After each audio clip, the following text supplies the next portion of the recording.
Good Tuesday morning, everybody. John and Lance along with Dell for the next 3 hours, along with Sean Mapes. Mapes is in studio. You can see him there if you're watching on Twitch or YouTube or wherever you enjoy the show. Welcome in. We are talking about a miserable night last night. All show long, all day long. I am in LA while Lance is at Highland Pines Golf Club for the Mercy Gate tournament today. And he's going to be there all morning long, and we appreciate Houston Glover and all the guys at TPC making us a part of what's going on out there, raising money for Mercy Gate. So we'll tell you a little bit about that a little bit later in the show. But we start with the game last night. We start with just a heartbreaker.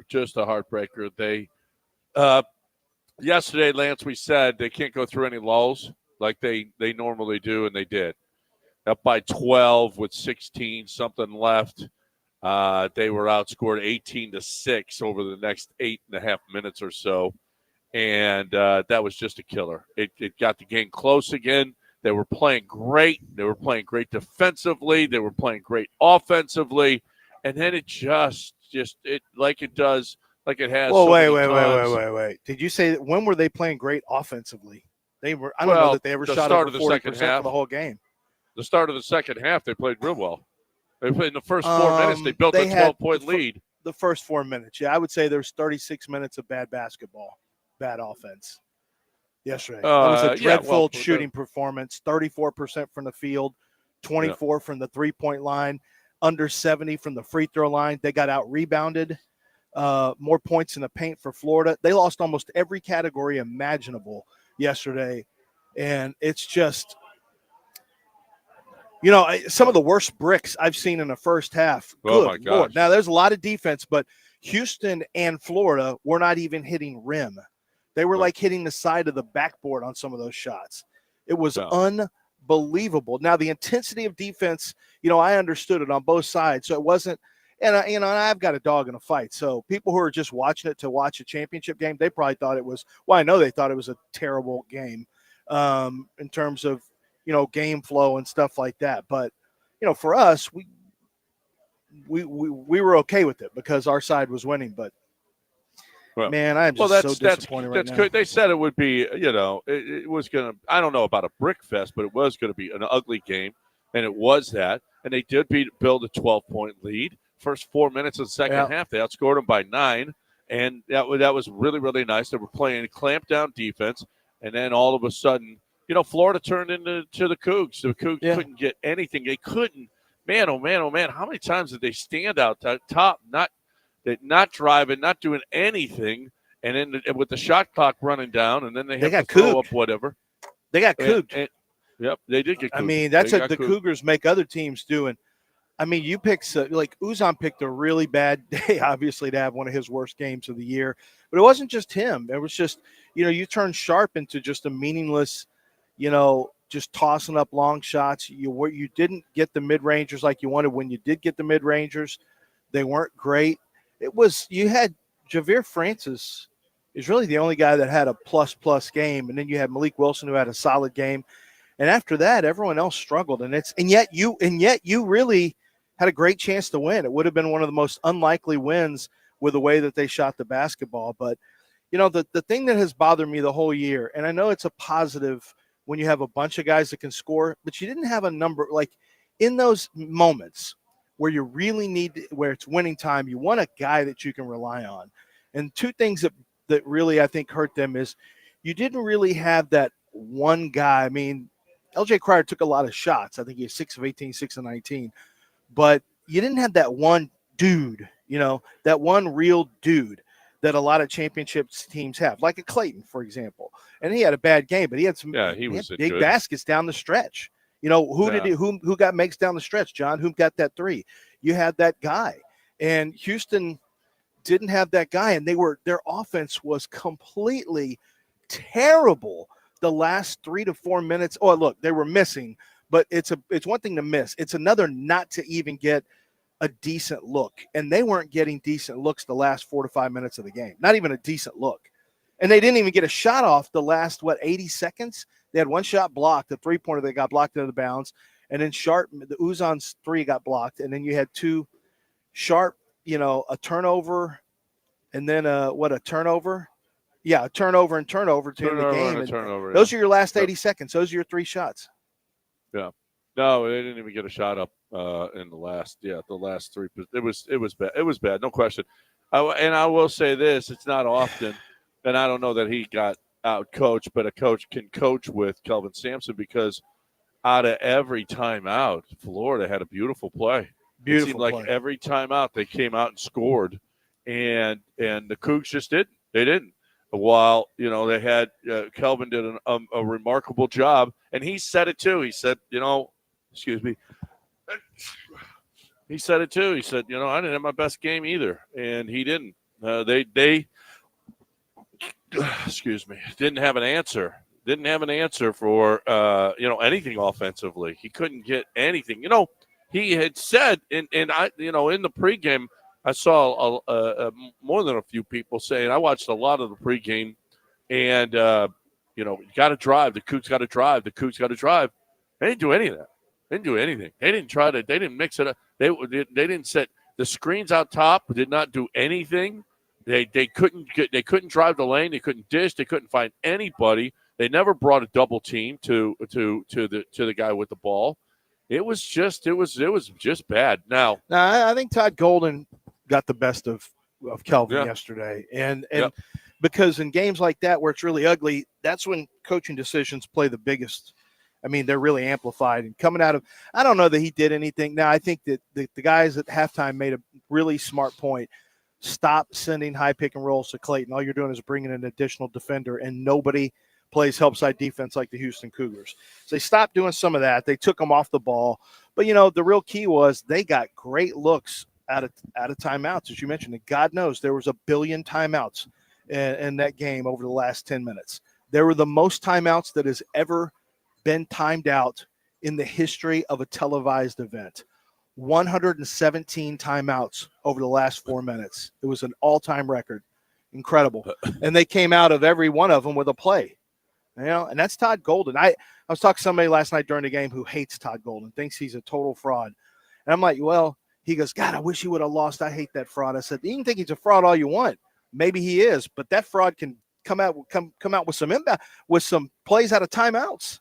And that's, and ultimately when you can't get looks at the basket almost the whole game, or you're missing and you get easy looks, and including and ones, they got like 4 and ones. They made free throws down the stretch. I mean, look, Florida played winning basketball at the end. I mean, they did. And I can be as mad or upset or disappointed as the Cougars as you are, John, and as everyone else listening. But, when it's all said and done, Florida really did make winning plays in the last 3 minutes. And that's what they did throughout the tournament when they were behind in the second half. This is the fourth game that they have been behind by 9 points or more, I think. And they've come back and won. I mean, that's, just incredible. Well, what was a killer too was, and not blaming the refs like the Duke fans did, but 4 fouls in the first half and 20 in the second. I mean, it was just they did let them play in the first half. It got tighter. They really did, and it was a good game. And it Houston was had too many. I thought choppy in the second half of whistle after whistle after whistle after whistle after whistle. It was just goodness gracious. Why do you have a tale of two halves with the referees? Let them play or don't let them play. If you're going to call it tight, call it tight. But they were calling it loose. I thought a few times in the first half, I was like, wow, they're letting them play here. That's nice. And in the second half, it ruined the game. Yeah. Houston had some dumb fouls too down in the low box. But they called a lot on Condon. They caught him with a lot of stuff. But I thought they had some really dumb grappling penalties down in the box. But then again, maybe those weren't called in the first half, and maybe they thought they could get away with them. But the problem is you got a good free throw shooting team into the double bonus pretty quick. And yes, and that was a little bit of an issue. But disappointing loss for the Cougs. 7 Final Four appearances, no national championships. 3 trips to the national title game, no championships. Your first trip there in 41 years. And in the second half, man, I really thought this is it. This is going to be tough for Florida to come back from this against this Houston defense. the way they're playing and how clutch and how mentally tough Houston is. And I'm sure you thought the same thing. I mean, when they got a double-digit lead in the second half, I thought they may run away with this. And then you had a series of and ones, and I'm sure we could go back and look at an individual play where it felt like, the game kind of turned around. And I hope the phone lines are open so you guys can jump in today and weigh in. Hopefully it's not all jacked up like yesterday. 713-780. I almost gave out my cell phone. 713-780-3776. 713-780-3776. Where does this rank on your disappointment scale, Johnny? It's high. It's pretty high. You've been a big fan the whole year. I mean, regular season, everything. Yeah. I watched almost every game. I really got into this team. I thought it was his best team. I thought it was his best chance. And to throw up a stinker like that last night, I just thought, this ranks up there with the 98 Astros. This ranks up there with the James Harden Rockets. Yeah, 19 Astros. Up 2 games. Up. Coming back home, all you need is one win to go to the NBA Finals. That ranks up there. 0 for 27. That one. This is pretty high on the list for me. What about you? I'd put it below the 19 Astros. I put it below Harden. 19 Astros was bad. I'd put it up there probably with 98 Astros. Probably pretty close there. I grew up a Cougar fan, and it's been kind of quiet. With the Astros, I've always been engaged. With the Cougars, I haven't always been engaged. So it's a little bit, different because the team, there was such a morose in the basketball program for so many years. But I really love these players. I really love the head coach. It's well documented how we feel about it and how a lot of the people feel about it. This is an old school, especially if you watch basketball a long time, you have an appreciation for what Kelvin Sampson's been able to do, which is difficult in today's era of basketball. And I just wanted that to win out. And he's 69 years old. He's got 2 5-stars coming in next year. So on paper, they've got an incredible chance. But you just never know. You just never know if he'll ever get that chance again. It's tough. It's tough, especially with transfer portal coming in the way it is. Anybody can come out of 10 players on the court yesterday were transfer portal guys. And most of Florida's lineup was a transfer portal. Yeah, most of them came from Florida. Most of them came from Florida. So I think Houston had 3, maybe 4, but Florida's almost their entire starting lineup was a transfer portal team. So that changes. You're going up against, and what? You know where Walter Clayton came from? I didn't even know until this morning. Did you know he's a portal guy? I didn't know he was a portal guy. No. Did you know he was? No. I didn't know he was a portal guy. You know where he came from? Iona. All those mid-majors now, where you used to have those little stars on mid-majors, they're now all leaving. So he was a 2-year player at Iona. Now that dude is like an assassin at Florida. Yeah, he really is. Although that assassin had no bullets for the first 34 minutes of that game. But I give him credit down the stretch, though. It was no wonder Rick Pitino went to St. John's then. I mean, he got out of there. Clayton was gone. I'll go to St. John's and watch. Yeah. Listen, McDonald's All-Americans, 5-stars, they don't mean anything. Over the last 10 years, Duke has now won a national championship. They've had 36 5-stars, 28 McDonald's All-Americans, 18 first-round picks, 9 top 5 prospects, 8 lottery picks, 7 top 10 prospects, 3 number 1 prospects, and 2 number 1 overall NBA draft picks over the last 10 years, and they've won nothing. That's Duke. So McDonald's All-Americans don't mean anything, but it sure is good. It'll be good to see. I don't know. What we looked at those guys, and I'm not sure any of them can shoot like the way we're hoping for. This team could shoot. This team could do it all. If Sharp was off one night, if Cryer was off one night, Sharp would hit. If Sharp was off, Uzan would hit. Or you get it down low to Jawan. This team had it all. This team could have done it. This team just didn't have it. And Florida's a really, really good team. We'll hear from the players and the coach after this, right here on ESPN. You sound like Stefan. 97.5. This team had everything. It did. Shooters, shot blockers, This team stealers, had a camaraderie. It had a love for angry each coach, other. It had everything. camaraderie. It did. It had everything. Stefan. And it came up short. That's just such a shame. Such a shame. We got a break. Billy Brown, nothing short there. Well, he's not that tall. He's a little fella, actually, a little skinny fella. But he's unbelievable when it comes to. I don't know that you have to have any kind of stature. I do know you have to have butt crack if you're a plumber. I know that. But when Billy Brown's guys came to my house, not one trace of butt crack. Not one. I mean, that was cool. I thought, well, we're changing the plumbing industry here. Okay. But that's what Billy Brown is doing. He's changing the industry, not charging just to show up, actually giving you a square deal, not screwing you whenever anything happens to you and you're in dire, you got no choice, right? Well, you got to do it. I guess they got to pay this guy thousands. No, that Billy Brown says, no, I'll give you a square deal on this. Okay. And that's what Billy Brown does every time, huh, Lance?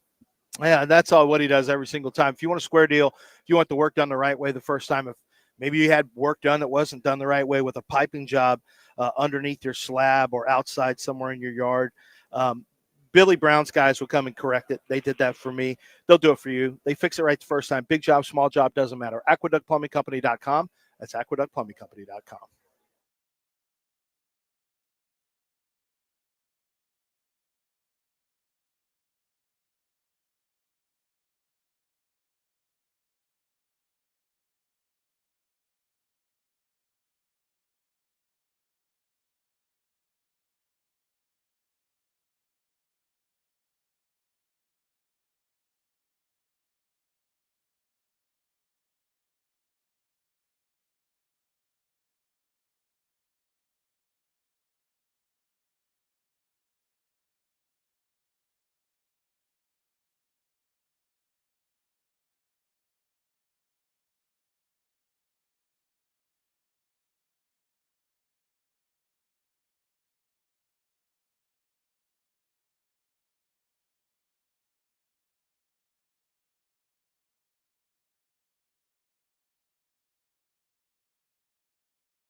It's John and Lance, on ESPN 97.5 and 92.5. broadcasting live from the Mobile Veritex Community Bank Studios, located at Highland Pines Golf Club in Porter. All right, welcome back. Yep, with Mercy Gate. Lance is out there live along with Dell. Sean Mapes is in studio. We asked for phone calls, and we got them. All right, Keith is on hold. We got Art. We got Joshua. We'll get you guys in. Anybody else wants in, 713-780-3776. What's going on, Keith? Hey, guys. Love the show. Driving back from San Antonio right now. Heartbreaking loss for the Cougs. Unbelievable chance to win the game. Didn't happen for us. It felt like right after the Todd Golden technical foul, the refs just basically just flooded Florida with like 7 to 8, 9 straight fouls to get basically both teams to the double bonus. The momentum just completely shifted there. And the fact that we don't even get a shot off on, I think, 3 of the 4 final possessions is outrageous.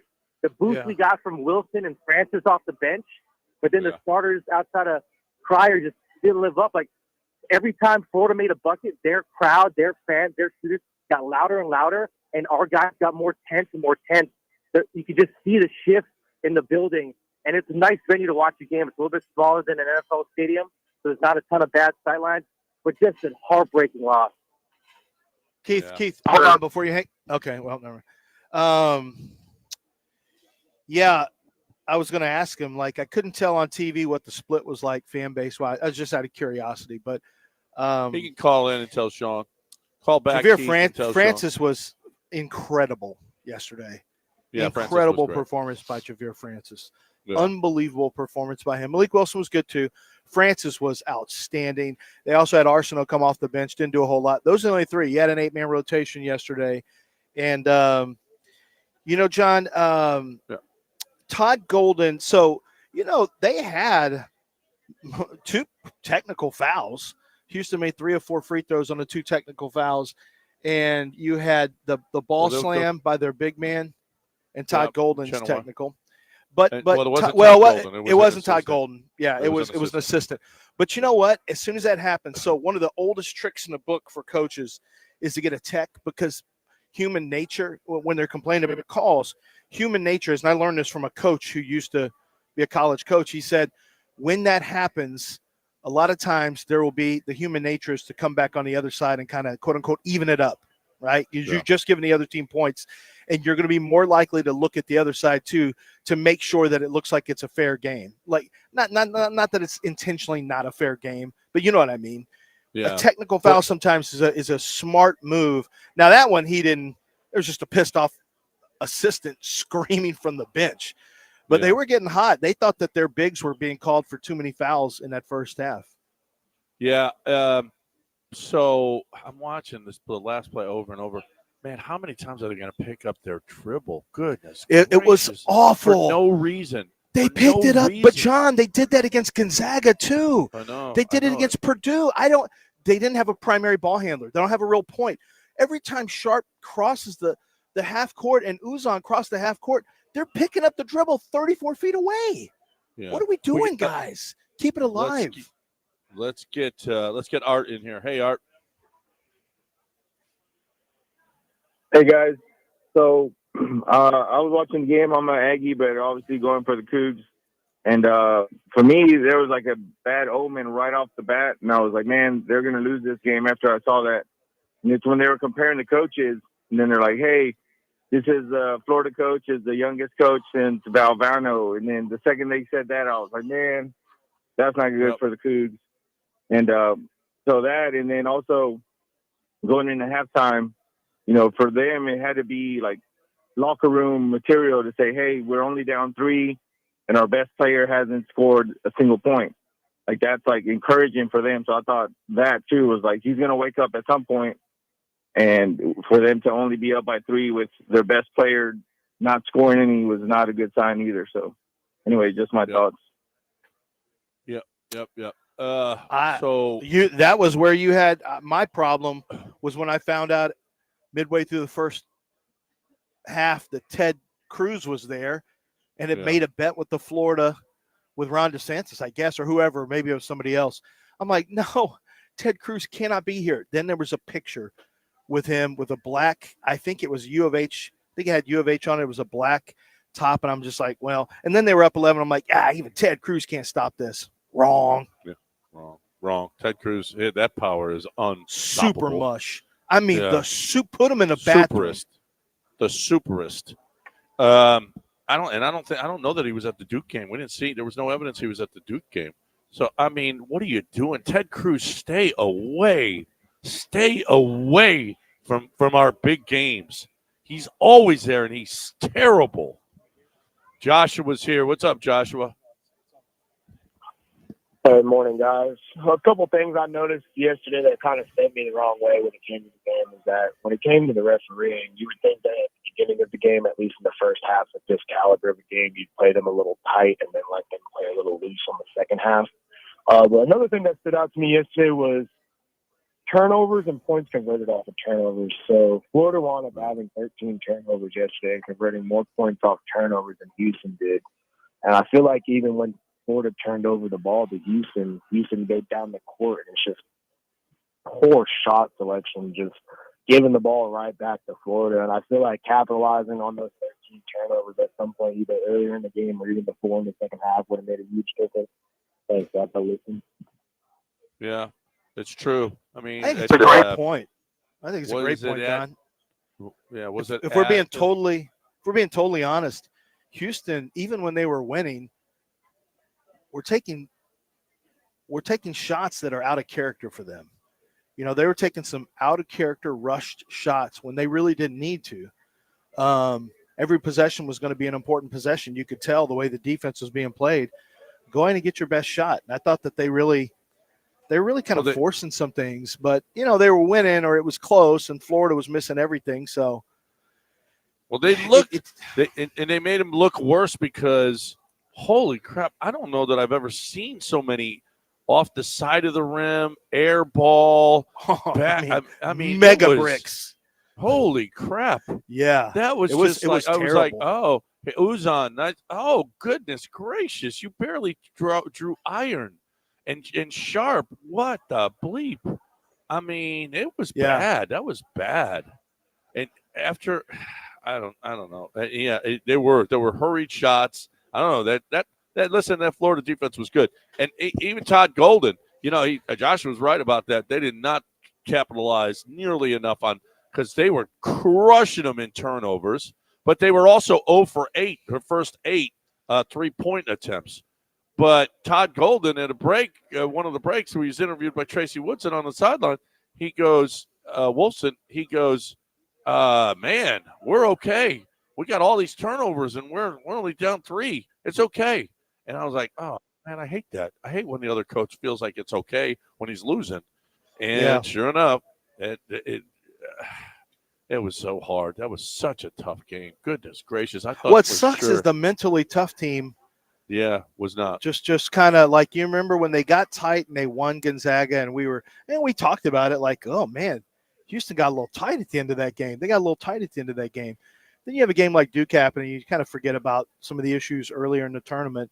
And, you know, you got the Kansas win where they had, you know, they've certainly, when they're behind, they free swing. When they're ahead, they do get a little tight. They don't have a Jamal Shed to kind of – LJ Crier's a good player. LJ Crier from a composure standpoint and a team – when I say team leader, I mean a guy with the ball in his hands who kind of calms things down. You're kind of missing that a little bit yesterday and really throughout the tournament. The picking the ball up quick after passing the half court is just an example of it. But, you know, Houston played tight at the end, and that's one of the most disappointing part. That's one of the most disappointing things is they playing from ahead. Though. Everyone playing ahead plays tight. It's true. Whenever you're the hunted and things start to squeeze up on you. But the mental toughness of Houston, that's the legendary part. And you didn't see it yesterday. You know, that was disappointing. And I feel, you know what, ultimately, who cares if we feel bad? I mean, those guys are living through it right now, and Kelvin Sampson, and I feel bad for them. I feel bad for Coug fans, lifelong Coug fans too. Yeah, no, absolutely. That was they were on the and it was so exciting. All my Coug friends, man, they were so excited. So it's just so heartbreaking, and I feel bad for Emmanuel Sharp. I tweeted that after the game. That kid is going to relive those last 2 possessions for the rest. I still remember games that at the end of the game where I missed a play or that wasn't even close to the. I mean, not even a fraction of the importance of that game, and I still remember them to this day, and have a little bit of it gnaws at you. Those last two possessions for Sharp are going to live with him forever, and that sucks because he played a huge role for this team. I feel so bad for that kid. All right, 713-780-3776. There's still a lot of stuff out there for us in the city of Houston, and you can have fun with it on Underdog. Underdog Fantasy, and I got to tell you, higher. One of my talks about was higher than 0.5 assists for Emmanuel Sharp. He had 1 assist. Winner. What you do is you look at the statistics for all the games that are out there. You got NBA playoffs getting ready to kick off, so you're going to have all these games going on every single night, a lot to choose from. Go find the statistics that you think are a little bit weak. There was a lot of lower on points scored yesterday. But if you said to yourself, this is going to be a hard-fought game, this is going to be dynamic defense, it's going to be difficult for people to score, you could have had lower on a lot of different players out there for both teams and won real money, good money. You can win up to 1,000 times your original play, and you can start by playing just $1, but you can make up to 1,000 times your original money. So what you need to do is download the Underdog Fantasy app, use promo code Lance when you make your first deposit, and they're going to give you up to $1,000 in bonus cash. And from there, you can start playing, and you can start having real fun, making real money, using your sports knowledge while you're watching the game. Once again, use promo code Lance for up to $1,000 in bonus cash. Don't leave free money sitting there. Use my promo code Lance. It's Underdog Fantasy. You must be 18 or older and present state where Underdog Fantasy operates. Terms and conditions apply. If you feel like you have a gambling problem, call 1-800-GAMBLER or go to inspeedgambling.org.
You're back to John and Lance, on ESPN 97.5 and 92.5. live from the Mobile Veritex Community Bank Studios, located at Highland Pines Golf Club in Porter. All right, welcome back here on ESPN 97.5 and 92.5, 713-780-3776. We said we'd get you guys in, and we will. It's your show. You get what you call, you get in. James is on hold. Let's get him in here. Hey, James, your thoughts? Good morning, guys. Big fan of the show, and I'm a lifelong Cougar, and very disappointed in the game last night. But I want to say this. I couldn't be prouder of those guys. I mean, they lay it all out there each and every game, from the coach to every player out there. Very disciplined program. I think, they're probably more disappointed than anyone because they feel like they let themselves down. They let us down. But I just want to say very proud of them. They left it all out there on the court. And I don't think we have many teams in this city throughout, my era that play the way that they do, game in, game out. The preparation, the effort that they put out there is just incredible. And from the standpoint of the 5 stars that are coming in, I don't think that a 5-star makes the difference, but I think the coach, along with the 5-star and the culture that's there, will make a difference. And appreciate you guys. You guys have a wonderful day. Yep. JoJo is coming back. Terrence Arsenault, they talked about it after the game. They got 5 stars coming in. LJ's done. J1 is done. Javier's done. But they've got good players. And he's got a culture. And he said it after the game, too. Is Uzan done? Pardon me? Well, Uzan was a transfer. That was his 4th year. So I don't know with COVID. He should have a COVID year. He's inside. Yeah, he should have a COVID year. Yeah. I don't know. I don't know. And Emmanuel Sharp? Emmanuel Sharp is – I don't know about him. Uzan's played 3 years. He's back. He's back. Unless he were to go pro, which I don't see that happening. Yeah, I don't know about Emmanuel. Did you see it? You see him? Emmanuel Sharp, no. I'll take a look here. I do know this. He made a really good point that from an effort standpoint, everything he said about preparation and all that, without question. There's disappointment in losing a game, but everything he said was true. You know, about the preparation, Sharp is the way that 3 they years. get after it. Sharp's got he's got another year. You got 3 starters coming back. Yeah. Yep. So we'll see. JoJo is so good too. And if Uzan is coming back and Emmanuel's coming back, you add these guys, they're going to be fine. But you don't get to the precipice like this. You don't. Holy crap! Gosh, dang it! That was so tight. That was so cold, so close. That was James Wright is up next. Dave is on hold. Let's get him in here. Hey, Dave. Hey, good morning. How are we doing, Dave? Morning, Dave. Hey, I'm good. Listen, I'm being very pleased. Watching the game last night brought back a lot of memories. I'm a Houstonian forever. I was about 20 when they lost to Valvano and then Georgetown. And it's just the one thing I will say is that there's no one to blame here. You know how after a series, everyone want to blame the refs, want to blame this, want to blame that. Listen, sometimes you just lose to the team who played that at the right moment. The refs actually called a good game. I thought they let them play, and they lost. And we just got to look forward to Coach Sampson is doing a great job, and just look to next year. Well, yeah. Well, that is true. Although they didn't play their best ball. Oh, they were playing Florida though, and Florida played great defensively. They really did. Sometimes you just lose. The other team, Florida was thought to be a higher favorite than the Cougs were, and maybe for this reason, the Cougs have offensive deficiencies, and it showed at just the wrong time. So Sean, so the last play, Kelvin Sampson talked about the last play, and I feel terrible. The play before, Emmanuel Sharp is trying to dribble through 3 guys. Clayton reaches out, and tips the ball, and it goes off of Emmanuel's Sharp's knee, and it goes out of bounds. So, then the next they're down 1. They come back. It's 13, 14 seconds left, whatever it was. And they bring the ball up, and they're messing around, and finally get it to Emmanuel. And he goes up, and Clayton comes up, flying up to block it, and it would have been blocked. So Sharp just drops the ball on the ground, which you can't do. You can't touch it after that because that would be up and down. So they instead of getting a shot off, they got no shots off in the last 3 possessions. They got no shots off. Hold on. Everyone says that. Are we sure that's a travel? Yeah, had he picked it up? He can't touch the ball. He jumped up, but then threw it down like a dribble. It's like a dribble, but isn't that a dribble? No, it's not a dribble. Why isn't it a dribble when he dribbled it? I don't know. Can't you gather the dribble? The whole time I was thinking, can he gather that? No. I mean, because he didn't jump up and come down. He jumped up. I know everyone said that, but I'm just wondering if there's anyone else who thought like me, can he gather that in? Can he come up with it? He obviously can't take another step. Is it because he left his feet first before he dropped it? It's got to be. Yeah. That's it. It's got to be. You can't jump in the air and then throw it on the ground. No. Yeah. You can't the dribble touch would it have to come first. Listen, even if he jumped in the air, threw it up, missed the basket, went and ran and got it, he couldn't touch it first. So if you jump in the air and you start dribbling, you can't. Yeah. But if you're that's legal. But if your dribbling had begun, you see guys skip in the air and the dribble, I guess the dribble began. Yeah, the dribble had to have already begun. He left his feet. And it's over for him. I mean, my initial thought was, you can't. That's going to be a travel. Oh my God, I can't believe that's the last shot. I mean, and I'm not going to say who, but I got a message here said, let's stop beating around the bush. Sampson got exposed as not being a good X's and O's coach. You have to reel the bad shots and turnovers in and draw up plays to win a game. He did not do that. He had. I don't know if he got exposed. I would say that he was the most genius coach ever against Purdue. Yeah, he didn't have. Now he can't coach. Stop.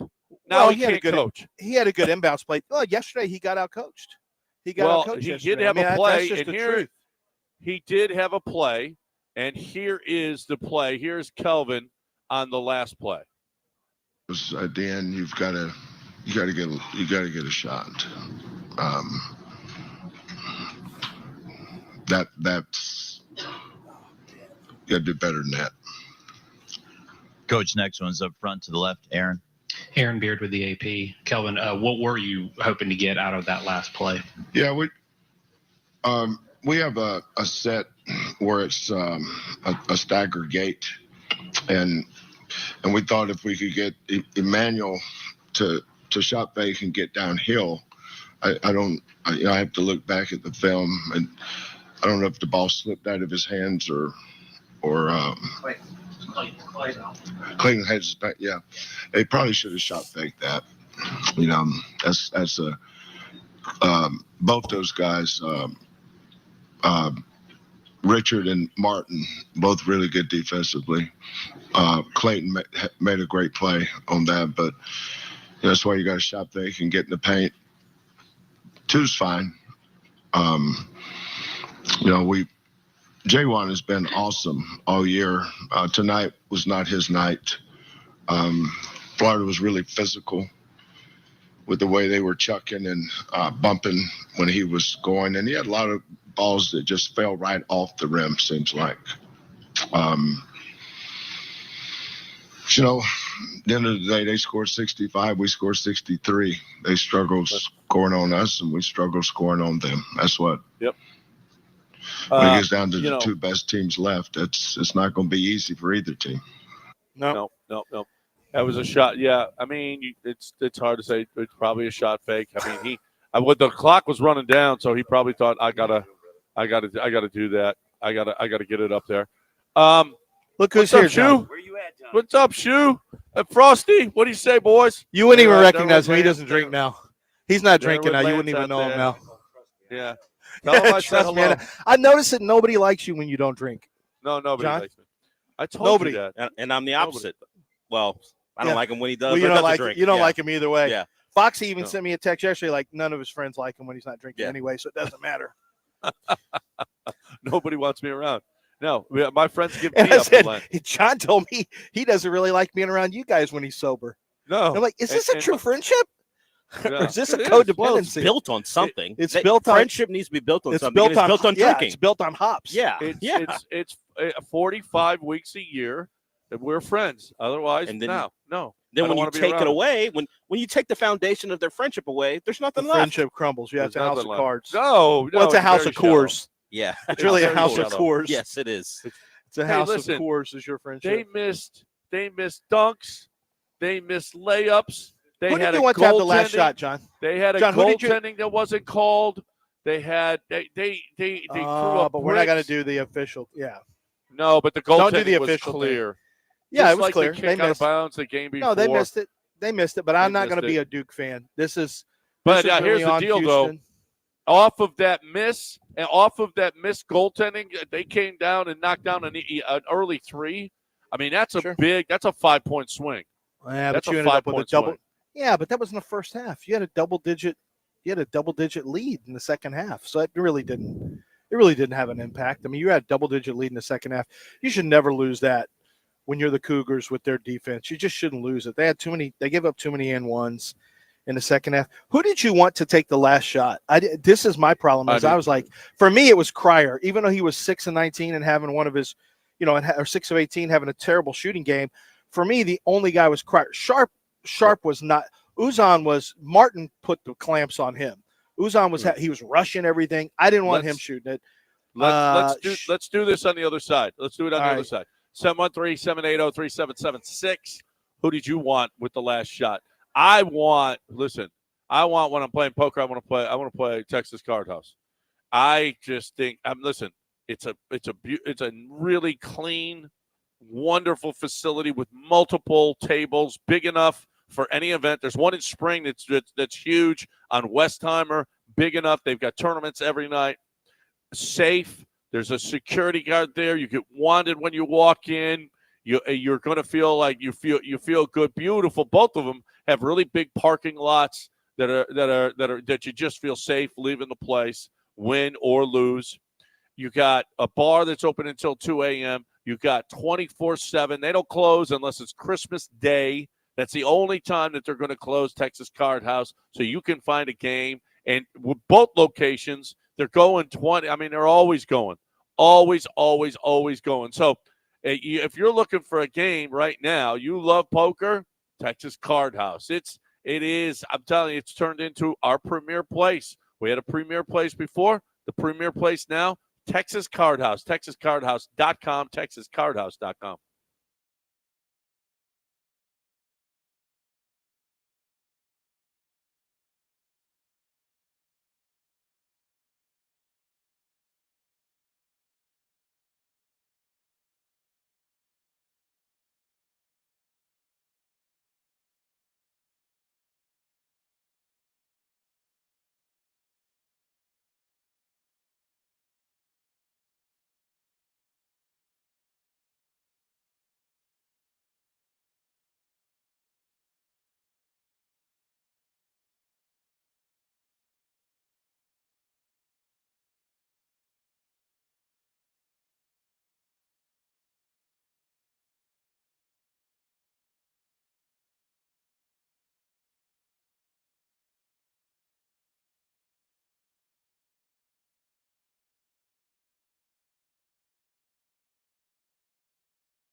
You're back to John and Lance, on ESPN 97.5 and 92.5. live from the Mobile Veritex Community Bank Studios, located at Highland Pines Golf Club in Porter.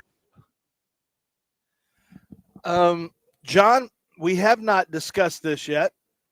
Astros lose yesterday to the Mariners 4-3, give up a couple runs. The Astros get a couple in the 8th to take a lead and then give up in the bottom of the 8th, give up to. Yeah, Taylor Scott was not good. Scott wasn't good, and then Abreu finished it up, but Scott had to come out, and they lost that one. They also lost Jake Arrighetti, or Spencer Arrighetti rather. Spencer Arrighetti was out playing catch in the outfield. A line drive was hit during batting practice, hit him in the thumb, broke his pitching thumb, broke the thumb on his pitching hand. And last I checked, thumbs are pretty important in terms of getting torque on the ball. So this sucker is going to be a problem. He's going to be out for a little bit. And Wisniewski did a good job yesterday. He had a good game. Wisniewski. I did it again. I told myself I was going to say it right today, but I just couldn't.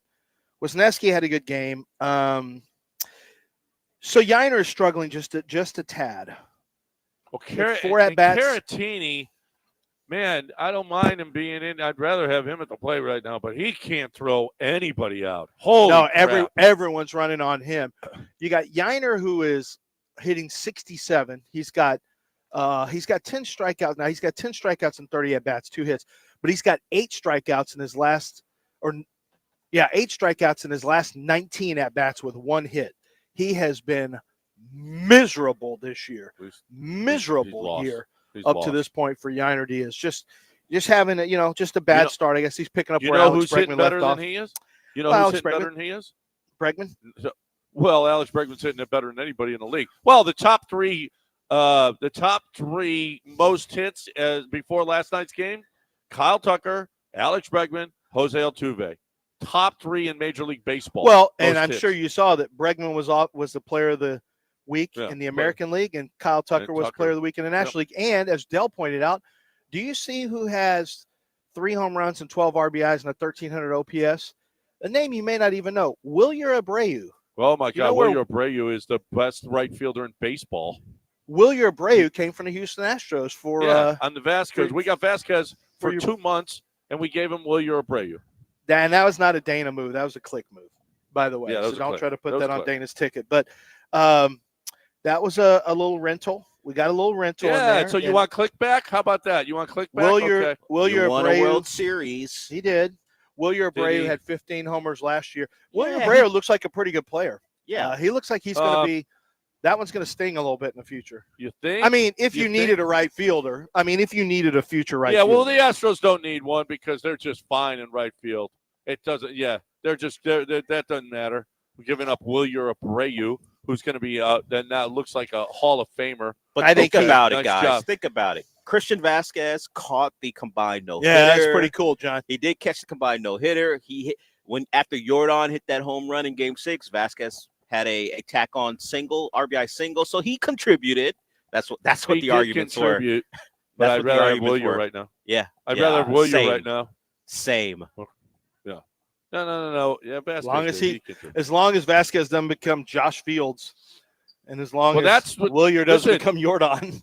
That's the definition of going for it. And they won, and Vasquez made a contribution, but you're paying for it now. That's the definition of going for it.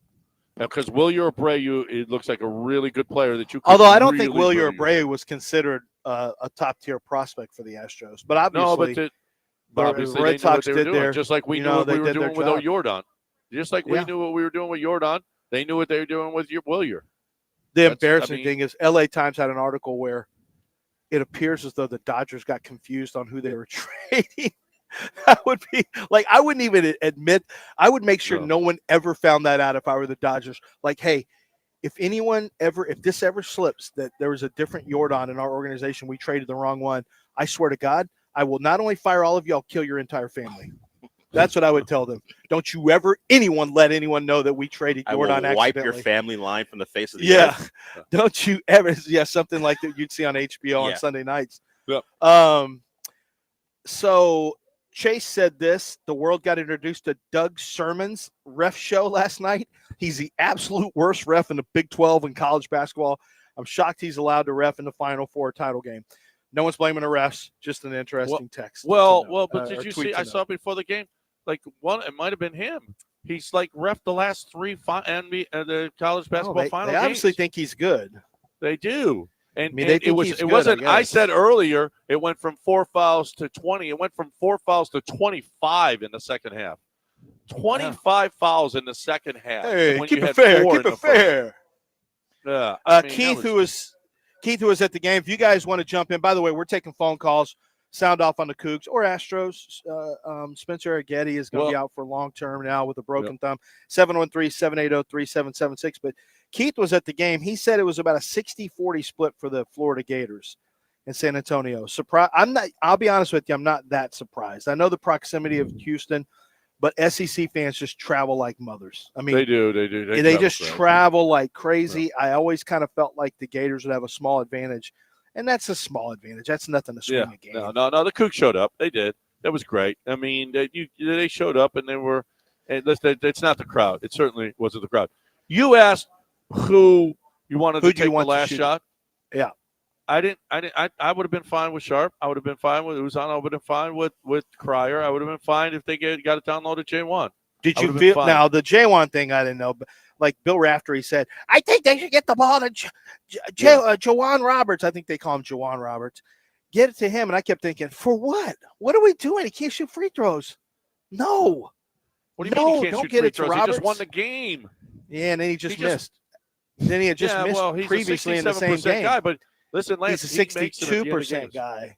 He's a 62% guy. Well, he just missed one at the end of the game that was big. He had just missed one. I didn't want to. It was 3 for 13. I didn't want to go to Jawan Roberts. There was one guy to go to, Cryer. Cryer can beat you off the bounce. He can get by you off the bounce. Uzan he had the ball, and he had the ball, and he gave it up. He had the ball. Yeah, I know. It was. I mean, to me, that was the only guy I wanted shooting that shot. I didn't want anyone else shooting the shot. Typically, I like Uzan, but he looked like he was overwhelmed yesterday. They've all made big shots. Even Malik Wilson made the shot against Kansas. J1 made the layup to beat, I believe it was Central Florida, and he made the free throws to beat. Well, I know they have in games, but they were all lousy yesterday. Who did you want yesterday with the way game flow was? Did you have a feel? Like for me, I default to the best player, Cryer. I didn't think any of them played great. No. None of them did. But who did? That's why my question's a little tougher. Is I don't know that they have one guy that you say this is the guy I want the ball in his hands. For me, it was. I just thought mentally, I just didn't think it was. I thought Uzan was. Elijah Martin gave some problems to Uzan. Yeah. He didn't like it too much. And Sharp is okay off the dribble, but not great. Cryer is better off the dribble. Hey, I give Florida a lot of credit now. Now, they don't get a lot of credit for their defense when they played Houston, but Florida's a team that will defend you out on the perimeter too. They did a nice job defensively. Oh, they did a great job. I mean, they did a really good job. There was not one effective pick that I saw. I don't remember. I mean, and you got JoJo and you got J1 up top setting picks, and I don't remember them coming off of a pick having any kind of space at all. I mean, Florida did a really nice. Florida looked like the Cougs in the last 15 minutes of that game. They looked like the Cougs, and that's a testament because they were D'ing up. The Cougs offensively are mediocre at times. Yeah, they have their lulls, but Florida brought it defensively. They really did. All right. Yeah. 713-780-3776. Your show. We got a couple hours left, so you're more than welcome to get in. Are you driving back from San Antonio, or are you heading to work and you want to bring something to the show? You're more than welcome. Hey, there are challenges to being a Texas homeowner. If you got high mortgage payments, you're going to have high property taxes, and they're not going to go down. You know what the government never does? Hey, let's lower your taxes. Never, ever, ever. Okay, so here's the deal. You are going to have to, they're going to keep jacking it up, and they're going to push the limits as high as they can, and Own Well is here for you.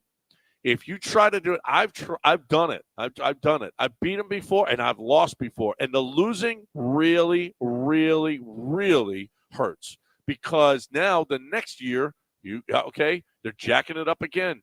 And now it compounds itself. So don't lose. Own well wins 86% of the time. 86% of the time the government is wrong. 86% of the time. You don't pay unless they win. It takes 5 minutes to sign up, and they do everything. You do nothing. Okay? Here's the deal. An average customer receives savings of $1,100. That's a lot. It'll build up if you let that go. Don't let it go. You got until May 15th. Save money on your property taxes with Ownwell. Sign up in less than 3 minutes. Start your protest today. Ownwell.com. OWNWELL.com.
All right, welcome back here on ESPN 97.5. 713-780-3776 is the number.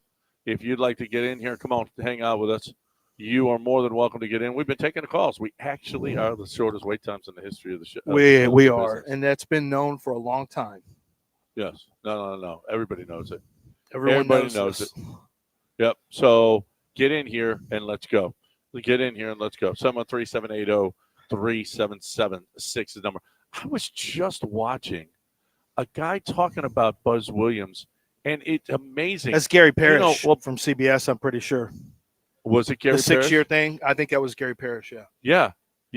Gary Parrish, is that, I don't know, Gary Parrish. Okay. He says, Buzz says this. I'm out of here.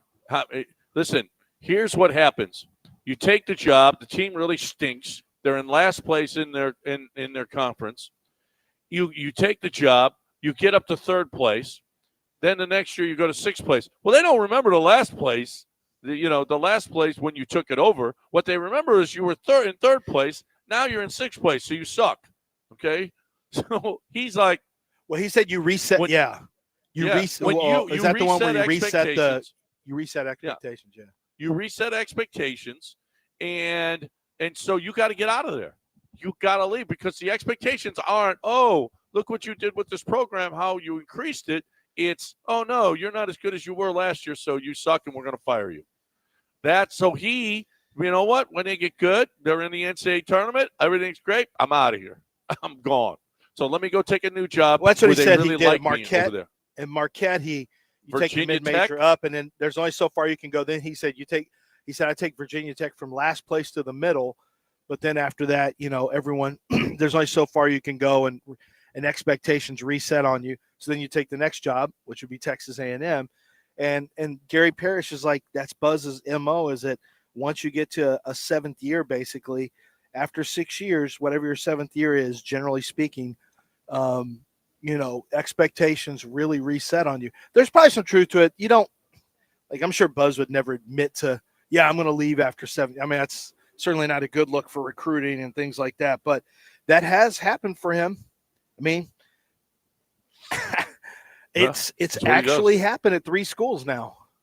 Yep. Now you could understand Marquette to a mid-major to a major, and then you go from Virginia Tech to A&M. Those are all very understandable moves. You're moving upward. So I totally understand that. I think a lot of people looked at the A&M to Maryland move as kind of a lateral move, except for the fact that Maryland may be considered a basketball school, I guess, and A&M is a football school. Resources are going to be a lot higher at Texas A&M. You got a lot more money, a lot better resources than Maryland. But I thought that was interesting listening to that. Yep, that was. I was like, wow, that's a pretty. You know what? And because you're wondering, why would he leave A&M? Things are going well, and then that's just his master plan. Guess what? Didn't you say they didn't want him at A&M? Well, they didn't. There were a lot of guys that didn't love him. Well, then maybe that's why. I don't know that that's. Yeah, maybe he did. I don't know. But did he feel it at Marquette? Did he feel it at Virginia Tech? I mean, it's what the guy does. It's just what he does. And apparently he's quoted as saying, yeah, you got to get out of there. Yeah, it's a 6-year plan. That's it. I'm out. So, okay. All right. Buzz Williams' offense made Kelvin Sampson's offense look like the Lake Show. That's rude. No, I'm telling you, the Aggies did not like him.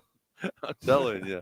Well, they were the worst shooting team in basketball, though. Well, they were. They were the worst. They were legitimately like terrible. Sampson's offense was way better this year. It's just it did even though they shot better, it did get bogged down. And you know what? I think that's just the nature of playing hard defense.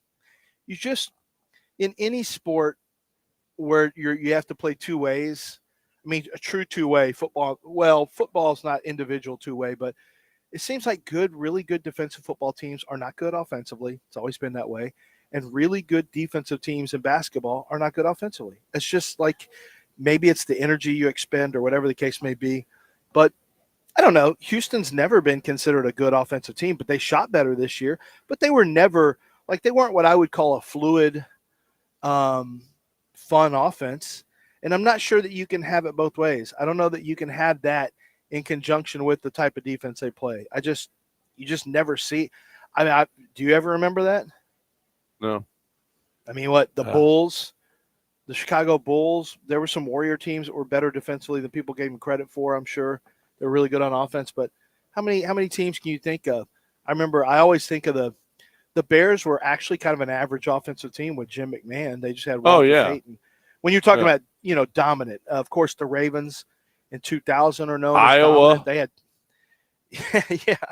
I mean, wherever you want to look. They were less offensively than that. Wherever you want to look, it's almost rarely are you good offensively if you're great defensively. Yeah. Yeah, the Ravens of 2000 were, they were not good. I think you can find it on the college football level. Did you think that Bofa choked, John, down the stretch? That what? The Bofa choked down the stretch? That Bofa choked? The Cougs choked? No, Bofa D's nuts. What are you doing? I just want to see if I could get John with a Bofa. What are you doing? I never heard Bofa. You never heard of? You never heard Bofa? Bofa D.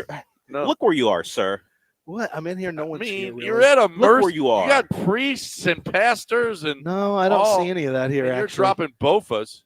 No one's here. It's easy to say. Brian is whispered on it then. hold. Let's get him in here. Hey, Brian, what's going on? Here. Okay. God is here. God is there. At If Highland you Pines say today. it quiet, I'm saying it quiet. What's going on, fellas? What's up, man? What's going on, Brian?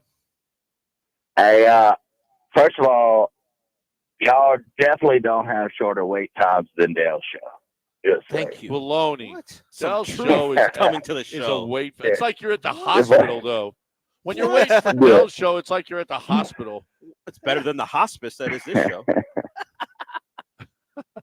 So What's up, I man? wanted to make an analogy, and Lance, you may know what I'm talking about since you have younger kids. Do you know these videos that they watch sometimes that they say it causes brain rot? You know what I'm talking about? Which one? Which ones? Well, it is these insanely sporadic videos that has no point to them. It's completely it just erratic. There's no point. There's no rhyme. There's no rhythm to it whatsoever.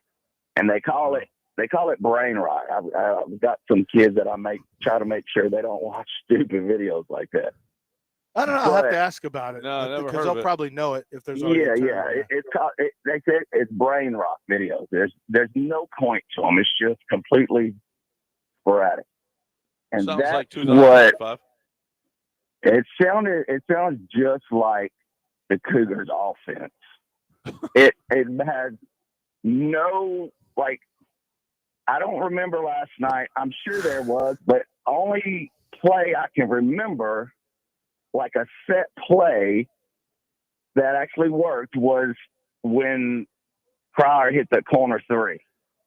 All the way down to the last play of the game. How do you come out of a timeout, the biggest play in the entire year, maybe of your entire history?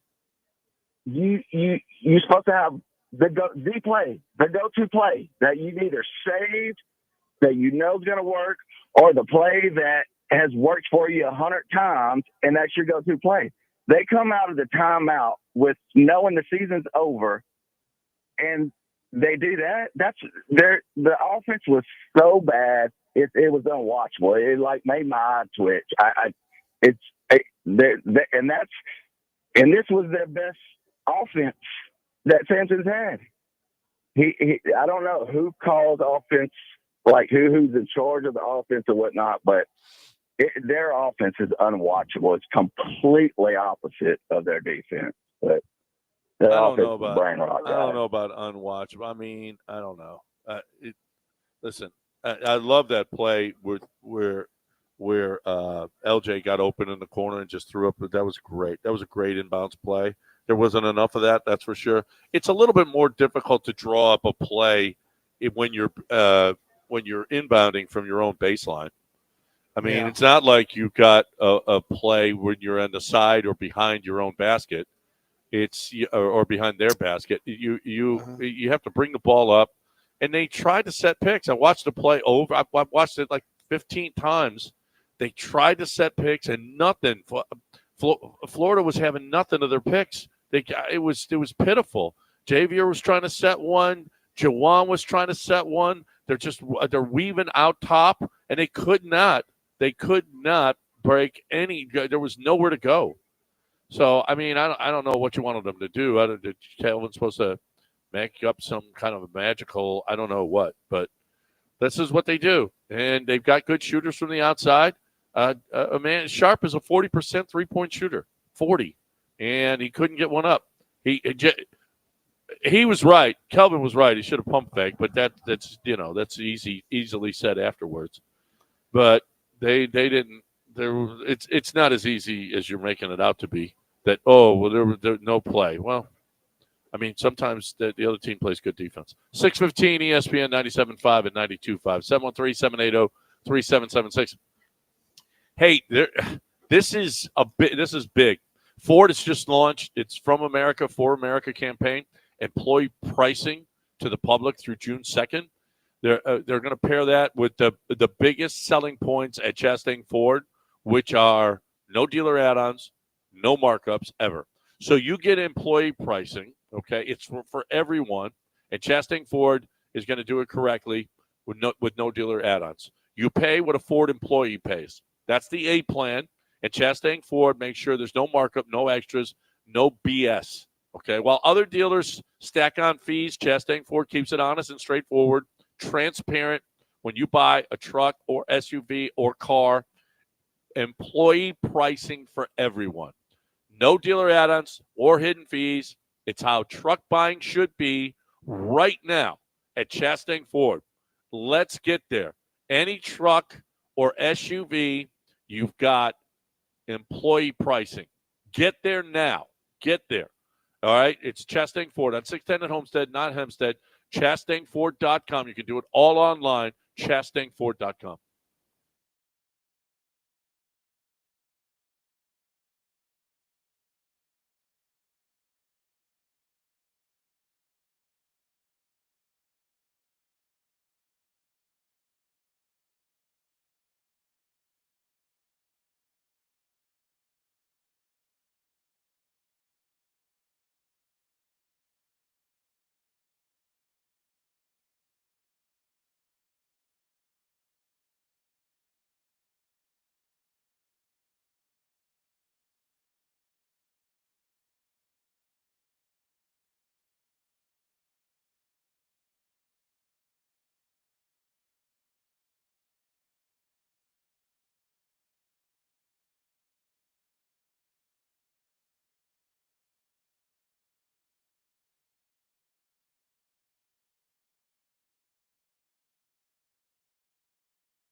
Now back to John and Lance, On ESPN 97.5 and 92.5. broadcasting live from the Mobile Veritex Community Bank Studios, located at Highland Pines Golf Club in Porter.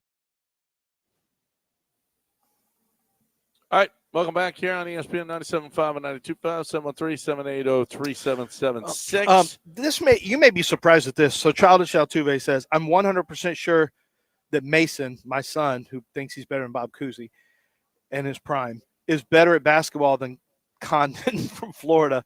I would put that on John and his dead homies. Dell pointed out that now Condon was probably the most scared I've ever seen a player on a court, like that wasn't playing against Angleton with their double nets whenever they used to press you 94 feet in high school when I played them. No one wanted to go play Angleton. I've seen scared players on the court before in non-college and pro settings. I don't think I've ever seen anyone as nervous and frightened as I have Condon, at least in the first half, where he had he had 2 travels at least, maybe 3. Yeah. I thought he was terrible. And then Dell pointed out his box score. Read his box score. This is unbelievable. I thought he was atrocious. No, and it turns out his box score was actually pretty good. As you mentioned, the travels, he did have 4 turnovers, but he was 12, 7, and another 4. He had 4 steals himself. Yeah. So he was the best big, Yeah. certainly Florida's best big. And if we're talking about productivity, he was better than any Coug big except for Javier Francis. So he was a big part of why Florida won that game. Yeah, even though he looked, as you said, like a guy who didn't want to be out there until he kind of calmed down and was a force. So, yep. All right, let's get some calls. We said we would. Kevin, call back in. I know you just had to hang up there. Dan is on hold. Let's get him in here. Hey, Dan. Yeah, no, this is Ben, but Ben like Benjamin Franklin. Ben. But no, yeah, no. You could tell when last night. You could tell when the Cougs got super cocky and relaxed.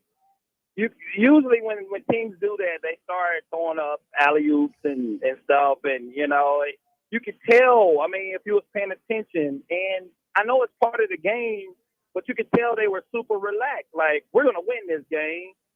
But then, when Florida turned it up, just like Houston did against Duke. When they turned it up, then things got all crazy for them. And also, the thing is, I don't understand, like, with the coaching part of it, I get it that you do a full court press when you're down against Duke. He went into a full court press, and they had problems. Duke had problems with getting the ball in. So why not do a full court press when you up? Go ahead and do a full court press to stop the bleeding from Florida scoring. Go ahead and go into a full court press and put pressure on them, and don't make it so easy for them when they're mounting a comeback against you. Put that full court press in so you can get some turnovers and easy buckets. And I'll hang up and please explain that. Why not do a full court press? Well, because you give up easy baskets with a full court press. Yeah, it's like blitzing. I don't know, it's like blitzing. If you don't get to the quarterback, now all of a sudden you got one-on-one coverage, and if somebody gets beat, then there's You'd risk rather reward. rush with 4. You'd rather rush with 4. Yes, you'd much rather rush with 4. And the Cougs are so good at defensive and half-court defense that you don't have to full court press. Yeah, I don't know what. I'm kind of surprised, Ben, that you want to see, like, when the Cougs are up, you want to see them press when really you expose yourself. When really you were able to defend Clayton and make him take atrocious shots, even 30 feet from the basket. So I thought that I didn't see a need for that other than if you wanted to fatigue them. But you were only running an 8-man rotation anyway with just really, frankly, just 2 backcourt players off the bench, and Arsenault didn't even play that much. So I didn't see a need for it, honestly. I would have been okay with it if you needed it.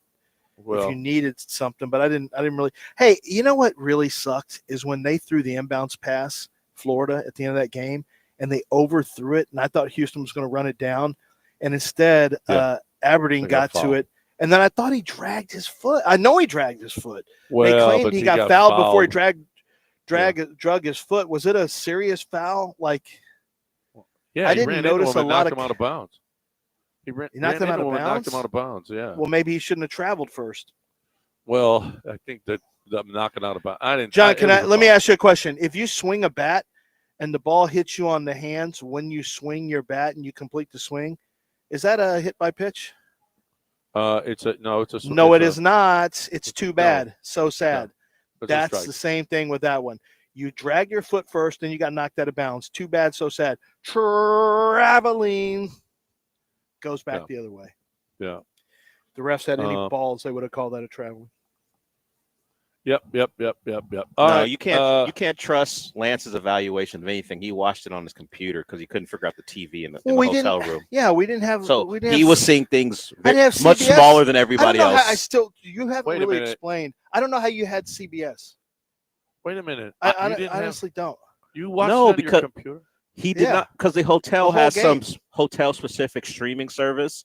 But if you scroll down to, and I still remember the channel because I was wondering as well. Were you on Guide? Yeah, I went to the Guide, and it told me. Not on mine, it didn't. I was worried too. How am I going to watch this game? And then I just kept scrolling. And thanks for texting. Numbered. I didn't know you couldn't watch it. How am I supposed to know? I did watch it. I watched it on my computer. How am I supposed to know you can't figure out a TV? But I scrolled down and said KHOU 10. It was channel 10 on the streaming service. Dell claims he heard me yelling at the TV. No, because I know, because you were ahead of me because you were watching it on your laptop. I could hear you, and it was ruining things. So I had to turn up the television so you wouldn't ruin moments for me. Usually it was you reacting to bad things happening to the Cougs. Yeah. And I could also hear Lance's phone call with the guy who was yelling about Todd Goldenwith. So all I heard was it was mumbly, but I knew he was talking in a very excited tone to someone through the walls. Yeah. It was Wow. a disappointing night. Yeah. I You was can't yelling at- see anything on your lap. You So- can't find channel. You can't find channel. You can't find I watched CBS. the whole game. He watched the whole game. I watched the whole game. It's just on a TV screen like we watched growing up. Yeah, just on his laptop from 8 years ago. Was it black How old and is that white? laptop? No, this is 2 years old. Oh, 2 years old. Okay. It was Better black than and John's. white. I too. watch it. Don't worry. Bricks look the same on a laptop as they do on a big screen TV. In fact, depending on your speaker, they might be more Yeah, actually- impactful. Yeah, they were worse in your Yeah. TV than mine. I'm watching ooh, that's a bad shot. You're looking at, ooh, that's an atrocious shot. All the big screen just did is just amplify the adjectives. That's all. Let's get Todd in here. Hey, Todd, what's going on? Hey, fellas. I got a few comments to make. I hate to do it. One's about the officials. I got to talk about the style of play. But first, I just hope to God that those folks who would not let Akeem Olajuwon into the locker room after the Duke game allowed him in there after this one, because there are very, very few people that can talk to those kids about what had just happened to them and how to handle it. And I would think that Akeem Olajuwon would be one of the very few that could do that. So I hope he got a chance to do that. Second, again, I don't like crying about the refs. There's bad calls both ways, but number one, just that goaltending that wasn't called, right there, that's 2 points. That's a tie. And on that play, if you remember, they immediately grabbed the ball off the rim, ran the other way, knocked down a three. That's a 5-point turnaround right there. Lance, you are correct on that last call. That was a travel. But the one thing that worried the hell out of me was one of the announcers said this in the second half. They called some ticky-tack foul on somebody, and they said, well, they're calling the second half a lot different than they're calling the first half. And a lot of our players, 4 fouls, 3 fouls. And you guys know even when you're in there with 4 fouls, especially with the style of play that UH plays, which you guys were talking about earlier, the defensive, hard-nosed, that when you're playing with 4 fouls, you're playing a lot differently than when you're playing with 2 fouls, especially late in the second half. And they weren't allowed to do that. And that made a huge difference in the game. And by the way, I get your analogy about defensive teams versus offensive teams. By the way, that analogy does not work in football, because football, they're different players playing offense and defense. But in basketball, if you play the game and you watch the way UH plays, it was the only way I can describe it. You would get this, Lance, is like men versus boys. I was watching Duke hold on for their dear life, tightening up their butt cheeks, hoping that clock would run out and they would still be up. They were scared. And even Florida looked that way. But when you take that away from that type of team, and then you get a team that once plays crisply and all that, that's how it ends up. And it ended up waiting. I think there's a lot there. But Tyler, seeing Houston appreciate get it. tight, it's not the first time they gotten tight at the end of a game. No. I mean, it's happened in this tournament. No. It's happened in Hey. this tournament. The Gonzaga game got too close, frankly. Listen, they did not play their game. How many assists did the Cougs have last night? 5. 5 to 14. The lowest since 2020. The lowest number of assists since Well, it was 2020. ISO ball, John. They didn't move the ball. It was all Harden ball. Yeah, and they don't have James Harden. No, and they don't have James exactly. Harden. Right. It was very un-Coug like. It was not a Coug. It was not them last night. And you know what? Give Florida credit too, though. Give Florida a lot of credit. They were a really, really good. That was a really, really good basketball team. That's a really good team. All right. 7-1-3-7. They won the SEC, which is the best conference in basketball. It's not even arguable. The SEC was the best, and they won it. And guess what? They were the best. They were the best team. 713-780-3776. I'm talking about game day men's health now. I'm talking about feeling better. I'm talking about looking better. I'm talking about getting tighter. I'm talking about getting a more swole. You want to build muscle, or do you want to lose weight? Do you want to just feel better? Do you want to have more focus? Do you want to sleep better? All of these things get attained. It's just being better all the way around. Are you starting to put on some pounds? Okay. And you're just not working out as good anymore. How about bouncing back? How about if you've got some kind of an injury? They've got a wavelength system that can help you. All right, whatever your issue is. We saw it out at the golf course. They're helping guys. You got an ankle problem? Not a problem. Elbow problem? Not a problem. Okay. Game day men's health is just different. The technology is better. Labs and everyone. You got a free evaluation when you go there the first time. There's locations all over, and they're growing, okay? So you're looking for the best way to get that testosterone replacement and more. GameDayMen'sHealth.com, GameDayMen'sHealth.com.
Now back to John and Lance, on ESPN 97.5 and 92.5. broadcasting live from the Mobile Veritex Community Bank Studios, located at Highland Pines Golf Club in Porter. Lance, did you know on this date, 15 years ago, Chase just sent me this. What a start to the day, having an amazing breakfast tacos from Jake's, and then the ultimate, having John and Lance talk about HBU baseball on 1560 The Game. Solid morning. That was 15 years ago today. I didn't know we were celebrating that today, but thank you, Chase. I didn't remember that. Yeah. I didn't know now that. You do. 15 years ago. Yeah. One of the great days of his life. One of the great days, yeah. Yeah. Okay. So, Ricky, I don't want to hear that. Ricky's being ugly to people, which is not a good thing, which is a terrible thing. 737803776 is the number. Adam Schefter put this out, Lance. Miami at 13, Arizona at 16, or Los Angeles at 26. What is he talking about? Say it again. Miami at 13, Arizona at 16, or Los Angeles at 26. Most likely, Saints at 9 or Pittsburgh at 21. Oh, well, that's Jackson Dart.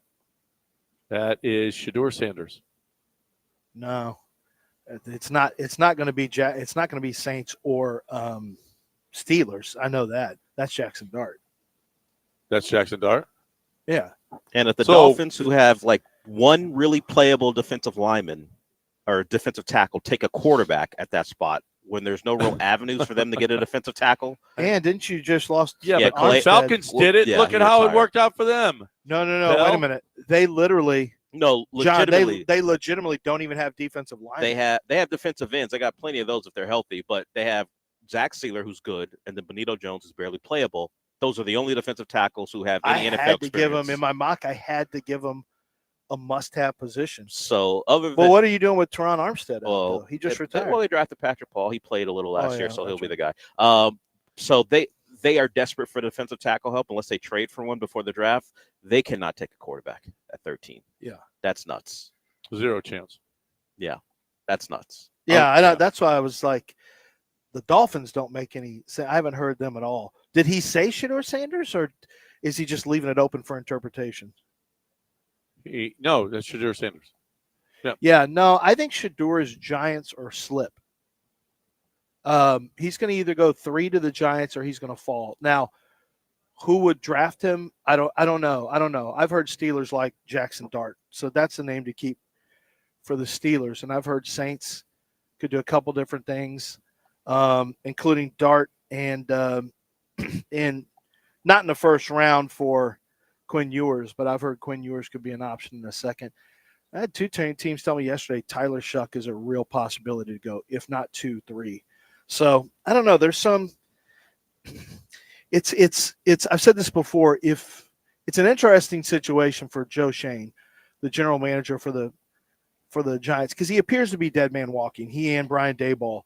But if you go with Russell Wilson and you win 8 games, you're getting fired. If you go with Shedeur Sanders and you win with 8 games, you have a plausible argument that, hey, we're headed in the right direction. This guy, I'm assuming if you win 8 games, Shedeur plays pretty well.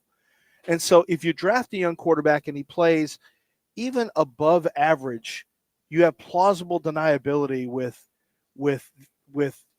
a team not, you can say, no, we're absolutely headed in the right direction. Look at this. We're 1 game away from being over 500.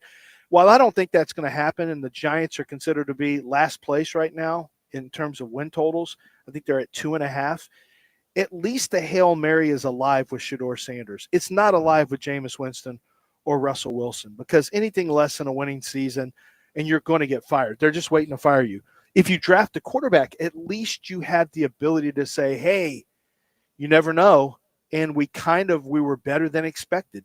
You have that as a Hail Mary. Now, if Shedeur doesn't play well, you drafted him, or if he doesn't get a play at all, then you're cooked anyway. It's not going to matter. They're going to make the change. But that's the argument for Sanders there, even if you don't believe, because no one's going to have him graded higher than Abdul Carter, who's probably going to be there at 3. But I'm sure New England is praying Shedeur Sanders goes in the first 3 so that they can either have Travis Hunter or Abdul Carter fall to them at 4 so they don't have to draft a tight. Although they have to have a tackle too. They have no tackle. Verdarian Lowe. I mean, are you kidding me? Mm-hmm. But yeah, the draft's starting to get a little bit interesting. Kelvin Banks could go higher than people think also. There's talk that he may be the first tackle off the board. I know, right? I've seen that too. Yeah, that's kind of out there now. That I think I talked to a team that said he looks.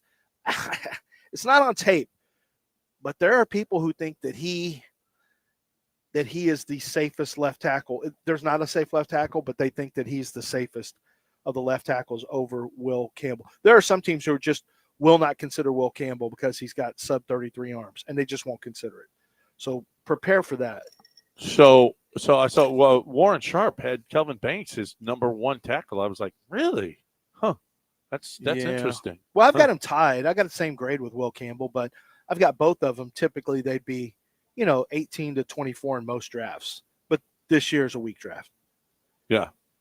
All right, 713-780-3776. Anybody on hold, Sean?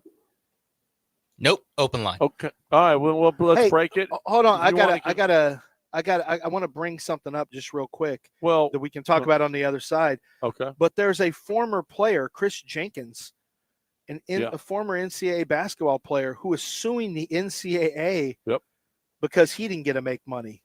And I'm just like, well, but if that's not the rule back then, how can you? So we'll take a look at if he has a case or not, because I can tell you this: the NCAA gets bankrupt if he wins, because now everybody, you might as well do a class action lawsuit. Everybody in history. Yeah, everybody in history. You got to pay them for their no. I mean, that wasn't the rules then. I mean, goodness gracious, Chris Jenkins. Well, Chris Jenkins must be hurting, and he's like, that was 9 I know years how ago, I can make money. I know how I can make money. 9 years ago is when that happened. I'll sue you. I'll sue everybody. HRP, okay? You don't want to be sued by an employee. You just don't. You do not want to be sued by an employee. So do HR right. And HRP does it right. HRP has handled some of our cases when you have an employee that has to go. HRP will tell you how what's got to go down. There's rules, there's regulate. I mean, the EEOC, you don't want them on you, okay? So HRP crosses the T's and dots the I's and does everything that you need to do to make sure that you take care of any problems at your business place properly, okay? That's what they do. That's important. You don't know HR. You're not an HR guy. As a matter of fact, you're maybe a little bit aggressive. No. You may be. So you don't need to handle this. You need somebody who's professional to handle this. You need professional at payroll as well. You don't do that. That's not your business. That's not what you sell. That's not your widget. That's not your service. You don't know it as well as they do. They're great at it. You are not. So let them do it. Let them do your taxes as well, because they're great at that too. So listen, your business is humming along, but you know what? May not be as good as it could be. Let HRP come and give you a free evaluation. HRP.net, 281-880-6525 or HRP.net.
It's John and Lance, on ESPN 97.5 and 92.5. broadcasting live from the Mobile Veritex Community Bank Studios, located at Highland Pines Golf Club in Porter.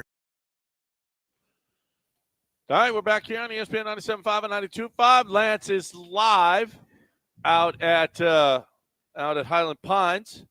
Your old And- stomping grounds. Yeah, I love it. No, not my old stomping grounds. It's still my stomping grounds. Oh, you a still member. have a membership I'm a here? member. Yeah, I'm still a member there. Oh, okay. Yep, but I'm They let you stay? Yeah, I'm a out of town member. You're a So, traveler. Yeah, I'm a traveler. I am. I'm a nomad right now. but you are going to pretty soon. Yeah. You're going to have is We're the right pastor now. there. Look on Is the. pastor? Do you Okay. not see the video? Yeah, Pastor Don No, I don't Gibson see it. is here right now, who is the lead pastor at Mercy Gate Church, and we're out here at your golf tournament today. Tough night. I mean, tough morning for us here. Oh, rough morning. On the Very sports rough. world. Very, You very watched rough. the game as well. I did. Yeah. Heartbreaker. That was a tough one, but you live by the sword, you die by the sword. 100% true. We've won a lot of games that way this year. Yeah. And so, we shouldn't have beat Duke. Yeah. Glad we did, but came up a little short last night. Well, tell us about what you're doing here. This is a really good setup. Great. I guess I was here last year playing golf with you, John, and it's a beautiful course. It's a beautiful area out here. How long have you been doing this golf tournament with Mercy Gate Church? This is our third year, and we're in partnership with an organization called Convoy of Hope, where Convoy of Hope is really one of the first people on the scenes if there's a disaster around the world. They're also part of one of the largest feeding organizations to feed children, empower women to be able to start businesses. And then one of the things I love most is they will go into a country and really find crops that will grow in those countries so that people can be self-sustaining instead of relying on others. And so one of the things that we look at them is that they truly bring hope, but at the same time, they bring a hand up and not just a hand out. And so I've partnered with that organization for over 25 years, love it. And so as a team, we thought, man, we have so many golfers in our church. Let's just put together a little fundraising golf tournament to do it and have some fun. Yeah. And out of that, it's kind of blown up into this in 3 years that, sold out weeks ago. Some great sponsors, and really have been able to merge business who want to do something that bring value and help others and assist others along with those in our church. And so it's really just been a very cool event. This is your third year doing this. You said the growth has been just unbelievable, how quick it's happened. Yeah, it's been very, what do fast. you attribute that to? Relationships, really and truly. I mentioned Tim Schumacher to you. John and I are our old friend for years and years. He's out here. I said hi to him. You knew exactly who I was talking about. Oh, 100%. It's just, it's relationships. I was telling someone earlier, they said, how do you know this person? I said, listen, everything out here is 2 to 3 degrees from separation. That's true. I know somebody who knows 2 or 3 other people. It's like the whole city of Houston somehow. It's the smallest big city I have ever encountered. It really is. I've lived in some other big cities, like our friends to the north, and it's not the same. Houston is a huge city, but you're just a couple relationships away from knowing others. And so that's how this began. We asked a few of the people who attended the church, who own businesses, work in businesses, and said, hey, what do you think? And they're like, we'll invite our friends. And so 3 years later, sold out, looking to in the future to make it a 2-day event instead of just a 1-day event. Oh, yeah. And so, so it's just been absolutely. So you do have plans to expand and get bigger. Absolutely. Yeah. We would love to do a 2-day event and do what I would love to be able to begin to put together is do something like we're doing right now for the where we've partnered with gas and oil a lot, but we have a ton of relationships in the medical district downtown. And so to do some relationships and partnerships there for another day. And so just do a back-to-back day tournament. You have so many natural disasters now across the world and weather-related issues that it can have an impact on, severe droughts on crops and stuff like that. I would imagine Convoy of Hope is something that is having to also get bigger and expand just to be able to keep up with what their vision is. They are. They really do. And, when we had Hurricane Harvey here, we ended up being a shelter there at our church. We housed 700 people, For how long? For about 10 days. Yeah. And so, but some great organizations were just absolutely tapped out. And they said, we can't help you. And I said, that's okay. I have an organization I've been in relationship with. And I made one phone call, and we became a staging center for Chambers, all of Chambers County. And even reaching into Harris County, that side on the east side of Houston. And our county judges were calling and saying, Donald, you're getting stuff we can't get. How? And I said, through Convoy of Hope. And so they were just so you there. you've known about them. That was 7 years ago? Yeah, 7 years ago. Yeah. And so I've known about Convoy. I've been sponsoring them and being a part of what they're doing for about 25 years. But the thing was, I never thought I would need them. Right. I just thought it was something I would give to and see them do things all around the world. But, whenever you needed them, I made that phone call. And they were there in 24 hours. Wow. And that's so quick. Good to have that relationship. It was great to have that relationship for our community. So what do you, so now that you have that, so they're growing, you want to continue to grow. What about people who are listening right now? So they're not playing here. It's a great silent auction. I noticed. You got some. Oh yeah. You got some pretty. If you're a college football fan, Vince Young, Jamar Chase, Johnny Manziel jerseys. There's an Earl Campbell. So good. I'm going to go take a look at the silent auction, which is a big part of every golf tournament, obviously. But what do you for people who are listening right now who would like to get involved with Convoy of Hope or sponsoring them or helping in any way, shape, or form? What should they do listening? Absolutely, they can go to Convoy of Hope's website. And it'll tell you everything there. There's ways to give, to sponsor, to participate, be involved. They go to mercygatechurch.com if they want to go that route. One of the best things that we offer for our business people is if they give through the church, they remain anonymous. Mm-hmm. So that any organization can't just keep coming back to them. Oh, is that a problem? Is that and it's not with Convoy, right? But with other organizations, it is. It can be. Convoy is incredibly respectful, and so that's one of the reasons why I partner with them. The other thing that's incredible about Convoy is the power to multiply. They'll take $1 and turn it into 5 or 6. Mm-hmm. The website is convoyofhope.org. If you are interested, not .com. Convoyofhope.org. Is lead pastor Don Gibson from Mercy Gate Church. Well, thank you for having us out here. I wish we were here with a joyous, momentous national championship for the city of Houston, the University of Houston. Oh man, me too. All their fans, but it didn't happen this time. But we all go through adversity. That's it. Our adversity is pretty easy. Yeah, it is.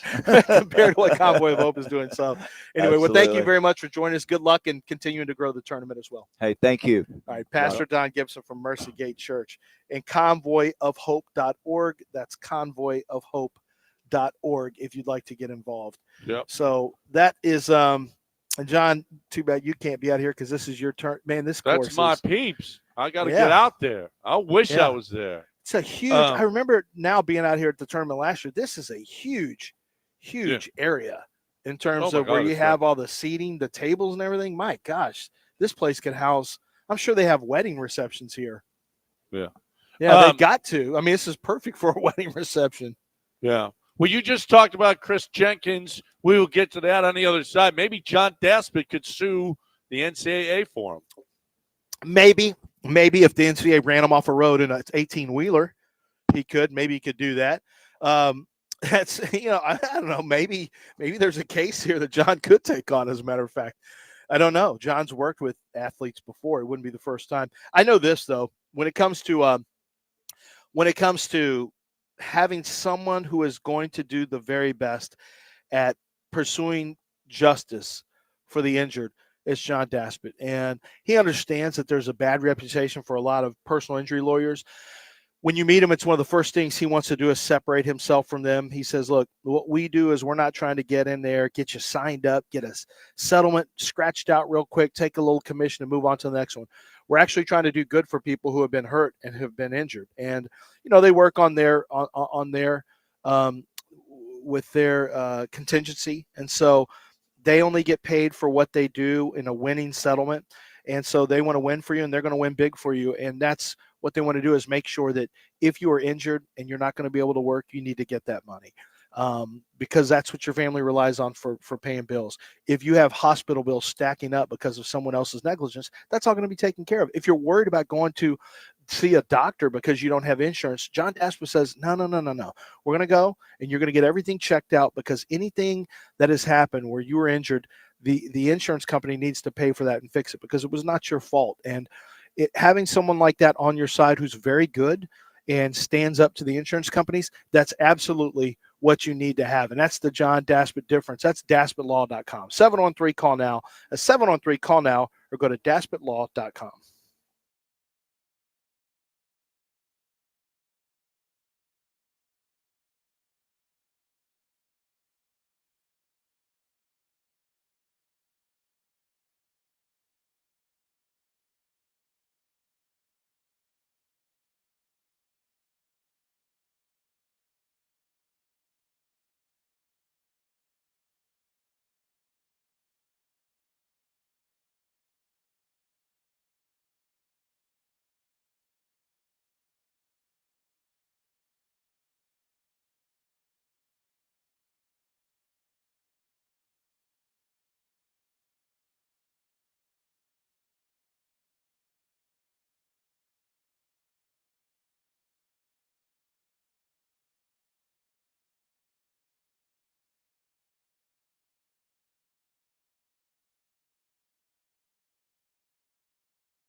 Welcome back here on ESPN 97.5 and 92.5. I thought Art had a great question for our guest, the pastor. I didn't see it, but I guarantee he didn't have a good question. It was a great question. Ask the pastor if he thinks that billionaires should spend their money on campaigns, millions to political campaigns, or helping the poor and hungry around the world. Which one? You could have jumped in and asked. Yeah. 713-780-3776 is the number to give us a call here on ESPN 97.5. I guess and Elon's lost like 92.5. 112 billion now.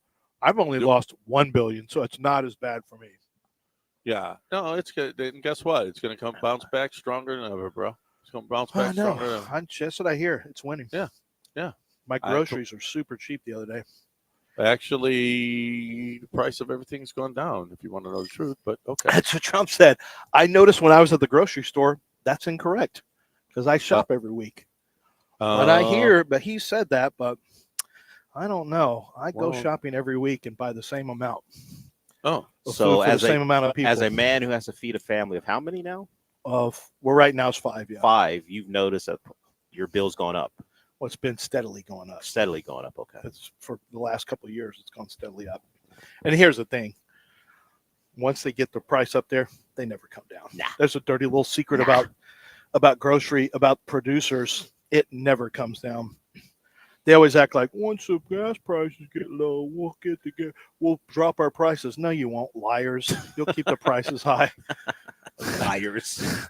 The price of milk shot up because the gas literally was like $3.80 something back in 2010 or whatever it was, and so it got really high. And I'm like, and then when the price of gas got low, got under 3, I'm like, hey, I thought we were coming.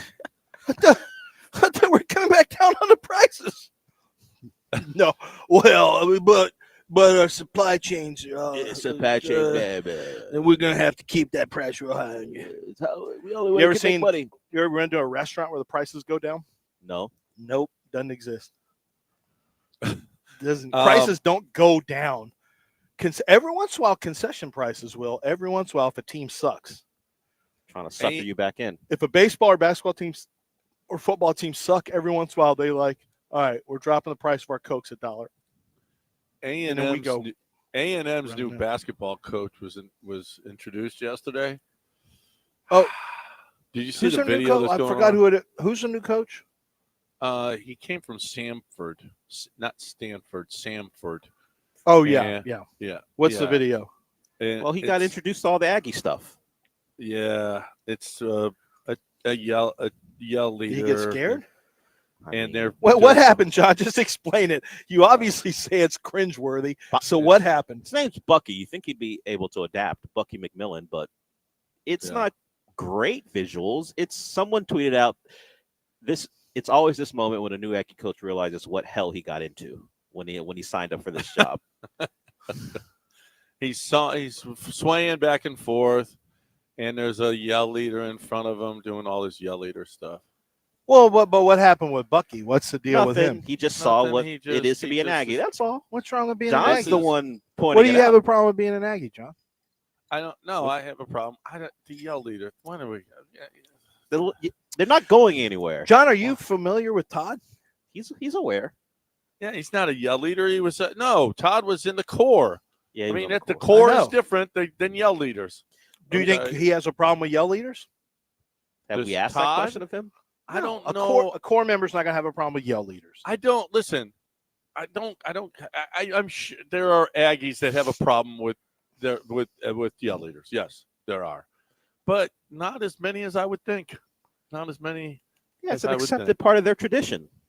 If enough Aggies did, they wouldn't do it anymore. Clearly, enough of them like it that it'll stay. Yeah, get some girls. Get some cheerleaders. What? Why? Yeah. The Aggie men can't pick up girls if they're not. They need cheerleaders. What do they need cheerleaders for? What do cheerleaders provide? You're at sporting events where guys are. Get some girls out there. So what? You're there to watch the game. Those girls, those cheerleaders. No, don't but like I gotta watch these. I gotta watch yell leaders. You don't have to. Just look at the sports. Those girls don't want you looking at them anyway. They're like, hey, yes, they do. That's why they're there. They absolutely want you to look at them. The girls you want think to be they there cheer as for? They as cheer. part of the don't look at experience. me. Get the crowd hyped up. Yeah, is that what you think? Yeah, they're there. You know what we have for that? No, everybody. Don't clap look your at hands. me. No, I'm not saying. Make I'm sure not you saying don't look at me. I'm not saying the women who are part of the event don't enjoy being part of the experience of being at an athletic event. But do you think their entire thing is, hey, the 70,000 dudes in the stadium are there to look at me, and that's what I'm there for? You think that's what they would say?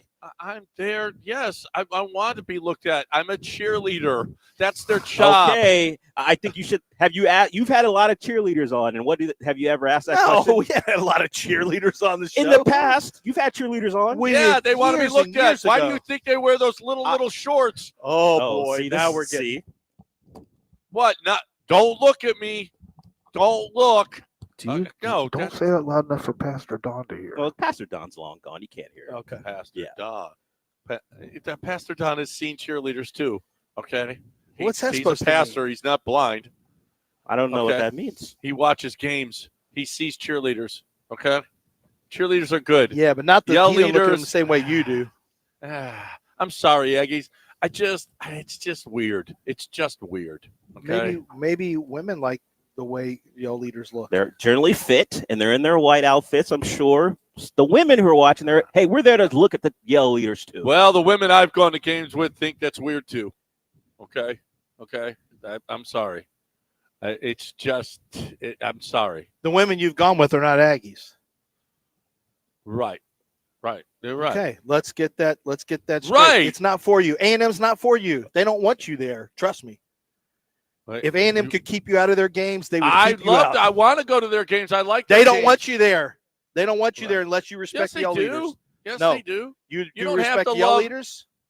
You don't. They don't have want you to there. love- Stay out. You Stay at don't LSU, have they to said, love where they've your- got girls. You doing could love Aggie athletics without loving the yell leaders. No, you can't. No, you can't. You started this whole thing calling them weird. I'm sure they'd welcome you back. Your guys We are saw weird. the Aggies weird This stuff whole where they're thing. sawing Hey, I know horns you off. guys just had, you introduced your new coach, but you know how weird it was that you did it and the way you did it? Yeah, come on in and watch our games. Oh, Yeah. No. I mean, listen. This that's is a heartbreaking time It's to what be they alive. do. It's what they do. What do you mean it's what they do? Hey, listen. What's that mean? We're the station for the Aggies. Listen to Aggie baseball right here. And basketball and football. 97.5 and then 92.5. We've got a new coach. It's not football Bucky season. McMillan. Yeah, Bucky we got a new McMillan. coach. Stop. Yeah. How about they got a coach named Bucky? That's cool. Like a Buck, and maybe he brings back the same Bucky Richardson kind of vibe. Who knows? You don't know. I mean, it could be great. I don't know. No. Hey, this Thursday, the entire station headed to East River 9, 7 a.m. to 6 p.m. Help kick off the start of the Masters. Then Friday, the Paul Gallant Show and the Killer Bees will be broadcasting from 12 to 6 at our Bracket Madness prize pickup party at St. Arnold Brewery. Winners will receive an email on Tuesday if they were a winner in Bracket Madness this year. I ended up 2 points short of being in the top 30 or so. Did you really? Yeah. I was going 80 well, and then I was got 7 out of 85th. 8, Elite 8, and then I ended up 300th because I didn't have the 85th top going two. into last night's game, and I would have Yeah. ended up in the top 30 if they won. But Yep. Glenn Davis has a good show going on tonight. He's going to be at Senate Avenue Brewing in Jersey Village. So if you want to get out there, if you're a soccer fan, you just want to go have a beer with Glenn Davis, he's going to be at Jersey Village tonight. Senate Avenue Brewing for live Soccer Matters, 6 to 8 on our air right here. He's going to have Dynamo defender Griffin Dorsey. He is going to have David Fletcher. Oh, you know him from Lone Star Sports and Entertainment on the FIFA World Cup and a lot more. So make sure free tickets and the first beer is free. So we're getting Dynamo tickets. He's got first beer free, and there's more giveaways. So make sure if you're out in the Jersey Village area to go get a free beer, hang out with Glenn. It's a lot of fun. The guy's great. And David Fletcher is going to be on talking about FIFA World Cup. You know, he's Lone Star Sports and Entertainment. that's my he's man. The guy He's that getting was, us. Yeah.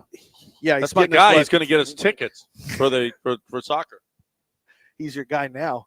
Guess what? He's an Aggie, and he used to be a yell leader. Always been my guy. No, he's a Coug, yell bro. leader. Yeah, he's a yell leader. So look what Oh. you've done. Look what you've done to yourself. He's a Coug, and he's going to, and he's depressed today. But I'm going to call him tomorrow about those tickets, and then you're not going to get any. How about that? You or Dell? Stop being a whore. Are you going to be there? Who's looking to hang out with you? Thankfully. Yeah. Please No, don't no, give no. me tickets. Go to who's looking go to the Dynamo. Who you guys? Hey, where are the cheerleaders? Sorry, we don't have them here at this event. Who We you just have guys got people in the beating on drums. Masters? Drums. Who you guys got in the Lee. Masters? I'm gonna go. Minwoo Lee keeps up the hot streak. Minwoo Lee, I like Yep. it. That's I bold. think he's gonna keep up the. That's yeah, bold, well, that's Mortimer. what they were saying when I won 43-1 shot here at the Yeah. Houston Open. They all said Yeah. it couldn't be true. It couldn't happen. Couldn't but happen, right? here we are, and it happened. A richer man today because you stuck with your principles. Minwoo Lee. That's right. And he's red hot. I'm Minwoo. gonna stick with him every tournament now. Every tournament. Every single tournament. Well, I mean, Scotty Scheffler, if you'd done that at one point with Scotty Scheffler, you'd be in good shape. Oh, I guess you would. You would. So now You'd have I'm won saying I think 6 Min Woo Lee is times. going to be on one of those generational runs soon. Min Woo Lee. Yeah. I've heard people say he's the Australian He's Tiger. the brother of Min Ji Lee. He's the Australian Tiger Woods is what I've heard. Uh-huh. Well, it's different. Oh, you But, see him? He um, speaks like this. It throws you he's- off a little bit. He's won 1 and Tiger won 70. Well, you have to get the 70. You have to win the first one to get the 73. Now, don't 70, you? Do you think anyone was listening and Dell said we were talking about Min Woo Lee and then he dropped Australian and everyone went, hey, what now? Sorry. It's true. We're global. I talked to Sister Min Ji Lee on a plane and she said, oh, could I borrow your charger there? I need to charge my phone. I said, what? I absolutely can. Are you a golfer? I'd like to talk to you a little bit here. Can I give you some tips? I'd rather you not. I'd rather you not talk about golf if it's all right with you. Let's break, yeah, and when we so come back, let's get Chris some more Jenkins. sound in here. Calvin got emotional with Tracy Wolfson. He got emotional last night. We will. He did, yeah. Yeah, we'll hear that. Tracy on the did other a side. good job. She did a really good job. She really did. I'm a fan of Tracy Wolfson. Yeah, she those questions on the sidelines were good, really good. When he said, when she asked him, "What about this?" Early in the game, they didn't make any threes, and neither was Florida. He was like, "Well, this is the NCAA final. We ain't playing Sasquatch State here, okay?" Did you know that somebody immediately made a Sasquatch State T-shirt after that? Yeah, Sasquatch State was offended. Sasquatch has a backpack on it, and there's trees all around him. Sasquatch State. I just said they're just trying to catch a paycheck. That's all they're doing. That's it. Where? Oh, he's gone. We can't hear him. Uh-oh. We are not connected. Well, it says we are. You guys are still on the air. Oh, we're still on. Oh, John's gone? John's off Good. the air. Better Thank show. God. Thank goodness. We'll break it here. I don't know if we have any live spot. John may be thinking he's doing one. I don't know, but we'll break it here. When we come back, I do want to finish up on the Chris Jenkins story that we teased for about 40 minutes now and pay that off. And if you guys want to jump in and talk about the Cougs' loss last night, 713-780-3776. A lot of people have weighed in, and a disappointing loss, but sloppy game. But you know what? I've never seen a game that was that intense and that nerve-wracking, and it wasn't a terrible game to watch, despite the fact neither team could shoot worth a lick in that one. So we'll get into that when we come back. It's 9:15 here on the bench, ESPN 97.5.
Now back to John and Lance, On ESPN 97.5 and 92.5. broadcasting live from the Mobile Veritex Community Bank Studios, located at Highland Pines Golf Club in Porter.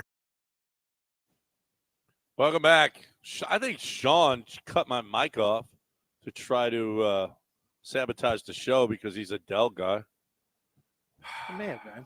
Sean's might a have. Sean guy. Stop it. Whoa, Sean knows. whoa. Sean's a Sean. No, No, I it's play- not that I- you're selfish. I but you- play for the name on the front of the jersey, not the back. Everyone knows Exactly. this. I don't think he's selfish, but Sean puts himself first. He doesn't have a care for what happens with me or you. I was just making sure you stay on the clock. That's what I was doing. Oh, that's right. it? Yeah. Cut his aggressive mic with it. off. Yeah, it was a All little right, bit so aggressive. former NCAA tournament hero Chris Jenkins, I was in the 2016 national championship. Had the big buzzer beater, and he has filed a lawsuit with the Southern District of New York. He's suing the NCAA and 6 major conferences for limiting athlete pay and restricting his ability to capitalize off his name, image, and likeness while he is at Villanova. His lawsuit alleges the NCAA and major conferences, including the Big East, violated federal antitrust laws by impeding the ability of college athletes to make money based on their performances and collective market values. The lawsuit also claims that the defendants unjustly enriched themselves and their for-profit business partners while causing extensive damage to the student athlete. Per the lawsuit, Jenkins seeks the compensation that he would have received absent defendants' unlawful restraints on pay-for-play compensation, a share of game telecast revenue, and compensation he would have received for media broadcast uses of his NIL, and the compensation he would have received for his NIL from third parties. I mean, I don't know. That number is going to be extremely high. I think he's looking to never work again if he hits this. He opted out of a $2.8 billion House versus NCAA settlement, which was discussed in a hearing in California on Monday, and decided to pursue his own lawsuit. So this is not over for the NCAA, and I know the NCAA is terrified. Well, college universities are terrified right now that if back pay is given to players when this wasn't even a consideration, it wasn't legal. I don't know the precedent that will allow that, but if it did, it's going to sink. You will see universities, sports programs, some of them collapse because they're already working. Some of them with the rev share are going to be working in the red anyway annually. It's going to be tough. There's rumors that agents are colluding right now. If that ever gets found out, to price gouge universities for players. So they're working in collusion. They're colluding, which is illegal, with each other to set unjust prices for to collude to alter the market for NIL players. If universities get a whiff of that, we could have a real fight on our hands because they've been paying outrageous prices for players. I found out because these agents have said, hey, let's do some price fixing here. So it's a real dirty stuff going on right now in college. I know it was considered dirty before, under the table, everything. Man, it is so much dirtier now. Oh, my goodness. Well, recruiting rosters, flipping players, it's really dirty. So there is some precedent set for Chris Jenkins in the Ed O'Bannon case. Did the O'Bannons get there something? were damages that were levied against EA Sports. So, but we're talking about every college athlete ever now that played, because if Chris Jenkins, he was a star, he was a hero, but every player would be eligible for compensation because every player right now is eligible for pay. So this is a real this is a kind of a big deal. If Chris Jenkins wins this thing, you're right. It could mean the end. It could, honestly. It was the end of EA Sports doing football.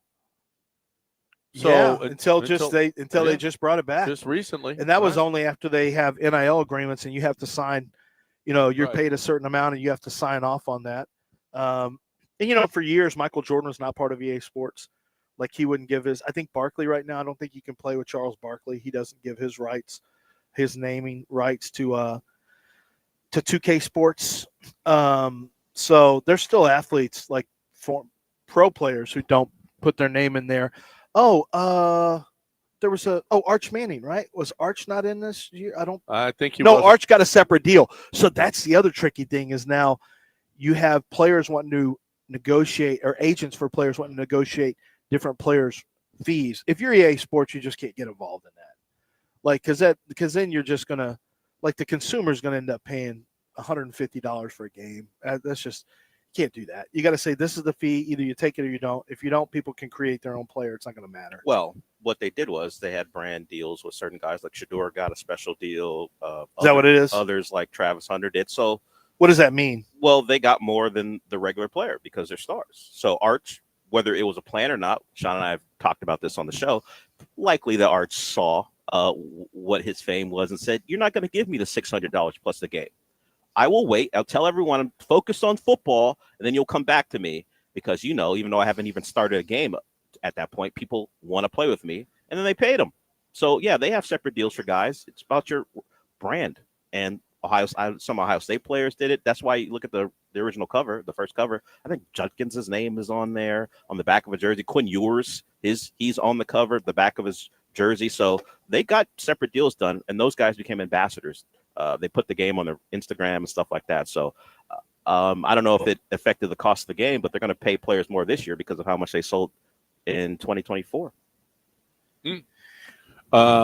Yeah, I love the economics. The economics of sports and specifically college athletics is awesome. It is. It's just. It's so smooth. They've been doing such a great job. Let's get Kyle in here. Get back to the Cougs. What do you say, Kyle? I say I wish I was hungover this morning, but I'm not. I'm just sad and depressed. I really thought we were going to win last night. I was anxious all day because me and my buddy drove up Saturday, saw the Duke Miracle, so we found tickets for this one, drove up, paid ridiculous amounts for a hotel because we planned to get all tore up on the Riverwalk. Instead, all I got to do was listen to a-hole Gator fans after leaving the stadium. But I got to be honest, man, I never thought that team would fall apart in clutch time. I don't like to complain about officiating because, I thought it was weak. That's what Duke. But I really would like to know what changed and how they called the game from the first to second half on both teams. But the Gators could adjust. We couldn't. And then I've never seen Emmanuel Sharp just fold in a moment like that. But it just sucks, man. I really wanted that one. I mean, everybody does, but I really thought this was our year to finally seal the deal. Hey, so Kyle, what was the stadium like with fans? What was your perspective of how many Florida fans, how many Coug fans? Were the Coug fans allowed? How was it? It was, I'd say, 65-35, 70-30 Cougar game. I mean, the place sounded like a home game for most of it, but I'll give Florida credit when they finally made their run the last 2 minutes. They were super loud too, and they tore the roof off the place. So you think there were more Coug fans? We had a caller earlier that thought there were more Florida fans. No, I think there was more Coug fans. Now, also keep in mind the two other teams that got eliminated from the Final Four were blue, and Auburn even has orange. So, I mean, but in my opinion, it was mostly Cougar fans. There was a ton of red in there. And, I mean, it was, like I said, for the side the UH bench was on, I mean, it sounded like a game at Fertitta Center for a while. I mean, when they were in control, that place was rocking loud. And really, Florida was pretty quiet until, the last 5 minutes of the game when they started, really making their final run. I mean, going back to just the game, if you'd have told me we held Mark Clayton to 11 points and that Florida scored 65, I'm thinking for sure we got national championship gear on the way to my house at a ridiculously high rate. And I still can't believe it. I've never seen a Kelvin Sampson team I've seen them lose, but I've never seen them just not be organized in crunch time. I guess that's what hurts most, because that's the reason we lost. I mean, somebody sent it. Go ahead. we're never. I mean, now that might change now with the Big 12 and the recruiting classes, but his whole program, and it's amazing, and I love it. His whole thing is he always gets the absolute most out of players, and we're always the most coached team. It's rare we got the best athletes or anything. That's usually not the case. And it's just last night was the first time I really seen the big game. We folded. We didn't have an answer. Nope. So, we couldn't execute. And that's what kills me. Because like I said, I mean, I didn't think it was over when we were up 12, but I was on pins and needles all day just because you think I was playing that game. And I really, at that point, was starting to believe that it was finally going to happen. And it just seems like it always does. It came apart at the end, and just the way we lost, it's killing me today. Yep. Hey, I'm with you. Hey, Kyle, thanks, man. That's a fan right there. I was so excited yesterday. I really, really was. I was excited for all the Coug fans. I was excited to watch the game. I made dinner, made sure it was ready by tip off, and it was. I mean, that's the most excited I've been for a game in a long time. And gosh, dog, he's right. He's right. I never would have thought, and I don't want to say Kelvin Sampson got outcoached, but I would have never thought that Kelvin Sampson didn't have an answer, and Kelvin Sampson didn't have an answer. Do you know that somebody just sent us an audio of Kelvin Sampson after the Duke game talking about how, the idea of getting points off of set plays is overrated, that random, Houston does well just being random, and that's where most of the NBA points come from is if you look at the chart, it's random. That's one of those situations, and I think he did call a set play, actually, just for the record. I think that was a set play at the end, but, this is why Todd Golden he had set plays coming out of timeouts, and they almost all worked. And it was very noticeable. And then at the end of the game, Houston was completely lost offensively. And it's it just looks, the optics aren't great.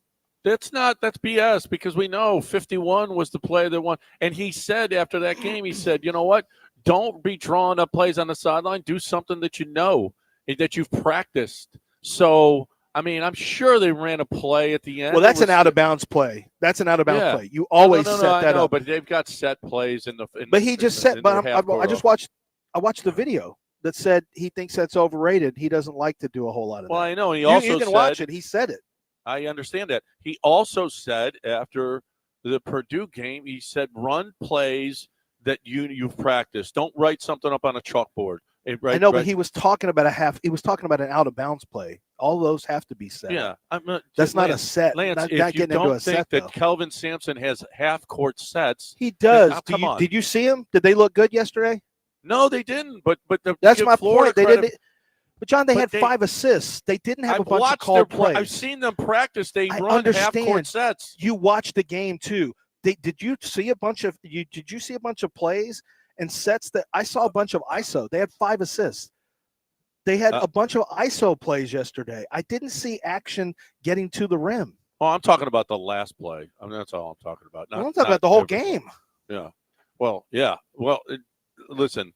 They practice weaving, setting picks, and running off of picks, and none of the what amazed me was that you got Tugler, Javier, and you got Jawan, and none of their picks were nothing. It seemed like every single time Florida was coming off a pick, and there was nowhere to go for the guy for the ball handler. Nowhere, because they're animals defensively. They're phenomenal. They were. Florida was great.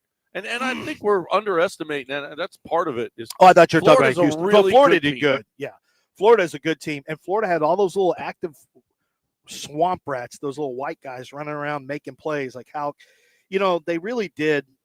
They out Houston at the end. I think that's what hurts them most. Yep. What hurts the most is they out Houston. They were clutch. Clayton made some plays down at the stretch. He had a bad game. He made some plays at the stretch, and Houston played tight, and they didn't play clutch. And they had guys step up. Richard in the first half was fantastic. Richard had 14 of their 28 in the first half. He was the only guy that could play for them. Yep. And you're right. They outcooked the Cougs. All right, 713-780-3776. We got one segment left before we hit News of the Weird. I want to talk right now about Doc Linville. I want to talk about hair. I want to talk about your face. I want to talk about your abs. The doc does it all, okay? If you've got excess skin around your eyes, it's a simple process. The doc can help you. The doc can help you with those abs. He's got machines that will, if you're starting to get a stomach and you're just feeling like, hey, I've got to do something about this, and I'm not a workout warrior. Well, you sit there and let the ab machine work for you. He does that. How about the hair, though? All right. While you're doing your hair, you can sit with the ab machine on you. That's right. While you're doing your hair, you can get the ab machine working for you as well. It could either be the PRP, which stimulates the growth of your own hair, or you can get the neo-grafting, which moves the hair from the side and back to the top of your head. Doc Linville's the best. I love the hair replacement that he does. Other places are painful, terrible, they don't work. Doc Linville, it works. He's become one of the biggest and best at this in the city of Houston. 975hair.com. You're starting to lose your hair? Do it now before you lose it all. 975hair.com.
Now back to John and Lance, on ESPN 97.5 and 92.5. broadcasting live from the Mobile Veritex Community Bank Studios, located at Highland Pines Golf Club in Porter. All right, welcome back here on ESPN 97.5 and 92.5. Did you ever see wrestling basketball? You don't dribble. I have seen that. It's That's wrestlers, a bunch it's of got to wrestlers. be. It's Eastern European or Russian, right? Yeah, right. And Yeah. somebody said, going to tell our kids this was the Florida-Houston national title game. I saw something where somebody said, Houston Cougars really are 2 Ballers and 3 Pittsburgh Steelers. Yeah, it really is. I mean, wrestling basketball is awesome. You don't have to dribble. You can do whatever you want. You can take them down and just kill people. That's the best. Man, you were right. Javier Francis, how about how he posterized? He was so Condon? good. Who did Man, he? he had a great. Yeah, it was. Was it Houck or Condon? I think it was Condon. It was Condon, and Condon had one of the worst first halves I've ever seen, next to Clayton. And but what about that little move that he had down there where he had a fake and a drop step, and I was like, dude, he's got legit moves right now. And then he went left-handed. I mean, what? It was great. I might have been. He didn't get in foul trouble, but I might have been feeding him more down in the paint instead of just heaving up threes that were bricking. Yeah. How about the fact that you shot under 35% from the field? You shot 24% from 3. You were out-rebounded by 1. You had 5 assists, and you were literally potentially 1 shot away from winning a game like that. That's incredible to me. Kyle was right. I mean, you held Clayton to his worst game, and you give up only 65, and you lost. You got to win that, man. You got to win that game. That's your basketball. They stole your basketball game. Just awful. I am looking at, if you go look up Mike Trout last night, he climbed the wall like Bo Jackson last night. He makes one of the best over-the-wall catches you'll ever see. Holy crap, he did. He took 2 steps up the wall and went up and got it. Tell him, Dell. Dell just ball sacked you. I didn't ball sack him. I'm not the one who sent him the clip. Was he playing the Mariners in that clip? He's playing. Oh, when did this happen? Years ago. Oh, damn it. Oh, that's right. The Astros played the Mariners last night. Never mind. It's still one of the best catches ever. It's a great catch. It just happened to have happened years What about ago. Victor Robles' catch? Victor Robles, who I'm sick of. All right. He made a catch up against the real game. In a real game. No, well, that was a real game that Mike Trout was in. No, that was AI. That's a deep fake. It really isn't. But Robles made a catch in right field game. that was insane, too. Well, you should feel good. He dislocated his shoulder on the catch. Good. Yeah. Good. Yeah. We lost Eric Getty to line drive, and they can lose somebody to separated shoulder. How about dislocated shoulder? How about you get hit in the thumb? How in the hell on the pitching hand playing catch in the outfield in the outfield on a line drive? Like that's the worst news. That's the worst luck I've ever heard of. And a broken thumb takes time to come back from. And he's a pitcher. No, so, he's a great. Holy crap! Now, okay, so what's the rotation now? Because I don't want to say, but so far, the outlier for Ronel Blanco was last year. Yeah. Those usually don't last, and so far, Ronel Blanco looks like. Oh, here's some good news for you, John. According to AI, recovery from a broken thumb typically takes 6 to 8 weeks. Like, oh my gosh, that's a long time. That's for the bone to heal, but full function and strength may take longer, potentially 3 to 4 months.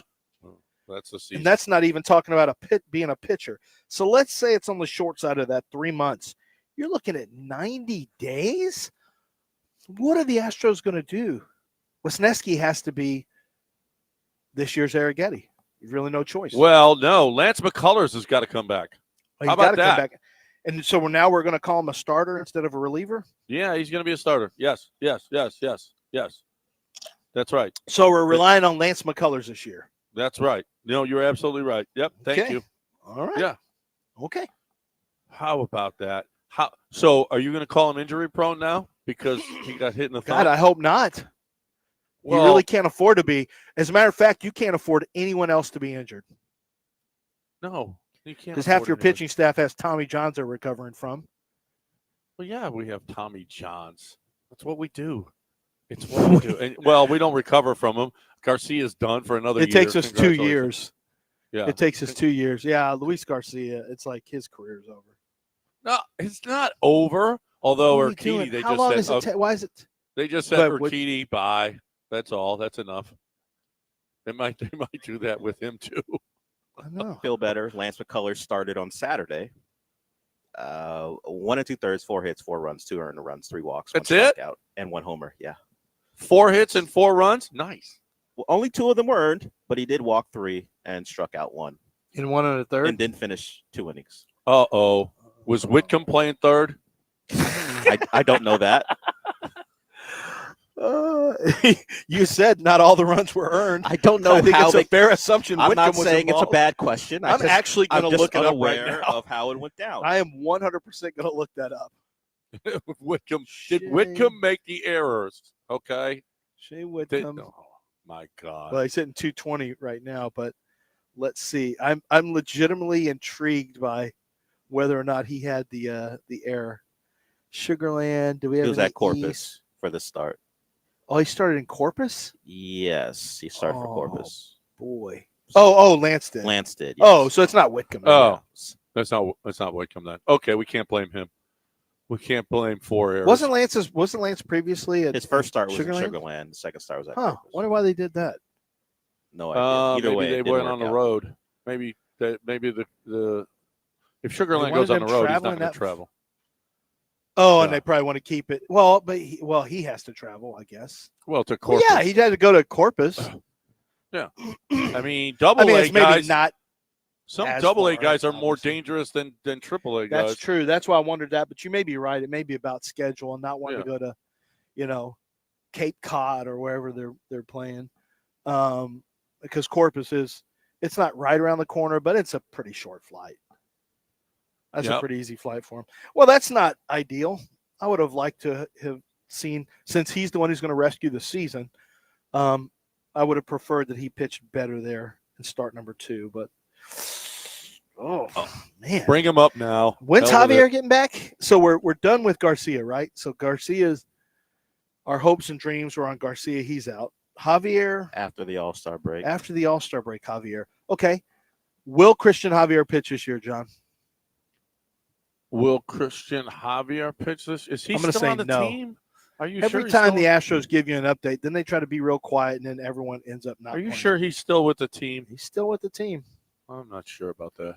He's still We with have the to go team. look we have to look Do that you up. believe that he'll pitch this year? I'm going to say no. I'm just working off the Astros history. No, I don't believe he'll pitch this year. No, I don't believe it. When's the last time we saw a guy have Tommy John and come back in 1 year for the Astros? I haven't seen it happen.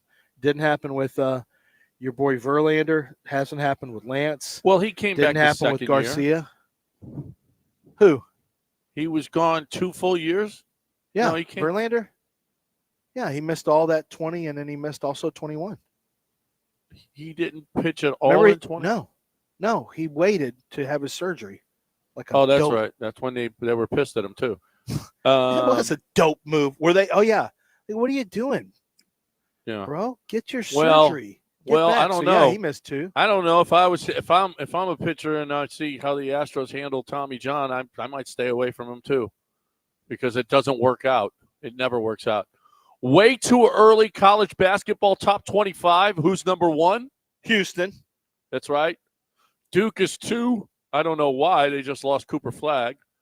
Alabama 3. Kentucky 4. what were you Louisville gonna say? 5. Well, they got Shelton Henderson coming in, the son of Sheldon. They actually have And 3 really good players. And the Boozer twins are coming in too. for Yeah, Duke. one of the Boozer twins is considered outstanding. Yeah, the other one of one's them's just good. considered a twin. Yeah, well, he's pretty good too. but And he's then, not his brother. I'm surprised they're not number 1 because Sheldon Henderson, he's the 5-star from here in Houston. Yeah. So you got Boozer twins, Sheldon Henderson, And I guess the best player, who may be even better than Cooper Flagg this year, is going to BYU. Yeah, the bag was big for that kid to go to Had BYU. to be. Yeah. He didn't look like a typical BYU player. What does that mean? Just Lance? Mormon-y. He didn't look Mormon-y. He didn't look kind of like he drank milk. He didn't look like a milk drinker, a Pop-Tart eater. Well, we'll see if he does some of the other things those kids do there. Well, Will I get used him to be in a trouble. Pop-Tart eater. So I'm a Pop-Tart eater. Debansa, number 1 overall player in the country. my wife is reading some book, and she knows. I don't know what the hell she's reading. She was talking to me about, do you remember when Michigan, Lance, do you remember this, when Michigan, it was a big deal that Chris Webber and Jalen Rose had bald heads? I said, yeah, I kind of do. She goes, yeah, in the Final Four? I'm like, yeah. So she keeps reading her book, and she goes, did you know that LeBron? And I said, what book are you reading exactly? And she's reading about the Boozer twins. I don't know what this is. It's some kind of, it's talking about LeBron. It's talking about basketball. It's something that she got from Mason, but she's reading it, and she loves this book. And there's a lot of high school basketball in it, and it talks about AJ Debansa and Cooper Flagg in this book. And I don't know what she's reading exactly, but it's pretty cool that she's reading it. Actually, Your wife reads way too much. Oh, the last God, the she last reads high a school billion basketball book I read was Lou Alcindor at Power. That was the last. No, this is, and I don't know how this made her list, but she reads a crap load of books. Yeah, a ton. I watch a crap load of shows, and she tries to act like she's better than me. I read books, so I watch my books basically. A lot of these were adapted screenplays. So then she thinks we're the sorry people. And she thinks we're the sorry people, and she thinks she's the queen. She reads books, and we're the sorry people. But she's right, but we are the sorry people. I'm looking at the Boozer twins. Both are 5 stars, but there is one who's better because he's 5 inches taller and 40 pounds heavier than his brother. Oh, which one got the yuck gene? I guess Caden Thanks, Mom. got the yuck gene. Thanks for nothing, Mom. He got everything splintered in one direction. Cameron is 6'9", 246. Caden's just 6'4", 208. You know, it's Jose and Ozzy. Yeah, exactly. Jose and Ozzy Canseco. Is there another? There's got to be another. That's the most glaring one. The Boozer twins will probably take over that. There's got to be another one too. Couldn't they just split the difference? Can't they both be 6'6"? 6'7"? Why do I have to be the 6'4"? Why, Mom? Why does Cameron get to be 6'9"? Yeah. And I'm just a little twerp. I'm considered the bad one. And I'm considered sorry people. They gave me 5 stars just as a mercy 5-star. Mercy 5-star? Yeah. Let's break here. News of the Weird. We're going to be short, but it'll be here on the other side. Right now, we're talking about Houston Powder Coaters. Houston Powder Coaters is awesome, expanding into the Austin area. Listen, you're looking at Houston Powder Coater stuff, and you don't even know it, okay? When you go to NRG Stadium now, they're doing the seats there. When you see really nice seats at NRG Stadium, they're doing ones that can be taken out. They're doing ones for the floor. When you see those, when you see the benches there, when you look at the Woodlands Waterway and the poles out there, when you look at the Ferris wheel, when you see, there's all kinds of stuff everywhere. Westside Tennis Club, everywhere you look. Houston Powder Coaters has had a touch. They've touched so many places in the city of Houston. And they want to touch your furniture as well, your patio furniture. They want to touch your car parts. They want to touch your boat parts. Not only touch them, but they're going to primp and prime them. They're going to make them look great. They're going to pick them up and deliver them absolutely free. Houston Powder Coaters is here for you. If you want to save whatever furniture, car part, boat part, if it's metal, they can save it, okay, for the most part. If it's really gone, and Robin's going to tell you, we can't save that. You got to buy new stuff. But you don't want to buy new stuff. You want the old stuff because the metal is better. So if you need something fixed, HoustonPowderCoaters.com. That's HoustonPowderCoaters.com. Tell Robin you heard it right here.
All right, Lance, I want you to listen to this. It's an 11-piece orchestra from Vienna, Austria, that was awarded a Guinness World Record.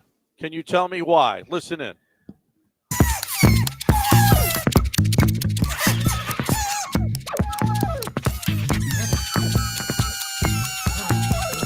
They played 344 concerts over the course of 27 years. What is Animal sounds? That is not animal sounds. Fart noises. Nope. They're playing all vegetables. What? They're playing What do you mean vegetables. they're playing vegetables? What does that Made mean? exclusively, their instruments were made exclusively from vegetables. How does that work? They carve the veggies, make instruments. Now, here is Twinkle, Twinkle, Little Star on a carrot. Can you tell me who is playing Twinkle, Twinkle, Little Star on a carrot?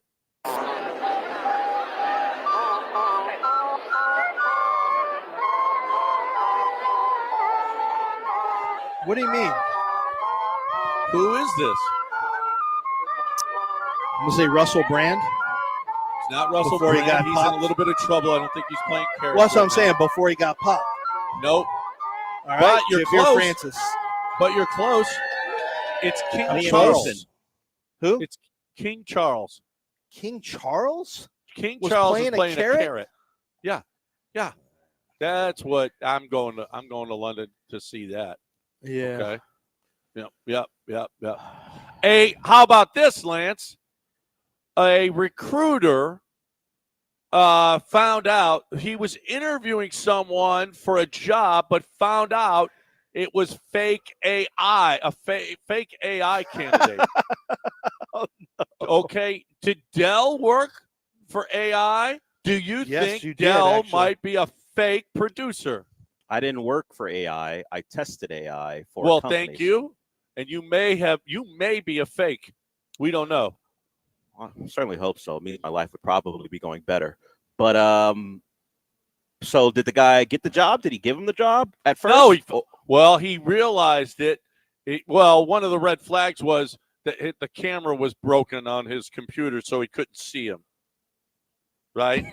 Yeah, well, that's a problem. That's a problem. He said immediately that throws up a red flag. So if you're interviewing somebody and you can't see them, you're probably talking to somebody Dell set up to Once again, that exploit your business. Was not my job, but go on. Well, it kind of was. It wasn't. But it was close. It's close to your job. We don't know. Not at all. We Not don't at know all. if you infiltrated and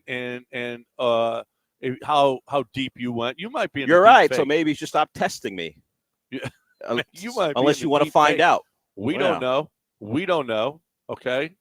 And Well, Lance can finally, see me. Yeah, I can see him. He's a real person. Okay, this is a story for some reason, and we've talked about this before. Teens are delaying getting their driver's license, and parents want to know why. Why, Lance, are kids today delaying getting their driver's licenses? Because Because they're mentally soft?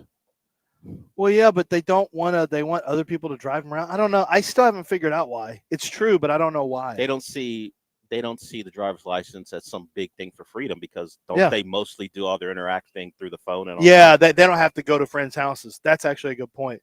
Yeah, and they just sit We on used their to do couch. that. We couldn't wait to go to a friend's house to go and actually how see we them. got there is by driving. Yeah. Now it's different. Yeah, and they got rideshare apps, so Oh, that somebody too, else. yeah, can Uber drive. exists. Yeah. Yeah, we couldn't Lyft, take. yeah. Can you imagine a taxi picking you up when you were a kid? I mean, No. my mom would have punched me in the face.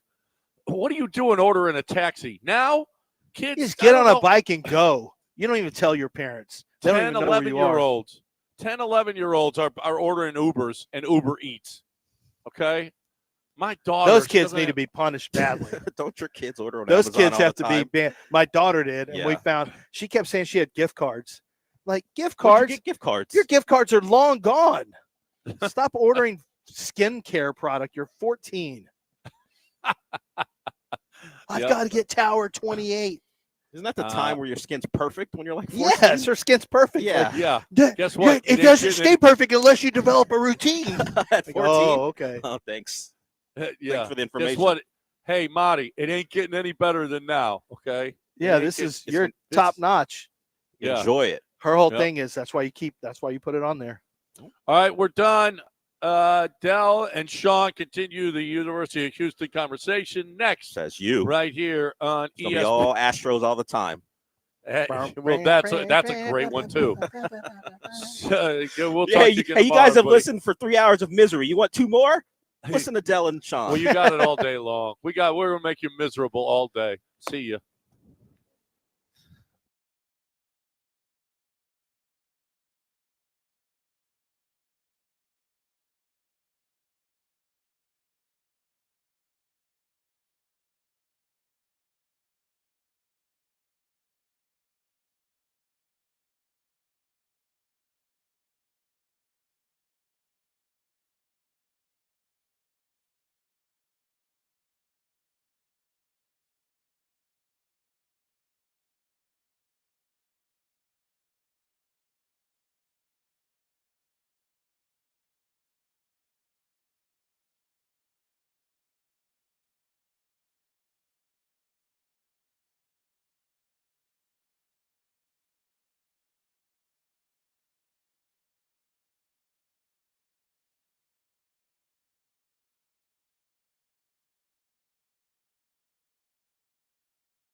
Welcome to the show. And as you heard, the man, and if you've listened all morning, we are out at Highland Pines, thanks to Mercy Gate Church.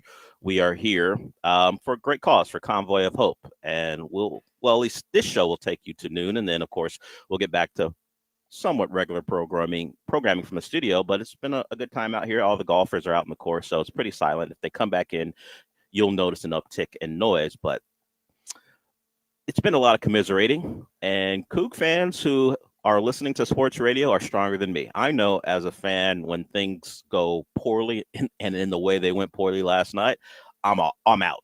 It's not good for this business, but I'm out. I'm not listening to sports. In fact, even last night after the game, I didn't watch Florida celebrate. I never watched the other team celebrate. If they're the team I'm rooting against, I went immediately to see what's on FX because we were in a hotel. Lance, who he was here, and it's a long drive, so Lance and I didn't stay in the same room. We were in adjoining rooms, so I could hear all of Lance's reactions to the game. But we were out here just getting set up before, and I just turned to see what was on TV. It turns out The Equalizer was on TV, so that's what I watched. I didn't watch the FX version. I said, oh yeah, FX and Hulu are pretty much the same company now. So I've just pulled up my Hulu app and started watching The Equalizer to try to forget what was a brutal end to that game. And it's not like the Cougs, you would say, played well at any point offensively in the Final Four, and that stretches back to the Duke game. They won the game, if you want to say, on Saturday through grit and toughness, and that just got reversed on them yesterday. And there are multiple points in the game where you think if a shot here, a stop here, maybe they close out Florida. But I think my biggest takeaway from that game is early in that first half or second half, because a lot of the talk late was all the Cougs fouls. The Cougs had the Gators in the bonus very early in that game. I think the Gators picked up in the second half. Excuse me. I think they picked up 7 fouls pretty quickly, and the Cougs didn't get to the free throw line. And when the Gators, as they were accumulating fouls on the Cougs, it was a lot of shooting fouls. That, of course, you go to the line and you still pick up the team foul. And then at the end, it kind of built up on the Cougs, and that's why you saw them in the bonus very quickly. From the point that the Gators were in the bonus, the Cougs gained on them quickly. It felt like impending dread the entire second half. Where as long as you can keep them from tying you or taking the lead, maybe you can find a way to close this out. And honestly, as soon as the Gators knocked down, I don't believe it was a free throw to give them the lead, I didn't think the Cougs were coming back, because the offensive possessions, beyond the fact that they didn't get shots up late, they had no way to get themselves a good shot. I mean, they could beat a guy off the dribble, and normally throughout this tournament, Milos Uzan has made shots in the paint. Those runners that he makes as he gets by a defender, those shots are just off. For large portions of that game, I just assume they're going to go in, because that's what I had seen all tournament. And then you kind of realize tonight's not the night for that.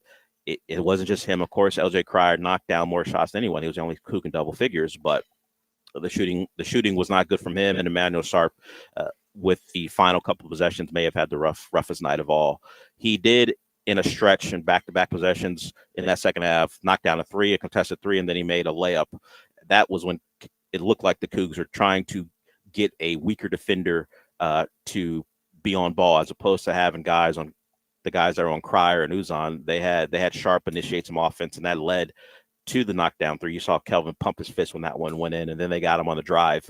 I think the biggest takeaway as far as the Cougs' offensive possessions, where their big guys aren't really a threat, and the Gators treated them like that. So anytime they try to set a ball screen and have the Gators react, the Gators really didn't. Like, there was a time when Tugler was out there, and he set a screen, and the ball was dumped to him. The Gators were like, okay, hang on out there with the ball. We're not going to overcommit to you. In fact, we won't even commit to you at all. So if you want to shoot a mid-range jumper, go ahead. But we are going to stick with our principles and stay with your creators. And it just stagnated the offense. When you cannot find a way to get an easy bucket or just even a good attempt, you saw what we saw: a lot of dribbling around the perimeter. And then when they got into the lane, there were too many bodies around them to finish. I mean, as good as the Cougs have been, in the backcourt, you have LJ Cryer, who can knock down shots, but they're not, I wouldn't say, elite athletes in the backcourt. Uzan's probably their best athlete of guys you want taking shots like that. And as I said, he kept missing those runners in the lane. Sharp, more of a three-point shooter, and if he's getting to the rim, kind of has to be uncontested. If there's a challenge there, he's not going to elevate over anyone, and Cryer's just small. And the Gators swallow them up. That's why you saw a couple of those possessions from Cryer. When he would get in the lane, he had nowhere to go. And sometimes those led to turnovers. Sometimes those led to awkward attempts, and the live ball turnovers are killers. The number of times the Cougs had a shot blocked or a steal or even a long rebound turn into a Gator run out or an easy shot for them what's the difference in the game? Because I don't think the Gators were great offensively in the second half. They just were able to get attempts at the rim. And when the Cougs fouled them, it wound up being a three-point play. They finished through contact. Not enough fouls that deterred guys from getting shots above their shoulders. And, of course, there's always the chance that you're going to catch a flagrant. But the number of three-point plays was a killer. Those added points, and you got to credit Florida for knocking down the free throws. So, all in all, just a tough way to lose a national title, which felt like yours. And I think it's the fourth time that a team was down 12 points or more and won it in all of the tournament's history. I mean, they're running down the list of teams, and it wasn't a lot. We know the Gators, for all the talk we've had about the Cougs and their fortitude, and of course the Duke one's the one that stands out. And people talked about the Kansas game. That was a narrative about the Cougs. Never quit. They're never out of it. You can't kill them. That was from the national media as well. Well, I'm sure the stories were being told by Gator people the same way. Hey, we fight back. We come back. We win games. You can't count us out. You can't kill us off. And the Cougs simply could not kill that team off. And that's why the Gators have their third national title, and the Cougs after their seventh appearance in the Final Four don't have theirs. Sometimes it's about skill. Sometimes it's about just the will of a team. And it was a combination last night of the Gators, when they got their opportunities, taking advantage of it, and the Cougs simply did not. And we can get into a goaltend here, maybe a foul on Jaywan when he was trying to attempt a shot that led to a run out and an easy bucket on the other end for the Gators. But a lot of things you can factor in if we break down every play over 40 minutes. But in the end, you got that lead. You're up trying to salt the game away. You just cannot make enough shots. And the stops, while you still played well defensively, the fact that you held Clayton to what he was doing for that long, you had to feel that at some point he was going to start scoring. And he didn't. I think he knocked down 1-3 that might have even tied the game. But the Gators started getting things for him going to the rim. Todd Golden gets credit for finding a way to get his guy at the rim, and credit Clayton for finishing those with three-point plays. So it was just a rough night overall. I see you, Eric. I see you, Keith. We'll get to you when we come back. We're out at Highland Pines for Mercygate Church and Convoy of Hope. If you want to help out Convoy of Hope, we had the pastor on earlier from Mercygate. If you want to help out Convoy of Hope, go to convoyofhope.org. That's the website if you want to donate. And of course, they have the silent auction out here. I'm looking at all the jerseys. Always a big part of any golf charity event. So we're just getting started here. I see you guys. We'll get to you when we come back.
You're listening to the Del Olaleye Show, on ESPN 97.5 and 92.5. broadcasting live from the Mobile Veritex Community Bank Studios located at Highland Pines Golf Club in Porter. Here's Del Olaleye.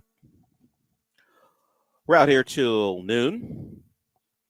You want to call in on anything? I imagine a lot of it is going to be Cougs related. You can 713-780-3776. And we had a couple people call in before we went to break. So let's get to Keith. He wants to talk Cougs. What's up, Keith?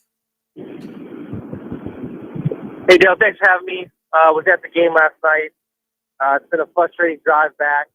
If you would have told me as a Cougs fan and a Cougs graduate that, Walter Crane Jr. wouldn't score in 25 minutes of game time and we would, lose the game, I'd be stunned.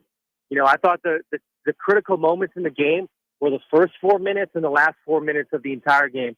First 4 minutes, we miss a bunch of three-pointers, a bunch of easy shots. France misses a dunk. And then the last 4 minutes of the game, Florida comes all the way back, takes the lead, and then we turn the ball over with the last 4 possessions. So basically, you mix in the goaltend non-calls, and then you mix in the it felt like there was one play where Chinyelu trucked Tugler after a made basket, and they didn't review that either as a potential flagrant one or anything. You just had so many of these easy buckets and easy plays that just kind of added up. It just didn't feel like it was a true Coug game, and Florida basically out-Couged the Cougs, and it's just a heartbreaking loss, especially with that goaltend call, and you lose the game by a bucket. So you're there. I was going to ask a question, but Keith just Second wanted to time say what he had to today, say. He did that when he called in the morning show too. Hey, you just need to get something off his chest. It's a long drive from San Antonio, so Keith called in a couple of times. I am not so against talking about the officials as others. I know because you're up big and you blow a lead, people don't want to. That's like one of the immediate reaction. Hey, I'm not going to blame the officials. I'm not blaming the officials, but acknowledging what happened is fair. The goaltending, not just the goaltending, it turning into a three-pointer on the other end hurts when you think about how close that game was at the end. I mentioned what I believe was a foul that was not called and affected a shot for the Cougs, and it went down the other way, and the Gators went out and scored, and it was noticed by the players in the game. They, that typical, hey, hands are out. Hey, what's that call that they didn't get? So the referees didn't kill you. They didn't make you lose, but you would like the calls that are fairly obvious to go your way. I understand fouls not going your way, but that was a clear goaltend. Just make the call. That's all. And so you don't even have to you don't have that as a reason why you lost or a potential reason why you lost. Just make the easy ones, and you can kind of stomach some of the ones that are happening in the flow of the game that, hey, maybe you didn't have the right angle on it, whatever. Maybe you deemed it not enough contact. Those are things you can kind of suffer through, because I'll point out that in that second half, Clayton Jr. got fouled by Sharp on a three-point attempt that wasn't called. He hit him right across the arm, was not called. So those things can go both ways, but you just like the goaltending call to be one that goes your way because it's pretty damn obvious. Let's get to Eric here. What's up, Eric? Yeah, the refs did a terrible job. I mean, why did they have replay for the 90-minute replay? Check if that was goaltending or not, which it was. But also, with Kelvin Sampson, he's been to the Final Four and to the dance numerous times in the 10 years. And with 17 seconds left, that's the best play he can draw up. I mean, you only needed a 2. You didn't need a 3. So I don't know if it's time for him to step aside and let his son take over. Because they just don't have that killer instinct with him, I believe. But, there's give a shout out to Maya Moreno. She needs it right now. We can hold her together. I don't want to hold anyone with you ever. Let's just be clear about that. Thanks for the offer. I'm not sure Maya's looking for that either. But killer instinct, that's maybe a buzzword or buzz phrase. I don't know that that's the case. And Kelvin Sampson talked about the play they did draw up. It just so happened that Sharp, at least in Kelvin's eyes, did not do what he would have recommended with the pump fake and get into the lane, because he said we didn't need a 3. We could have gotten a 2, and with the reaction by Clayton, who got over the screen and made a great contest. Maybe you make that assumption. You you shot fake, you put the ball on the floor, and you get to the rim. But Sharp had one thing on his mind, and that was getting up a three. We're playing the result here. And when the team doesn't even get shots in the last several minutes of the game, you start to get into why didn't the coach do this? Why didn't the coach do that? He drew up a play, and the play was, sure, if you have an open three, take it, but use your gravity, use Clayton's aggressiveness to contest to get by him, and then maybe get a better shot. Help, even if you're not driving into the lane, you get Clayton up in the air. You can do a sidestep, keeping your dribble alive, and then take an open three with no contest. These are things that maybe in a situation where you're a little bit more calm and maybe you've played better, you do that. But Sharp had not played well down the stretch and had not shot the ball well throughout the game. So maybe the mind wasn't clear in that situation. That's part of what pressure does. You're not at your best. And while Florida wasn't great offensively, they were better down the stretch in the Cougs, and that's what cost them. So Kelvin Sampson's status as a coach with Houston is one that's cemented. He will determine when he leaves. You can question what should he be able to tell the Cougs and have it set up where his son takes over, but that's how it's going to be. And I don't know the last time that's worked or if it's ever worked. Sean, can you remember the last time? Just remove the son from the equation outside of Shire, and that's a different ball game considering what Duke does as a legacy program and how they recruit, and the Cougs have kind of stepped it up there. But the clear, this is my guy. There will be no interviews. When I'm done here, I'm handing the job to this guy, and more specifically, my son. Do we remember that working out? Florida State, Bobby Bowden, Jimbo Fisher. Okay. But not go ahead. Not to crazy levels, but they did win a national championship. Jimbo Fisher then left like 5 years later. That's about it as far as it coming straight to mind. And I would guess, say Shire and Duke is probably like the number two on that. And I would say the big difference with Jimbo is he was brought in to be the guy. Yeah. That came. He wasn't anointed as he had been on the staff for years, and then by the way, we're gonna make you the new coach. Florida State's transition plan was to bring Jimbo in, and I'm sure they had to convince Bobby Bowden of that. But they found a way, and then Bobby held on for a couple more years, and eventually Jimbo took over. Maybe Bob Stoops and Lincoln Riley, but that was more of he decided to retire in July so he could to make sure Lincoln got the job. He was circumventing Yeah. any plan that the administration had, as opposed to that being the plan. Yeah, same thing that Tony Bennett did this year, basically. Yeah, so and that didn't work out for Virginia. Too early to tell. No, so they far. Fired him. Never mind. Yeah, it's not too early to tell them. Hey, this sucks. We're gonna make a move. So that is a Cougs future. It'll be Kellen Sampson at some point, and you hope that he takes over and the program is humming at a level where they're recruiting like they did this past recruiting cycle, and he's just gonna have a lot of guys as he adjusts to being a head coach, and he'll have a overwhelming talent advantage like John Shire has right now with Duke. And that will continue. We talked about it earlier because ESPN put up their way too early top 25, and the Cougs are number one because of their recruiting class and the guys that have coming back despite the departures.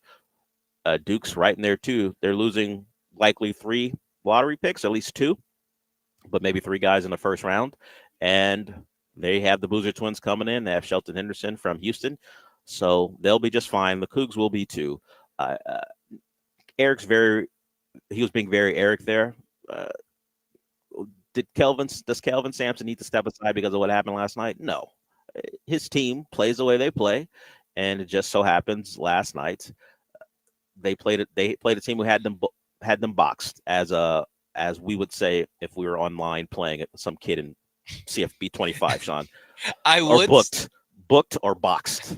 I will say that on that final play, you have, like you said, like 20 seconds. I would like to have the ball inside the 3-point line once in that possession. Just one. Just do it one time. I would have wanted something less side-to-side, dribble handoffy, more something getting either Cryer or one of the big men going to the basket. that was their problem down the stretch. It was a lot of side to side stuff, and eventually you had a late shot three, or maybe a Crier got by a guy. There wasn't a lot of time to make an extra pass, and as I said in the previous segment, Florida just collapsed on them and left him no option. This is a time where we're going to ask, or at least dissect, the coach who has put his team in the title game and say, why didn't you do this? Why didn't you do that? One thing I did not see, if at all, was guard screens. Like, it was a lot of, hey, we're just going to bring the big man up and have them as part of the action. I don't know if we saw any Crier and Uzan two-man game, or Crier Sharp two-man game to at least put some pressure on the Florida defense to have to guard a couple threats. When those guys were given screens, it was generally with a non-threat, and Florida didn't respect the bigs for the Cougs all that much to try to make a move. Although Javier Francis had a couple nice, beyond the dunks, he had a nice post move early in the game. We didn't see much of him because of foul trouble, and maybe that's just not the Cougs offense either. So sure, we can pretend like and I said this before the tournament started. It's now's our time to pretend like we're experts on particular teams. I know they made a Final Four, but you should have done this in a situation when you don't ever do that. Hey, Kelvin Sampson, give me the clipboard. Let me tell you what I would have done. Hey, coach, what are you doing? Pass the sticks, coach. It's time for me to generate offense for you. Ever heard of a Spain pick and roll? All right, let me tell you what it is. Yeah, let me walk you through it, coach. So I guess it's the time for that, but more it's just, hey, you were there and you couldn't find a way to get over the hump, and it's the closest Kelvin Sampson's ever been. He was mere minutes away from getting a national title and bringing one to the Cougs for the first time ever. And I know Cougs fans. I mean, hell, we know Andrew worked here. He's a giant Coug. And we know Michael is a Coug who works with us now. And, of course, I know KJ as well. This is not the time. Not the time to reach out. Like I'm not a person who go, hey, man, tough loss, because I don't want to hear that from anyone. If my team loses, they know it's a tough loss. It hurts. And it hurts a lot of them. It hurts a lot of people in the city. It was supposed to be – last night was supposed to be the night. And while the game wasn't aesthetically pleasing, the Cougs were in a great spot.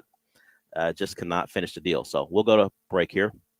If you want to get in, you can. 713-780-3776.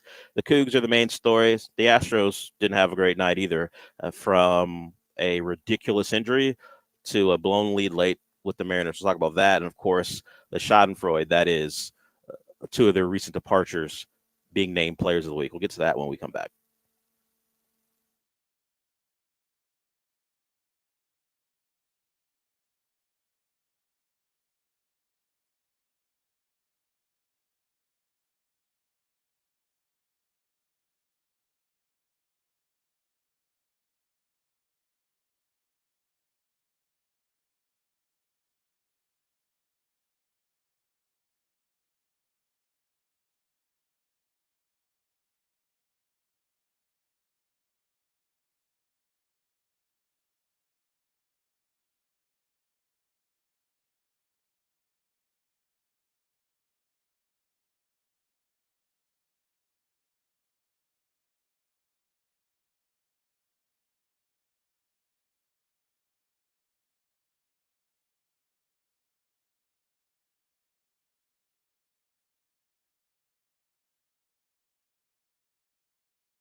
The Del Olaleye Show continues, broadcasting live from the Mobile Veritex Community Bank Studios located at Highland Pines Golf Club in Porter. Now back to Del Olaleye.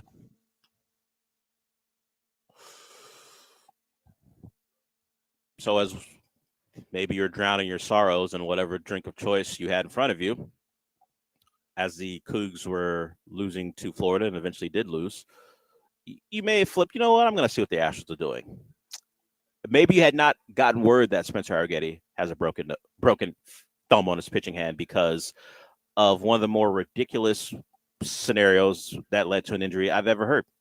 He's playing catch, and then I hear broken thumb. Wait a minute. He broke his thumb trying to catch a baseball with his bare hand? What's he doing? And then you find out that it's a batted ball that hit him. Sean, I'm not a baseball guy. Maybe you are a baseball guy on this show. And I know it's a regular thing. But baseballs are projectiles. I don't know. Perhaps if you are not paying attention because you're paying attention to another baseball, maybe we get enough distance, or maybe we don't have anyone out there hitting baseballs. Because I, as a non-baseball guy, would want to know and at least have my attention on one baseball, not be aware of two. And of course, this is a happenstance, an unlucky thing that I guess never happens. But me, nah.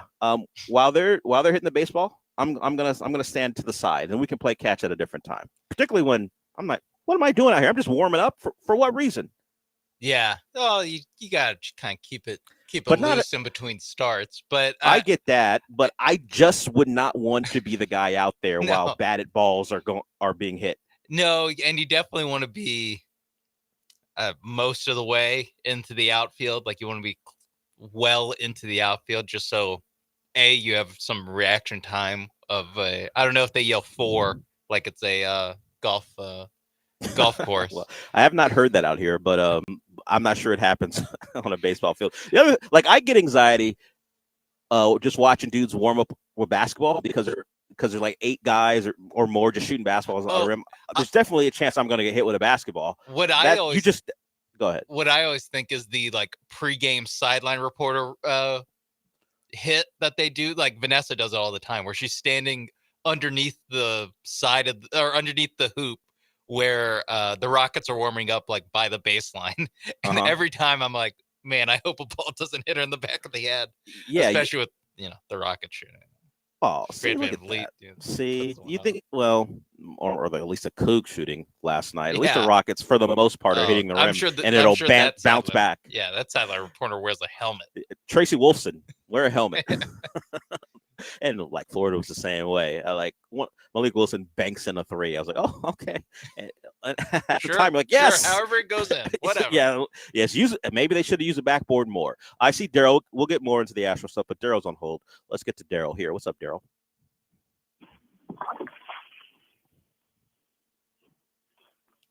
Daryl. I hear the rustling. Hey, what's up, Daryl? How are you? I'm good, and y'all self. Thank y'all for taking my call. Of course.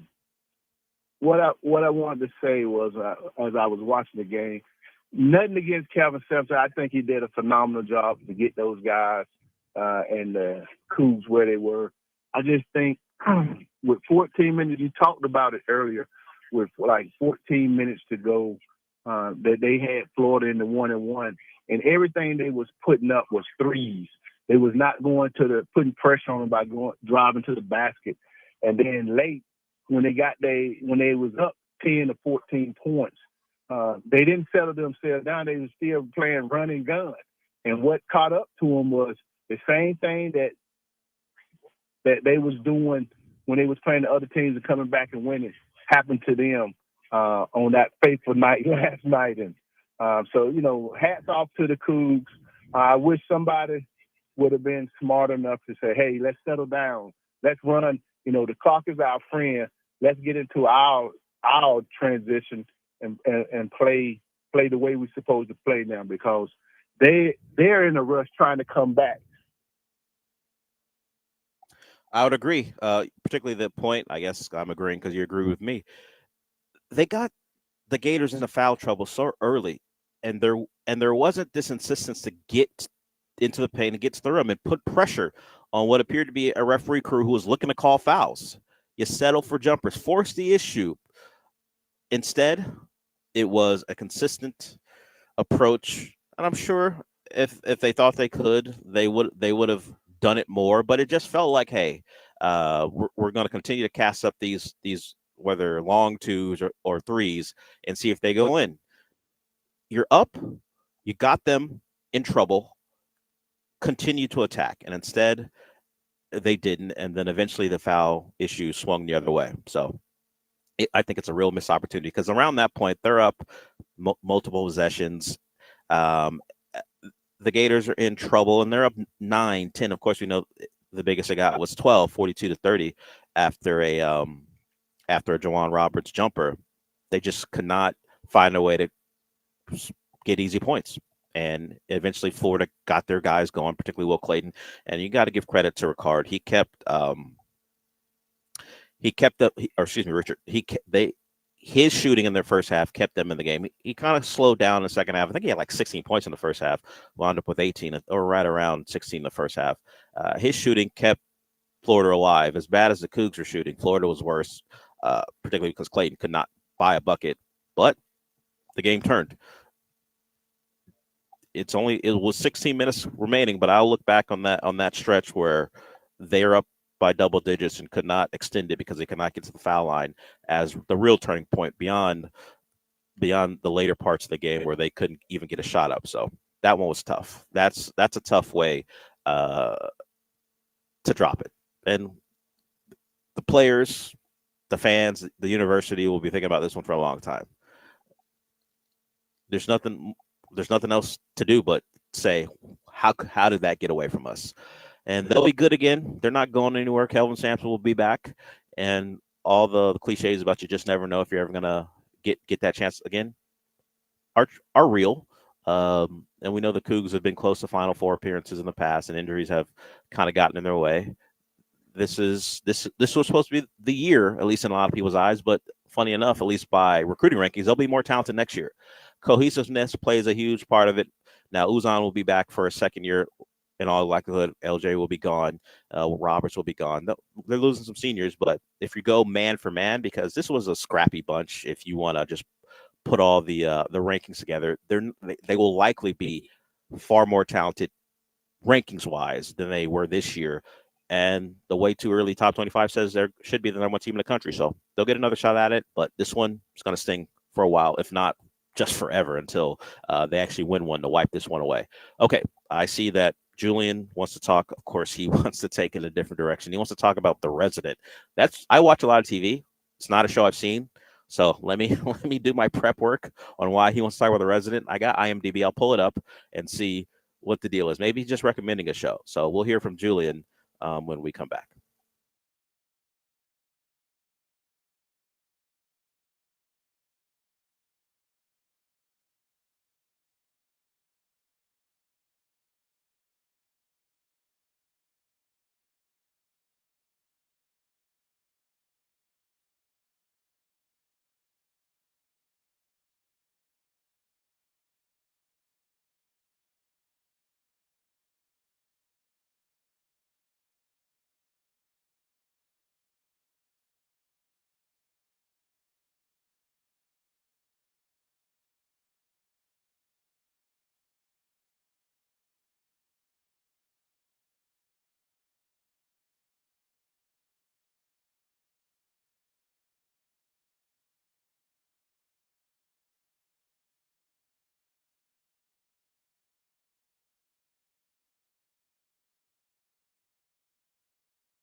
You're listening to the Del Olaleye Show, on ESPN 97.5 and 92.5. broadcasting live from the Mobile Veritex Community Bank Studios located at Highland Pines Golf Club in Porter. Here's Del Olaleye.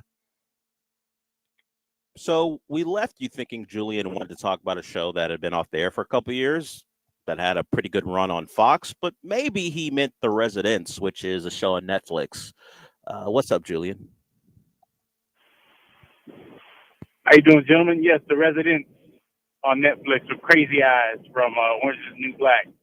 Wildly entertaining. He's very quirky, very funny, has a lot of good actors in it. I think you'd enjoy it.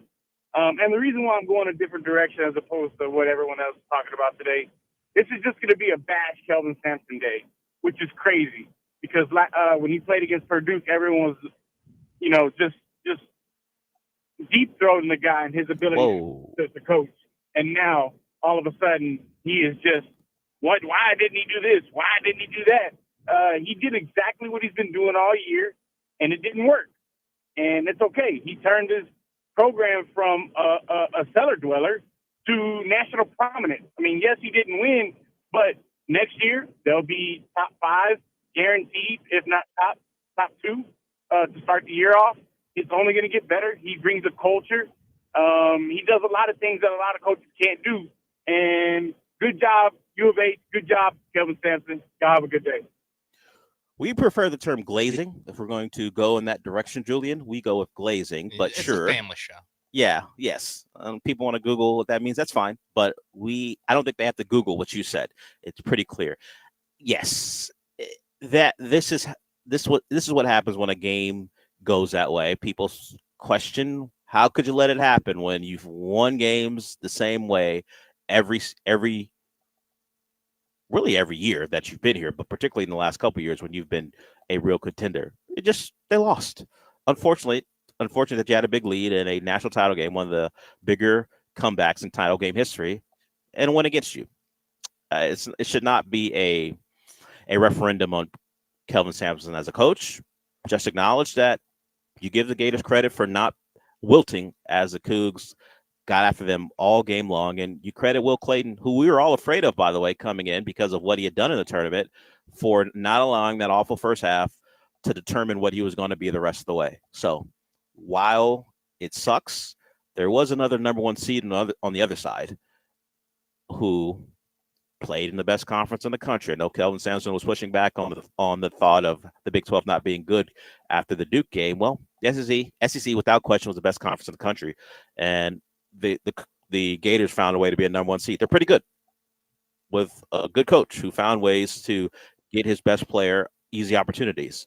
If you're going to criticize what happened against Florida for the Cougs, not a lot of easy opportunities for their best players. And maybe just last night the Gators had all the answers defensively, and the Cougs couldn't come up with any ideas to beat them that they know, like as far as who they are as a program or as a team. Because you can talk about what they could or couldn't do, but if they don't run those plays, why would you think they're going to work? You don't bring out your special plays in the biggest moments, because even when you run a play that you're familiar with, sometimes your players won't execute it. You think they're going to execute a play they don't run? So the Cougs play the way they always play. It just didn't work out this time. Another team played better down the stretch. As far as the Residents, apparently during the research during the break, it's an upstairs, downstairs version of the White House. You heard Julian mention Crazy Eyes. She is the detective. Some crime happens in the White House. She's there to break it down, and it's supposed to be a comedy. So you can check that out. I'll probably give it a try at some point, but there's a lot to do. I gotta take Michael's recommendation and watch The Pit. The season finale is on Thursday. Sean and I probably won't watch at the same pace, but we'll get to it at some point. We waited and until I'm the ahead of last Sean. possible minute, and now we're gonna watch. No, I'm not gonna watch it to get ready for the finale. The beauty of The Pit, no one's really gonna spoil it for you, and it's a doctor show, so it's not really one of those spoilable shows. And also, it's streaming. I don't have to watch it when it airs. Yeah, that's part of the good things with streaming, with the streaming world. I can watch it anytime I want. You can't boss me around, Michael. No, get out of here, Michael. He's not in here. No. Yeah, no, I'm interested in that, especially after checking off White Lotus. Talk about a show you need to watch, or else it gets spoiled for you 70 Yes. seconds after it happens. You look up a White Lotus person or actor, and then immediately your For You page is just flooded with all the actors talk about the finale, all the scenes from the finale. And I don't think I didn't look them up on Twitter. I looked them up online regularly, and then I go back to my For You page, and it's all White Lotus, White Lotus. So I just want to see what else the actress that played Piper was in. Now all of a sudden I have Walton Goggins talking for several paragraphs about Rick. Yeah. Oh, okay. Guys, please don't give me a break here. I'm just trying to figure out what Sarah Catherine Hook was in before she got on White Lotus. I will tell you, not a lot that you'd I recognize. was gonna say not much. Not much. I was Yeah, surprised. she was in some vampire show on Netflix that didn't get more than one season. Part of the Netflix formula. If it doesn't hit, we're not gonna really give it a shot. So if you want to see her play a moody vampire, go check it out on Netflix. I'll wait until the rumored all-star season of White Lotus, which I have a hard time believing.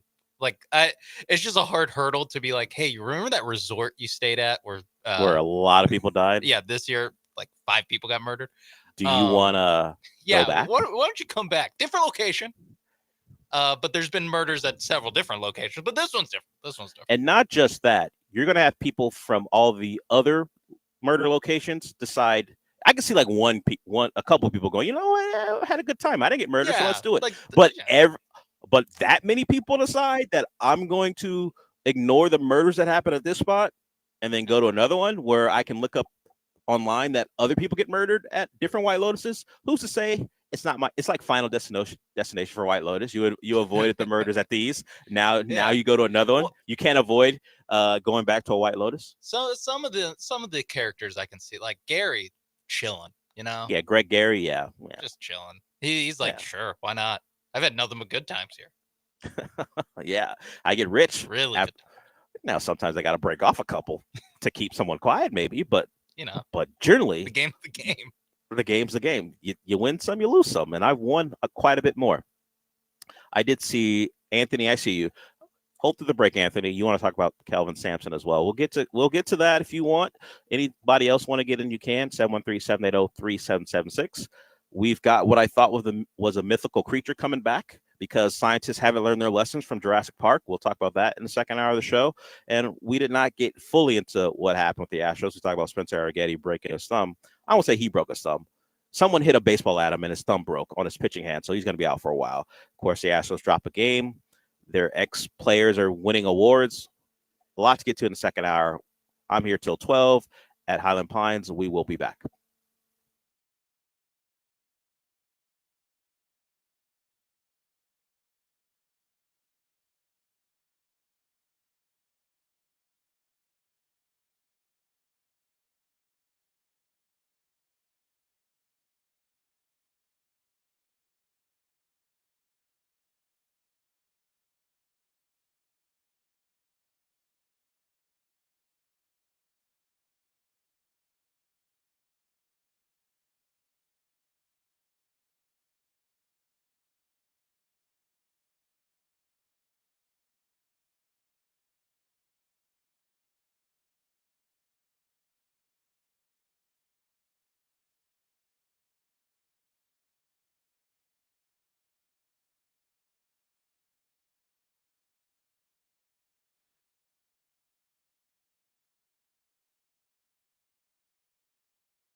Welcome to hour two. We are, and by we I mean me, we're out at Highland Pines for the Convoy of Hope charity golf tournament, brought to you, or at least brought to us, by Mercy Gate Church. So you can go to convoyofhope.org. We had the pastor for Mercy Gate Church on earlier, Don Gibson, big sports fan, talked a lot about the Cougs game last night and also what Mercy Gate Church is doing. And you can check out all that Convoy of Hope is doing at that website. You can donate at convoyofhope.org and see what they're doing to help people. This show is very silly, but we're here for a good cause. So check it out at convoyofhope.org. Let's get to Anthony. He wants to talk some Calvin Sampson. What's up, Anthony? Hey, what's going on, Mapers? Delicito, what's up? Hold on. Before you go on, Anthony, Mapes, how do you feel about Mapers? It's fine. It's probably the first time anyone's called me that, so I don't know. I figured. Okay. Not crazy about it, but whatever. It's fine. All right, go on, Anthony. No, hey, so am I in the minority here in wondering why Kevin Sampson's getting so much hate? I mean, he had two big men get into foul trouble pretty quick, and then Juwan wasn't making anything within a foot. And it's like, what is he supposed to do? You know, and no one's making basketball shooting under, 30% or right at 30%. I mean, I don't think really any of it was his fault. Is that just people blaming him? I mean, realistically, who we need to blame is Ted Cruz. I mean, him being there. So, I'm going crazy. Appreciate it, Anthony. I would agree. I'm not sure.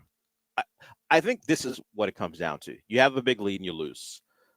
Generally, that leads to coach criticism. You couldn't find a way to stem the tide. You couldn't find a way to get your team better shots. And you do make a good point. Juwan had some opportunities and missed around the rim. Some rolled off. Kellen Sampson acknowledged that in his post-game presser.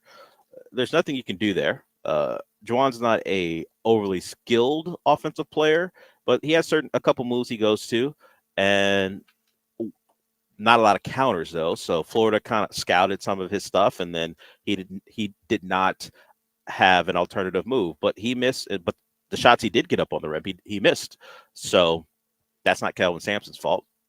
The Cougs have good guard play and great defensive bigs, but using those bigs as an outlet when you're getting ball pressure in those guards isn't going to lead to much offense. And the Gators decided that, all right, we're going to leave as good as Francis played early in that game. If you want to throw the ball down him or involve him in pick and rolls, dump the ball off, see what he does. And that's not the way the Cougs want to play, having their bigs making offensive moves from 16, 15 feet away.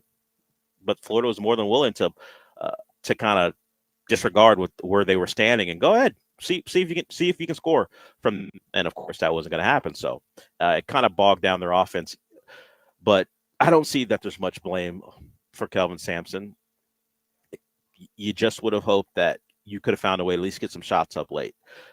If they don't go in, fine. And and I think another thing hurting him maybe is the comp between what happened with Todd Golden's best player and what happened with the Cougs' best player down the stretch. The Gators were able to get easy buckets for their guy.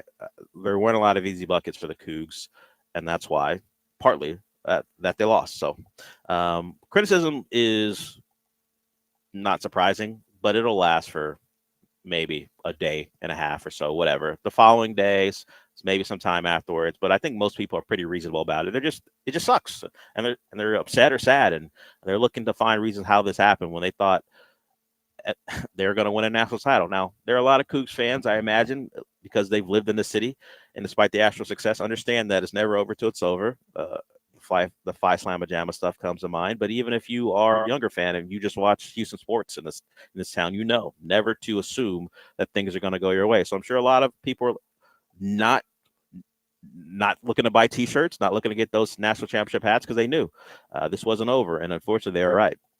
Just sometimes how it goes. And as I said before, there was a pretty good team on the other side who found a way and fought their way. Now, the Florida Gators, they have as many national championships in basketball as they have in football, right? Yes. They're both 3-3 now. Three championships each. Yeah. Mid 2000s and then 96 Steve Spurrier football. They've got the 2 with Urban and the 1 with Steve Spurrier and the 2 with Billy Donovan and the 1 with Todd Golden. So, as much as I hate to admit it, and even their baseball program, it's good. So they have, if we're going to call baseball a major sport in college athletics, they do a pretty good job in major college sports, except like right now in football. Yeah, we talked about Sunshine Billy for a while. I'm not sure Sunshine Billy's going to get that done though. Yeah, and we have 6 more months to talk recklessly about Florida football before DJ Lagway comes in. Yeah, might have to they're change supposed how to we talk. Yeah, they're supposed to be pretty well. DJ's supposed to be pretty good. We'll see. Yeah, but I'm happy to. I'm happy to be in a spot where I can talk trash about them for now. But considering what the last 20-something years of my college athletics rooting life has been, I figure Florida's going to be pretty good. Yeah. Because I'm stuck with Cristobal. Just how it is. Yeah. Just how it is. Yeah. I'm just happy the SEC won. That's all I care about. Did you start chanting it? Oh, yeah. Yeah. It does shine a light on your program. Condon was diving on the floor for the loose ball. It's like, that's how we do it in the SEC. Yeah. We force all guys guts, all glory to jump up in the air and not pick the ball up. And hot take, Emmanuel Sharp should just touch the ball and got a travel call, and then Florida's ball, 5 seconds left, and you play the foul game. Like, that actually is better than what happened. But I get it's hard. I get it's hard to do that, or just let yourself get blocked by maybe Walter Clayton. Clayton, and maybe it goes out of bounds, maybe get the ball back. Yeah, because you're hoping that Francis is aware enough to turn around when he's probably trying to track a ball for a rebound and come get the ball for you. Not to whatever. Hindsight's 2020. Obviously, in the moment, like Sharp's just doing the best he can. But if thinking about it, it's like actually letting the ball dribble out, basically, probably the worst thing you could have done. Now you likely don't get a good shot after you foul and force them to go to the line, but you may get a shot. You may get a shot as opposed to what happened where the time completely ran out. Because going into that possession, I was saying, like, the one thing they can't do is to do the thing where they dribble the ball all the way. And then I was thinking just like Cryer ISO with 5 seconds left, step back jumper. I was like, that they need to not do that. They need to get going to the basket and let your amazing offensive rebound team identity, like, let that eat. I was like, just throw something at the rim and let Javier Francis and Juwan Roberts make something happen. Yeah. But oh well. Or you could not have the ball go inside the 3-point line and then have a guy not shoot it. You could have that happen too. I mean, we can start to figure out which one's the better option. I don't know. Yeah, I was just a guy on my couch. All right. It's back in. Yeah, you're not Kelvin Sampson, so watch yourself. But yes, getting the ball up on the rim and allowing your guys to go get it, better than what happened, because what happened gave you no shot of winning. And you go down 65-63 the final. Look, title games, I feel like, are always like that, unless some team's getting blown out, because of all the emotion of making it through the semifinal, and particularly the way these two made it through. I didn't think any chance this was going to be a well-played offensive game. It had all the makings of what happened.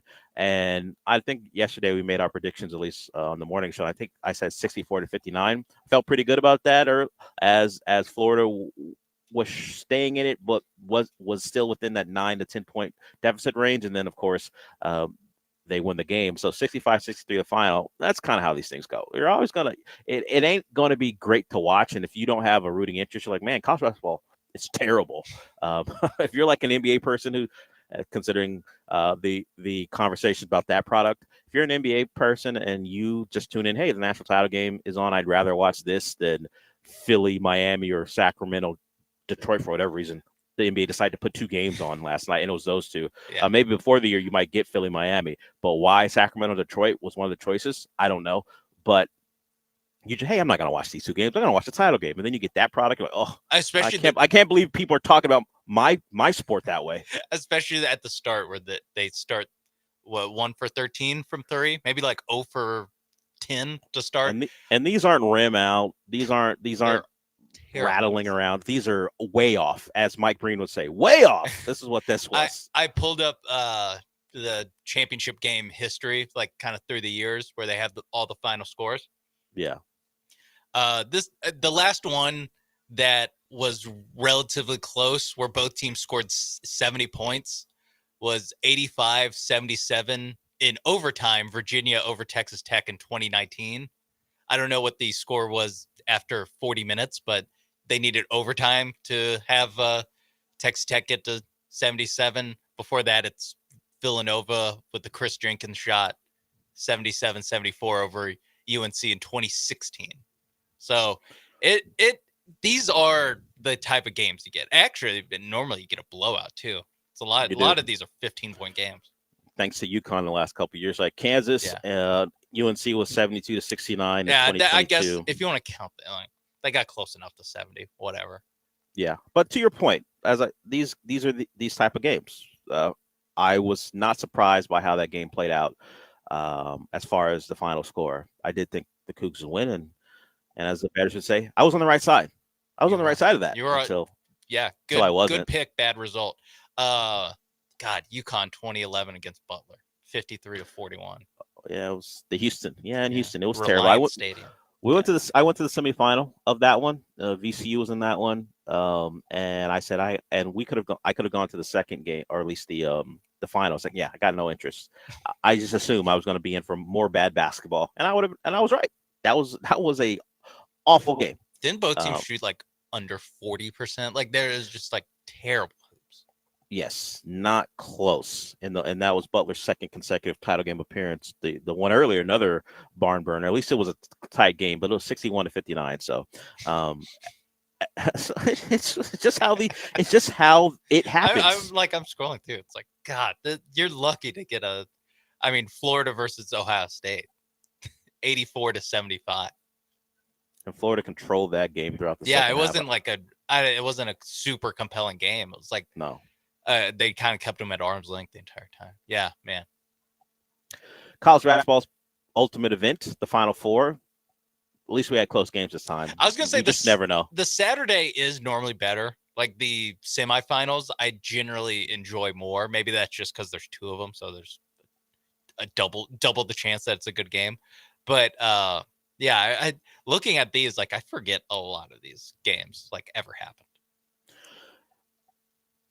We give a lot of crap to what was the 14 playoff in those semifinals. They're just following college basketball's lead. I don't know why it happens that way.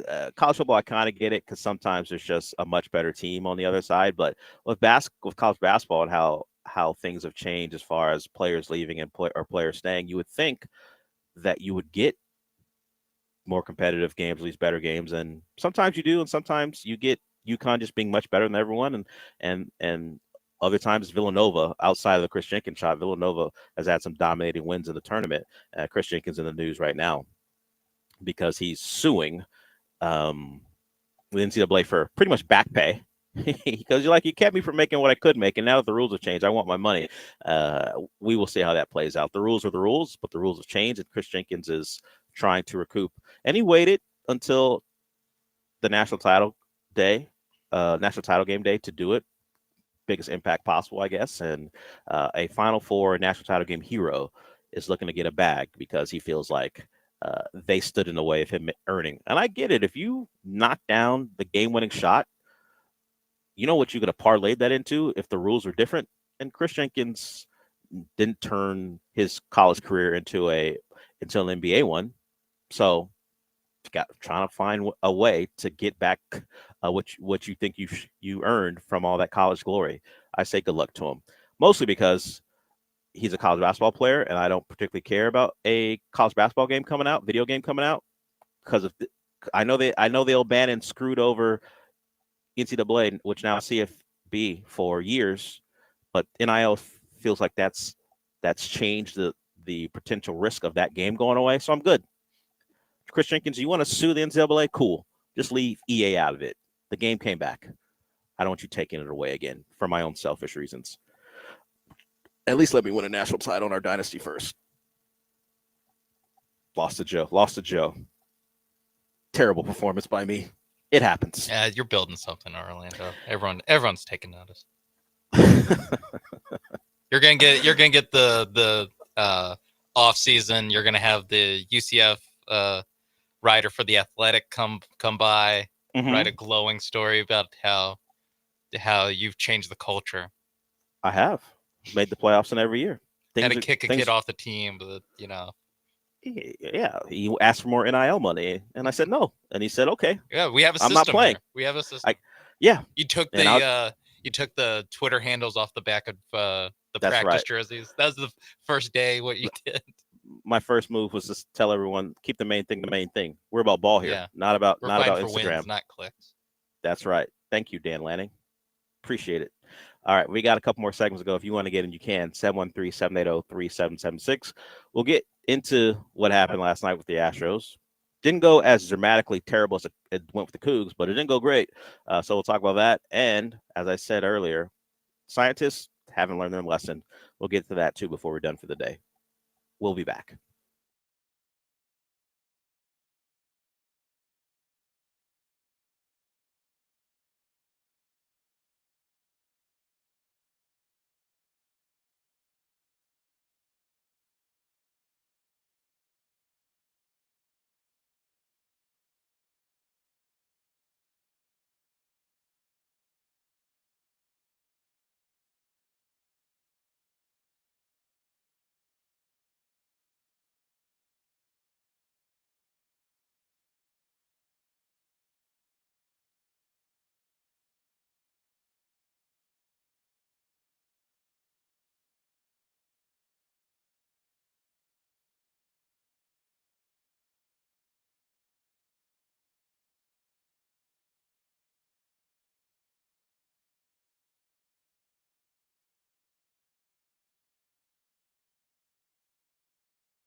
It's the Del Olaleye Show. On ESPN 97.5 and 92.5. Broadcasting live from the Mobile Veritex Community Bank Studios, located at Highland Pines Golf Club in Porter. Here's Del Olaleye.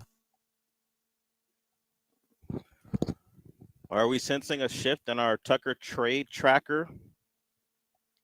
Wesneski out there. He didn't get the win thanks to the bullpen and Taylor Scott, but he was good last night. Nice bounce back for him as he goes 7, strikes out 5, didn't walk anyone. And when he left, well, at least when he left, the Astros were down by a run, and in the subsequent half inning, they put up 2 to take the lead, and then Taylor Scott comes in and along with Brian Abreu, they lose that game.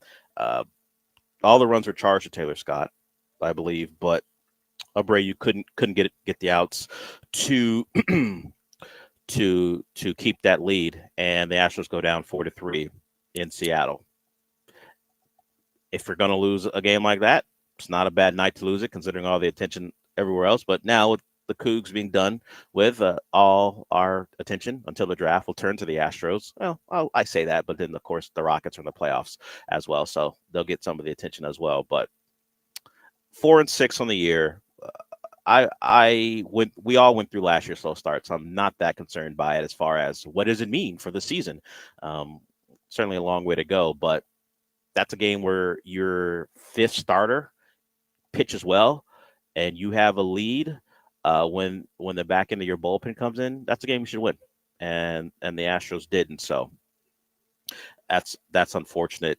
The bats, you only get 2 hits. So after what felt like at least a bit of a turnaround in Minnesota, particularly in your last game with that comeback, you're back to who you are.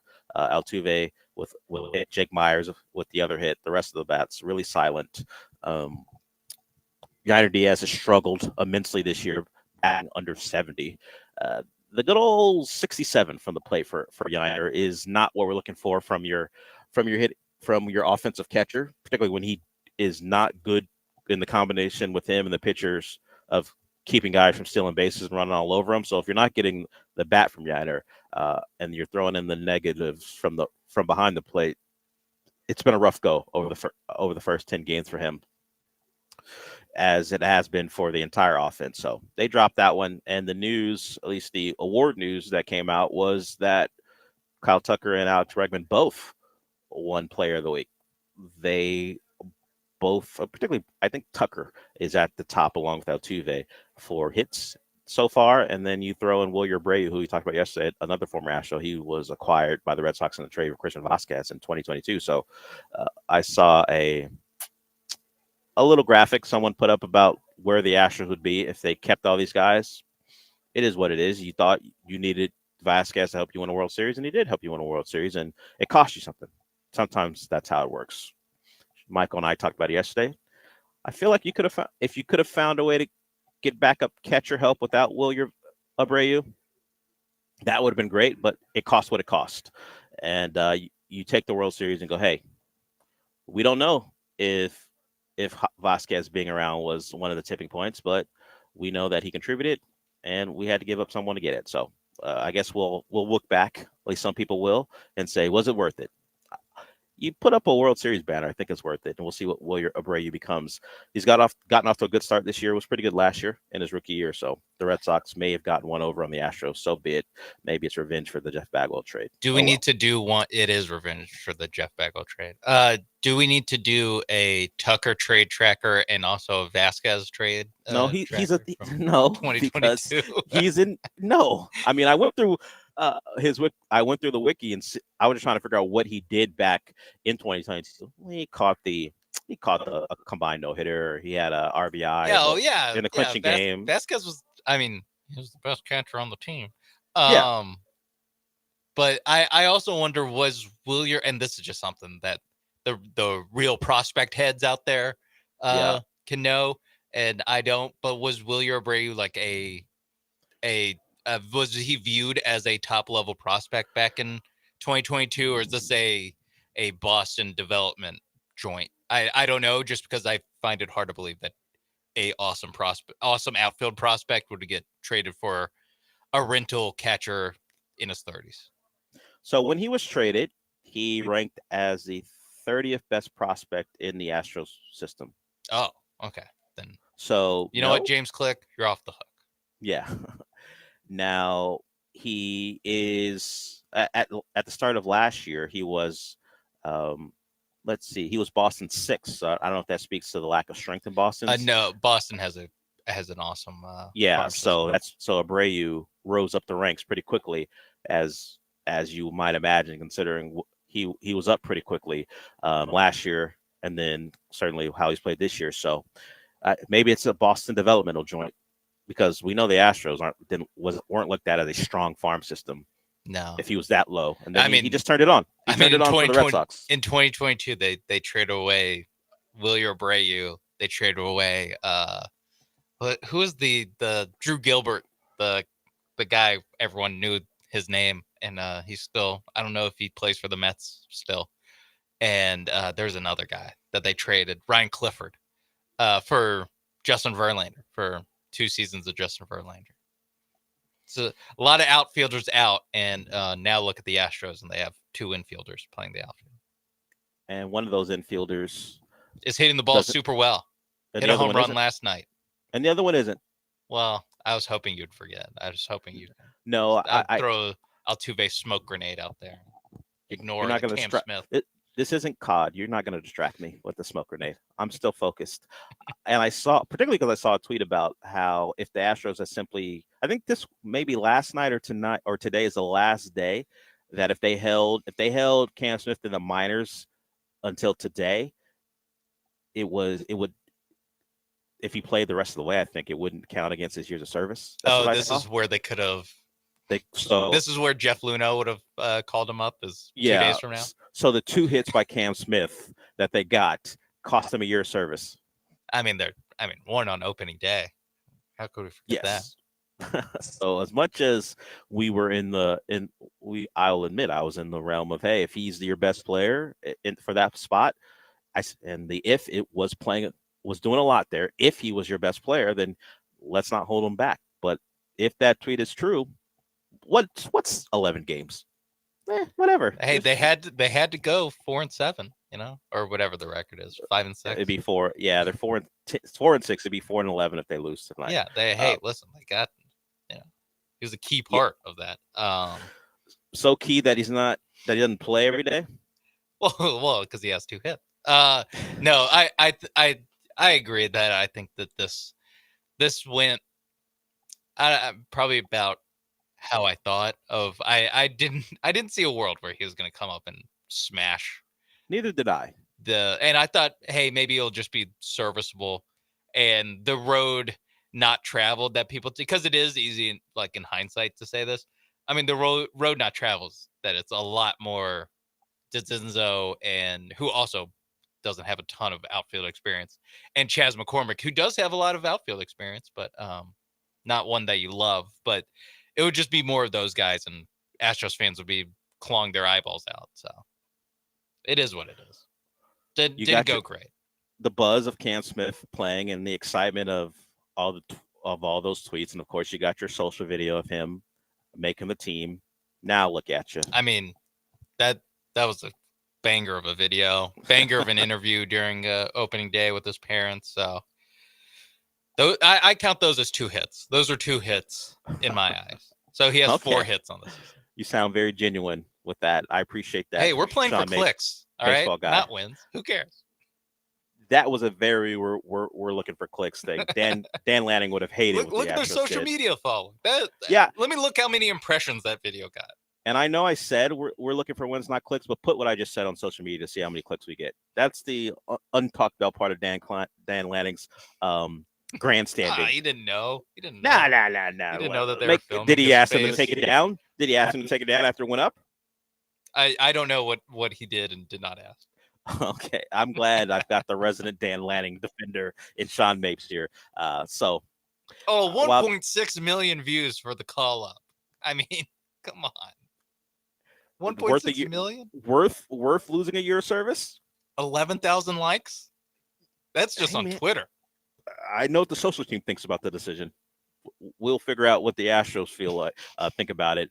If Cam Smith is a guy well, in baseball, it seems like a pretty big deal. It's always talked about. Where did manipulating service time ever get the Houston Astros in the Jeff Luhnow era? Huh? What'd that ever get them? An upset player at the end of his deal, but they weren't going to. Jim Crane wasn't going to sign his ass anyway. I don't know. I don't care who you're talking about. He wasn't going to sign. I was talking about Springer for the most part. He's the one who's always who's pointed to as the one who's pissed off. But yeah they did the same thing with Correa too. To your point, Doesn't matter when you bring him up. Jim Crane's never signing your elite free agent to a deal. So bringing Cam Smith up whenever you want, it's fine. That is why I kind of don't think it matters. Is that I'm like, whatever. 5 years as opposed to 6. Who cares? The Astros could have forced the Cubs to bring up Cam Smith when he was still a Cub, for all they care, because Jim Crane's never paying anyone. It doesn't matter. It doesn't matter. Okay, we'll go to break here. We got a couple more seconds to go before we're done. And of course, the number's there for you, 713-780-3776. I'm here at Highland Pines for Mercygate Church, and they're putting on a great charity golf tournament for Convoy of Hope. You can check out convoyofhope.org to figure out how to donate. It's not that hard. There's a giant tab that says donate on the screen once you get to the website. So we are here till 12, and then Gallant and George. I did it again. Dang it. I hadn't done it in a while. I dropped the George. Hey, the problem is Joe's still part of the station, so I still think he's on that show from time to time. Yeah. It's just Gallant. Paul Gallant's coming up next, and then the Killer Bees follow him. We'll see what Jeremy Branham has to say. He saw up close what happened down the stretch. A tough one for him, tough one for all the Cougs. Still got a couple things to get to before we're done. We'll be back.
You're listening to the Del Olaleye Show, on ESPN 97.5 and 92.5. broadcasting live from the Mobile Veritex Community Bank Studios located at Highland Pines Golf Club in Porter. Here's Del Olaleye.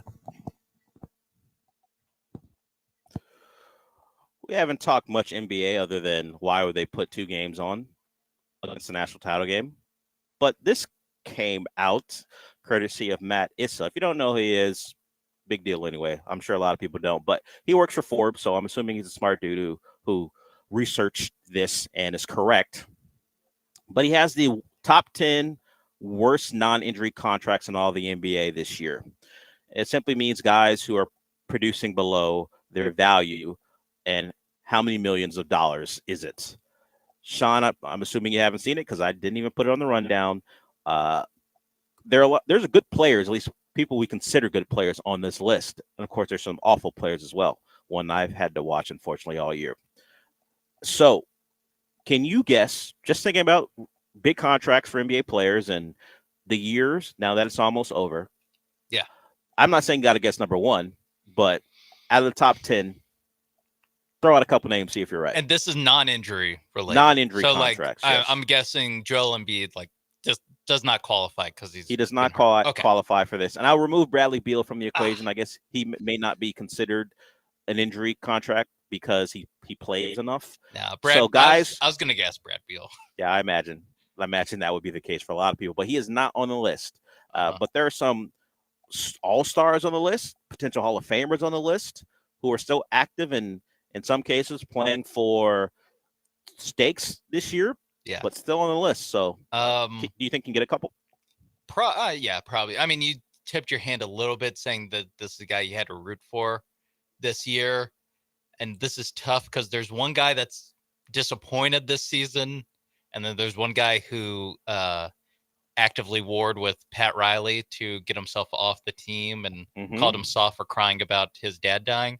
Unhinged, I believe, is the word he unhinged. used. Sorry, unhinged, not soft. But he meant that too. Jimmy Butler's older, so I'm going to say, is Jimmy Butler on this list? It is not. It's the other guy. Okay, it's Bam Adebayo. Wow. No, how dare you? No, it's Terry Rozier. Oh, the guy who's unplayable. Actively point shaving? Okay. Allegedly. That has been proven. I besmirched that man enough. I'm not going to use that one. At least, I'm just going to use it seems like he's point shaving. shaving. You know what? It would be better for Terry Rozier if the way he played was due to point shaving. Because at least there was an explanation for how bad he's been. Bam's not on this list? Wow. No, Bam has actually played better over the last month or so, even though the team hasn't played. Although they've now won, I guess, 7 out of 9 now. But it's Terry Rozier. His production value at $0.3 million, his salary at 24.9. So the Mavs says that's minus 24.6 million as far as the difference. So he's bad, but he's not even top 5. Oh, so wow. Actually, take it back. He's top 4, but he's not top 3. There are a couple other guys, 2 of them on playoff teams that are on the list. Would it surprise you that this guy's lower than Terry, that LeBron James is on the list? That is surprising to me because he's been good. According to this formula, LeBron James, making $48.7 million a year this year, is playing at a value of only 25.3. So still a good player, but not franchise-changing type guy who you can just lean on like a max player should be leaned on. Okay, so this is like a formula-based thing. Okay. He is not saying these guys are terrible. He is saying they're playing at contracts. They're playing at a level far below their contract, but that doesn't mean they're not good players. They're just overpaid. And so LeBron is being paid like a good player, just not a franchise type player. Okay. And the top guy on the list is Mr. No Left Hand, Jaylen Brown. He was a name when I had to filter out all the injury guys. I was like, I know he gets paid a lot, so especially if it's a formula like that, just will drag him down. So yeah, Jaylen Brown, number 1. Jaylen Brown is got a current contract of $49.2 million. He's got a production value of 18.8, which would mean he is like a Max Strus as far as what he's providing the Celtics. And that partly has to do with they have a lot of other good players.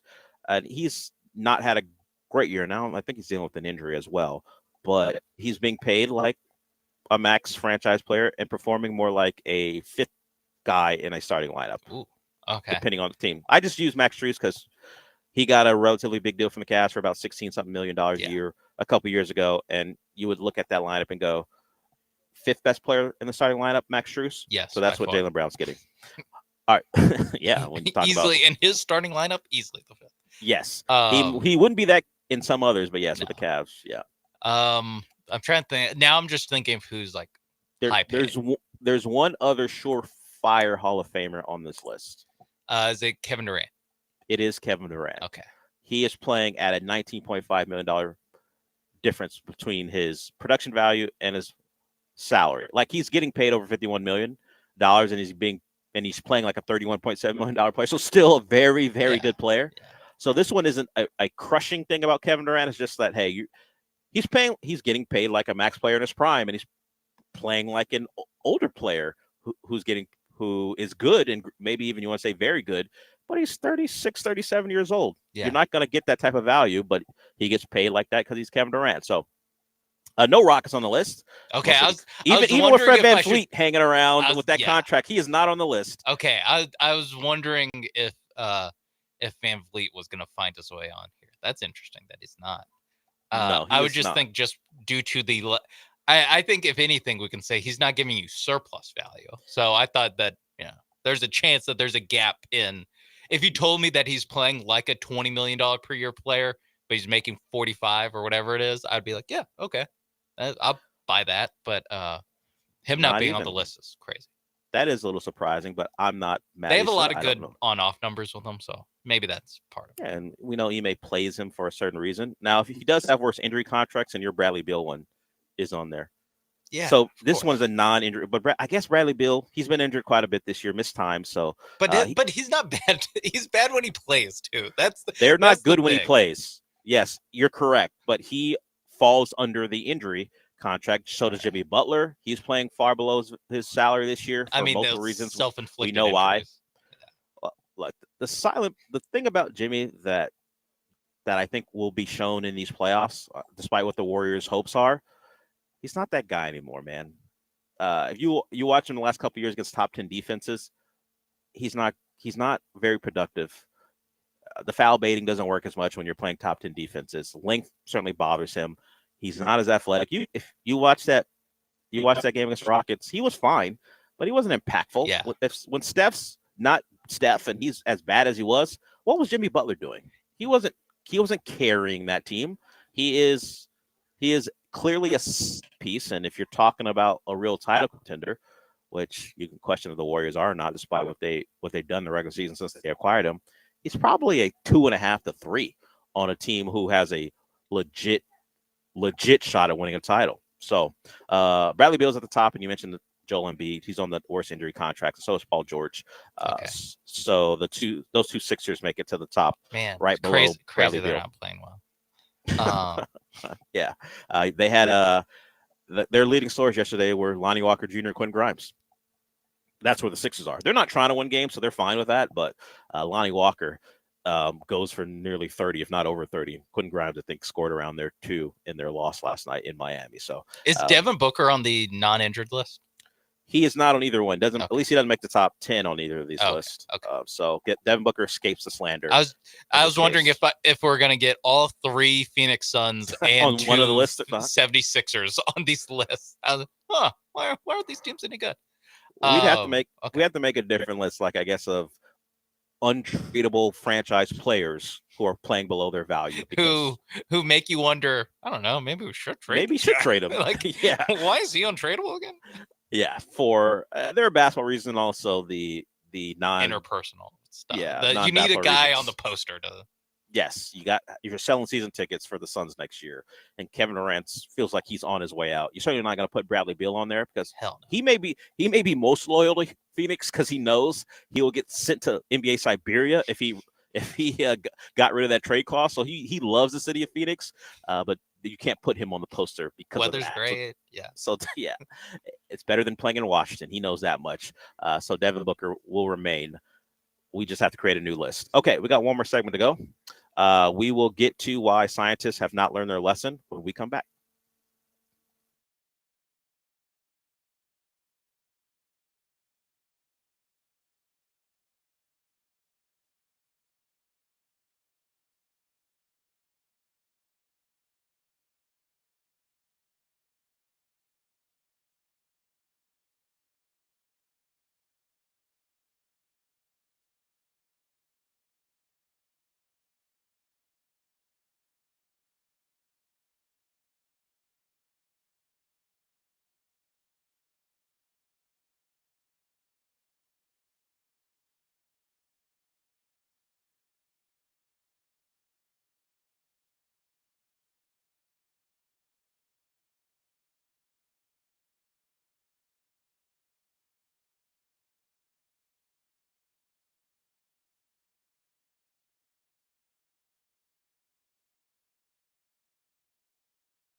It's the Del Olaleye Show, on ESPN 97.5 and 92.5. broadcasting live from the Mobile Veritex Community Bank Studios located at Highland Pines Golf Club in Porter. Here's Del Olaleye. I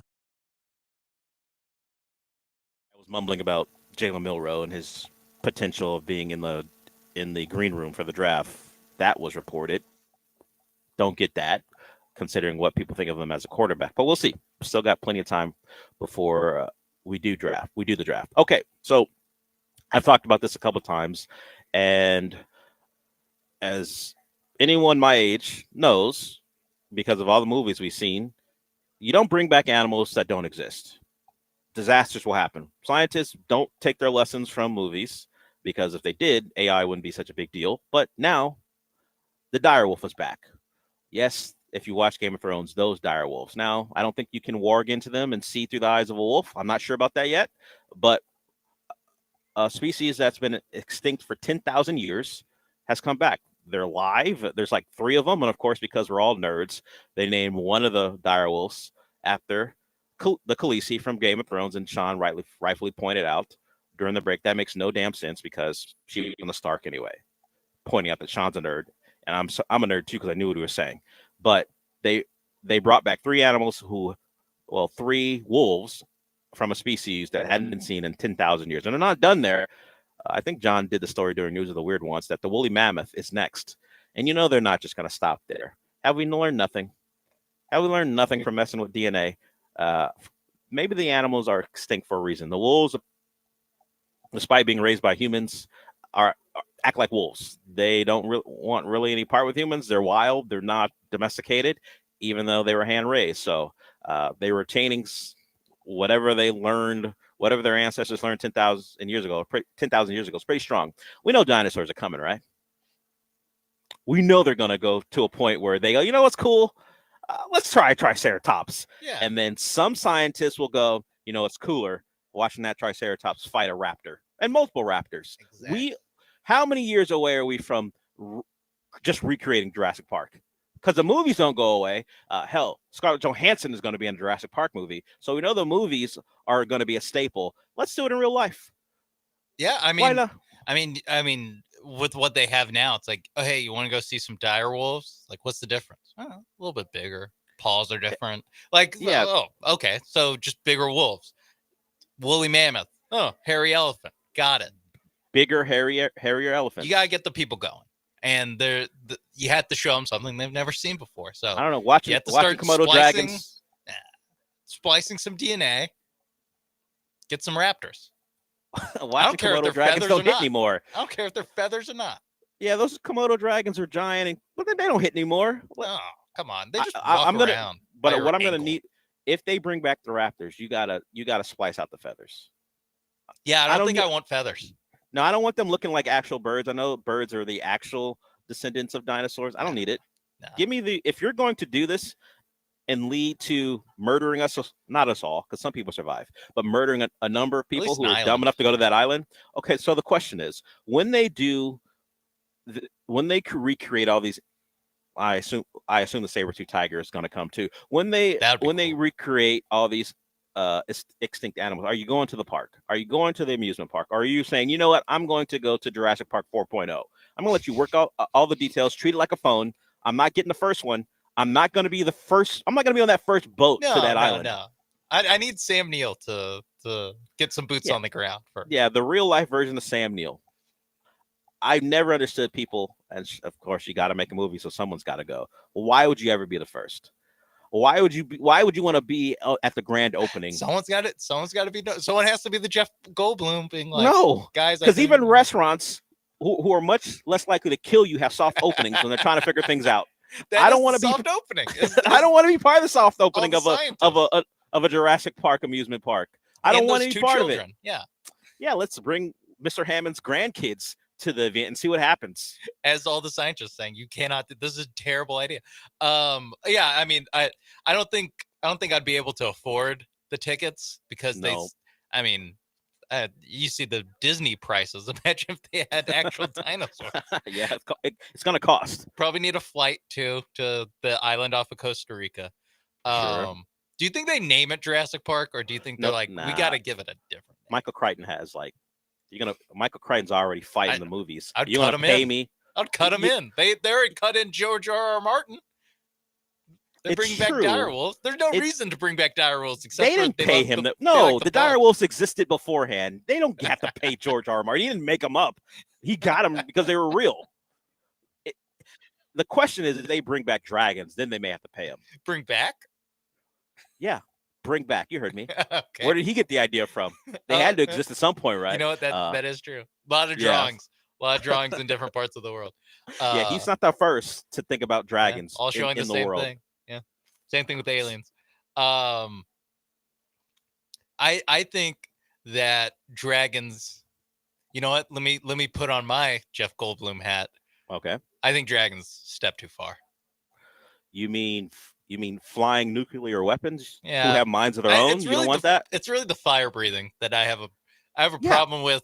If you're trying to make an amusement park, that's why I called them nuclear weapons. Like you can't control a dragon. You can't build an enclosure large enough to contain them.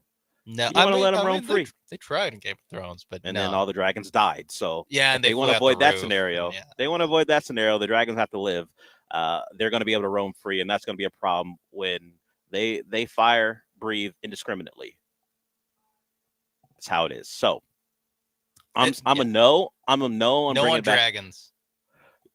Magical creatures, depending on what they are. Yeah, you want to bring back a unicorn, whatever. I don't think it's that special. Bring back a unicorn.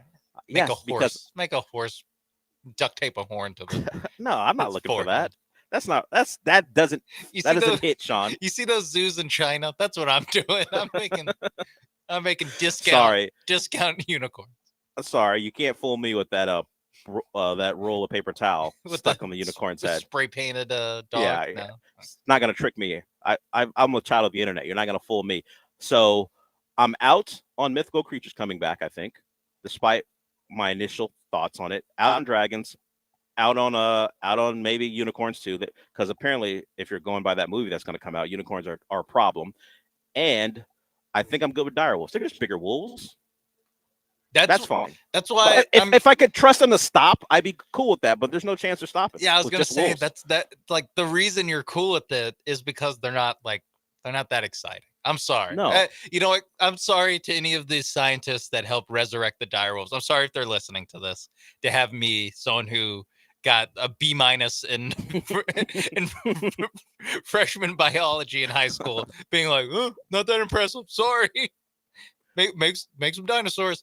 But yeah, no. Saber-toothed tiger, I get intrigued just because it's a little bit different. You know, you're giving me something that I haven't seen, but still, I don't know. I think you gotta go dinos, and I think you gotta go 1993 Velociraptor versions, not the newfangled science with these BS feathers.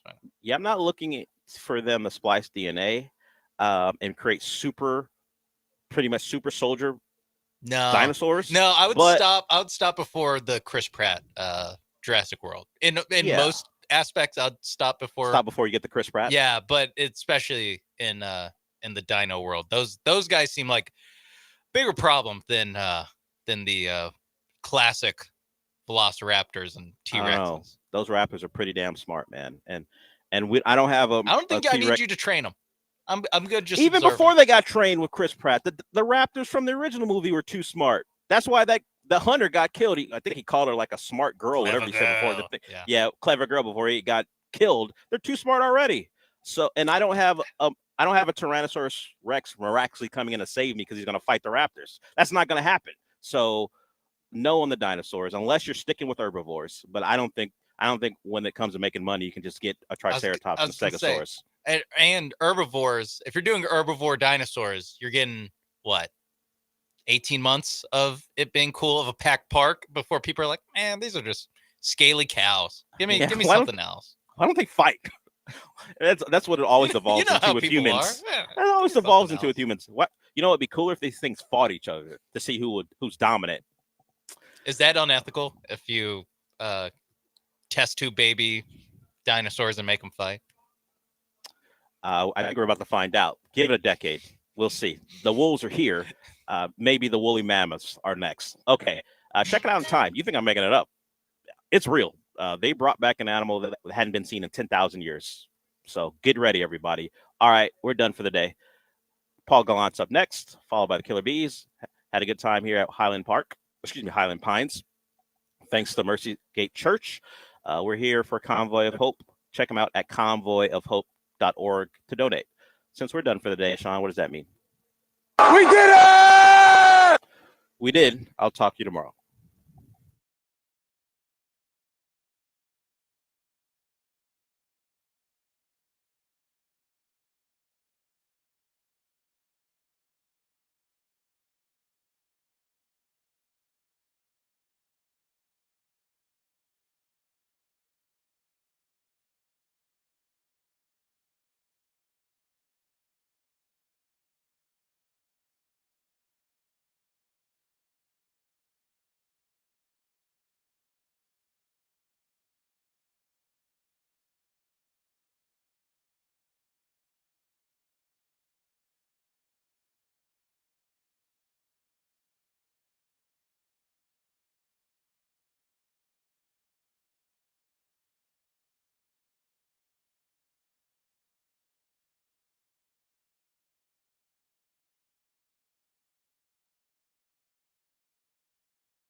national championship is in the balance.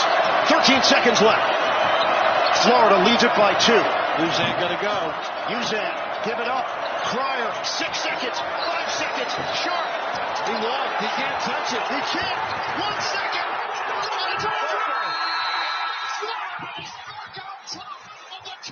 Basketball world championship madness. It's a great day to be a Gator. They win the national title.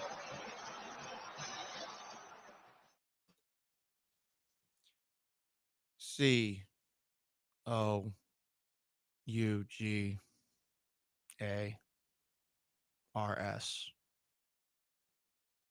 We're talking about the Cougars. COUGARS.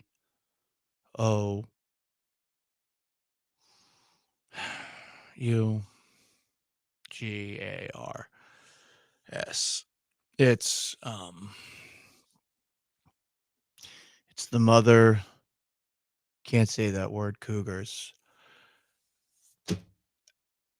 There's no worse hangover than making it all the way to the championship game only to see your favorite team lose. There's really nothing worse. And your boy's been hungover quite a few times in his life. I'd prefer the alcohol poisoning. I'd prefer to be curled up around the toilet.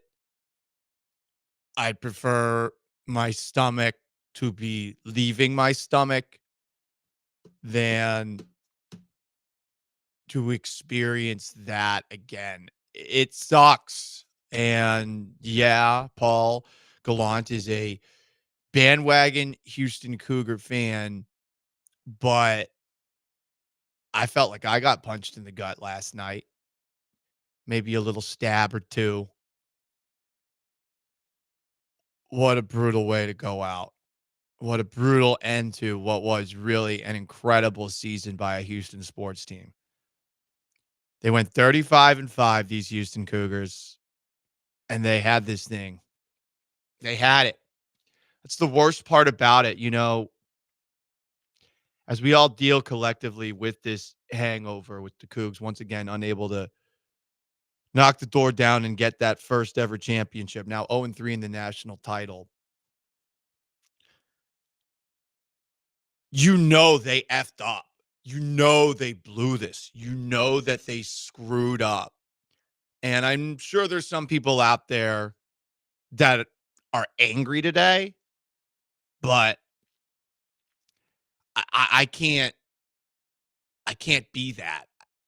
I that is not happening for me today, despite what the Cougars did, which is choke this game away. I mean, this was a choke.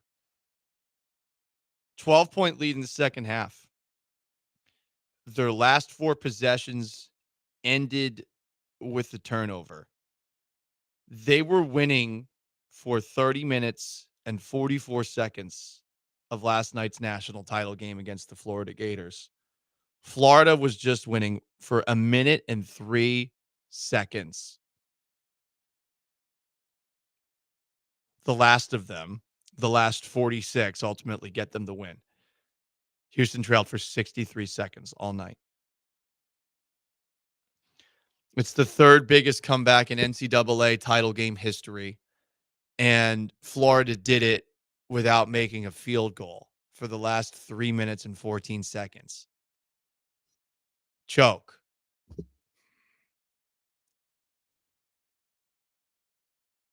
You don't want to call it that because of what this team is and what this team's been, but that last play in particular, and really the last 30 seconds for Emmanuel Sharp. I feel horrible for him, but he blew it. Kelvin Sampson and Jawan Roberts, after the game, both said the last play of the game was designed to go to LJ Cryer, the Cougs' best scorer, probably their best player. And if that didn't work, it would be an elevated screen for Emmanuel Sharp. And instead, what we saw with those last, 16 seconds or so was just very, very slow development. And ultimately, Emmanuel Sharp second-guessed himself while jumping up for what would have been the go-ahead 3, but the Cougs were down just 2. And it wasn't Sharp's only gaffe down the stretch. 30 seconds to go, he gets stripped by Will Richard, who forced Sharp to basically throw it out of bounds with 26 seconds to go. And there were other mistakes too. The turnover after Tugler got a rebound. LJ Cryer did a Jalen Green. He had a baseline drive to nowhere. He loses the ball. I mean, reliving all of it sucks. And I know how this sports town generally rolls. When something horrible happens, everyone wants to just move on. No one wants to relive it. And I get it. I mean, that game last night, whether you went to the University of Houston or you were just along for the ride, ow. I saw someone post, this was just like 1983, NC State against the Cougs, where, I mean, take a look at the end of that game. NC State almost screwed that one up on that last possession. If you've gone and you've watched the replay and they take a last second deep shot, it's nowhere close to going in. And then Lorenzo Charles' ass comes out of nowhere, grabs the ball, tips it in. That's it. And I mean, here you are, much like in 1983, losing to the youngest coach since Jim Valvano in Todd Golden, who also doesn't exactly have the best track record off the court, if you will. So I feel for all these guys. It was really hard this morning watching all these young men going through it afterwards, meeting with reporters in the locker room right after it went down. In particular, I really felt for Malik Wilson, who was straight crying. No shame in that. No shame in that when you come that close and it ends like that. But hearing Roberts talking about how, like, this is it. I can't be with the team next year. Hearing Kelvin Sampson talk about how special this team was. It just sucks. So if you want to vent, you can. We are the most interactive sports talk show in Houston. 713-780-3776 to call in, to text in on YouTube at ESPN Houston, on Twitch at ESPN 975. I am wearing the Cougar hat again today. Wore it out last night. Watched the first half of the game at Porch Swing Pub. Watched the second half of the game at FAO, which was where we did the show yesterday. At least had some nice drinks along the way. Watched it with some fun people. But that was tough. We're all here for each other today, so you know how to get aboard. We've already got people blaming Ted Cruz on the text line and on Twitch. We got people doing it on YouTube as well. I know people are blaming the referees. I know that is the easiest thing to do in a game where in the first half, 4 fouls called, second half, completely different game. There's lots of things to point the finger at. Sadly, the one that you have to point the finger at the most are the Cougs. They shot themselves in the foot in this one. They did choke it away, no matter how much we like them, no matter how much we appreciate all they were able to do this season. It was a joke, and it sucks. I really feel for these kids. Paul, they're young adults. You get what I'm saying here. It's absolutely brutal to have something ripped away from you by your own doing. And I mean, no one's feeling worse than they are today. I saw afterwards, they were actually going out of the locker room and signing autographs and mingling with fans after that. God, that's got to suck. I can't imagine doing that. Hell, I was just thinking about how Walter Clayton was going up to Emmanuel Sharp after that moment happened. I'm going to make my first funny of the show. If Walter Clayton had done that to me, I am dropping his ass. I am going to town. The story is no longer about losing the national title, Sean. It's about the assault that I just committed on someone who was being a really good sport, because I would have felt patronized. Yeah, I was gonna say, is he being a good sport? Is he being a good sport by doing that? I don't know. I mean, Sharp was on the ground No. like it's the end of Platoon minus the gunshots. Yeah, but you didn't see the Vietnamese walk over, be like, "You all right? You all right, buddy?" Yeah, that didn't happen. You're all right, Willem Dafoe? Yeah. That moment. I pissed hate me it off. whenever that happens. And I hate everyone it. always goes like, "What class?" And What class? I am always like, if I was on the ground, I'd punch him in the Yeah, stomach. 100%. Right in the Get away nads. from me, dude. I am going Draymond on your ass, or Dylan Brooks. So you want to vent, you can. Cougs lost. Everything sucks. 713-780-3776 to call, to text on YouTube at ESPN Houston, on Twitch at ESPN 975. We are your vent line after a brutal, brutal loss for Houston sports, one of the worst in the city's history. Stay put.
You're listening to The Paul Gallant Show, On ESPN 97.5 and 92.5. live from the Veritex Community Bank Studios. Here's Paul Gallant.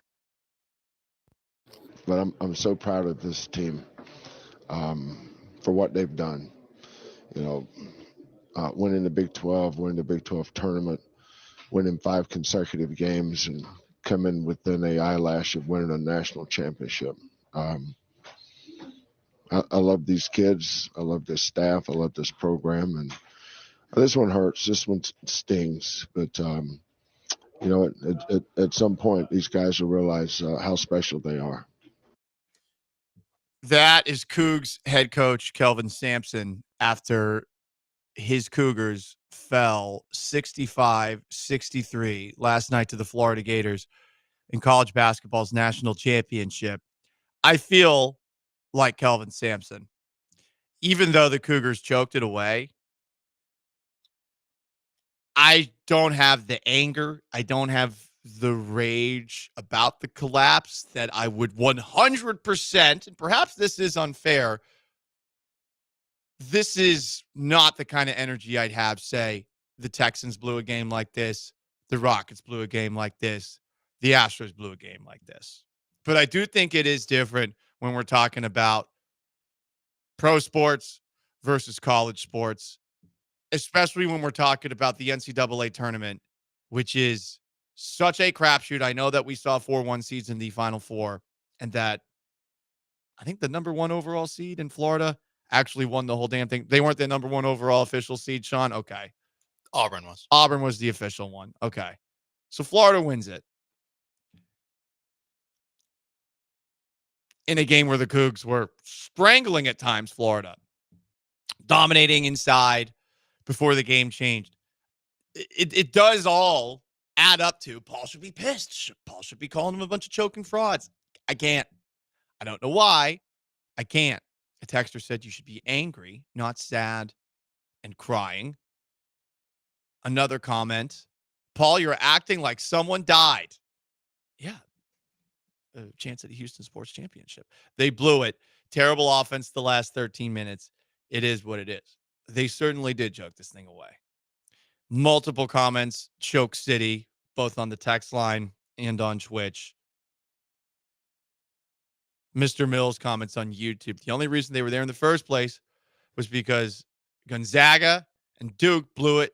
Stop crying. You should be happy you made it that far. That's not how it works. That's not how it works. I like that Florida only won because first, because Texas Tech blew it, because Auburn blew it, because they're up 9 or 10 in the Final Four, because Houston blew it, because Gonzaga blew it, because Purdue blew it. We can just go back all the way down, because Duke blew it. Everyone blew it. At a certain point, it's just called winning close games. These are a lot of close games that one team has to win, one team has to lose. Although I will say, Duke did blow it. Duke blew it worse. Duke blew it worse. They couldn't even inbound the ball. Imagine I guess you could say the U of H couldn't put up a shot. They couldn't put up a shot. They blew it in different ways. Florida did play great defense in that moment. The Cougs were a little bit too slow getting things together. Both things can be true. They choked it away last night, but I'm not going to bring the fire and brimstone today. I'm just not.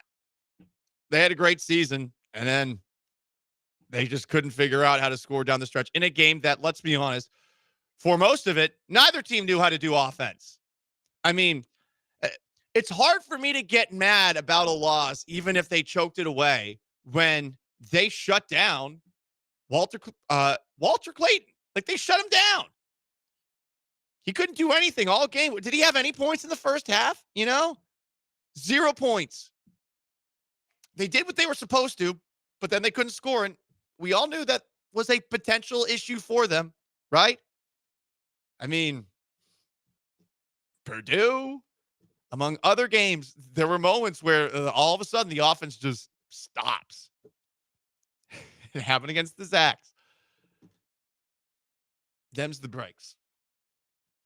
More comments here. Most interactive sports talk show in Houston.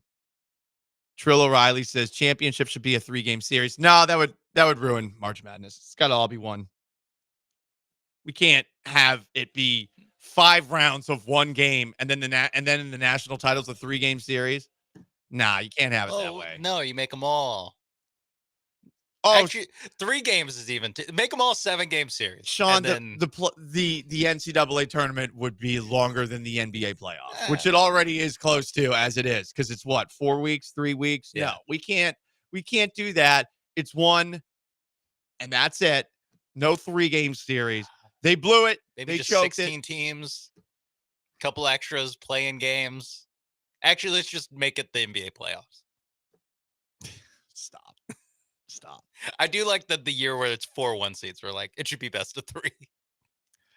More comments here on the most interactive sports talk show in Houston, on YouTube at ESPN Houston, on Twitch at ESPN 975. At least we can finally all get over when Kansas City came back on Houston in the playoffs that one year. We will at 1:00 be doing worst sports losses in Houston sports history. There's certainly a lot. Obviously, you got for the Cougs 1983 against NC State. For the Texans, you got blowing the 24-7 lead on the Chiefs. For the Rockets, you got Game 7 against the Warriors in 2018. For the Astros, you have Game 7 of the 2019 World Series. I check all the boxes. I think I did. That's the big ones. Those are the big ones. Yeah. We can probably have a deeper go a little bit deeper on those let's do it at 1:00. Let's do it. 1:00. We'll wait. This sucks, man. I really feel hungover, and I did have beverages yesterday, but not enough to actually make me feel hungover. The hangover was this morning, just going through and watching all of these guys talking about how this is it. It was just like, oh God. Honestly, if I had come in without having watched every single player talk about it, LJ Cryer, Juwan Roberts, especially Malik Wilson, had I come in without having watched all that, potentially the fire and brimstone was on the table. But now I just feel awful for them. Like, that's my first thought. I feel awful for them because they choked and they know they choked. Like, that's what it is. They know that they blew it. And now they got to live with it. And that just sucks. That sucks. It's not like some flukish Florida thing happened, Yeah. Speaking from my own fan perspective, and again, I'm a bandwagon Coug fan. I can't even imagine if you're an actual Coug, you went to this game in San Antonio. I can't even imagine. Like, I want to give you a hug. I actually feel that way. For me, when the Patriots lost to the Giants in Super Bowl 42, I mean, obviously the Patriots played like crap most of that game, and that's why the Giants won. But there was some flukish thing that happened there too. To have been winning this game like the Cougars were, and for it to all fall apart like it did, and then to have that happen at the end where you turned the ball over the last 4 possessions and you didn't even get a shot off on the last of those possessions, and it was a 2-point game too. Like, it was always there for the taking the whole way. Like, that, living with that sucks. I can't dump on them. They know it. We all know it. It sucks. It just is absolutely a brutal way to lose, to end your college career. Like, what if Juwan Roberts never plays again? I'm sure he'll play somewhere professionally. I don't know if he'll make it to the NBA or if he's going to be in Europe or something like that. But, like, this is the biggest game of your life, and it ended like that. Yeah. Damn, bro. To speak to that, I mean, I think it was after that, like, first commercial break that they go when they're setting up the podium.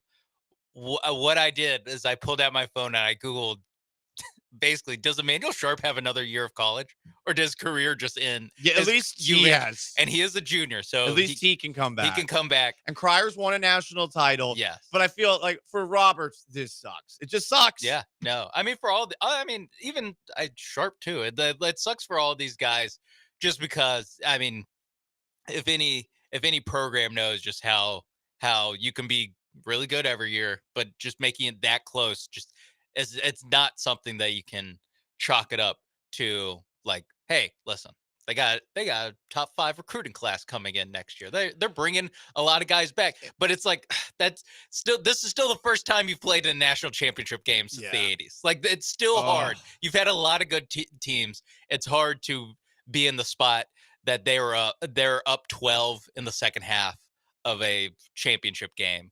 And even, they're leading with like very low, 3 minutes left. Yes, like that. yes. Florida didn't hit a field goal the last 3 minutes and 14 seconds. That's what it was. Yeah, it's just such a such a tough pill to swallow. Right. And I know there's people pointing at the referees. The inconsistency from half one to half two, I will allow that. I'm not going to go through the specifics of every single call. There was the missed goaltend, of course. I had multiple people texting me in the second half asking, hey, is this different? And I thought to myself, well, there's certainly more fouls being called all of a sudden, and I don't like that, but I didn't feel like it was geared against the Cougs. It just felt like they forgot what happened the first half, where, of course, the Cougs, with all their big guys, are going to shove people around a lot. To go from the first half to the second half and changing it up, that was bad by the refs. But still, you got to score, you know? There's a whole other element of the game. What I noticed, in the first or in the second half, the first part of it, Florida picked up 5 fouls in like 2 minutes. Right. It was early. I mean, because both were in the bonus at the end. It wasn't like it was just the Cougs in the bonus. I was going to say, like, no one had a problem with the official calling a lot of fouls the first 2 minutes of the second half, except for Florida's bench, who got a tech. And after that point, that tech sucked too. That was such a lame. That tech. was a Both lame techs tech. were so lame. Both of the techs were lame. It was like, come on, guys. So like, it's not like the Cougs didn't get anything in their favor in that one. I mean, I'll let you point at Ted Cruz more, even though we don't. I spent a lot of time this morning looking up the specific numbers for Ted Cruz, who apparently has been there for some championships and stuff. Yeah, he's. I think I forgot who it was. Was it with the Astros, where he had like his campaign staff clap back with with some stats. Rolling Stone had posted an article, and he immediately fired back with the vitriol of 1,000 sons. Lying hacks, Rolling Stone. For 7 years, Catherine and I have attended nearly every Astros home playoff game. I haven't won all of them. Just saying. Yeah. If they're going to blame me for our recent home losses, please credit us for 2 World Series championships and 7 consecutive ALCSs. We were there cheering the Stros on. Okay. Again, these are things that we can discuss. But more than anything, let's all agree the Cougs are the reason the Cougs lost. Okay? And it sucks, and we got to live with it. And hey, number one on ESPN.com going into the 2025, 2026 season. Oh, way too early, number one. They are the way too early number one. I saw John Fanta do the same thing. So you got that. Oh, Fanta too? Love Fanta. I'm not a big Fanta guy, but good for the Cougs going into next year. The worst thing you could have done is tell me that you don't like Fanta. Yeah. Now, he's you know what? The guy loves college basketball. Yeah. I'll give him that. So what, he looks like Chris Farley's motivational speaker. Who cares? He looks like Matt Foley a little bit. That is true. Sean Mapes behind the glass. I'm Paul Gallant. Paul Gallant Show. Cougs lost. Damn it. 713-780-3776 to call, to text on YouTube at ESPN Houston, on Twitch at ESPN 975. We're going to give you a little break in case you missed it. Everything else you might have missed over the weekend in sports. Stay put.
This is the Paul Gallant Show on ESPN 97.5 and 92.5. from the Veritex Community Bank Studios. Here's Paul Gallant. Most interactive sports talk show in Houston. Several questions. Steel Curtain asked on Twitch, where does his rank in Houston sports moments, the worst Houston sports moments? He says 2019 Astros first. This is a possible second. Someone had texted in, Paul, you forgot the Oilers-Bills playoff game. Nope, that belongs to Tennessee. That actually belongs to Tennessee. We've established this on this show before. We don't want Amy Adams mad at us and Right. claiming the Oilers history. Right. So they get all of that. They get 35-3. That's Nashville's heartbreaking moment. Like, they have absorbed the generational trauma away from us. Someone texted in, how do we get over this? How does one heal from this? You don't. You will hopefully forget about it someday. Yeah. That's literally it. Hope that that UH wins a title and it numbs the pain a little bit, where this can be the start of the they got knocked down, but they got up again. Right. If they win next year, cool. The thing that sucks is they will never be as good as they were this past regular season. And I mean, they just won't. I mean, the odds are very much against that. That if they ever do win a national title, that they will be this good, you know? Because they were incredible this year. And if you're a Cougs fan, like you're watching, like you said, LJ Cryer, Roberts, like you're watching these specific guys. And so, you know, it would be nice if they win next year, but like Juwan Roberts doesn't get to win next year, you know, like it is going to be a different team. And especially with so much experience on this year's squad that you, again, nature of college sports, like you don't know who's going to leave, who's going to transfer. Right, exactly. It's going to be a different squad. For sure. More comments on the most interactive sports talk show in Houston. 713-780-3776 to call to text. Anton has a thought on the Cougs' devastating loss to Florida last night. Anton, what you got? How you doing, fellas? Doing well. Or to a degree. You know, we're alive. I wasn't rooting for Houston last night. I was actually rooting for Florida. Bro! But that's beyond the point. That is, I don't know. I don't know if that's beyond the point, Anton. Son of a biscuit. That's beyond the point. Now, what I really cared about, man, I really hope that the people of Houston and the people at U of H really support the dude Sharp. Yeah. Because it's not totally that man's fault. You know, there was a lot of key, especially those last four possessions. There was a lot of key turnovers down the stretch, and like a lot of people complaining about the refereeing and the no goaltending, but it was a tale of two halves. I mean, there was calls and non-calls throughout the whole game, so you can't blame the referees for that. But I just hope that everybody in Houston supports that guy, man, because that's a tough pill to swallow. So that's all I really have to say. I'm with you, Anton, and appreciate the phone call. If we don't appreciate that you were rooting for Florida, I'm hoping cackling was a bit more. Yeah, the cackling hurt my heart. Ready to cut this guy's vine. Yeah, I mean that wasn't quite Walter Clayton going up to Emmanuel Sharp while he was on the court, patting him on the back, but it did feel like that. Did feel like that a little bit, right? It did feel like that a little bit, but I agree. I mean, Emmanuel Sharp, buddy, it's time to hit the gym. This is time for post-breakup bod, you know? Something like this happens, you're just going to have to put together the greatest offseason of your life. Maybe it makes him a better player. Maybe he ends up having a great NBA career because this offseason he just cannot do anything but try to improve as a player. But I'm with Anton. There were so many other mistakes that happened. His just happened to be at the end after all of the many missed shots. Like, I mean, it was so many. One of the worst offensive games I've ever seen. I mean, I hope some people took my advice to take the under, but even then, I didn't think it would be that bad. No, it was pretty. It was close, but it was pretty comfortable under there. I remembered at the end of the first half when they're doing the halftime show, the hypothetical question about taking a shot after every miss. And I saw that both teams were shooting like 38%. I was like, felt high. Of course, you would die. That felt high. you have died in the first 10 minutes Yes. when they started 1 for 13 from 3, the two Oof. teams combined. Oh my gosh. Clank, clank, clank. Loud clank, clank. misses. Yeah. I mean, it was, I remember when the first one went in and we were watching at Port Swing Pub the first half. I was like, oh, okay. Yeah. So if they're And then not. the this Malik is- Wilson bank. Because I was really wondering, wait, have they hit 1 3? Has anyone hit a 3? And yeah. Yeah, I mean, there were air balls and just whiffs. Yeah. It was rough. It was rough. And Emmanuel Sharp, like, to me, he got kind of caught with the short. Like someone eventually was going to have to shoot. He made a poor decision, but that was an absolute flaming bag of a final possession. Terrible. Like, And people are going to blame Kelvin Sampson on it. I mean, yeah. that's ultimately the players who are out there. You can draw up the play, and whatever was drawn up, they were very slow getting into whatever set they were supposed to get into. Then all of a sudden, they start panicking because they're realizing there's 5-6 seconds left, and they haven't even really angled themselves towards to a spot where they could shoot towards the hoop. The ball never came inside the 3-point line. Nope. And They're down 2. Some of that is I thought there's some pretty poor screening on that final play, but Yeah, a lot of that it was mucky. A lot of that you do have to credit Florida. Like just like how Monday show we were crediting the Cougs for forcing those Duke mistakes inbounding the ball. Like they were playing great defense there. That forced Sion James to act like he's never played basketball before. Yep. There's a little bit of that where you watch that play back and Florida was all over everything. And super shout out to Walt Clayton. I know no one wants to hear this. Super shout out to Walt Clayton on that closeout where have you seen the freeze frame of like where he was when Emmanuel Sharp got the ball? He was inside the 3-point line. He came flying out to disrupt that shot. Yeah, I mean, two great teams. Would have liked something head towards the basket. Yep. But when they called the timeout, I did have the thought. I was like, oh, it's a 2-point game. Like knowing Cougs basketball, they just need to throw something at the rim and hope that Francis or Roberts tips it in. Exactly. Which, I mean, theoretically would have worked, but, they got in the foul trouble. The game changed a little bit because you got all these big dudes, and then all of a sudden, the strength of the Cougs, they really couldn't work through it. Some comments here. Coug Blaze had a rough night. I have no voice today and hung over all for nothing. I almost got into a fight with some Gator fans last night. I was trying to eat a cheeseburger and drown my sorrows, and they started talking bleep. I do not like that. If you won a championship, and again, some people, they haven't won as many as, me, being a 6-time Super Bowl champion, it's tough. I've lost track of all the championships I've won. Don't be a jerk to somebody who just lost. I actually think that if you get your ass beat by somebody while trolling them after you just beat them in a championship, I think you deserve whatever comes to you. Yeah. Short of murder, but I mean, if it gets to that point, I mean, you're kicking a person when they are at, as a man, their lowest. It's the lowest you could ever feel over something that, as a sports fan, doesn't really relate to your life at all. When Exactly. you said as a man, I was like, let's as a sports fan. Nothing worse than losing a championship. No, it's the worst loss you'll ever feel in your life. And I already know that the Florida fans are doing that stupid Gator chomp in your face. Oh, yeah. You would have been justified.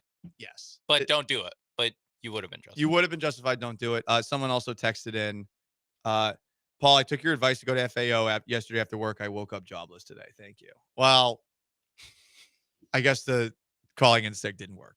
I'm sorry. No. I'm sorry. Someone else will. Hopefully, those medical equipment, the medical equipment driver. Yeah, that was. Hope it wasn't that guy. Hope the hospital got whatever. I hope that at least the people didn't. Yeah, that there were no casualties as a result of your decision to watch the Cougs. Ryan Lost in Texas. Being hungover and happy is fine. Being hungover and sad is horrible. Yes, that is fun. I was thinking that a lot of people are just going to be hungover no matter what. Once it was like a close game, I was like, there's someone.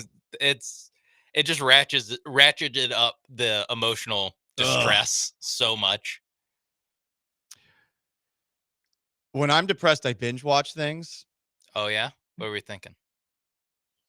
Hmm. Breaking Bad. I'm already in the middle of a break of The Wire rewatch. I knew.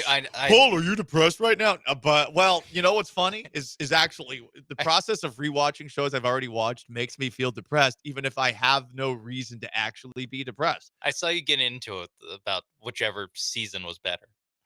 Oh well. Listen, I don't want to kick Chris Baldwin while he's down. Oh, I didn't know who. All right, Chris Baldwin. So Chris Baldwin's done a great job covering the Cougs. He has.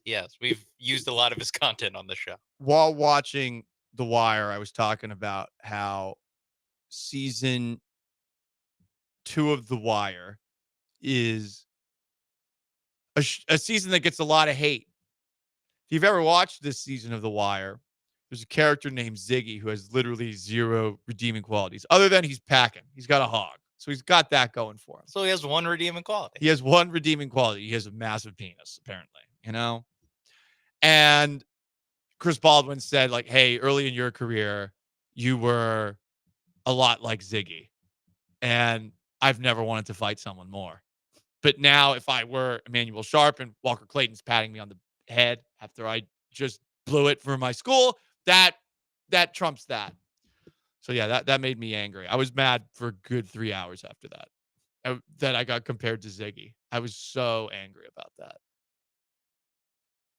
I don't even know if it was inaccurate. That's the worst part. I don't think it's accurate. Or if he was doing it to get under your skin. So I think he wrote an article. Chris Baldwin wrote an article that wasn't about me back in, I think, 2013, but I just took a drive-by in said article where somebody who used to host a radio show with me back at another station, Barry Warner, he had like revealed a private conversation I'd had with him where he kind of asked me in a very patronizing way, like, what do they teach you, Paul, at Syracuse? And I said, well, they didn't really teach me much because I did campus radio on my own. So I sort of learned things on my own. And then just randomly, like months later in an article after, I guess he and 610 went different ways, he just did a drive-by on me. He's like, this guy doesn't know what he's doing. I was like, oh, thanks. Thanks for relaying our private conversation. That's nice. So I was reminded of that article in the moment. And my first thought was, I can't say that word, but my first thought was, well, first, F Chris Baldwin, and 2, Barry I love. But I was mad at Barry for a moment, too, and over something F that happened Ziggy. 11 years ago. 12, actually. Yeah. Anyway, guys, it's the Paul Gallant Show, most interactive sports talk show in Houston. 713-780-3776 to call in, to text in on YouTube at ESPN Houston, on Twitch at ESPN 975. We'll give you a Cougs break. Everything else you missed over the weekend in sports before at 1 o'clock. What's the worst Houston sports loss ever? We're getting through our depression together today, guys. Stick around.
This is the Paul Gallant Show on ESPN 97.5 and 92.5. from the Veritex Community Bank Studios. Here's Paul Gallant. Cougs lost. Everything sucks. Some folks be trolling. Texter asks on the most interactive sports talk show in Houston, did Dream make it to the court? F you, buddy. F you. He should have been allowed on the court.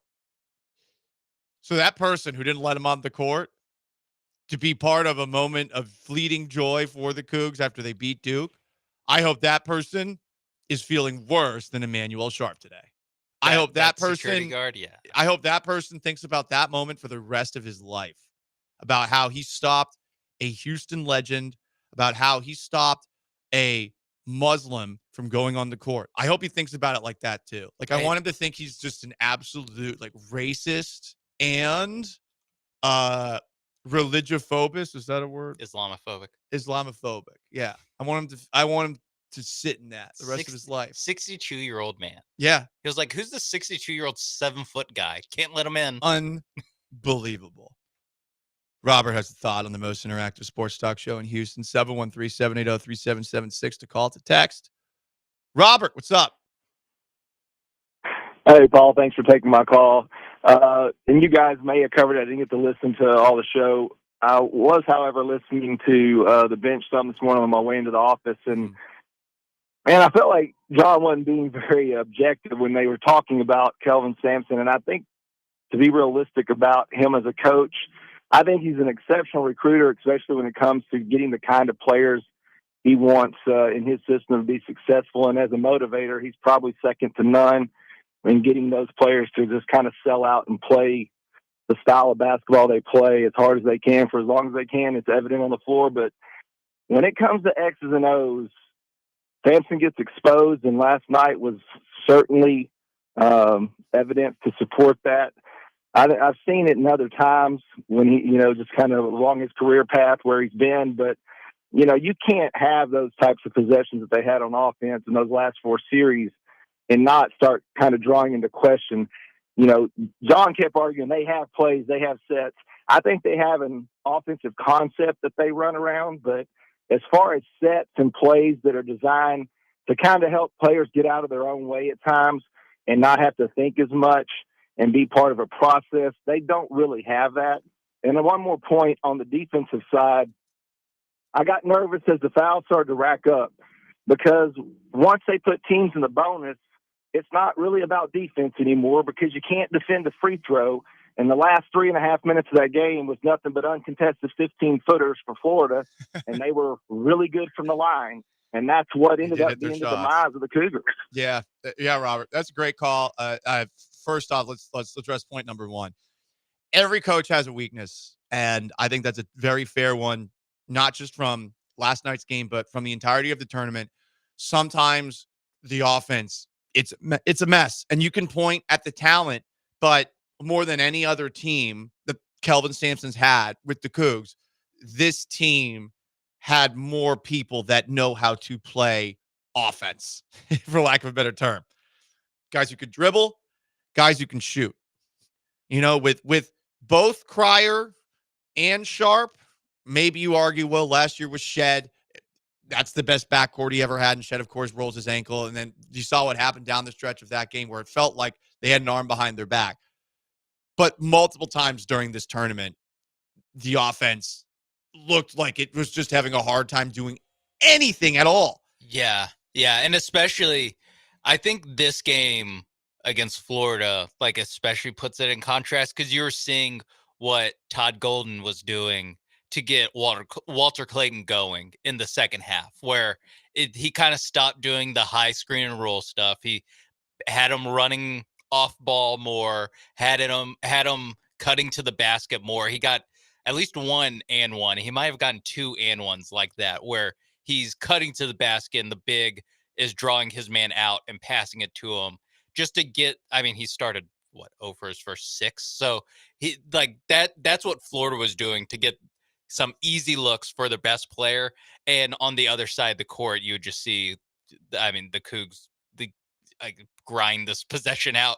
That was hard to watch, and they would get a decent look, but they weren't getting easy ones. Same thing in that Duke game for the first 30 minutes of it until Duke stopped scoring, was that Duke was getting a little bit better of looks, and they're getting them way easier than the Cougs are getting decent looks, but they're working hard to get them. And that can be a reflection of talent. And I do think sometimes we overrate play calls by a basketball coach. 100%. Because you do not have the same control that you theoretically do in football. So I think there are definitely reasons to push back. A lot of texters are texting and pushing back on this, and they are kind of funny. One text, ask this dip bleep what level of basketball he coaches. Another from the 832, so tired of these weak-ass bandwagon fans saying Sampson doesn't know X's and O's because they've lost. You don't win 20 games with no plays. Whining bitches. He wraps it up by saying, look, saying that he could be better in certain spots does not mean the same as he can't call plays. Don't get it twisted. Yeah. Like just think about it from this perspective. Is every single coach in college basketball perfect? No. That is something that of the many things that you can point at and say, oh my God, Kelvin Sampson brings incredible things to the table with this group of players who loves playing for him. There's always going to be one thing that you maybe have some questions about. And I'm not going to go so far as to say it's like Tom Thibodeau in the NBA, but did we not talk about that several times? We've mentioned Thibodeau before, and he's obviously way better than Thibodeau. Yes. But I think that, it's a thing where he's 99 on coaching defense, 99 on rebounds, and building an identity for a team, which is very hard to do. Ask, 300 coaches in college basketball how hard it is to build an identity the way that Kelvin Sampson has. But I think it's fair that it's like, hey, the offensive side of things, probably 85 if we're giving him mad ratings for this kind of stuff, where he's still good, but it's at the very top of the sport, the last 5 minutes of a national championship game against another number one seed. Like, that's where the little differences get exposed. I think some of it also is like the type of players he wants. Very rarely can he do the things that he's demanding these guys to do, rebounding and That's defense. the other thing too. And is also going to be a Kemba Walker, like bail you out last 5 seconds of a possession. I mean, Cryer's the closest thing I think that they've had to something like that. And it's not to say Cryer doesn't do anything on the defensive end, but no, you're right. I think today's basketball player doesn't want to play defense as well. And I hate that. It's that viral tweet about the Houston Cougars have 2 hoopers and 3 guys that could play for the Pittsburgh Steelers on their team. Like that's what it is that at a certain point you do need you do need someone at the end of the day that can be that, all right, we need a shot, like jump on my back, I'm just going to ISO this guy. One last thought before we move on. I think the commentator said it was ironic that the Cougs lost with everyone diving on the floor after they just went viral for their practice videos of them diving after. That is a little ironic. Ugh, that hurts. That Andy hurts a Condon, who was terrible in the first half. Condon did not want to be there the first 10 minutes of that game. He definitely had back-to-back possessions where he traveled looking for someone to pass to. I think he had 3 in the first half before they yanked him. He ended up having a pretty decent game, settling into things. But I remember that first half, I was like, oh, the Cougs got this guy, especially after that Duke center, Malawak, got finished with, what was it, like 4 points, 4 fouls and 0 rebounds. I was like, oh, Condon's in hell right now. And, credit to Florida and to him. They did bounce back from there. But I mean, it was such a Houston Cougars game that it's very, very surprising that they lost. Like it really emotionally, I was at the exact 180 of the Duke game where I was like, I cannot believe that Duke just lost this game. I was like, I can't believe that Houston didn't win this game. Great way to frame it, Sean. Sean Mapes Behind the Glass. I'm Paul Gallant. Paul Gallant Show, ESPN 97.5, 92.5. Most interactive sports talk show in Houston. You want to weigh in on the Cougs losing, you can. I see some people like, talk about Michael Malone getting fired by the Nuggets. I don't. To be frank, I truly don't fucking care. Probably so tomorrow. Can't say that. Sorry, Sean. I don't care about that right now. I don't care about Aaron Rodgers potentially signing with the Steelers. I don't care about the Astros 5th starting pitcher. This is what happened last night. We got to get through it together. So let's get through it together. You want to vent? You can. You know how to do it. 713-780-3776 to call to text. On YouTube at ESPN Houston, on Twitch at ESPN 975. Stick around. Paul Gallant Show.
Coach Sampson has been everything to me.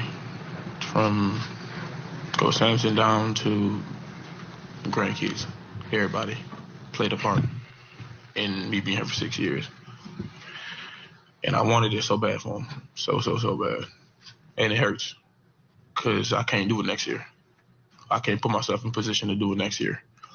It's be my last time wearing my jersey, and I feel terrible. I told the younger guys, to the returners, to remember this feeling.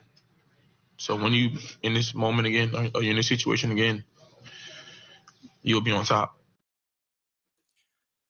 Oh, that's a brutal way to go out. That's Jaywan Roberts after the Cougs fell to the Florida Gators last night, 65-63 in the college basketball national championship. Couple hours west of us in San Antonio.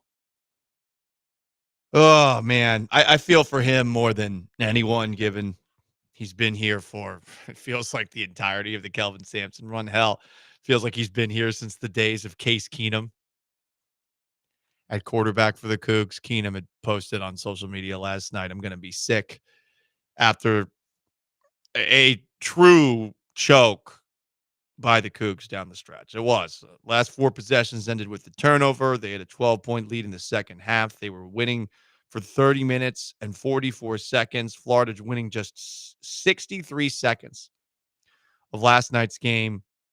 Their first second half lead was with 46 seconds to go. It's the third biggest comeback in NCAA title history, coming back from down 14. They did not make a field goal, the Gators did, for the last 3 minutes and 14 seconds of the game. No other way to look at it. It's a joke. And that's what sucks, because you don't want to grill these guys with what they've done all season long, but that's what it is. And then you hear all these guys talking about it afterwards because they know what it was. They don't need to be reminded of it. I think that makes it worse. I feel so terrible for those kids, for it to go down the way that it did and where it was in their control. You're going to have to live with this for a while. And at least in the case of J'Wan Roberts, I mean, he's not coming back next year. He can't. He doesn't get a chance for redemption here. He doesn't get a chance to help his teammates redeem themselves. No, this is it. This chapter of his life is done. That's sports. Especially college sports. Ugh. And he's one of the guys, like you said, stuck around for 6 years. And yeah, he is so much of what the program is now today. Is guys like J'Wan Roberts sticking around. I mean, Jim Nantz was saying it. Was it before the Duke game or after the Duke game? I forgot which.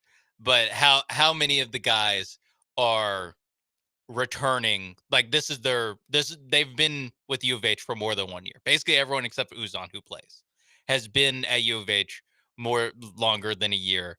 And a lot of these guys have eligibility going forward. Just unfortunately not Cryer, not Roberts, not these guys that have been so huge to this team the last couple of years. They're going to be great next year. I mean, they're already projected number 1 team going into the year.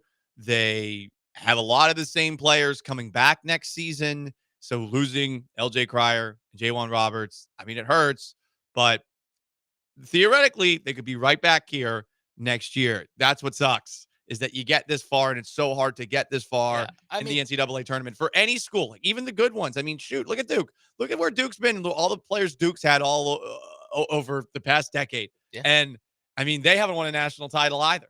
Yeah. So, I mean, this is generally how all of college basketball feels at the end of a season like this. Calipari only got one at Kentucky. Like, that's crazy to think of. Yeah. Bill Self, Kansas, they're the preseason number 1.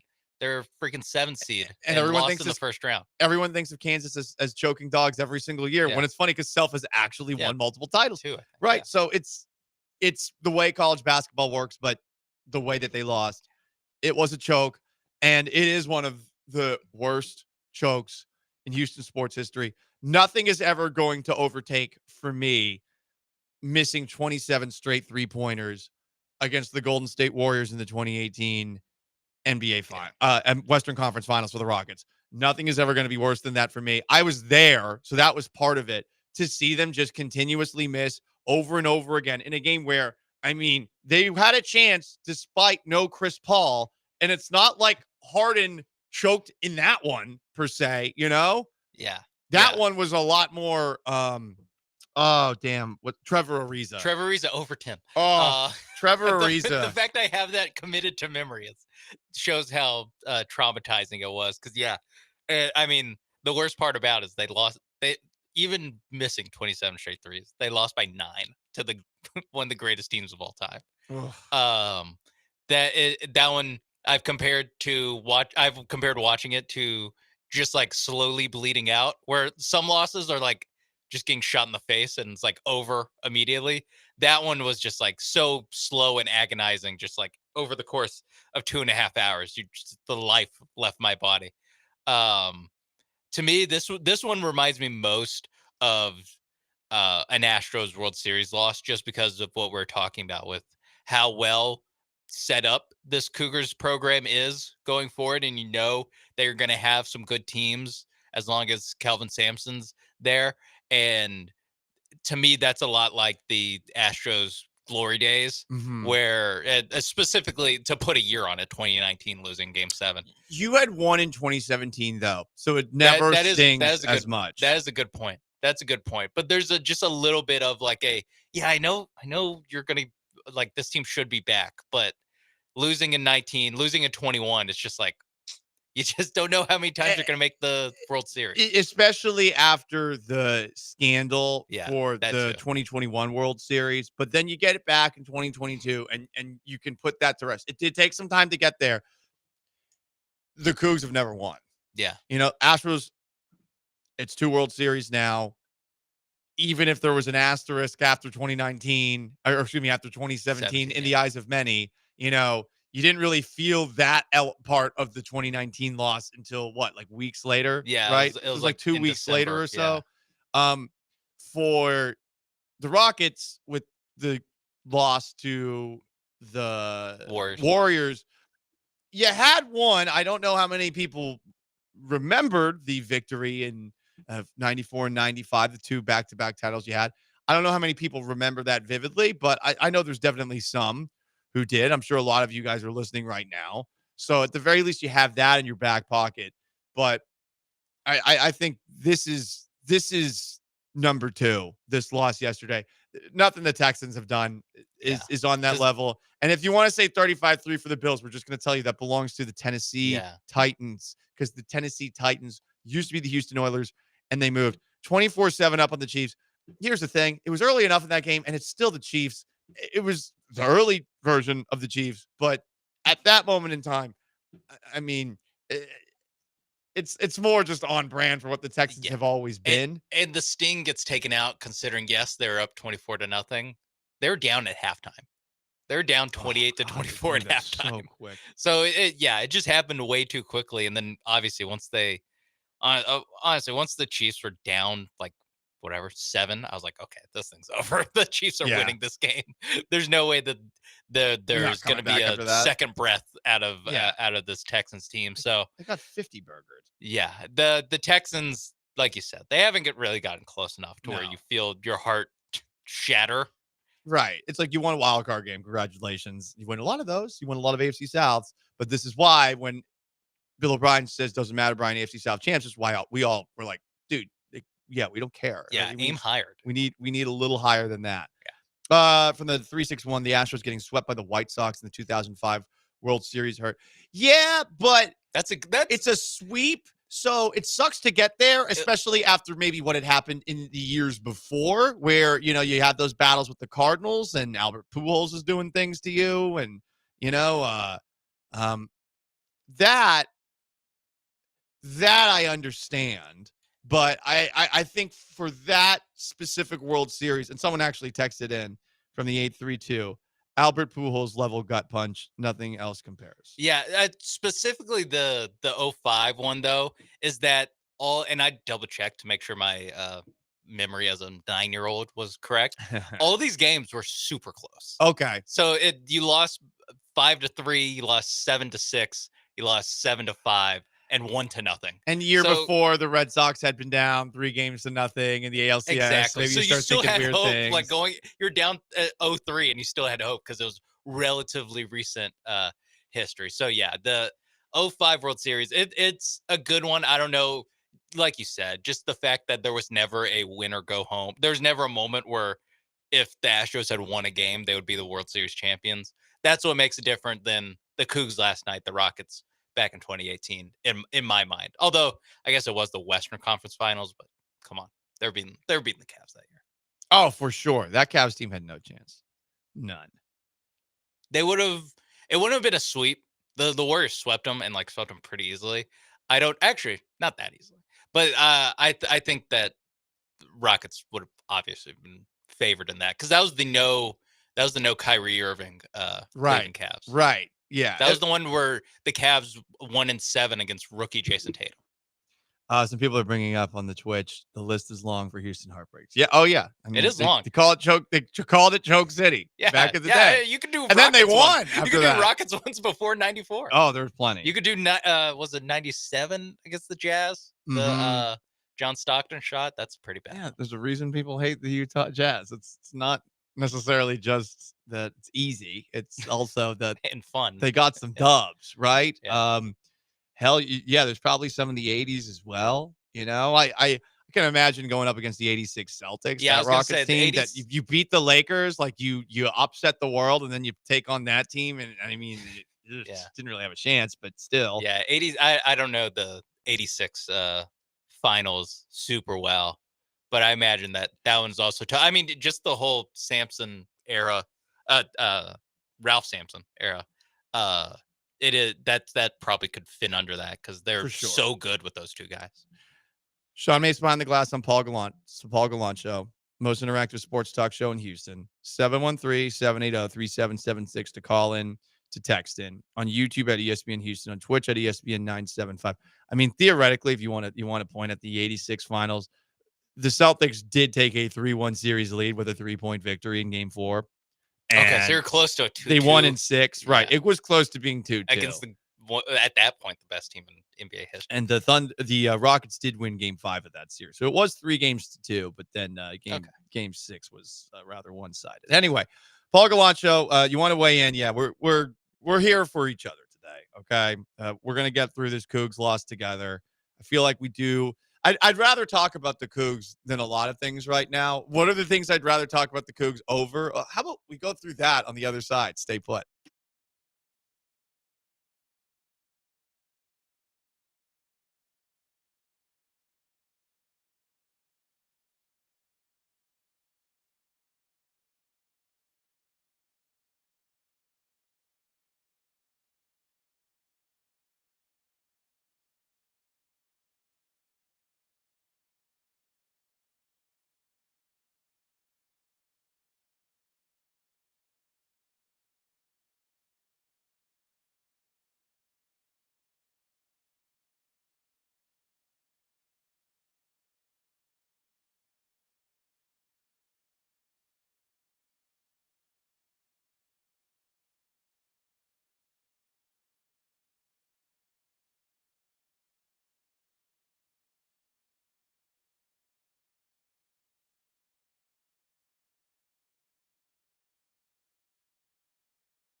Broadcasting live from the Veritex Community Bank Studios, it's the Paul Gallant Show. On ESPN 97.5 and 92.5.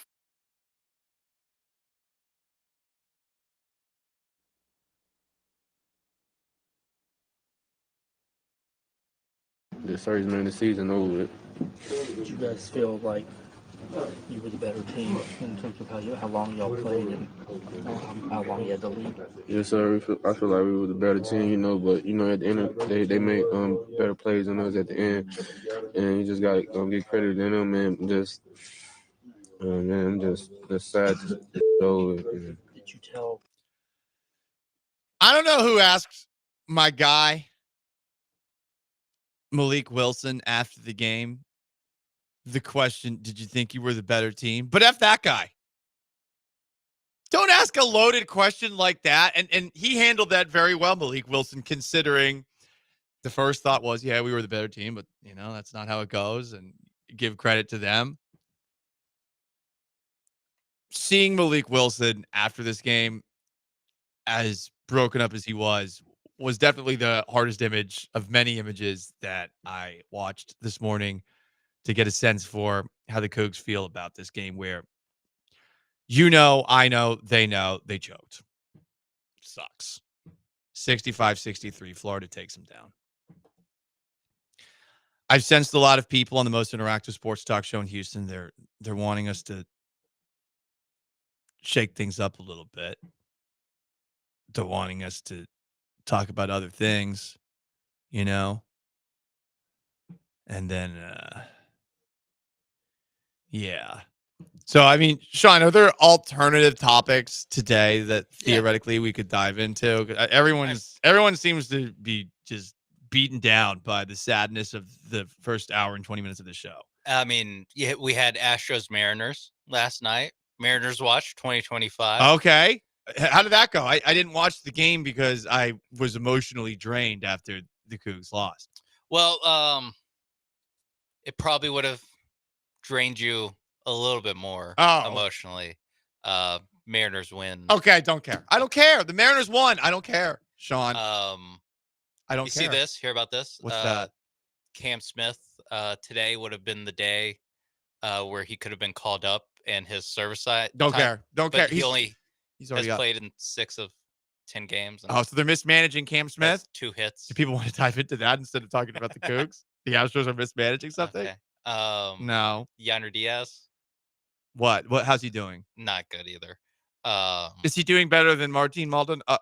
He's not. Okay, he's not even doing better than Martin Maldonado. I don't want to talk about that. I've I don't seen care. Jordan side by sides with Maldonado. That's how things are going. I don't. I don't care. Herman. I don't care about that. Okay. Let's let's move away from the Astros. Rockets have been in action. Nothing really going on with the Rockets. Mm-hmm. Can only fall as low as the 3 seed. Magic number 1. Maybe that they play a coachless Denver Nuggets team. Michael Malone, shocker, got fired with 5 games left in the season. 4 games, 5 games. That is actually shocking. That is kind of weird. That it is pretty crazy that 2 definitely going to the playoffs in the West teams have fired their coaches within a week, and there's not really much of an explanation. No, and they fired Calvin Booth, the GM, as well. What? they cleaned house. All right, that's kind of interesting. On a team that's, alive for either the 3 or the 4 seed. But nothing matters, okay? Nothing matters. Yeah, no. That doesn't, and that specifically, that's not jumping the Cougs losing. Okay. Do you see Shedeur Sanders pats the ball before he throws it? What does that even mean? He throws it. In left hand, pats it, and he throws it. And he pats his balls before he throws them. Okay. Yeah, he pats his balls before he throws them. To each their own. Some people are into that. Andre Sisco, Jags legend, was like, "Hey, watch out, kid! That's gonna get intercepted on the next level." And then get this: offensive players were like, "Actually, it's not that big of a deal," and defensive players were like, "No, it is a big deal." And then it became about how the media hates Colorado, even though the guys who talked about it were NFL players. I'm back to not caring, Sean. As draft season, I mean, we're so close to we're only 3 weeks away. 2 days, 2 or 3. We're giving it 2 or 3 days. I could tell everyone's out of draft steam because of that being a story yesterday. Pass the ball. There's already. Will it work on the next level? We're Finally, already. someone's asking questions about Shedeur Sanders. Yeah, we're already at NFL draft fatigue. I'm glad we have not done anything about it. This one, I think I got you with this one. Uh-huh. Former MLB pitcher and Astro reliever Octavio Dotel was at a nightclub in the Dominican Republic. I spent a lot of time this morning while I was in the midst of being sad looking at this. This is truly tragic. I saw lots of videos from inside. Yeah, this club was falling apart. So I've seen conflicting reports on whether or not Dotel made it. I think in this club in the Dominican, Nelson Cruz's sister passed away. Yes. 44. It says insane. From ESPN, at least 44 people killed, 160 injured.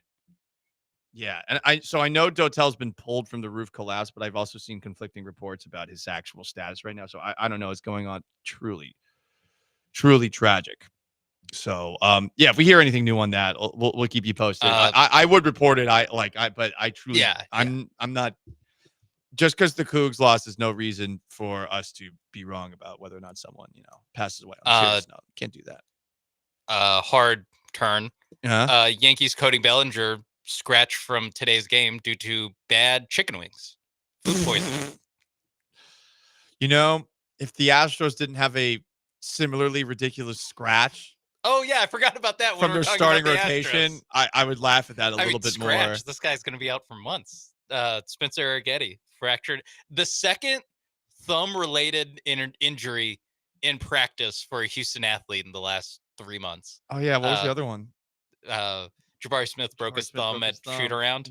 Wait, what is happening? And then Spencer Arrighetti has a thumb fracture after getting hit with the line drive as he was playing catch. Which is also insane. So wait, Mariners batting practice was taking place and a ball hit Arrighetti in the thumb. Right. This is. I don't know why, but it's better if it's friendly fire. This is an assassination attempt. I know that. To a degree. Yeah. Suspect list. Big dumper number 1. At least it's not thumb discomfort. They did say it was a fracture. Yeah, that is actually that's the news that I want to get to, is that they actually gave a diagnosis. Oof. Yeah, and none of those things are making a move, Sean. How about this quote from a story about the torpedo bats? Yeah. Quote, "A small difference, but a big difference." Talking about the bats.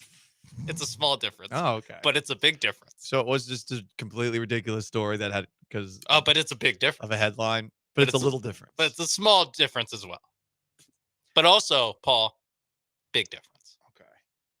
Okay. Someone texted in. Obviously, Bellinger didn't buy his chicken wings from the poultry auction committee. That's true. Obviously, that's true.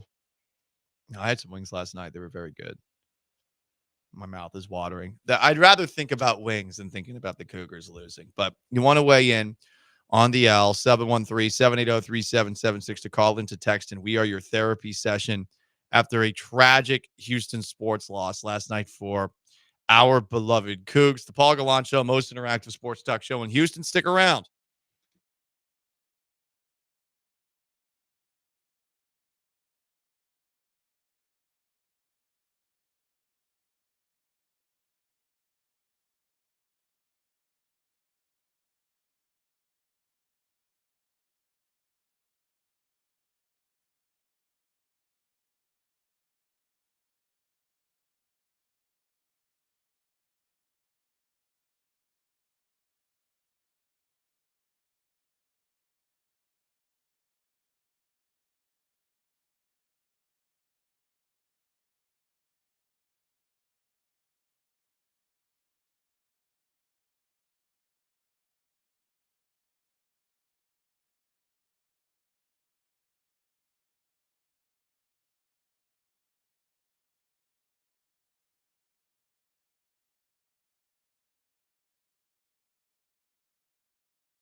Cougs lost the national championship last night. You want to weigh in on that? We'll get back to it momentarily. 713-780-3776 to call in, to text in. The other things happening in Houston sports. The Astros lost again, this time to the Seattle Mariners. No one's getting hits, and Spencer Arrighetti broke his thumb at batting practice.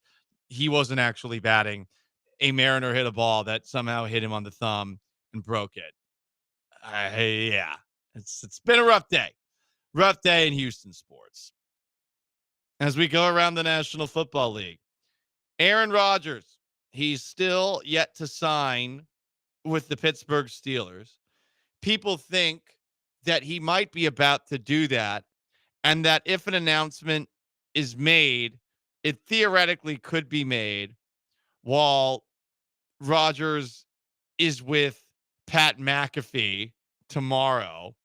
I guess tomorrow, Pat McAfee's doing some sort of homecoming show at PPG Paints Arena. And there's a chance, people believe, that Rodgers is going to use this event with Pat McAfee to announce that he is joining the Steelers. Okay. Instead of doing it through Schefter or Rappaport or any of these other media people that Rodgers clearly does not seem to like. Diana Rossini, I think, another one who's randomly taking shots at. Yeah. Okay. So driving in, I was listening to the ESPN national show before John and Lance. Okay. And they were talking about like, well, if he signs tomorrow, blah, blah, blah. I was like, why are they talking about him signing tomorrow? They never brought up why people think that he's going to sign tomorrow. They're just kind of midstream. Like, I was like, oh, it's because he's going to be on McAfee. Because Pat McAfee's hosting a show. McAfee And they're on like, Wednesday. it's going to be Coachella, where Aaron Rodgers shows up in the middle of the event with a discount double check belt. He just comes out on stage. Boom! Yeah, like Beyonce at the whatever that was, Grammys or VMAs, where she announced she was pregnant. Like he's just gonna rub his belly. Yeah. And it'll be a Pittsburgh Steelers logo on it.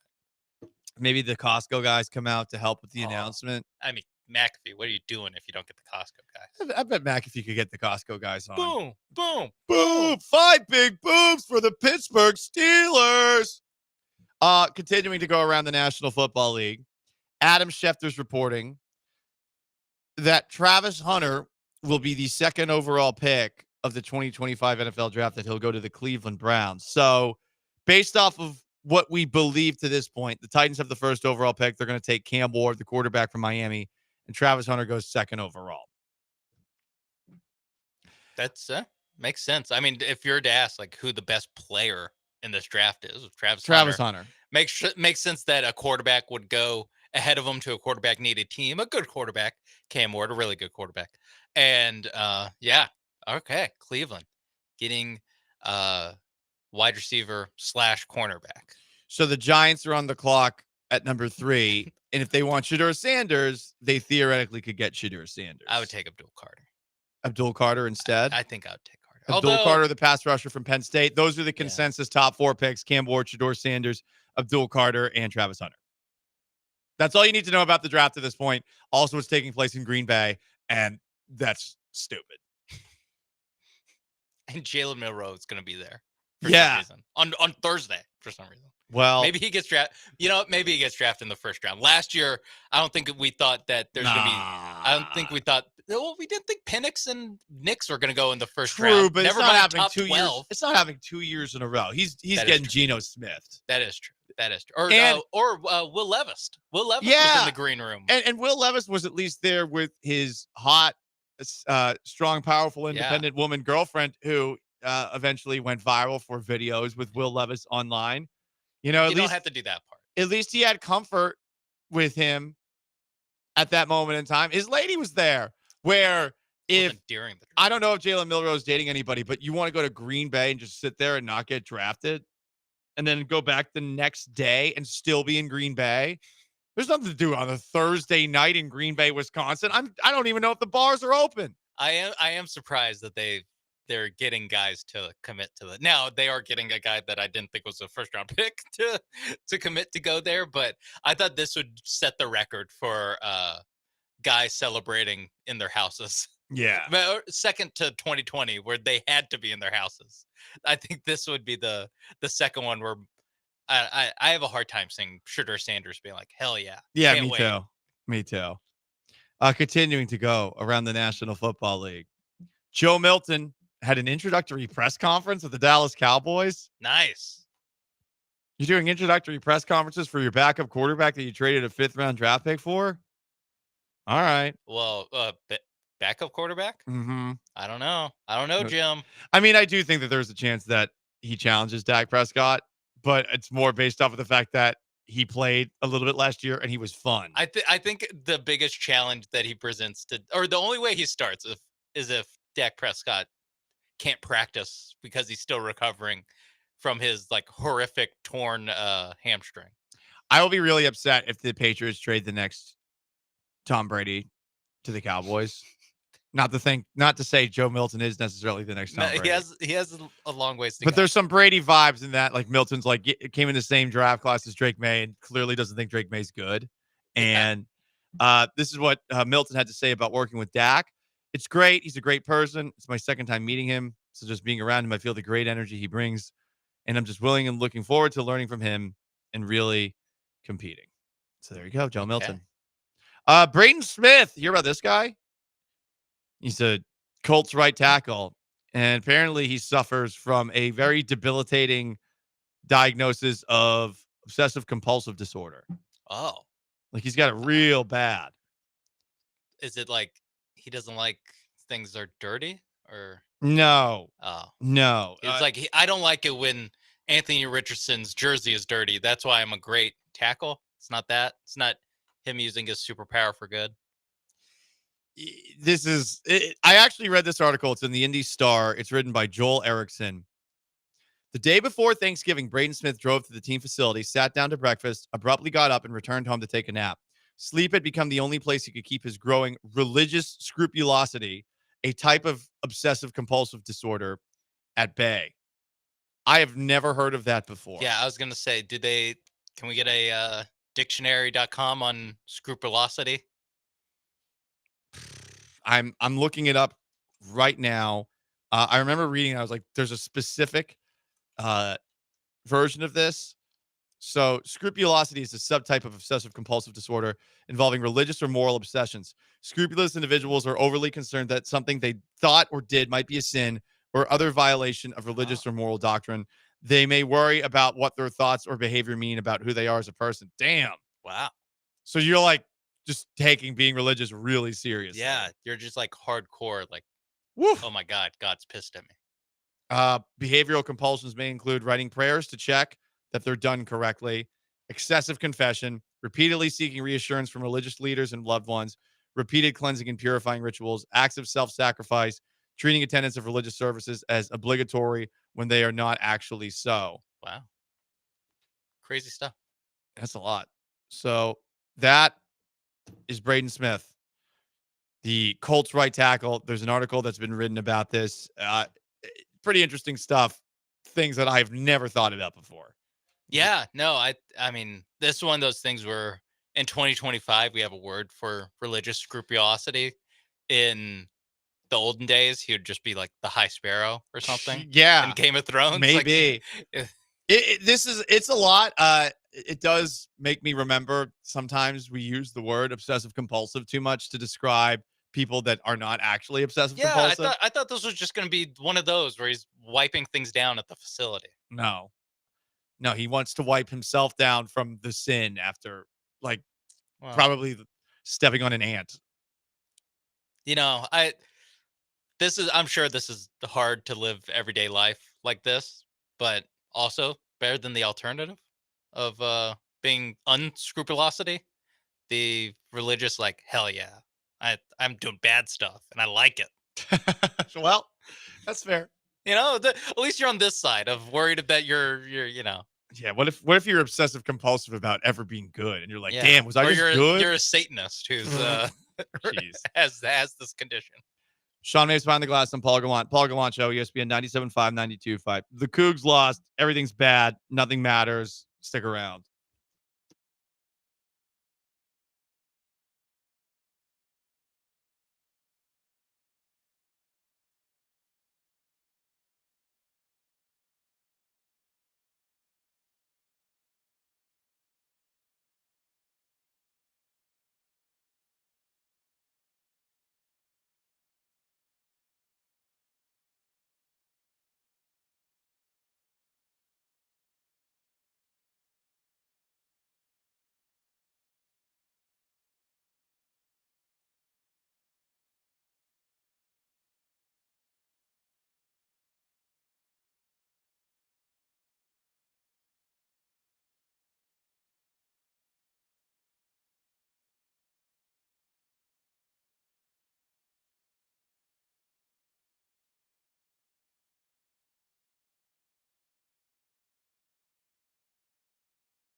It's the Paul Gallant Show, on ESPN 97.5 and 92.5. live from the Veritex Community Bank Studios. Here's Paul Gallant.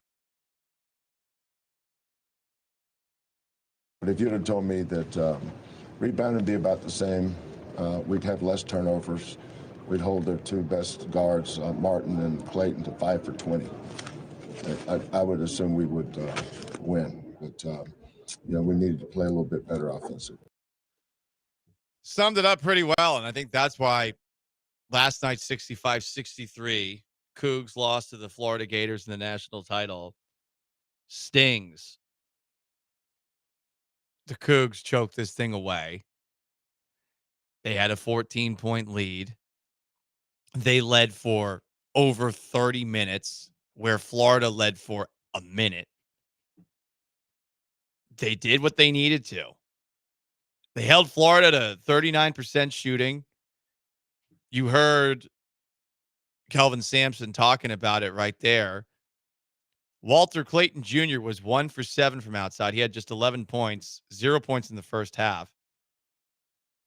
One of the Gators' other primary shooters, Aaliyah Martin, that guy, 1 for 6 from outside. The only guy that really was able to do anything from a shooting perspective for Florida was Richard.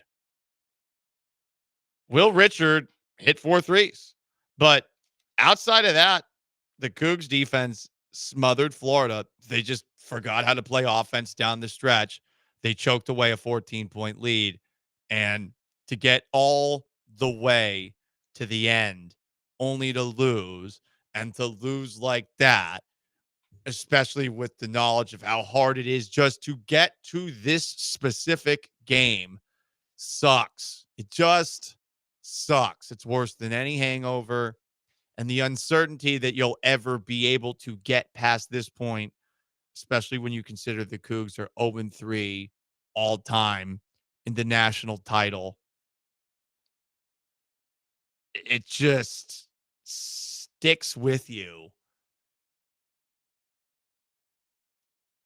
And there's no real way to make up for it. There's no way to make up for not knowing how to do offense down the stretch. And that's what happened. They just looked discombobulated. And specifically those last two sequences in the last 30 seconds where Emmanuel Sharp had not one, but 2 mess ups.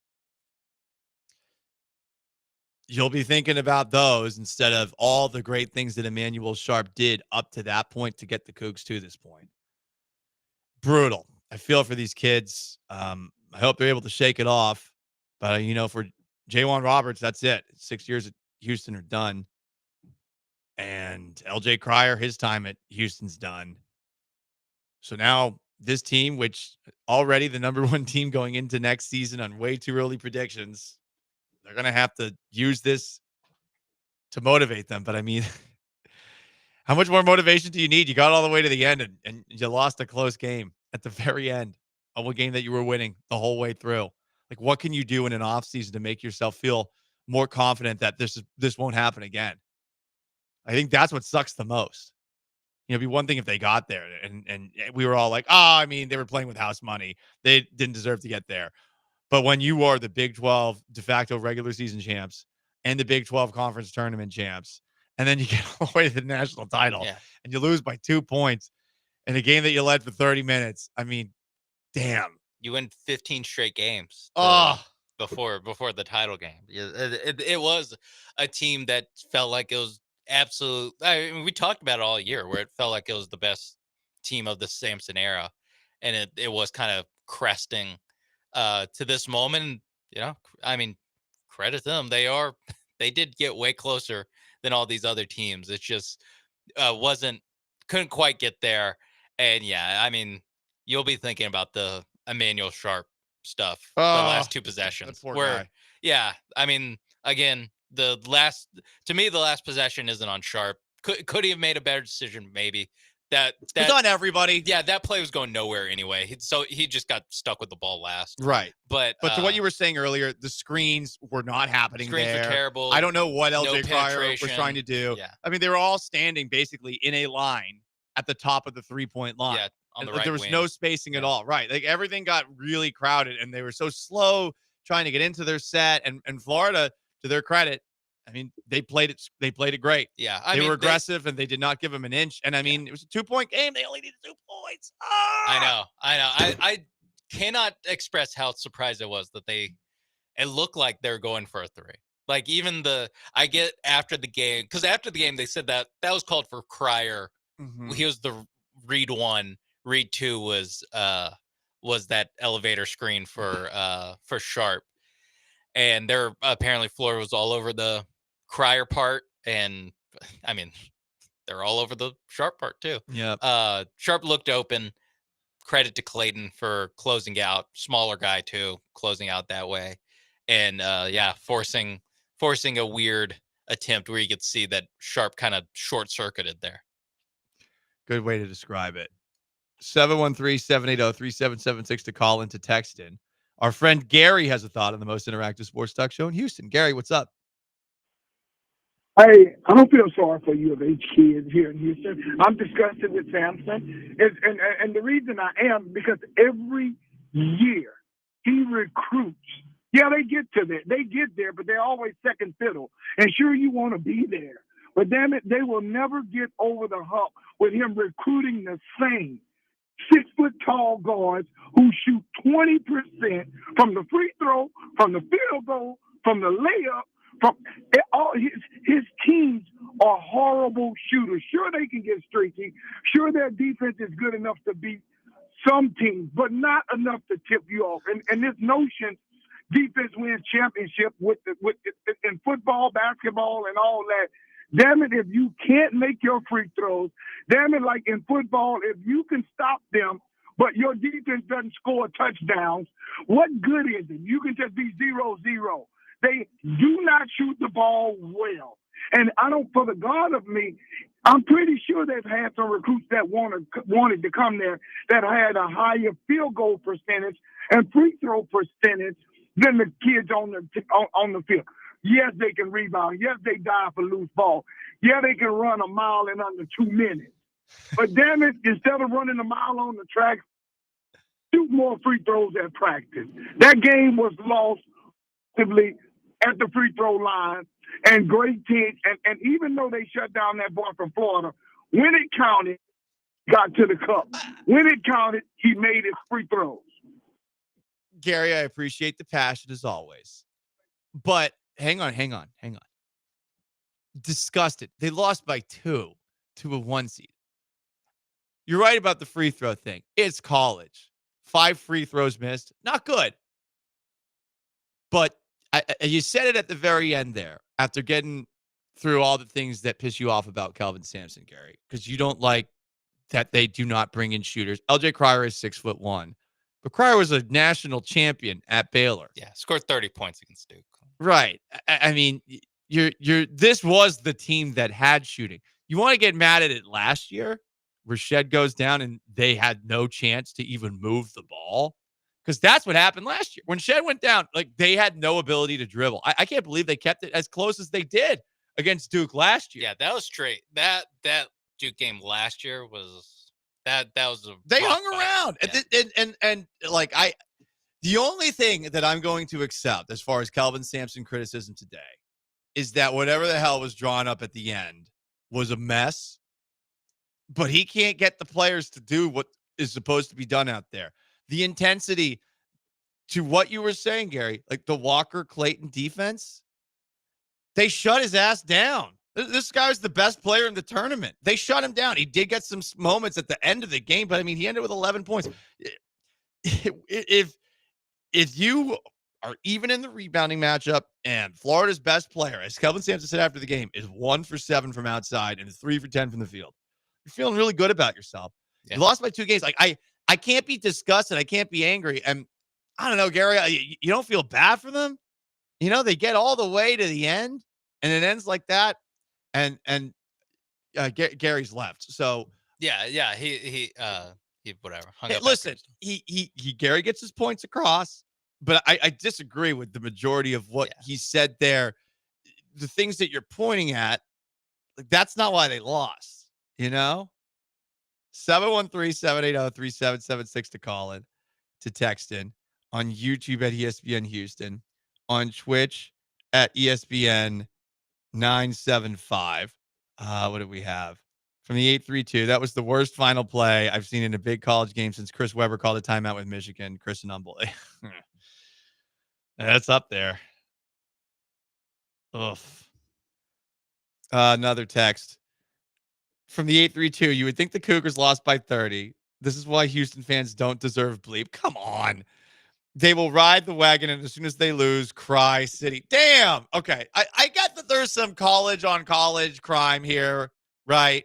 Like, ultimately, I understand that even though we are in the city of Houston, there's a lot of people here who maybe are Texas fans or Texas Tech fans or Texas A&M fans, and you hate the Cougs. I would say Texas Tech is probably number one. Texas Tech, I get it's Big 12 on Big 12. There's some people being like, not so easy to hold a lead against Florida, which is a sad way to trash talk. But I was surprised. I was like, whoa, I didn't know the knives were out for the Cougs coming from Lubbock. But yeah, I think there's some of that. I think there's definitely some of that.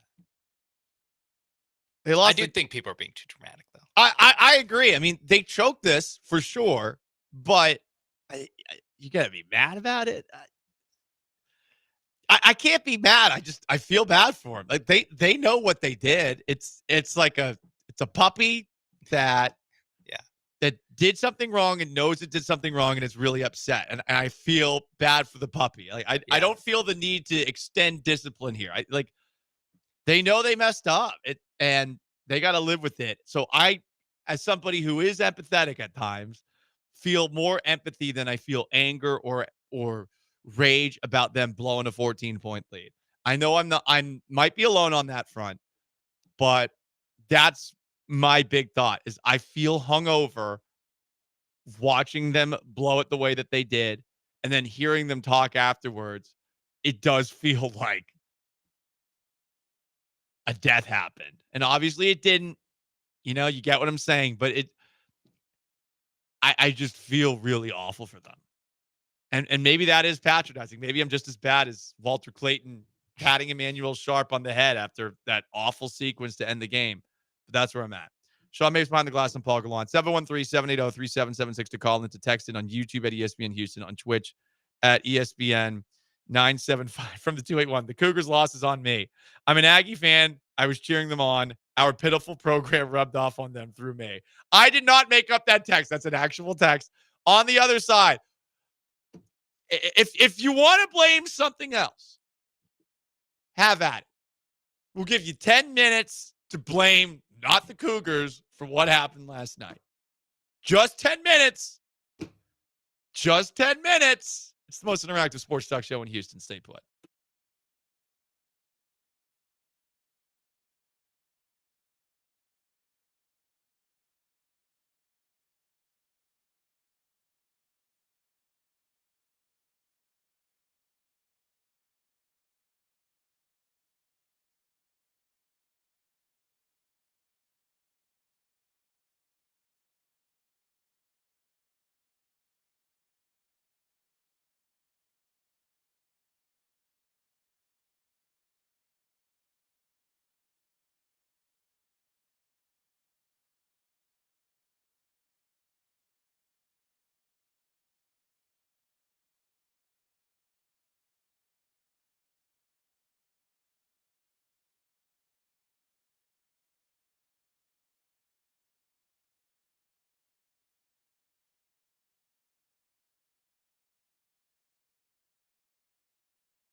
national championship is in the balance. 13 seconds left. Florida leads it by 2. Luzan gonna go. Uzan, give it up. Cryer, 6 seconds, 5 seconds. Sharp. He won't. He can't touch it. He can't. 1 second. Florida is back on top of the college basketball world. Championship madness. It's a great day to be a Gator. They win the national title. Well, hearing that again, just an AIDS sandwich stuffed in your ears. Brutal. All right. 10 minutes. 10 minutes. Blame whatever you want for this loss. Because it is on the Cougs. They blew it. But you can blame anything else. I'll start. They should have worn either, 1, the black unis they wore against Duke, or 2, the throwback Phi Slamma Jamma jerseys to exercise the curse of Final Fours past. I will say the throwback jerseys would have been tough, given that they're playing a team coached by the youngest coach since Jim Valvano to win a national championship. Who was the coach of NC State in 1983. But here's the thing. That was a tough parallel pregame for me to learn. But it already happened, so at this point, double negative? Screw it. Double jeopardy. Can't charge you for the same crime twice. They had the greatest comeback in Final Four recent history, number 3 all time, against Duke on Saturday, wearing the black unis. Wear those again. There's clearly some good juju on that. You look lost for most of that game. Wear those. Wrong answers only. Why did the Cougs lose? Bunch of people blaming Ted Cruz. Bunch of people are pointing the finger at old Theodore from the 832. I blame Ted Cruz for not showing up. No, Ted Cruz was there, sir. Ted Cruz showed up, and the Houston Chronicle posted a story saying that he had shown up. Somebody actually went online, found the timestamp, and noted that when Ted Cruz, a story was posted by the Houston Chronicle about him arriving at the Alamo Dome, the Cougs were leading 40-30 with 17-18 to play. Florida outscored Houston 35-23 the rest of the way. Tim England, the person who pointed that out on social media. The Ted Cruz curse is funny, but it just keeps on happening over and over again. I truly do not know the official number for records of teams in Texas, whether they're professional teams or academic institutions when he shows up. I do not know their record. I have seen records as bad as 3-14, but now that I think about it, that seems like a stretch. No one's actually done the math. Maybe that's something I should do, but he's been in office since 2013, and that feels like a lot of work. Like, do I have to do Texas Rangers games from back then, right? Like, wasn't there against the Cardinals? Right. Like, does that count the same? Like, I there's too much math to be done there. I don't know. It just feels right. Feels right. Feels like he's at a lot of big Texas games where they lose. Feels like he's at a lot of big Texas A&M games where they lose. Yeah. Like he was at a lot of Astros games in Minute Maid against the Rangers. He Guess was. what?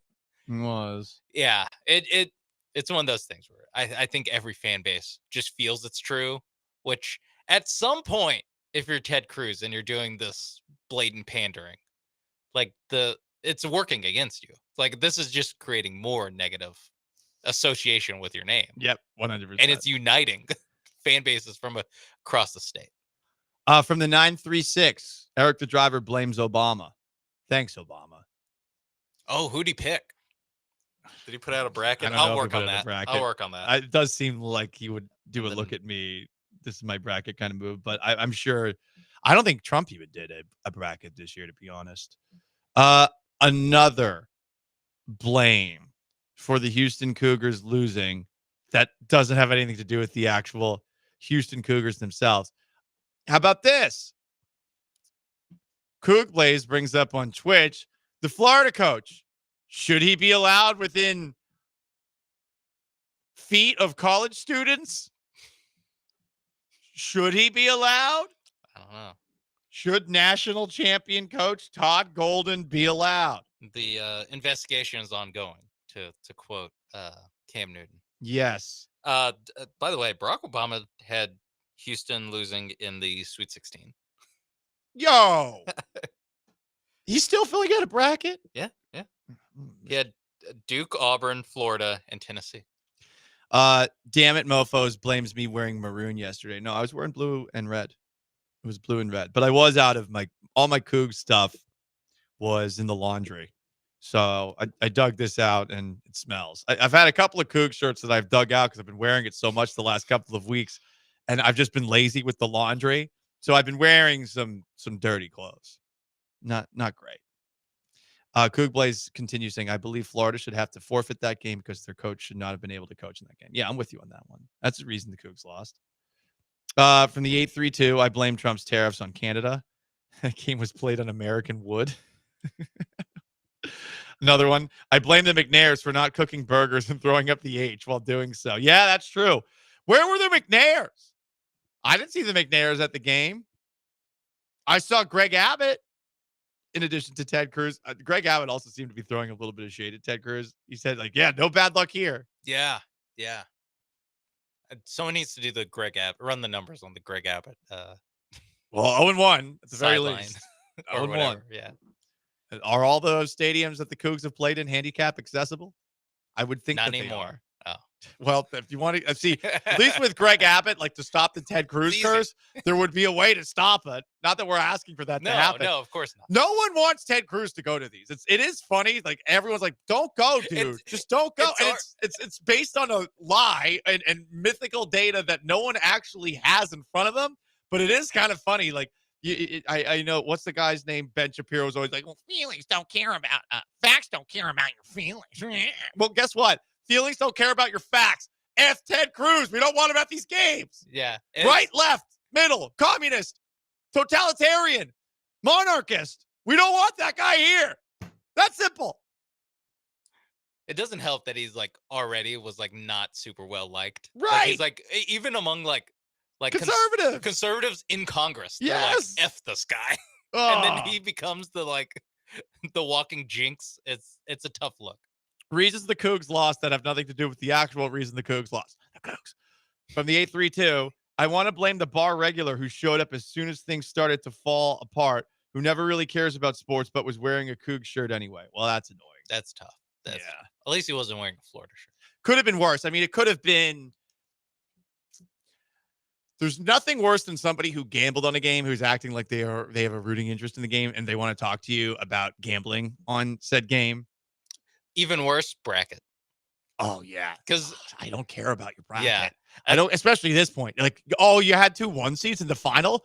Shut the F up. Yeah. After the Sweet 16, I'm like, I'm good, dude. 100%. Just never, ever bring that up. But yeah, the last time I had a moment like that where I'm watching a game and it's one of my favorite teams, where this guy's talking to me about gambling on the game, was when the Patriots played the Raiders a couple of years ago and Jacoby Myers decided to lateral the ball across the field to Mac Jones, who was promptly demolished by Chandler Jones, who took it to the house for a walk-off touchdown. And there's this jackass at McIntyre's in the Heights who's telling me about his line on the game. And I actually told him to go F himself. I was like, listen, man, I don't know you, but I do not care about your gambling. Go F yourself. And I got up and stormed away. And I felt I was very justified in saying that. Anyone who might have been talking to you about gambling during last night's game can go die. Just die. Thank God there was an overtime under hit. Yeah. Oh, man. Oh, I did not want overtime. I guarantee you somebody went up at the end of the game. Was like, well, at least the under hit. I guarantee you someone did that. Last night was not the place. Thank God Florida covered. No, because I told you guys to take the under, but I would not have been like, oh, at least we got the under. No, no one cares about the under. No one cares about that. From the 832, it's Jeff Bagwell's fault. I'm cool blaming Jeff Bagwell. Yeah. He could have, instead of giving that money to Montero, he could have spent that on NIL. Right, because now there's a salary cap next year.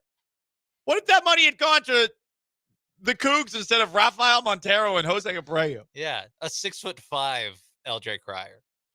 Ooh, I like this one from the 281. My wife made me turn down the volume from 7 to 6 on the TV. The Cougs were up 12 when I turned it down. I love that. 7 to 6. During the Tuck Rule game, when I was a kid, 12 years old up in Massachusetts, I said to my mother while watching this game, which was not going well for the Patriots, get out of the room. I will take the punishment. Get out of the room. And I believe I was grounded. But they won. They did win. They were down 13-3 at that moment in time.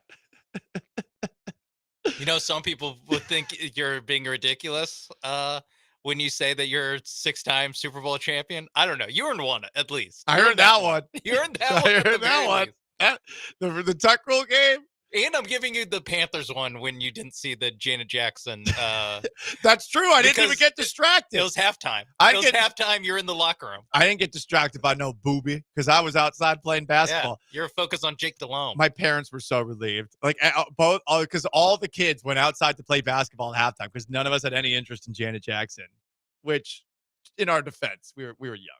But, yeah. We missed the boob and our parents, I think, were so thankful because we found out the next day. Like, we had no idea. There was no internet then. Yeah. So we had no clue. They weren't going to tell you. People were like, did you see the boob last night? Anyway, those are all the reasons the Cougs lost, not the Cougs. So now you know. 713-780-3776 to call to text. On YouTube, Trill O'Reilly says they were fatigued from having to take a bus to the venue. That's true. We talked about that on Friday. Why wasn't there a jet? Unbelievable. Could have afforded one. But honestly, the guy who wins this segment is the guy from the 281 who said, my wife made me turn the volume down from 7 to 6. That's my favorite text of the day. I agree with you. I think it was her. Also, 7, call your wife out on it. 7, I don't know the scale of this volume thing, but normally 7's pretty low. Like 7, you can't really hear. Yeah, what is it at? Like 10? Right. Are you watching it on one of those old dials? Yeah. TVs? Normally it's like you got to get up to like 20 for me to hear anything. Yeah. Well, at least we had some fun in that segment because everything's bad. I'm pointing the finger everywhere except for the Houston Cougars. One of the main reasons I'm focusing on the Rockets, actually, not on the Rockets, I'm focusing on the Cougs is because, I don't want to talk about the Astros last night. I don't want to talk about the many bad things going on with the Astros right now. But I guess we have to on the other side, though, right? This is going to be a new hour of the Paul Gallant Show. A new hour. You know what? We've moved on. We've hit it. We're at the top of the hour. Now let's do a regular radio show after 2 hours and 15 minutes. We're on to the 2025-2026 season for the Cougs. There we go. COUGARS. What are we talking about? We're talking about redemption for the Cougars next year. But up next, for the love of Christ, Astros, please get it together.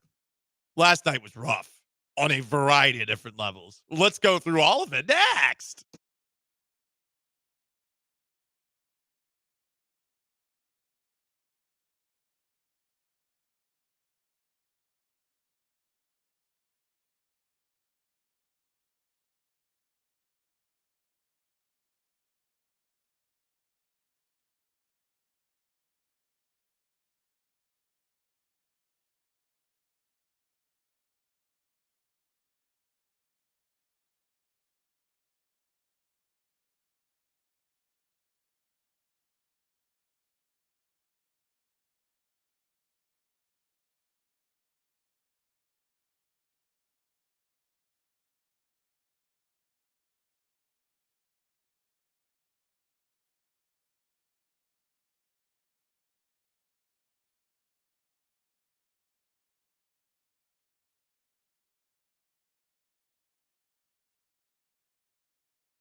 Broadcasting live from the Veritex Community Bank Studios, it's the Paul Gallant Show. On ESPN 97.5 and 92.5.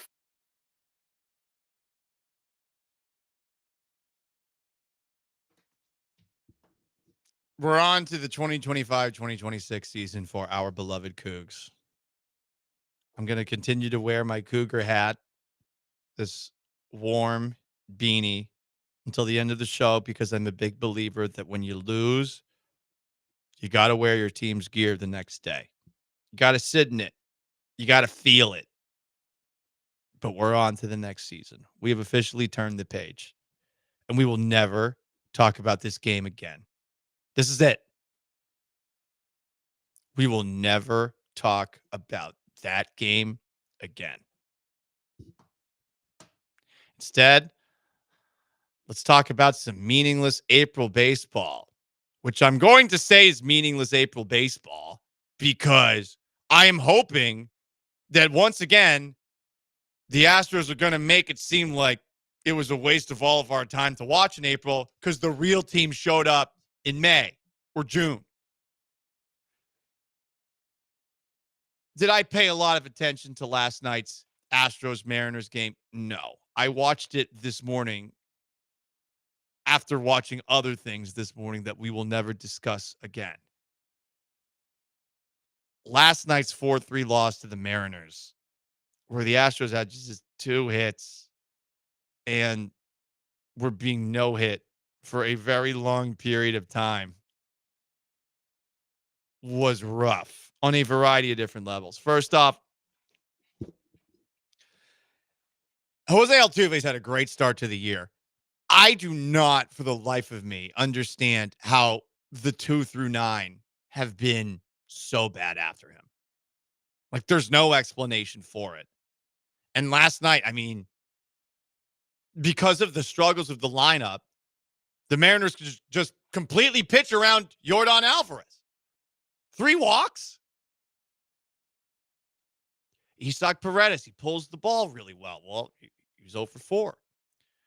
Christian Walker, he's got some power numbers in the past. 0 for 4. Jeremy Pena, 0 for 4. Victor Caratini, who you are actually looking at now as perhaps a more reliable catcher than Yainer Diaz, 0 for 4. Yainer Diaz, 0 for 4. He's batting .067. Can you guess who is betting 3 times his average? Can you guess? Sean, I'll let you guess first. Can you guess what player we do not know for his bat has a batting average that is 3 times that of Yainer Diaz? I was going to say, I'm guessing a lot of guys, but one guy in particular, it's like Jake Myers or Chas McCormick. I'm not talking about a Astro. I'm talking about a former Houston Astro. Martin Maldonado. Yeah. Martin Maldonado is batting .231. Yainer Diaz is batting, and let's just say it one more time, .067. So honestly, we're close to 4 times his average with Martin Maldonado. That's a charitable 3 times. The lineup has got to figure it out. You know, people blame the hitting coach. Just like with a game that we will never mention again last night, I'm not putting this on the coach. This is on the team. These guys are handsomely compensated for their services, and only Jose Altuve is hitting right now. And he had a home run last night. What a surprise. The rest of the lineup can't hit worth a damn. People are mad at, after last night's game, Joe Espada pulling Hayden Wesneski after 7 innings and 5 strikeouts. Here's the thing with the Mariners lineup. Honestly, I feel pretty comfortable with any Astro pitcher on the mound against the Mariners lineup. So I'm not going to get mad at taking out Hayden Wesneski after 82 pitches early on in the year. He did look very good last night. Taylor Scott, less so. Less so. But what is bothering me the most right now is that this team cannot hit worth a damn. And I mean, it's not like it's just 1 or 2 guys. Then you've got other elements that we've got to discuss. Cam Smith, Zach DeCenzo, why are they up? Why are they up? I mean, both should be playing if they're both up, right? Smith's played 6 games. DeZenzo's played 3 games. How do you get better if you don't play? So this is where I go back to the Astros really feeling going into the year like whatever plan they had just came together and they're executing something that like they had a shower thought on. Was there a lot of thought that went into this? No. Cam Smith's having a good spring. Let's bring him up. What's he got? 20 at-bats ever in the minor leagues? Exaggerating a little bit there, but now he's at the major league level, and he hasn't played the last 2 games. And by the way, I found out that yesterday, apparently the Astros just had to wait until today to call up Cam Smith, and somehow it would not affect his service time, which seems very early. Very, very, very early. But if you're not playing him every single game, why is he up here? The guy needs at-bats. Zach DeZenzo needs at-bats. Both these guys need at-bats. They haven't played in every single game. And I'm not saying like, hey, make sure that you have all noobs in the outfield, right? Especially since Jake Myers is one of your more reliable hitters through this point. The Astros 4-6. We're 10 games in. Again, it could be worse. But it feels like they are mismanaging Cam Smith and Zach DeZenzo. You've got this freak accident that happened last night where during batting practice for the Mariners, some way, somehow, Spencer Arrighetti broke his thumb. I have no idea how that happened.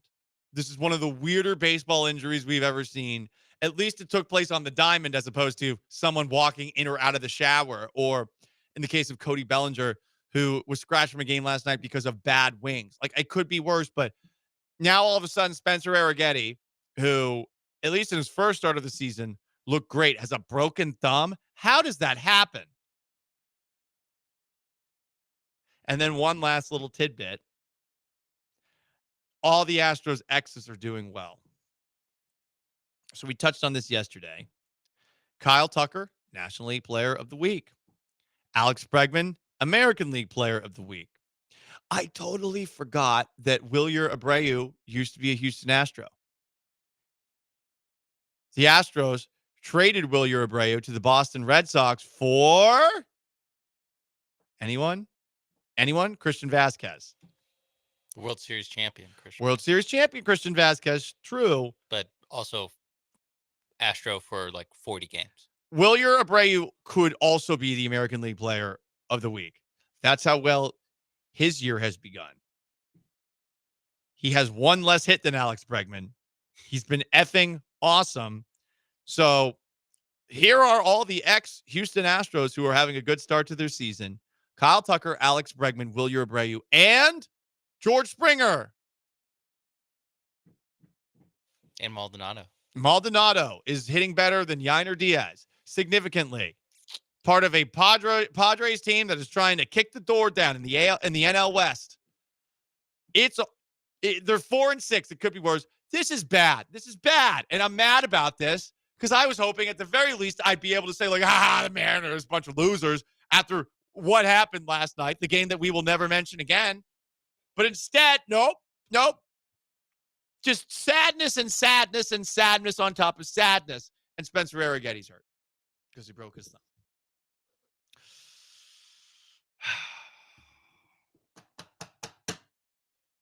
What else do you want from me? What do you want from me? Because this is our segment today. This is our social media segment. Me wearing the hat of a defeated team talking about another team that effing stinks right now. They stink. The Mariners blow. They have no offense. You're getting out hit by the Mariners? And Altuve is one of the 2 guys getting a hit for you? It's Jose Altuve and Jake Myers carrying your offense right now?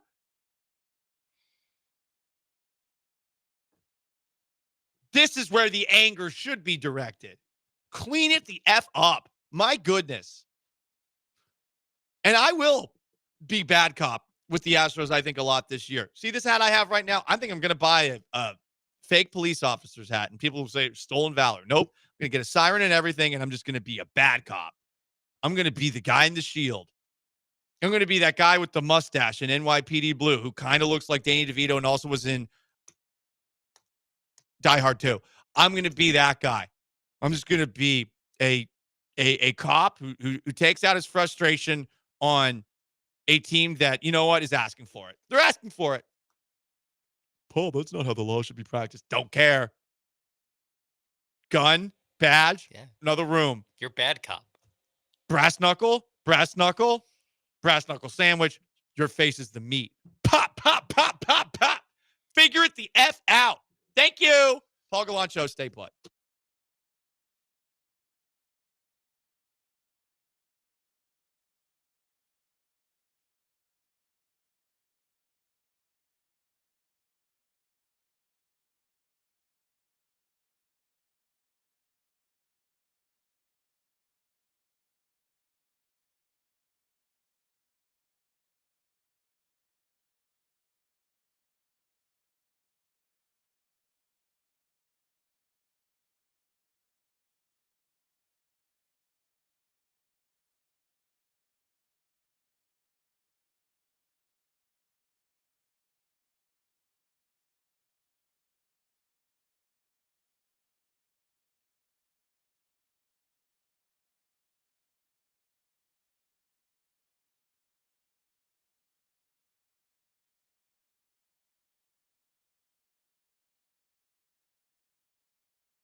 Yes. Lots of things going on in the NBA. The most recent news features a firing. Mike Malone, head coach of the Denver Nuggets, who literally won the title, 2 years ago? Gone with like 3 games left. What a bizarre rando firing. Rockets play the Nuggets the last game of the season. That's a weird one. Seemed like he was well liked by his players. He gone, much like former Memphis Grizzlies coach. Sean, his name is currently eluding me, who was also fired a little bit ago. Right? Taylor Jenkins, right. Rockets run the Southwest Division. I don't think Ime Udoka is in any danger of randomly being fired these next 3 games. No, but it is a weird trend. I don't know. Is it a trend? But It is a trend. 2 guys have been fired with their team clearly about to make the playoffs weeks before the end of the year. And it's not like they're teams that are making the playoffs, but they're below expectations. It's not like the Milwaukee Bucks firing Doc Rivers because they're the 6th seed. It's like they're going to make the playoffs, but they thought they're going to be a top 5 seed, top 4 seed. It's 2 teams that they're still alive to be home court in the first round. Wait, listen, everyone's got a chance in the West. No one takes the Thunder seriously from what I understand. That doesn't mean that they're right or justified, but a lot of people think the Thunder are frauds. And the rest of the conference from 2 through 8, not a lot of games separating these teams. Yeah, it's like a game and a half between 3 and 9. Or no, 3 and 8. So how does this help? That's really my big question. How does this help you? Oh, it's going to wake them up? There's whatever reports about the kind of now you tell us kind of reports about that they didn't see eye to eye, but it's weird because the 2 people that didn't see eye to eye are gone. They're both gone. You fired them both. You didn't pick a side. You fired both of them. It would make more sense to fire the GM, honestly, and keep the coach. But I don't know what's going on. Denver's not exactly like you said, they did win the title 2 years ago. And they've made some good moves, but they're not exactly like this team just does everything right kind of organization. Right. They made some good moves. They drafted well. They drafted super lucky when they got Nikola Jokic. That, I'm sorry, you get some credit for that. You don't get a lot of credit for drafting an MVP in the 40s. Yeah. Because if you liked him that much, it's the same thing with Tom Brady. It's if you liked him that much, you wouldn't have waited that long to draft him. So I don't know. It's really bizarre, and I do wonder what this means for them as a serious threat in the West. Because like you said, they're no longer one. It's so even. Okay, yeah, it's so even that I don't know how much Michael Malone matters or doesn't matter. And yeah, I have a hard time saying that it makes them better. Exactly. At least this year. Right. Maybe next year. And unless they're about to hire, because the Denver Nuggets are owned by Stan Kroenke, who has a ton of money. Theoretically, they could spend it. That's the thing. They never go over the That's tax. true. But you could theoretically see him being able to spend money on a big coach. Are they about to hire somebody from the NCAA tournament? I was gonna say, that's all I can think of. Todd Golden? Yeah, Todd Golden comes in the last 3 days of the season. That would be really funny. The Blue Jays gave Vladimir Guerrero a 14-year, $500 million contract. So even the Blue Jays are giving out big deals that the Astros aren't. Huh. That I have a hard time seeing that age well. Just given Vladimir Guerrero, A, his production's pretty up and down, and then B, I don't know, he could be a Devers pretty fast. Not to use Rafael Devers as a pejorative, but I could see his let's just say his physique not aging well for the next 14 years. By the way, you know what Vladimir Guerrero Jr. would be earning in Canadian dollars if he's getting paid in Canadian dollars? Is it more? $700 million. Yeah. Okay. So technically, this is one of the biggest contracts ever. This is almost Juan Soto. I don't think that's how they do it. But if you're Canadian, you should say that. Yeah. But how many Canadian dollars is the one? It's apparently it's $7 Canadian for $5 American dollars. Okay. Based off of the current exchange rate. Bucky McMillan, new head coach of Texas A&M. We saw him sawing varsity's horns off as part of the skimming-a-rink-a-dink-a-dink, skimming-a-rink-a-dink-a-dink. Yogi Bear is better than the average bear. Yogi the Bear is better than the average bear. I know those aren't the lyrics to the Texas A&M song, but they did steal that from the Yogi Berra song, cartoon, Hanna-Barbera back in the day. And the part about sawing varsity's horn off is messed up. I'm sorry. It's messed up. It's very weird. Does that hurt the cow? I would think so. Can't imagine it feels awesome. Can't feel great. And there's just so jubilantly singing about killing a dead mutilation steer. It's weird. It's weird. And then there's a second verse varsity's horn is off. kind of barbaric. Anyway, thought you guys were cool with the farm animals that you guys are being taught to raise, seeing as it's agriculture and mining. But that's just me. Apparently, Bucky McMillan also runs like an offense, like a hyper, like offense is this thing. Okay. And so they'll look different than Buzz Williams' team. But it's still the same school. It's still the same athletic program.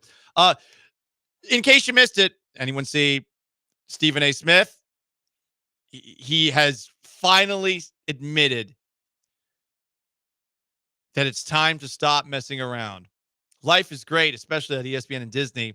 Hate the thought of being a politician, but sick of this mess. So he's officially leaving all doors open. Stephen A. Smith is leaving doors open to be president of the United States. Wait, I thought that was gonna set up to I love my job. I wouldn't want to do politics. He faked me out. Nope. He wants to do it. Stephen A. Smith is no longer ruling out the possibility of running for president. He should do it. It would be funny. I mean, like, there's always I would enjoy the campaign trail. There's always, I don't know, twice as many candidates as you think, just because there's so many people that poll at like 1% that run just to get their name out there, give a little boost to the old speaking tours. Mm-hmm. I mean, well, what's the harm for Stephen A. Smith? He can still do First Take. Like, he could just do it remotely. Like, come on. At least I want it on my really all I want is him on a debate stage at some point. Dude, look, he would do very well. Yeah. He would probably be better at the art of debating, but also seeming cool while he does it than every political candidate outside of Donald J. Trump. I would say that's the only person who I think would be able to like actually hold his own. And I would kill to see if that's what our country is leading to. Stephen A. Smith versus Donald J. Trump. I will at the very least laugh very hard as things probably aren't ideal. Oh, who knows? I think I will just say I think he'll be better at TV debating. I don't know about like actual like debate clubs. I don't know if they'll be like, yeah, do what Stephen A. Smith does when you're debating. No, you should. You should. It's not about being right. It's literally about being cool and entertaining. Anyway. Again, that's TV debating. Not debate. Debate club, they don't worry about being cool. Trust me. Have you seen those kids? Unnecessary shot at these are the future politicians that are going to lose to Stephen A. Smith. Exactly. Stephen A. Smith was averaging 6 points a game in high school on his basketball team. Also on First Take, this clip is one of the greatest clips in the history of sports on TV. PK Subban, who's a former hockey player, was brought on First Take with Stephen A. Smith and Shannon Sharp to talk about Alexander Ovechkin scoring 855 goals, which sets the record all time for goals in hockey history, passing Wayne Gretzky. Here is a conversation that took place instead of talking about Ovechkin passing Gretzky. But what I'm saying, LeBron's great, but he ain't Kobe, he ain't Jordan for me. So what I'm saying is, it's not about size. You want to talk about 6'9"? I'm talking about the Jordan's fine. You can't say Kobe. You can't say Kobe. Well, yeah, I did. I put Kobe ahead of him. Kobe's ahead of LeBron. PK, I've heard you say this. You base everything on mentality. Oh, they were at the end of the day. A black mamba gets his credit because it's the only snake that will attack you without provocation. But it's not as dangerous as a top hand. It's not as dangerous as a common brown. So what are we talking about here? John Wick kills a lot of people, but so did James Bond. So what are we doing if the job gets done? Did you? Okay, well, hold on. Hold on. If we're measuring greatness, let's talk about that. Hold on, Shannon, let's talk about that. So they were talking about Alexander Ovechkin, and somehow Shannon Sharp, who clearly needs to be a guest on the Paul Gallant Show now. Like, now I want him more than anyone. For Shannon Sharp to go from talking about Kobe versus LeBron, which PK Subban took the conversation to. Yeah, I was going to say, this was originally about Alexander Ovechkin. Then he took it to brown snakes versus black mambas. And then he took it from there to John Wick and James Bond killing people. Like, bravo.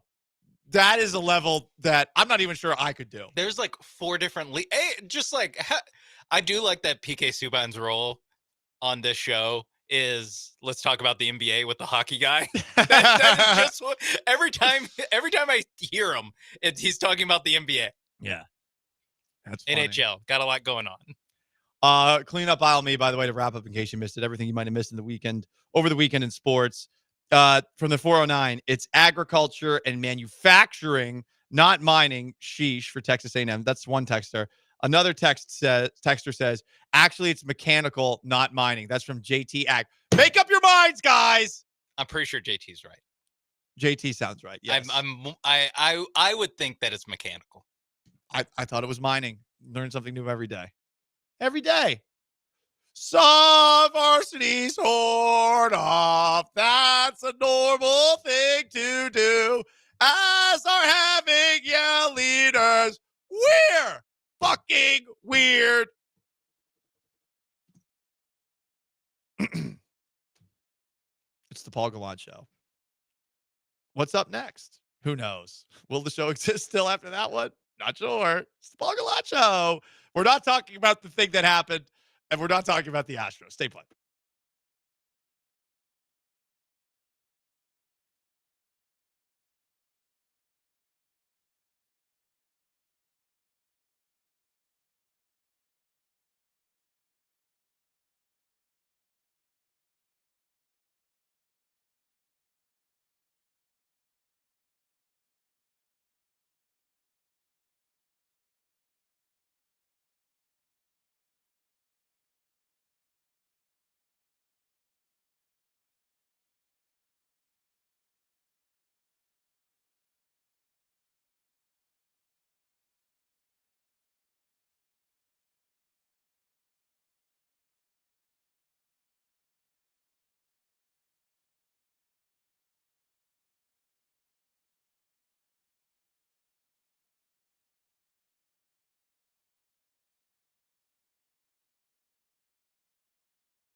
This is the Paul Gallant Show on ESPN 97.5 and 92.5. from the Veritex Community Bank Studios. Here's Paul Gallant. Last chance to dance, Paul Gallant Show. ESPN 97.5, 92.5. Gotta love seeing this on a day where the Denver Nuggets fired their head coach, Mike Malone, and won't extend their general manager's contract, Calvin Booth, which I guess means he's fired, but he's still technically in charge. Yeah, I don't know. David Adelman, the Nuggets lead assistant, is going to be the head coach the rest of the year. Relation to Rick Adelman? I believe so. I think Sounds that's his right. son. So as that move happened with the Nuggets 11-13 since the All-Star break, guess what the next natural story to pop up on ESPN was? I guess per odds makers, the Los Angeles Lakers are now the favorites to acquire Nikola Jokic. Is it like one of those like Bovada or whatever where they always just crank out? Because that's what happens with the Rockets too. It's like whenever something happens, like LaMelo Ball, it's like, oh, Rockets, the leading contender. It's just like a thing to put out there. Who's second place on the Jokic power rankings?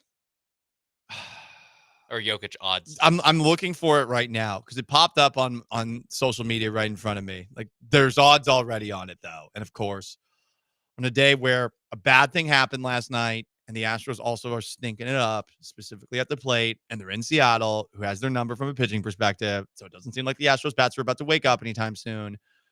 All of that on top of that, the idea that the Lakers could theoretically do the most Laker thing possible, which is to get Luka Doncic for nothing and theoretically get Nikola Jokic as well at some point. Yeah, that's a lot. That's a lot for one day. The next two teams are Serbian teams. KK Megabasket and KK Joker. I could see him going back home. And then the Toronto Raptors, which is funny. It's funny that it's the Lakers, Serbia, Toronto Raptors. Maybe they're thinking he just wants to get away from the Americans, all these Americans who take their basketball too seriously. He just wants to be in a town that cares more about hockey. Yeah. He's just trying to tell us about work-life balance. Well, that's annoying. That's an annoying thing to see as we get closer and closer to the end of the road. But guess what, guys? The road for the 2025-2026 Cougars, it's just beginning. You know, it's the very end of Good Will Hunting. Matt Damon's in the car with Afternoon Delight playing in the background as he drives off into the distance. And that's where our beloved Cougs are. Because it's all about next year. Vengeance. So now they got vengeance against Duke. Now it's vengeance against Florida. It's all about Emmanuel Sharp having the biggest glow up of all time this offseason. Same thing with JoJo Tugler. And let's see what happens next year. Garbage time. Hit it.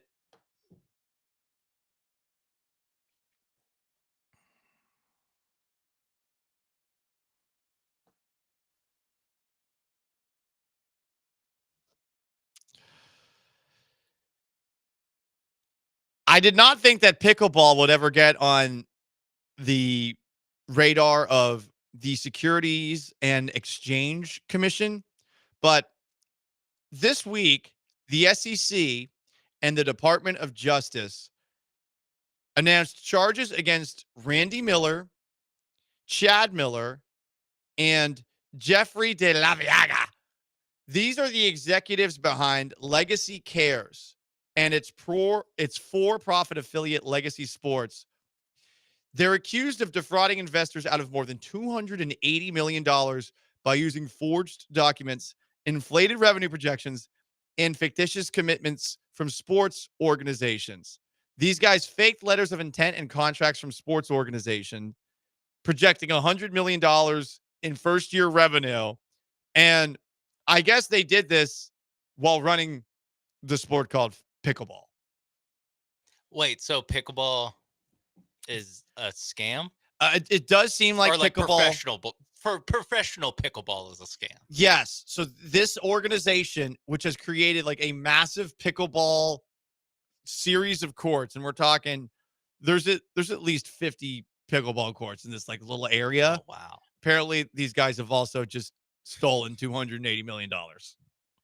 That does sound right. You know what? I could go over the specifics of this story, but I think when the SEC and the Department of Justice are coming down on them, they've probably not, let's at least admit, dotted their I's and crossed their T's. And pickleball being involved in something like this, good. Pickleball needs to be killed. Pickleball is a terrible, terrible sport, and everyone who plays it, I don't like you. I just don't. I think it's the wrong kind of thing to be teaching to our children. Let's play a version of tennis that doesn't involve any athleticism whatsoever. Let's do that. Nope. Bad for the United States of America. Ban pickleball. You heard it here from me first. I would vote for Stephen A. Smith if that was the platform he ran on. I would. We have to stop this madness. We that must is pickleball. We must stop pickleball in this trash. And they're like, hell yeah. You know what? Let me put on a Stephen A. Smith for president button. Yeah. And on that note, guys, pickleball, bad. Houston Cougars, good. But next sad. year. But we're sad. We are sad. And we're never talking about what happened last night again. Okay? We're all going to agree on it, right? It's the worst hangover we ever had. I'm the Men in Black guy with the little pencil thing. I'm sticking it in your ears and in your face. That sounds kind of sexual. Didn't mean it to. And Foimp! We forgot all about it. And now you can move on with your lives. We hope. Big thanks to Sean Mapes behind the glass. Big thanks to everyone else who listened, our Twitchers, YouTubers, texters, and callers. I am merely Paul Gallant. So long, farewell. Have yourselves a wonderful rest of your Tuesday. The Killer Bees are next. Peace!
Ooh, what up, H-Town? Hey, how we doing?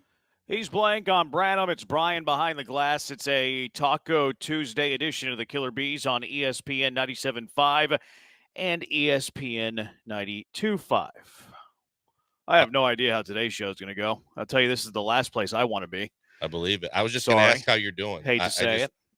I felt for you. Obviously, I felt for Kelvin so much, and I wanted it so bad for him, but I wanted it bad for you too. And I just, having been through similar situations, I was curious how you were going to be today because that one Blanker's sucked. already making it about you. I'm just kidding. I'm kidding. No, I'm serious when I say I was wondering how you're doing because I was wondering, did you guys come back after the game last night or?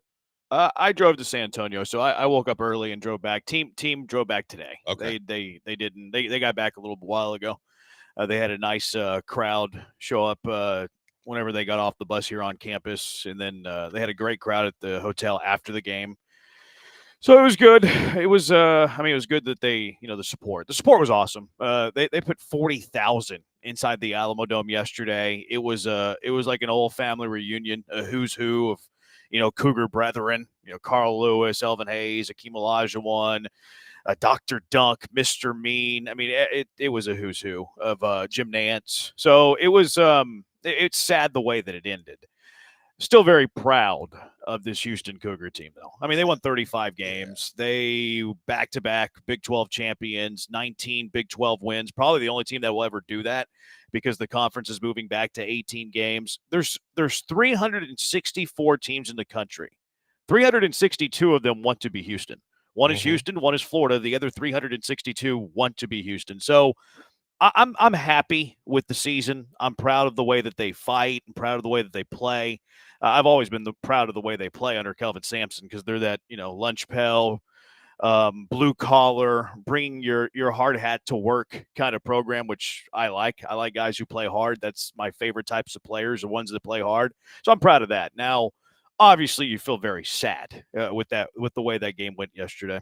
No, you absolutely do, and there's so many different things you can look at. But I think the biggest thing is it's like you almost can say that you got duked because the same way Duke fans felt when they had a lead and then watched it all crumble before their eyes, it wasn't like you got your doors blown off. It wasn't like you didn't have ample chances to win. So the fact that you were up 12 in the national championship game and had subsequent time after that where you were seemingly in control of the game, that's what makes it so much tougher for me as a fan of the team to look at that without shaking my head going, it was right there. They had that thing and you wanted it so bad for them that's what makes it tougher. If you got your doors blown off or you just didn't play your best game and you were completely out of it, that's one thing.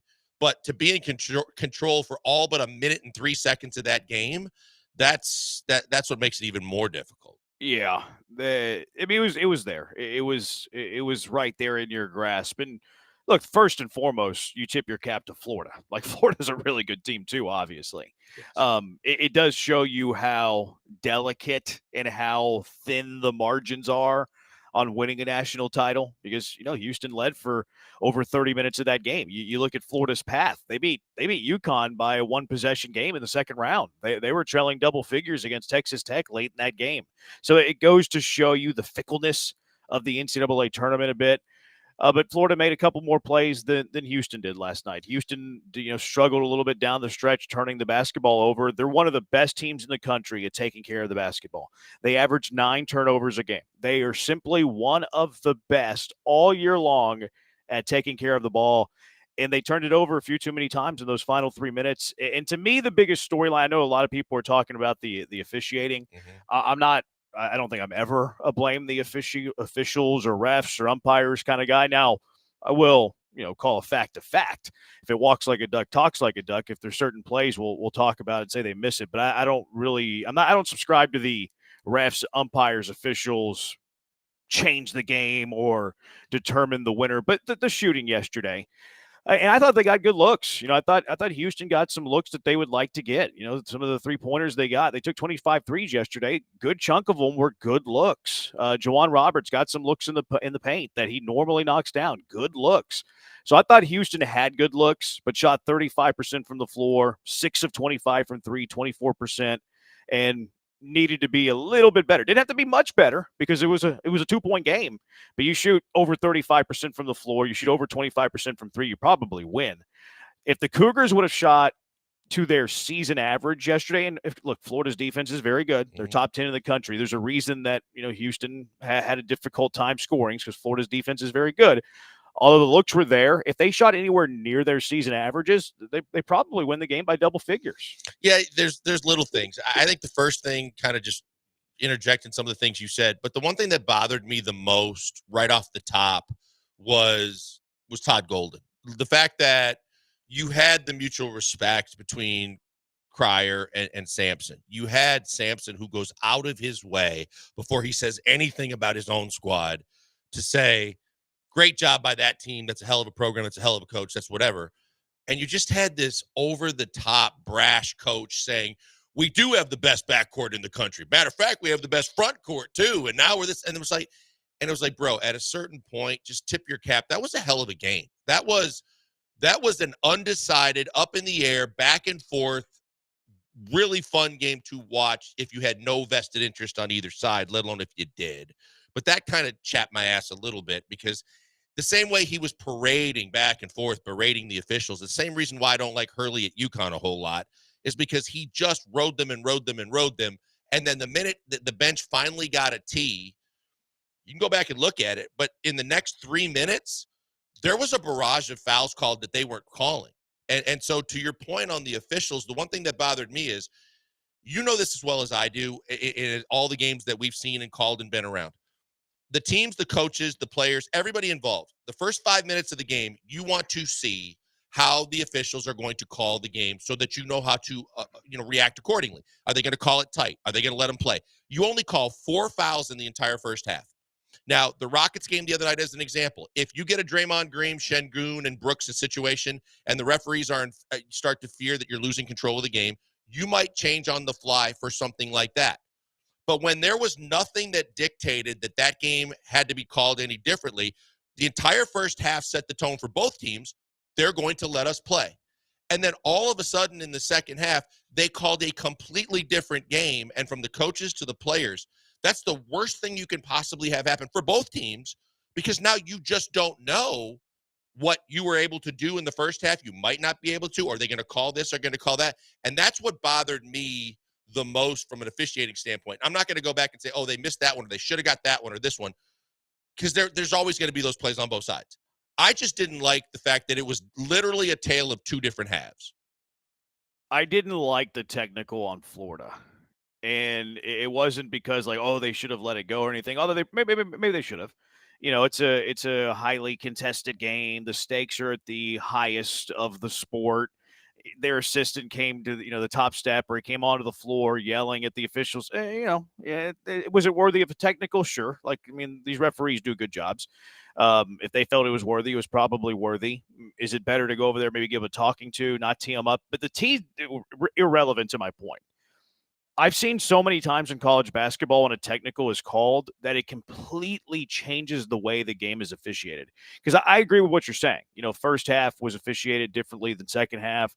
Let them play in the first half, maybe not so much in the second. Some would say it was skewed. I'm not going to say that. But after the technical, I think, was the line of demarcation. I think that was the line of demarcation more than it was first half, second half. I think it was after that tee. And you saw it in the Texas Tech game when Houston lost at home in overtime against the Red Raiders, their only conference loss this year. Whenever JT Toppin got ejected and McCaslin got ejected, even though it was close, even though it was early in the game, that game was immediately called super tight. Super tight. I felt the same way. Yeah, as soon as they called that tee, I was like, "Oh man, there's a good chance this is going to impact the way that this game's officiated." In fact, I said in the broadcast. You could go back and pull it up whenever that technical was called. I'm like, "Yeah, they're going to call everything now," and they did, and I didn't like that. I don't think it influenced the outcome of the game, but I didn't like the technical being called because of the ramifications of how the game was going to be officiated from that point forward. Yeah, and maybe you're right. Maybe, in retrospect, looking back at it, I was looking for, was there altercations? Was there a lot of chippiness? But maybe that technical was where they felt like they've got to get a firm grasp on this game. But in that situation, with everything on the line, with you basically laying it out there that we're going to let you play tonight, to suddenly change it that drastically, I thought it literally affected both teams. It obviously affects Houston more because that's their calling card of their physicality and their ability to, to play strong and physical on all aspects of the game. And I just, we were watching the game, and I said to Lisa, the minute right after the technical, I said, "Oh, they know that right now that they've let them play." I said they're hitting. There might be a discrepancy in the fouls too, because they're just going to keep pounding U of H on ticky-tack stuff. And for that 2 to 3 minute span, there was like 5 calls that were just not being called in the first half. Yeah, I mean, there was a stat out there that, like, I can't remember it off the top of my head, but I think the next 11 fouls after that technical, like 10 were on Houston. Somebody showed like the play-by-play of like all the fouls that were called on Houston. But look, that's something that you have to adjust to. Florida committed 10 fouls last night. Houston committed 19. Florida shot 21 free throws. Houston shot 14. Not to say that there was anything fishy with that, but my biggest thing was when they called that technical foul, I just knew the game was going to be officiated differently, and I didn't love that. Now, Florida's very physical too. Like, Florida's also a very physical team. Like, we talk about the scoring, we talk about Walter Clayton. Florida's one of the best rebounding teams in the country. In fact, they have the most rebounds of anybody in the country per game. Their rebounding margin's insane. They average more offensive rebounds per game than Houston does. So, like, Florida also has that physicality that Houston does as well. A lot of the Hive wants to get on this. We have a busy show. Sadness with the Rockets, or sadness with the Cougars, rather. Sadness with the Astros. Just an awful day to be a Houston sports fan, huh? 713-780-ESPN. We'll get to all of it. Talk about the Stros a little bit later. Talk about the Rockets in the playoffs. We can start looking ahead a little bit when it comes to the Rockets. Mel Kiper, latest mock. So Killer Bees doing what they do. We're going to make mock drafts great again a little bit later. But a jam-packed show, sad show for me. 713-780-3776. We're on the Twitch, twitch.tv/ESPN975. We're on YouTube at ESPN Houston. We're on Twitter at ESPN975. Blankers at Pac-Man Joel. Brian at Sacked by BMAC. I'm at Jeremy Branham. We are the Beasts on ESPN 97.5 and ESPN 92.5. Guys, hey, look, the clock is ticking. We know that the deadline to get your property taxes protested is May the 15th. I know that tax day is April the 15th, but you have that extra month, but you need to take advantage of it if you're thinking about or have never protested your property taxes. But I'm here to tell you it's the thing to do, because if you do, there's a really good chance that you're going to win. When you win, you're going to save money, and you don't mind paying someone to do the dirty work for you, because it's really a pain if you have to go into the courts and you have to present your case and you have to get all the documentation and everything needed. Why not hire someone to do it for you? And why not hire someone to do it for you that's really experienced, like say, 60 combined years of experience, that also only has you pay them if you win. If you lose, there's nothing more to do and nothing for you to pay for. If you win, you can pay them based on the fact that you are going to get a victory and save money, so you can have the money there to pay them as part of what you are going to save. It's fantastic. The people I'm talking about, they're Century Tax Consultants. They're the best in the business, and they're going to help you win big. Whether it's residential, commercial, industrial, or business properties, all those property taxes can be fought, and all of them are there waiting for someone like Century Tax Consultants to help you save money with.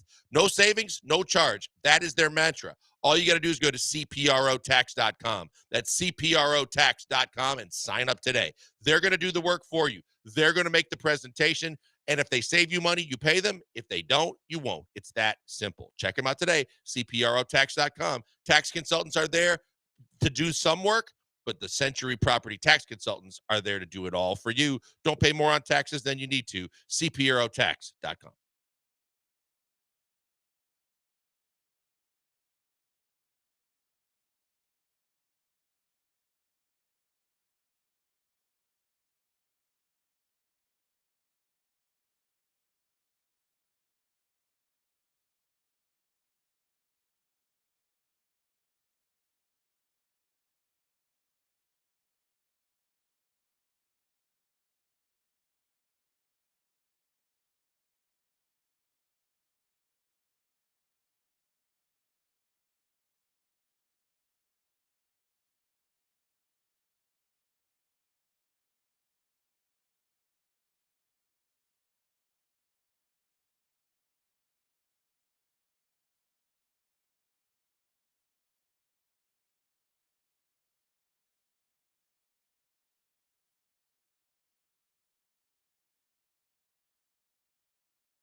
You found the killer bees. Live from the Veritex Community Bank Studios, here's Joel Blank and Jeremy Branham. It is the Bees, ESPN 97.5, ESPN 92.5. I usually love doing this show. More days, more often than not, I love doing the show, 98% of the time. Today's not one of those days. I really don't want to be here. Sorry. I know you're supposed to be excited. You're supposed to be happy. You're supposed to be all these things. Don't let the listener know you're having a bad day. All that stuff. That's all fake. That's all fake stuff. I'm sad. I'm a sad man. In fact, I'm so sad. I booked a session with my therapist on Thursday. That's how sad I am. 713-780-ESPN HRP listener line, 713-780-3776. Mr. Brostash on the Twitch. I do think the referees got way more tighter in the second half. AV, what do you think the Cougs lineup looks like next season? I don't know. Like this day and age with transfer portal and NBA draft, I have no idea. But, I don't really worry about that stuff because Kelvin Sampson's teams are always going to be good. And like this recruiting class is very good. He'll be, he'll get a guy or two in the portal. I already have one committed from Sam Houston. I trust Kelvin Sampson to always have a good team on the floor. So I really don't worry about that stuff. Now, when a guy commits, I'll look into him. I'll read up on his story. I'll prep up on that sort of thing. I have no idea, AV. I mean, I'm not trying to be, sarcastic here or smart aleck. I really don't know. But I do know they're going to be very good. In fact, there's a lot of preseason polls that came out today, and like 5 of the publications have Houston as their preseason number 1. I saw that, and I think that what was his recruiting class like top 3 or top it's second, 5? right? As of now, it's second. There you go, top 3 in the nation. And the interesting things to me, and I know you're so close to it, and I, for obvious reasons, there's certain things I don't know that you feel comfortable talking about, but I just look at it and I go, look, Uzan was a guy that Kelvin handpicked, and he turned out really good. He played really well, all the way up to like the quarters where you thought that he might get some draft run where he might consider it. Fell off enough to where he could come back, but you also got a 5-star coming in that was the Gatorade Player of the Year in the entire United States. That's a point guard or a ball handler. So you're interested to see how that works out. But, even a Sharp, I hope Sharp is good. I hope he realizes this isn't on his shoulders and all on his shoulders like people are trying to point it out to be. But I hope he comes back because I think he'd be a great piece to have come back from a veteran stabilizing force that's been there, that's a great shooter. I'd love to see him come back. Arsenault's an interesting story. Those are the kind of guys that I'm watching. And Tugler, because Tugler, as you and I have talked about, there's NBA teams salivating over a guy that's athletic, that's got that wingspan, that's raw, that could still be developed more offensively, that has value. But at the same time, we know what kind of value he brought as the defensive player of the year in the conference this year. So those are the ones that I'm interested in because I know the recruiting, like you said, Kelvin's going to get guys to come here, both from the portal and recruits. And now they're on the map even more as a go-to destination in this country for college basketball. It's just, I'm curious for the guys that have already been here, who's coming back. Yeah. The Sampson kind of alluded in his media during the Final Four that Tugler will be back. Now, this could change on snap of a finger, but he did kind of hint towards that direction.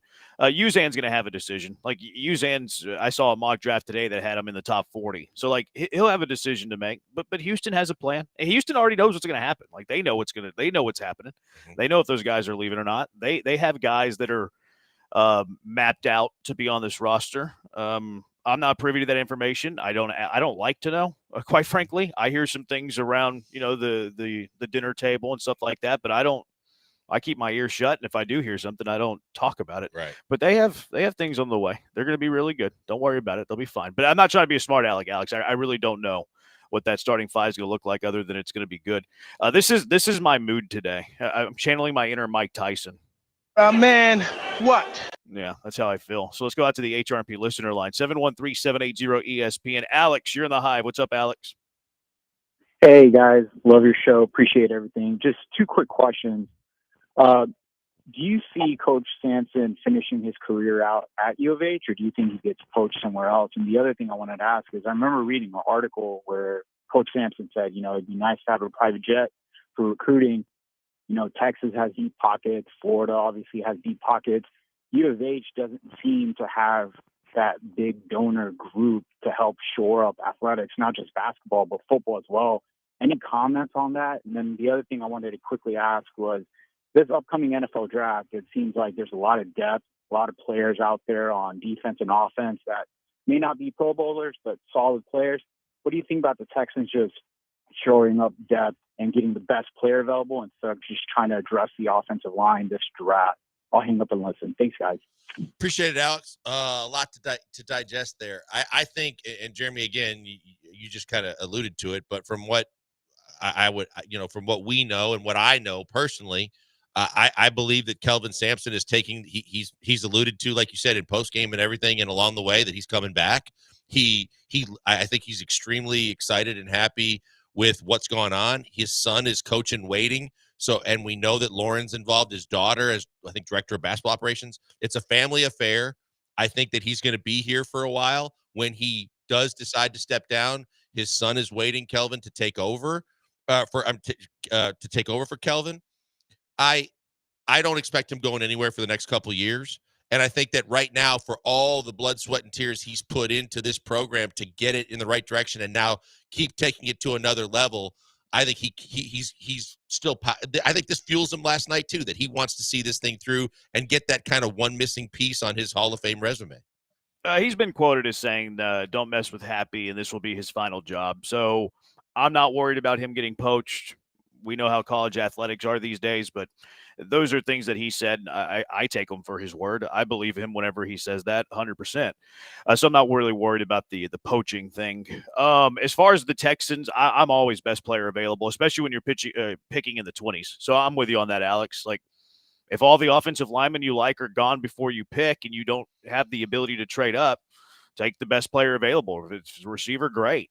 So, yeah, I'm with you on that, Alex, that the Texans should draft best player available. 713-780-ESPN HRP listener line. Texter says the officials robbed us on the goaltending. I thought it was goaltending live. It was the first half, so it was pretty early in the game. I thought it was goaltending live. Watching the replay of it, I am shocked that call was not made. Oh, no question. Shocked. Because the officials, I don't know how many people know this. I assume a decent amount know this rule. In college basketball, for goaltending to be reviewed, it has to be called on the floor. If it is not called on the floor, it is no longer a reviewable play. So it has to be called in the run of play. And these officials are taught to overcall goaltending so they have the ability to go to the monitor to get confirmation, to help them with their call, to err on the side of caution, for a lack of a better way of putting that. I've seen some egregious non-goaltendings called so they can have the ability to go to the monitor. Mm-hmm. I am stunned that call was not made so they could have the ability to go to the monitor. That was a missed call in the first half. Probably doesn't swing the game. Not saying it influenced the outcome, but that was 100% a missed call. Now I'm going to add, I agree with everything you said, and I'll add something to that too. And that the other thing that the officials do is in situations like that, they're not afraid when everybody's, that was a late call. But when the late call, when it's appropriate, is how the players react, because the players are right there on top of the goal. And when you saw both teams kind of look over their shoulder and stop, and you were seeing the Cougs were so adamant, that's where, just to side to err on the side of caution, you blow the whistle, even if it's a little late. You go, no, we got to look at that one. And then you go back and the main objective is to get the call right. And you saw both teams do that. You saw Roberts and other guys that were right on the rim going, wait. You still have enough time in the speed of the game to still blow that whistle, make that call, and then just get it right. And no one's going to be on your ass if they were like, oh, well, it took a little longer. The fact that everybody reacted that way and they just kind of swept it under the rug, and then it was a swing because I think Florida got a 3 right after that. Transition 3. Yeah, and you're like, okay, that's one where, obviously with the score of the game at the end of the game, people are saying that could have decided the game. I'm not doing that either. Mm-hmm. I'm just saying that whole momentum swing right there was kind of done by the fact that you didn't blow the whistle on one where you could have at least, under the way the letter of the law is, reviewed it to get it right. Yeah, had to call it on the floor to review it, but I'm stunned that they didn't do it. It was a 5-point swing. And look, maybe they call it goaltending, the bucket counts, and Florida gets a 3 anyways. So like maybe it wouldn't have been a 5-point swing, but a potential 5-point swing. It certainly took 2 points away from you. Texture heartbreaker of the calls, non-calls was the blatant basket interference that was missed. I said I hope that doesn't bite us. Lo and behold, it did. Texter 409 Josh, I didn't watch a ton of Cougar basketball this season. Any ideas why Cryer seemed to be off the ball some towards the end and why Wilson wasn't in the game instead of Uzan? Well, Uzan's a starting point guard. Like the Uzan's going to be in the game ahead of Malik Wilson. That's just the way it is. Uzan's a better player than Malik. No offense to Malik. He's great in his role, but he's not Milos Uzan. Wilson seemed to be in every offensive highlight after the game and seemed to be playing better. I thought he took some bad shots in the first half. Are those two things just normal end of game operations? Yeah, it's normal. Like Wilson's usually on the bench because he is a bench player. He's really good in his role. X factor, does all the little things. When the Cougars go small, oftentimes they'll use him as a small 4. They like to use Arsenault in that way as well. But like Wilson was in the game late against Duke, small ball 4. But he's a bench guy. Like, and he's not going to play over Uzan. Uzan's your best ball handler. Like, so I don't see why Wilson would have been on the floor there. Look, and I think that from the standpoint of someone that has driven me nuts lately, except for the Tennessee game, and even then, but Arsenault drove me crazy last night too because he came in and he didn't even have like the shine of a sweat going yet, and he felt like his mission was when he touched it, he was going to shoot it or try and drive and score it, and there's so many ways that guy can affect the game positively that would bother me. As for a call that I think I was curious your angle on it because from a TV perspective, I don't think they focused enough on it. The one that I was really adamant about was Aberdeen late in the game where Clayton Jr. kind of gets caught in the air and throws it up the floor forward. And Aberdeen later, people were saying he stepped out. Before he stepped out, when he caught it and he was going full speed, he was trying to stop. I rewound it to watch it again. There is no doubt in my mind he dragged his pivot foot and slid across the floor before he even got fouled and or stepped out of bounds. And I don't think they even batted an eye at it. Yeah, I didn't think live that either. I saw some people also saying that Clayton, before he passed it up the floor to Aberdeen, shuffled his feet, which on replay, you do see a little shuffle, but I didn't see it live. Like, that's one I'm not going to lose sleep over. The Aberdeen one as well, because, like, I forget who fouled him. Like, he's getting there right around the time that he might have shuffled his feet or dragged his foot. So those two, I don't really mind, but I did see that come up on both ends of that play. Clayton, who sent the pass up the floor to Aberdeen, and then Aberdeen who caught it. And I didn't see the stepped out thing. I'll have to go back and watch that. Yeah, it was after the contact. So I think that they would have said the foul occurred before, but as he was sliding, and then whenever they blew the whistle, his front foot slid right over the sideline. Yeah, interesting. I meant to go back and watch where his feet are on the sideline. Yeah. I did see some people complaining that either Clayton or Aberdeen traveled. I thought both of them were bang, bang. And in that moment, like, I could see it going either way type of deal. 713-780-ESPN. The Hive wants to talk about the national championship game from yesterday. Chris is on the HRP listener line. We'll get to him on the other side. Texters as well. 713-780-3776. Killer Bees, ESPN 97.5 and ESPN 92.5.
You're listening to the Killer Bees with Joel Blank and Jeremy Branham. On ESPN 97.5 and 92.5. Broadcasting live from the Veritex Community Bank Studios.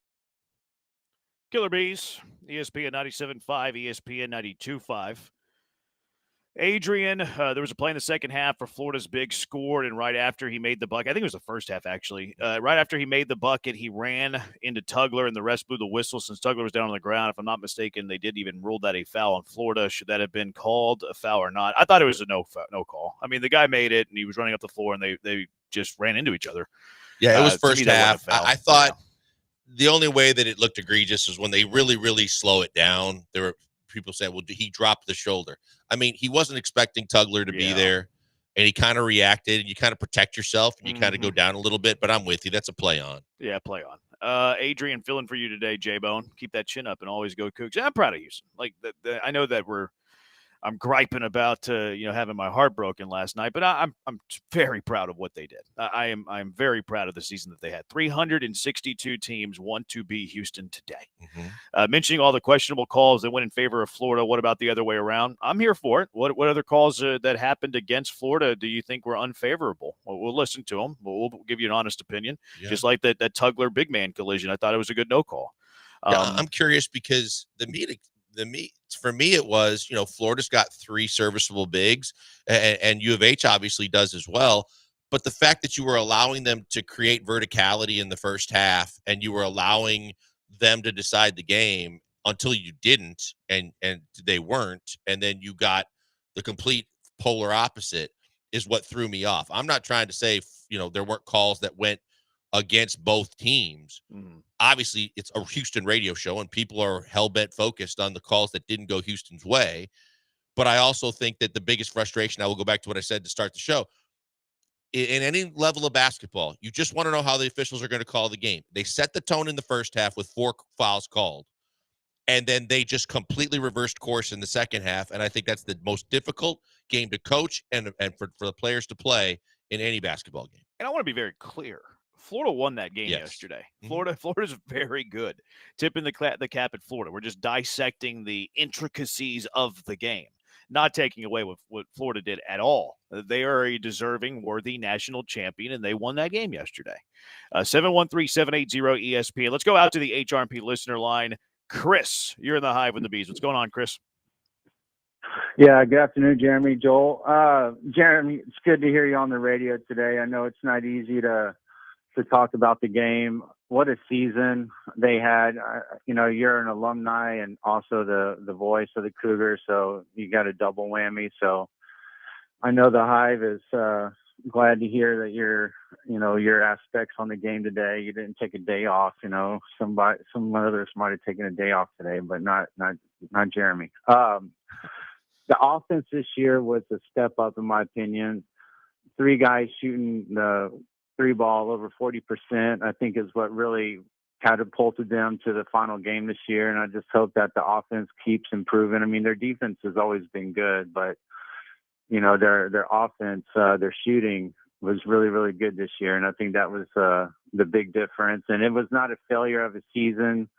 They made it to the final game. Like you said, Florida was the better team.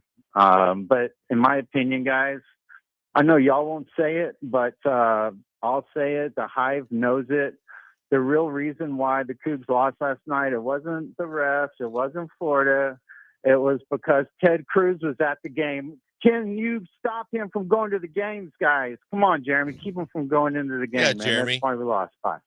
You got that pull? The stats on that are nuts. Like I usually poo-poo on that stuff. Like, okay, this has nothing to do with, there's zero correlation. It's all coincidence.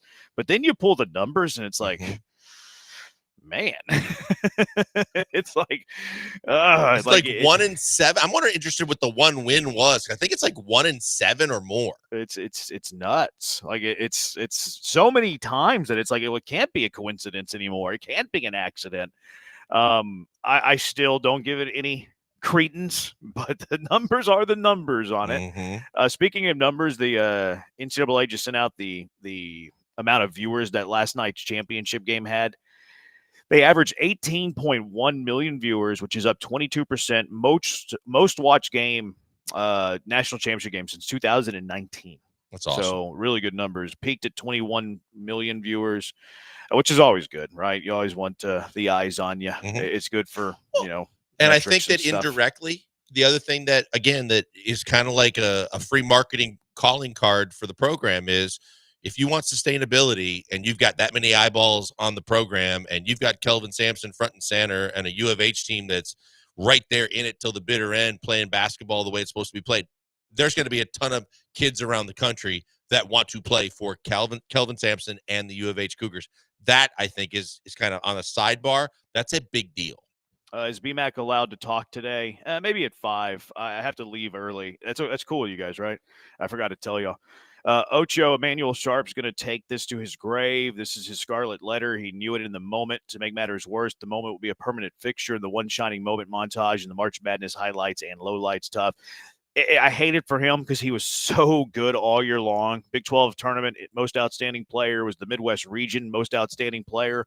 I think look, he didn't have a good shooting night. Like that is the brutal honest. Like no one had a good shooting night. Sharp was 3 for 11. Cryer, who had your best offensive game, was 6 for 18. Jawan had some good looks, was 3 for 13. Uzan was 2 for 9. So no one shot it well. And I thought there were looks there. No one shot it well. But that's the brutal honesty of the situation. What gets lost last night because of Sharp shooting struggles and then that final turnover was that his defense against Walter Clayton was immaculate, was sensational, was dynamite. He was so good on the defensive end.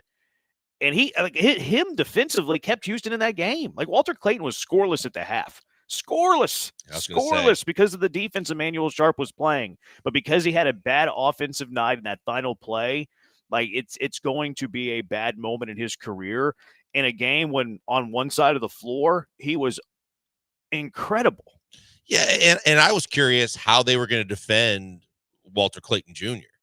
The fact that Sharp's a bigger body, too, and he was able to hang with him and fight through screens with him, and like you said, hold him scoreless in the first half. And I kept just watching him going, the thing that scared me the most was like the 2 free throws, but then I kind of turned to Lisa at a certain point right before he got the 3-point play, and I'm like, what you don't want right now is you've done a great job on him. You just don't want him to wake up with like 1 and 1, and he got the 3-point play. And I'm like, see, that scares me because now he could wake up. He made a 3 subsequently after that. He got going a little bit.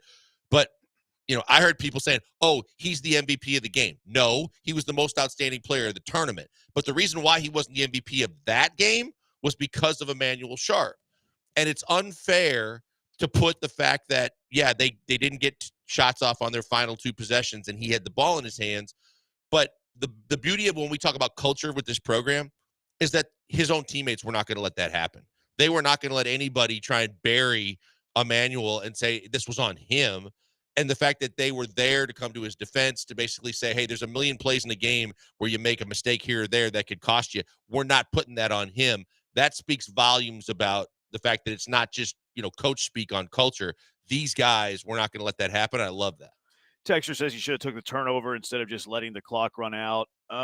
Hindsight 2020, that would have been the better outcome. It's very tough to do in the split second that you're in the air. I saw a lot of outrageous opinions on that play. Look, it wasn't executed. Houston turned it over, didn't get a shot up. Certainly not the way that you want it to happen there on that final possession.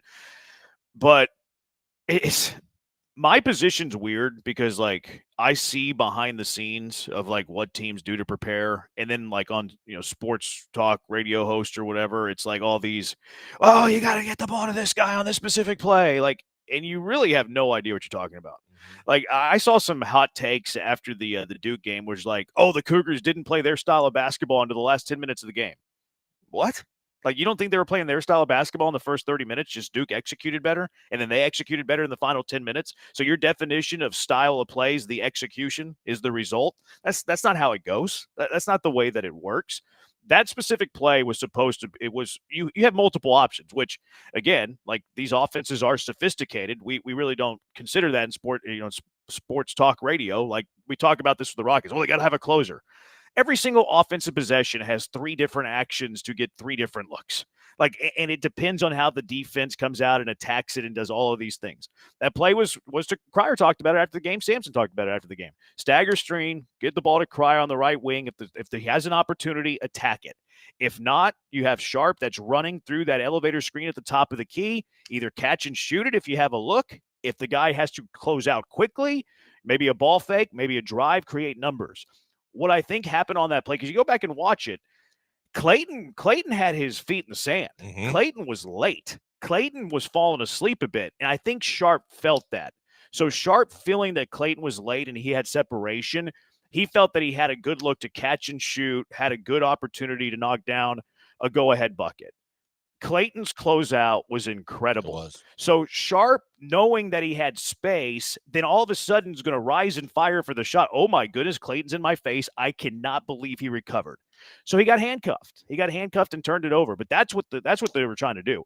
Cryer's your first option. And he had the ball. You can't get it to him with the option, the second. I've seen him work on this play tons of times. Second option, Sharp through the elevator screen. If you have space, shoot it. If you don't, try to drive, ball fake, create, whatever. And Sharp felt he had separation, and he did. Go back and watch the play. He had separation. But Clayton's closeout was elite, and it won him the game. There's no doubt. I agree with what you said. There's no doubt in my mind, just from you have a feeling. You have a feeling when you're running to get to the ball at the top of the screen that you created some space between the defender and yourself. And I think that Sharp felt like, oh, I caught him. I got enough time to get this thing off. And when he caught it, there was no doubt he thought he had time to turn and to get it off. And then the element of surprise, like you said, the closeout and the recovery from Clayton Jr. was so quick, he didn't expect it. And he was already well into his shot to where he was like, oh, bleep, now what? Mm-hmm. And I saw people say, oh, he should have thrown it back to Cryer. At that moment, no chance. There is absolutely no way. And if you put yourself in that situation to say you could react like that, you're lying. You're full of it. That's the hot takey stuff that I find funny. Okay, that'd be nice, but the Cryer wasn't even an option. The only options you had there really was to maybe try to force a pass to Francis, which probably less than a coin flip chance it even gets to him with the way that he was defended. Maybe you could throw it off Clayton's body and hope for a good bounce, but again, you're hoping for a good bounce. He was handcuffed, and the underrated aspect of that play was the closeout by Walter Clayton. No doubt. And to me, that's not getting enough love. Walter Clayton, 11 points in the second half, didn't have a good shooting night, 3 for 10, 1 for 7 from 3, thanks to Emmanuel Sharp's defense. His closeout on that specific play is what led to that turnover. He's the one that should be getting the credit as opposed to blame for anybody else. As much as he got caught with his pants down initially to create the opportunity for Sharp to come up and get that ball, his recovery time was like a defensive back. He recovered. He recovered so quickly that it literally startled Sharp, who thought he had time. And then the rest is history. You're in no man's land at that point. The only other thing I heard people say, you can hang on to it and hope he runs into you. Well, yeah, but at the same time, that's a bang bang play where a guy running out, closing out on you. He's just trying to get where the ball is. But you still have enough space where he's probably not going to Mack truck you. And there was little time on the clock. So it's easy as a Monday morning quarterback to tell you, oh, he should have done this, should have done that. That's a bang-bang play where he didn't have time to react like everybody thinks he did. Yeah, and he already left his feet. Yep. Once you leave your feet, it's hard to get the collision there. Maybe the ball fake step into him or ball fake drive. But again, I think he was handcuffed. I thought he had separation. And he thought he had separation. And Clayton with an elite closeout. 713-780-ESPN. More in the Hive texting in. Have some thoughts on this Houston, Florida National Championship game. Was a thriller. Was an exciting game. YouTube Keith, I think, sums it up pretty well. Heavyweight fight between Florida and Houston. It was that. 713-780-ESPN HRP listener line, 713-780-3776. Killer Bees, ESPN 97.5 and ESPN 92.5. Guys, we were out there last Friday. You need to get out there if you're looking to buy a house with a country lifestyle that's still close enough to the city limits of Houston, and that's River Ranch Dayton. RiverRanchDayton.com is where you need to go so you can see the pictures of this place if you didn't see the pictures that we posted last Friday. They have their own lagoon. It's amazing. It's crystal blue water. It's white sandy beaches. It's right there, and it's all included as part of your property for a house in a new community in Dayton, Texas. I say Dayton, Texas because you're close enough to Houston that you can commute, but you're also far enough away that once you get there, you are completely separated from the hustle and bustle of the lifestyle of a big city like Houston. It's fantastic. The houses are affordable from the 200s to the 500s, and they're from the top builders in the entire city and the nation. Empire Communities, as D.R. Horton, Hovnanian. You're going to love these houses. You're going to get a 3-car garage, a really spacious house, a nice sized yard, and then you're going to have all the extra amenities that come with it. A dog park, a workout facility. The lagoon itself is absolutely fantastic. And pickleball courts as well. Everything right there at your fingertips, so you never have to leave and you never have to indulge in the city life when you get away from work. Check them out today. Go to riverranchdayton.com. Call my friend Michael Luster, who's the best realtor in the business. 870-754-9164. He'll help you if you got to get out of a lease, if you're interested in a house and with financing options. Michael Luster's at 870-754-9164 or riverranchdayton.com.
You're locked in with the Killer Bees on ESPN 97.5 and 92.5. Live from the Veritex Community Bank Studios, here's Joel Blank and Jeremy Branham.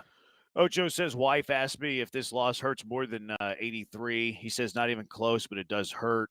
See, for me, this one hurts more. I wasn't alive in 83. You know, my hurt for the 83 game is based on story and watching the game back. It wasn't my feeling there. So I think it depends on who you ask. But another, I mean, this is Houston sports. Like, this is not just University of Houston, like the entire landscape of Houston sports, like Oilers and, you know, the Rockets eventually won 2, the Astros eventually won 2, but you've had some heartbreaking moments in the city. You know, we talk about it a lot, like the most gut-wrenching losses in the history of sports in the city of Houston. This one would be up there for me. Now, you know, I'm obviously diehard Houston Cougar. There's a lot of our listenership that aren't Cougars, so this wouldn't be their biggest loss. But yeah, another one for that category, I guess. I saw Raul from Cobos Q's said Houston just Houston, and it's just because, like to your point, the fans are conditioned to have gone through this. I mean, I went through it with the Lillard shot, the Stockton shot. You know, they're in Rockets lore. You can rattle them off. You mentioned the Oilers. I mean, the Astros in 15 and the walk-off Blummer home run. it's unfortunate, but this city's kind of conditioned to kind of deal with this. I don't know if you ever get conditioned to deal with it. I don't know if dealing with it. I think you like know it's coming, and you have like the battered fan syndrome. I don't know if you ever get conditioned to deal with it though, because like it doesn't help the feeling at all. No, I mean, when you're super close to it too, it hurts. It's obviously a different kind of hurt, but I do think that from a fan's perspective, maybe it's a way of dealing with it. It's going to say, "Oh, we're going to Houston it again," but at the same time, yeah, when it actually kicks you in the gut, it ain't fun, and it's never going to change. Yeah. Texture never saw a better and more perfect defense than Houston. If we would have made them shots, at least half of them, because we were shooting 38% at halftime. Both teams were. If we could at least not been making at least 45, that text all over the place. Still go Cougs. Let's see. A few more text on this. Don't know why Francis was slow to get to the ball once Sharp lost it. Well, he had his back. I mean, he set a screen. He had his back to the ball. Like, I mean, and you don't expect the ball to be bouncing around free there. It might be the only time all year where the ball's bouncing around like that. They're also out of timeouts, right? So if he gets it with minimal time on the clock, what are you going to do with it? Yeah, you just heave it up, I Right. guess. Do you feel like Houston was getting the ball inside more in the first half than they were in the second? Seemed like Florida's defense tightened up. No, I still thought they got good looks inside. Like Roberts had some looks inside. So I don't think so. I don't think that was the case. I nitpicky, but I thought that they got a little enamored with just all the dribble handoffs and the big screens up on top, when I thought that at least once or twice, if you got Roberts down on the post, I think he was getting looks where he shot the second most shots on the team. But I do think that, again, with the final 4 possessions, I thought one of those could have gone to Roberts. Like I said, if you want to get nitpicky, but I think he's a good enough to where he could facilitate. They would have collapsed on him. You might have been able to get a really clean look out of that. But again, that's hearsay. That's after the fact. 3 for 13. Mm-hmm. What sucks the most is that the shot wasn't taken. Just shoot it. If we miss, so be it. But have to get a shot off. The turnovers in the last couple of minutes, so uncharacteristic of Houston. That was bizarre. It was weird. It wasn't them. But credit Florida's defense for that. Texter, the kid U of H signed from San Antonio, is an absolute monster. The future is bright. He's talking about Kingston Flemings. Very good player. They have a good class coming in. They have Chris Senack, who is a 5-star. Not that Houston cares about stars a whole lot. Isaiah Harwell, and then they have the Bryce Jackson from Shadow Creek, who I think a lot of people are overlooking. Texter, people keep saying Florida was the better team, but Houston led the whole game until the last 20-something seconds. Houston ran out of time. Texter, once the bigs got in foul trouble, the offense just went to dribble handoffs at three-point line, no penetration or movement. It's kind of the point that you were talking about. Mm-hmm. All right. I had to wear this for an hour. I think we'll move on now. 713-780-ESPN. HRP listener line, 713-780-3776. From one heartbreak to another. How about the Astros yesterday blowing a late lead? 713-780-3776. Killer Bees, ESPN 97.5 and ESPN 92.5. First, a moment on HRP, Human Resources and Payroll. Cougar owned by Mike Colley, so you know it's in good hands. And business owners, let HRP help you. Whether it's HR compliance, benefits administration, payroll, onboarding, any of those things, one of those things, all of those things, HRP can help you. You're tired of wasting your time in those areas. Well, bring on HRP, have them help you out. You can spend some time on the things you want to spend some time on. There's no boxes with HRP. You're not reading off a menu. Doesn't matter how small the job or how big the job. HRP is going to completely customize a plan for what you and your business need. You have a problem, want to take one thing off your plate, several things off your plate, HRP is going to find a way to help. And they do it in a way that is unique. Technology meets service. They have the best tech. You'll love that. But you also love their service. Guaranteed fulfillment. You'll never talk to a stranger. You'll be talking to someone who knows you and they know your business needs. Give them a call right now, 281-880-6525. Join forces with HRP. Bring them onto your team. That way they can help you out. Let HRP customize a plan for you, 281-880-6525, or check them out online at hrp.net. That's hrp.net.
You're locked in with the Killer Bees on ESPN 97.5 and 92.5. Live from the Veritex Community Bank Studios, here's Joel Blank and Jeremy Branham.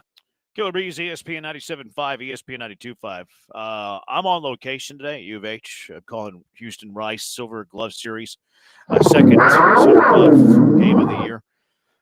There is the Rice starter is named Jackson Blank. Any relation? Not that I know of, but I'm interested. I'm intrigued. Do you want to play a game? Okay. Who has better numbers, Jackson Blank or Joel Blank? Jackson Blank.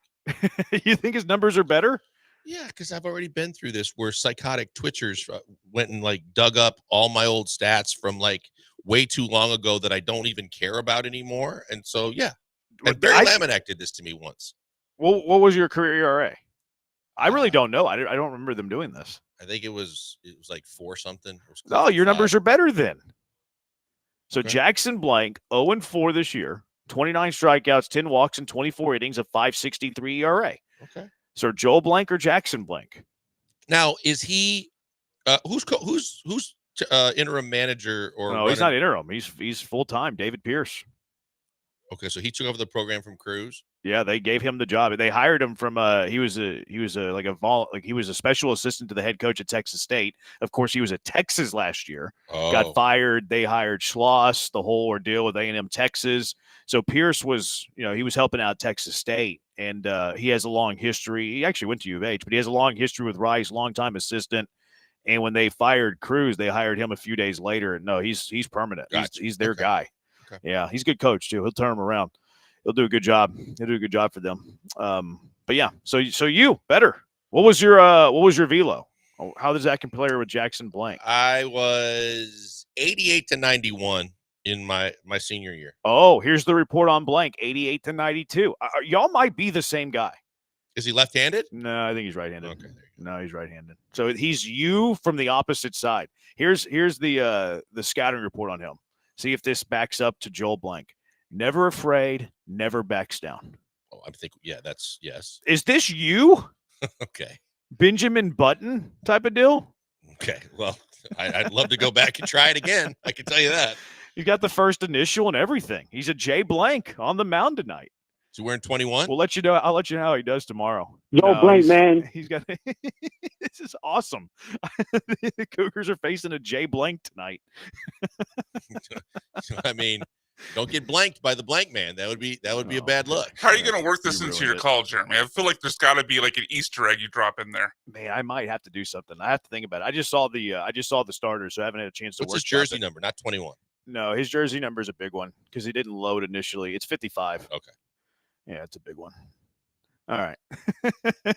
Got sidetracked there a little bit. All right, family. Go get him. I was just blown away with the J Blank. That is a Hopefully bit crazy. hopefully someone hits a bomb off of him and I'm like, oh, he just killed Blank, and we can just play it as a drop. And we'll see how it goes. That the guy quick twitched and went deep. Took him deep. Yeah, or it could also backfire on me, like if he just shoves and it's like Blank shoving on the Cougars, So we'll see. We'll see how it goes. We'll see if there's anything that comes out of it. This Thursday, the entire station headed to East River 9 from 7A to 6P to help kick off their start to the 2025 Masters. We're going to have our guy Will Doctor on tomorrow to preview the Masters from a betting perspective, so you can make a little green as they try to win a green jacket. Then Friday, the Paul Gallant Show, Killer Bees, broadcasting from 12 to 6 at our Bracket Madness prize pickup party at St. Arnold Brewery. Our winners will receive an email on Tuesday if they were a winner in Bracket Madness this year! ! I love to rip Joe's reads that he types up. It's one of my favorite pastimes, I think. He did send us one on the fly yesterday, which backed up the fact that as much as sometimes I thought you were tongue-in-cheeking, like who wrote them and blaming Joe for it, yesterday we had a late giveaway for FAO, and he's like, I'll get it to you soon. And all of a sudden I saw him on his phone, and next thing you know, he sent the complete read. I was like, okay, maybe he does do right. I love the remote name on Friday. The remote name on our show, it's at St. Arnold, which great spot to hang out. I'm going to have to be on remote that day myself. I'm sad that I'm going to miss that one because it's one of my favorite spots in the city. But the name of that remote day is our Bracket Madness prize pickup party. That's not too long, is it? I mean, man, Did y'all used to watch Friends by chance? I did. Yeah. I watched Friends when I was younger. I regret it. I think it's a terrible show now. I can't watch it anymore. Like, I'm all Friendsed out, and I haven't watched an episode in a decade. But there was that one episode where Joey was like doing the acting with the guy who like really enunciated the peas, where he was like spitting on him with the peas. Do you remember that? Yeah. Yeah. That's what I remember when I'm reading this. Bracket Madness prize pickup party. I think it's missing something. You might need That's a long, few man. more words in that. Bracket Madness prize pickup party. Clever Frenzy, name too. Fiesta. It's a... All right, that's enough ripping on old Joe. Astros lost a baseball game yesterday. A game that it was a weird game because you're getting shoved on. It carried a no-hitter into the 5th inning. Jose Altuve breaks it up with a home run. Then you lead late. Then Joe Espada goes with Taylor Scott, who I think this is the first time he's used him in a like that setup situation. He's in the 7th or the 8th. Like, he's been using Brian King to set up. I Brian thought there was Abreu. one game previously that he might have used him in the 7th, but He I'm might with have. you. I was like, why is he in the 7th inning? Yeah, so it was weird that he went with him. He blows the lead. He blows the game. Mariners win in a game that was very winnable for the Astros. As much as, like you said, you were being no-hit by a guy in Gilbert. Logan Gilbert always seems to bring his best when he faces the Astros. You only get 2 hits in the game, but you had it in the palm of your hand in the bottom of the 8th inning with a 1-run lead. That's what drove me nuts, was the fact that from a Taylor Scott perspective, the one thing you don't want to do there is walk a guy, let alone the first 2 guys, and set yourself up for what eventually happened. And then because of the fact that Hader threw 2 innings the day before, you didn't want to, he was off limits. He wasn't going to throw last night. You knew he kind of wanted to use Abreu in the 9th, but everything else was set up. And I was coming off the Cougs game, I'm like, I need a little joy. The fact that I watched the comeback, I watched them get the seeing eye, which was called an error on Christian Walker's hard hit ball that scored the 2 runs. I was like, yes, Astros are actually going to win in Seattle in the first divisional series that they've got on the road in Seattle. This is great. Mm-hmm. And then he comes in and I'm going, oh, Lord, I'm going to get another kick in the ribs before I go to bed. And then lo and behold, with a guy like Polanco, Abreu's fastball was getting by him. And then he goes back to the slider, and it's like, well, you kind of put it on a platter. It sat up high, and you're like, oh, boy, here we go again. It sucked. Yeah, might not have been a good pitch selection there, and then not good execution there. I pulled up Scott. He had pitched in the 8th, but it was in a game that they were losing against the Mets. Okay.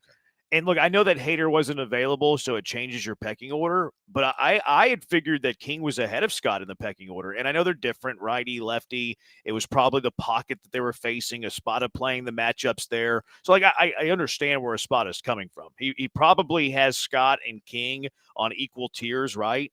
And there's probably hitters that he prefers Scott, and there's probably hitters that he prefers King. So it probably depended on who was coming up for Seattle. And that's why they had the 8th and not the 7th. But still, I like King more than Scott. So yeah, I don't know. I think I want King on a higher echelon than I want Taylor Scott. The way he's pitched early in the season, I would say, regardless of matchup, he's my 7th inning guy. Until further notice, until you see what Whitley does, and if Ort's got the same kind of stuff, he would be my 7th inning guy regardless of righty-lefty. But I hear what you're saying. I think he absolutely did that. I think he saw the guys coming up. He said it was better to face a righty.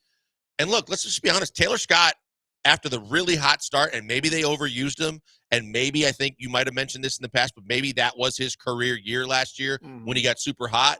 But regardless, he hasn't been the same pitcher like he was in the first half of last year.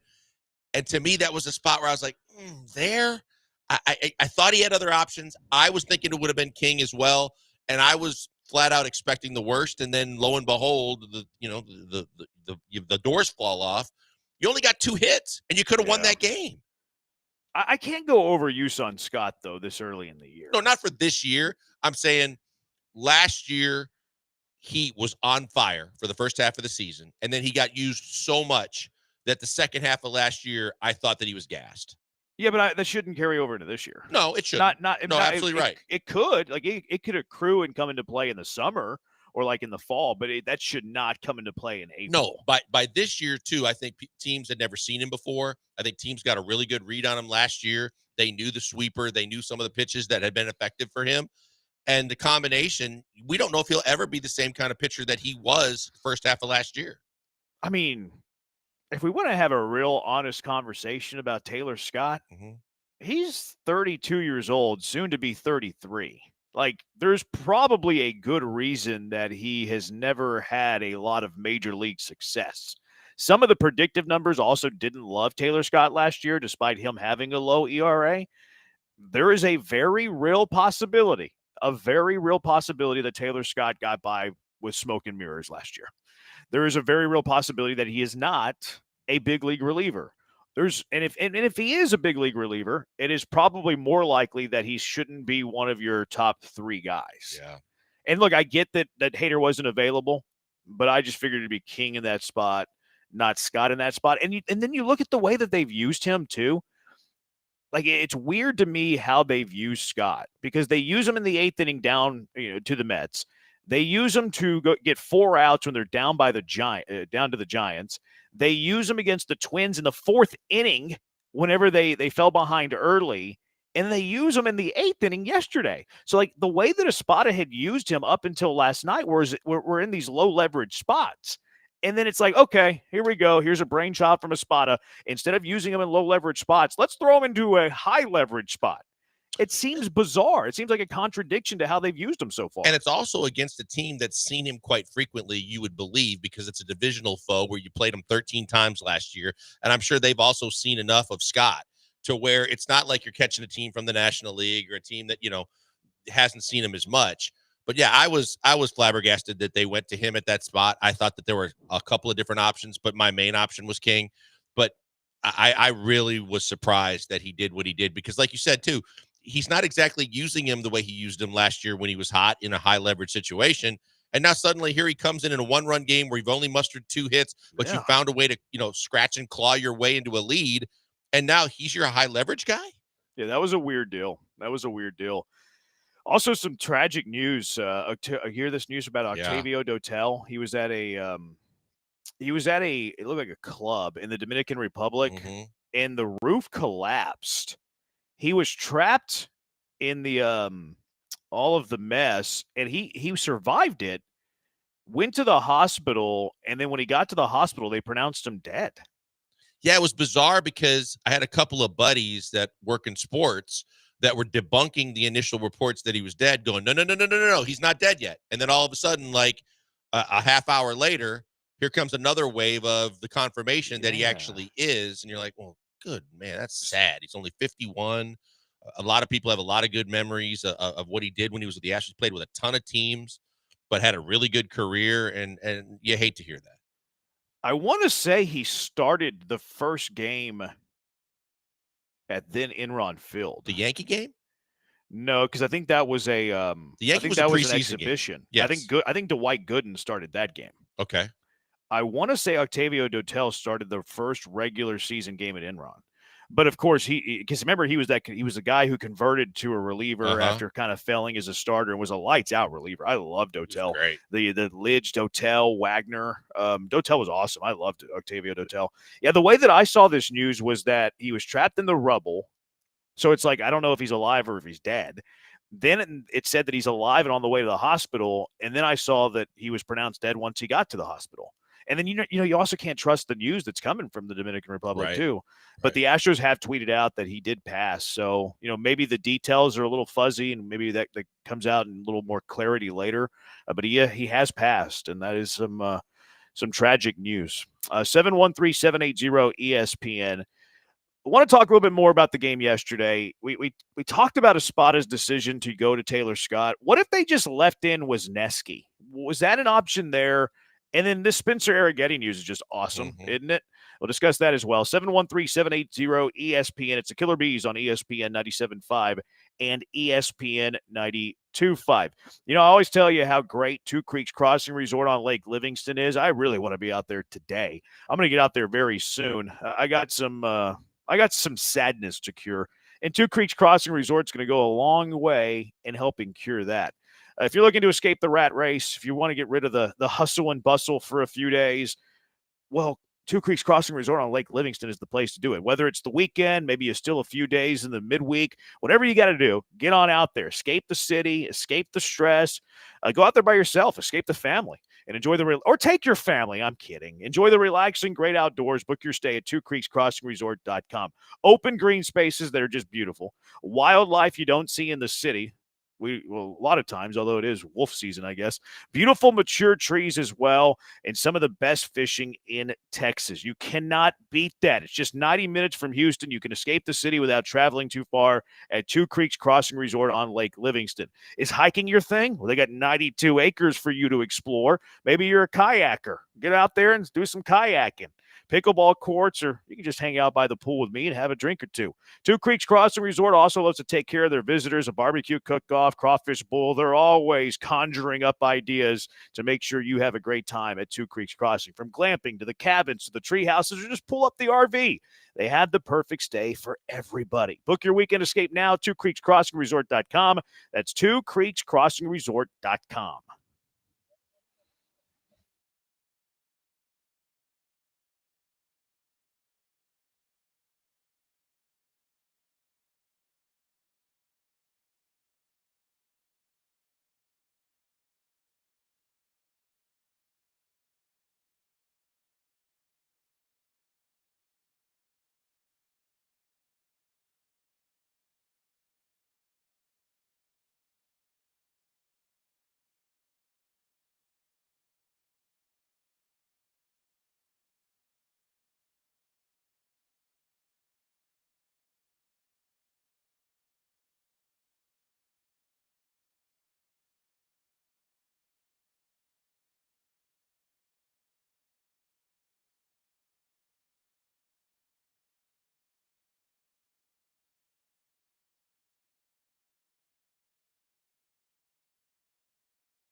Coming to you live from the Veritex Community Bank Studios, it's the Killer Bees. On ESPN 97.5 and 92.5. Here's Joel Blank and Jeremy Branham. Catch a live Soccer Matters at Senate Avenue Brewing tonight from 6 to 8. Get on out there, hang out with Glenn. Glenn's going to have some live guests, including Dynamo defender Griffin Dorsey.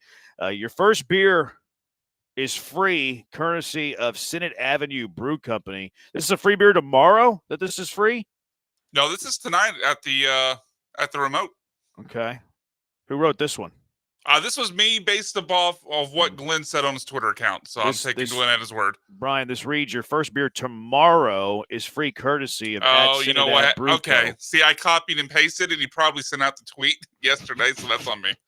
All right, let's re-rack this, clean it up in post. Soccer Matters with a live remote tonight. Catch them at Senate Avenue Brewing from 6 to 8. Live guests, including Dynamo defender Griffin Dorsey. Your first beer tonight is free, courtesy of Senate Ave Brew Co. You can follow him on social at Synod Ave Brew Co.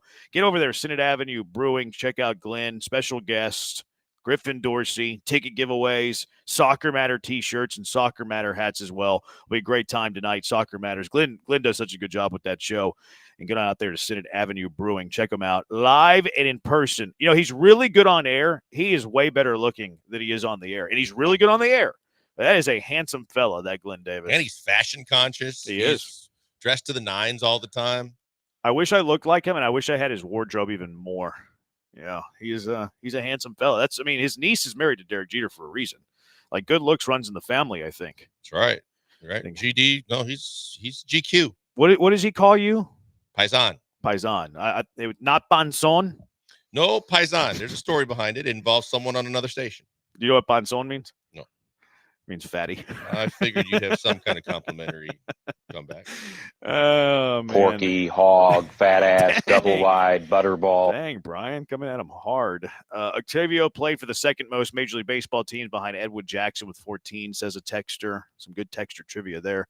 Ocho says Dotel is my favorite of the Lidge, Dotel, Wagner trio. Always wanted him to be the closer. You know, I never ranked my favorite relievers, but I was always fond of Dotel too. I liked him a lot, but I liked Lidge and Wagner as well. So I don't know where I would have had him ranked there, but did love me some Dotel. Well, he was so versatile too, like you said, even coming as a starter eventually. But when he got into the 7th inning role, the 8th inning role, wherever you used him, he was always effective.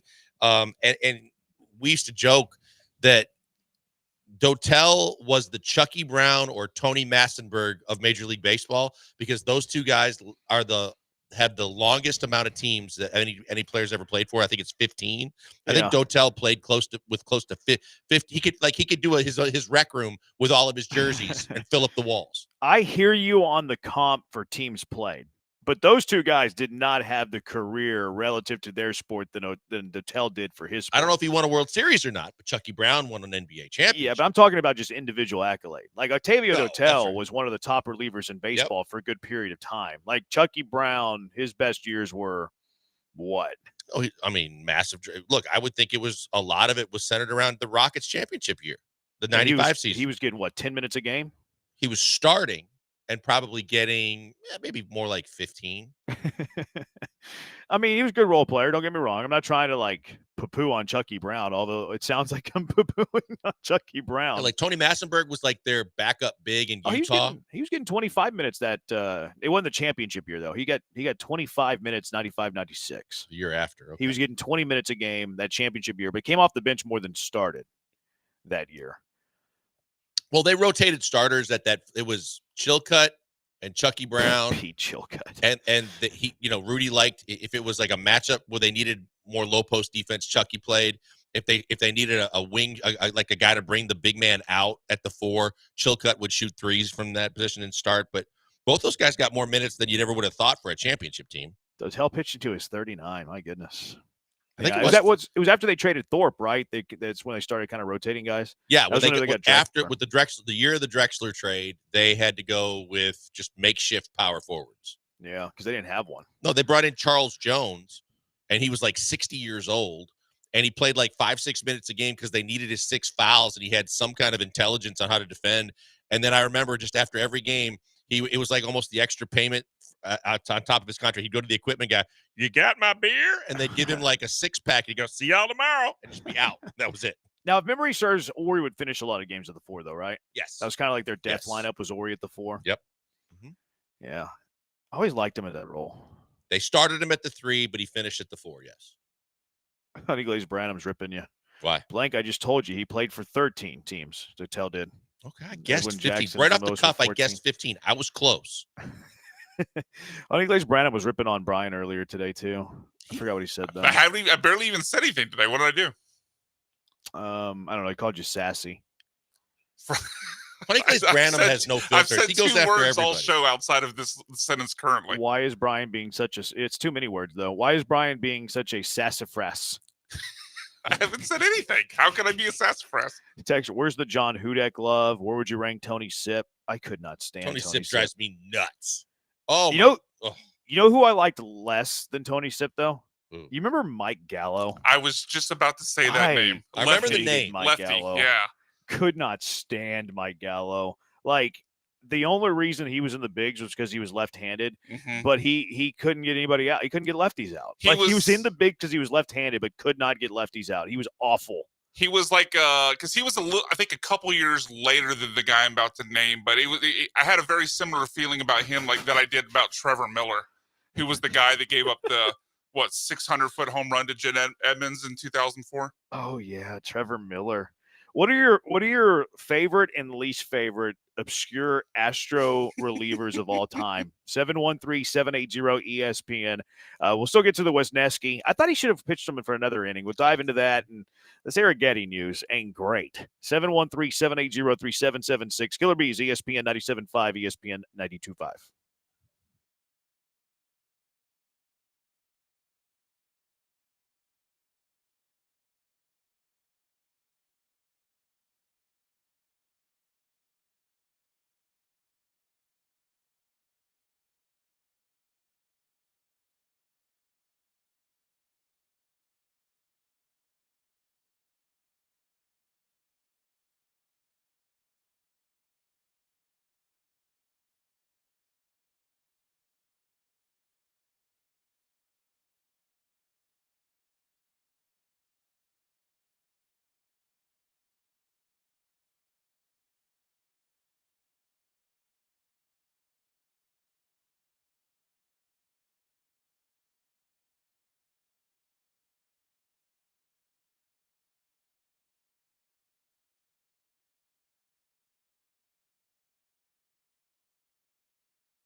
You're back with the Killer Bees on ESPN 97.5 and 92.5. Live from the Veritex Community Bank Studios, here's Joel Blank and Jeremy Branham. Blank Branham Bees, 713-780-ESPN, HRMP listener line, 713-780-3776. You want some trivia?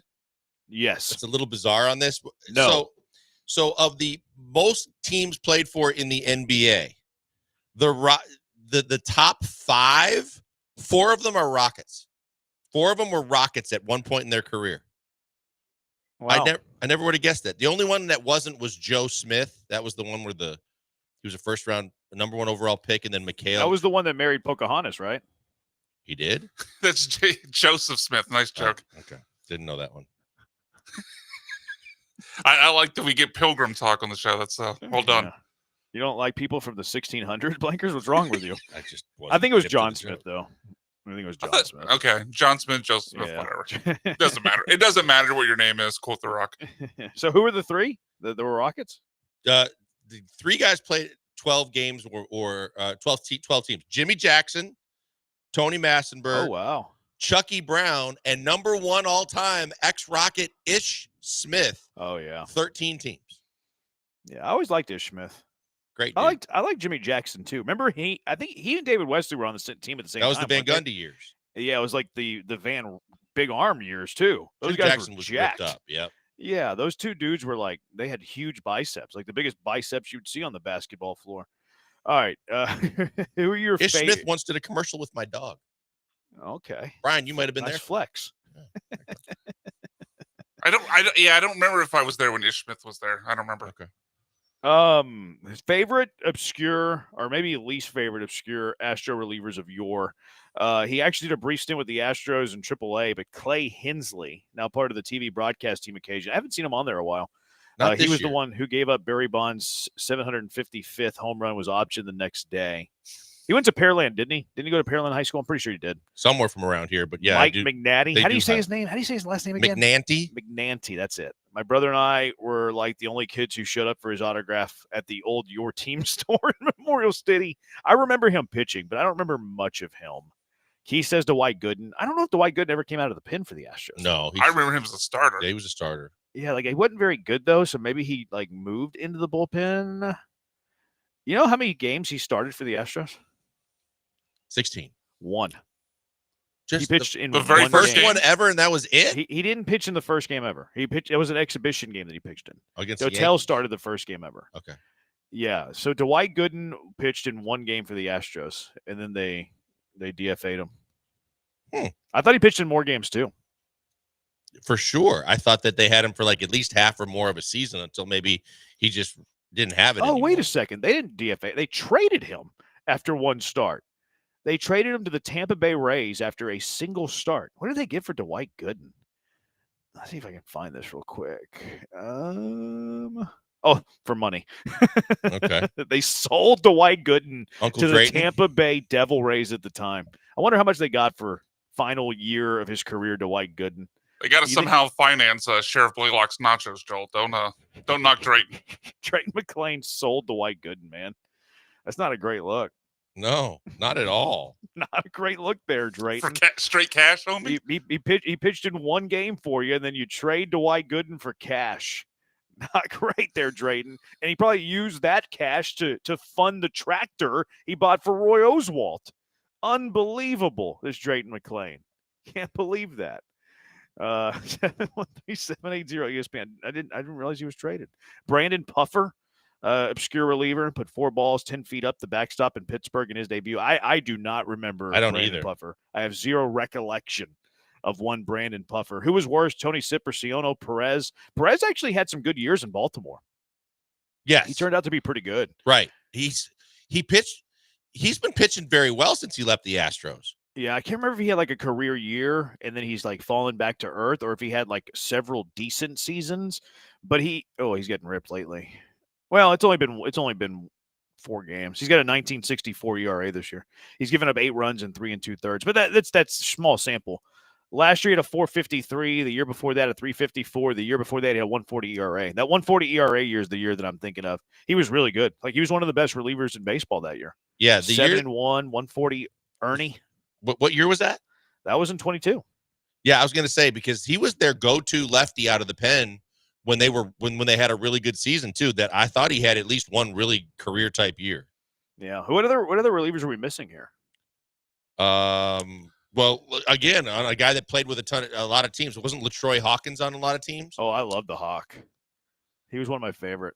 I'll tell you who, if you talk to the media, I would say that they think that this guy was one of the worst players to deal with one of the worst attitudes in all of sports. LaTroy Hawkins? No, this guy I'm about to say. Okay, you've teased us long enough. Trying to see if you can guess it. And he tried his hand at being a country singer. I don't remember.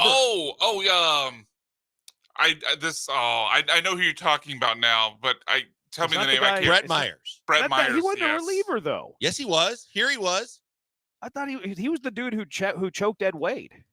He was. I think even John and Lance have stories, but he was. No one wanted to approach him in the locker room or any other time. Yeah, he started his first 2 years, and they moved him in his final year to the bullpen. So technically, yes, I'm pretty sure he choked Ed Wade.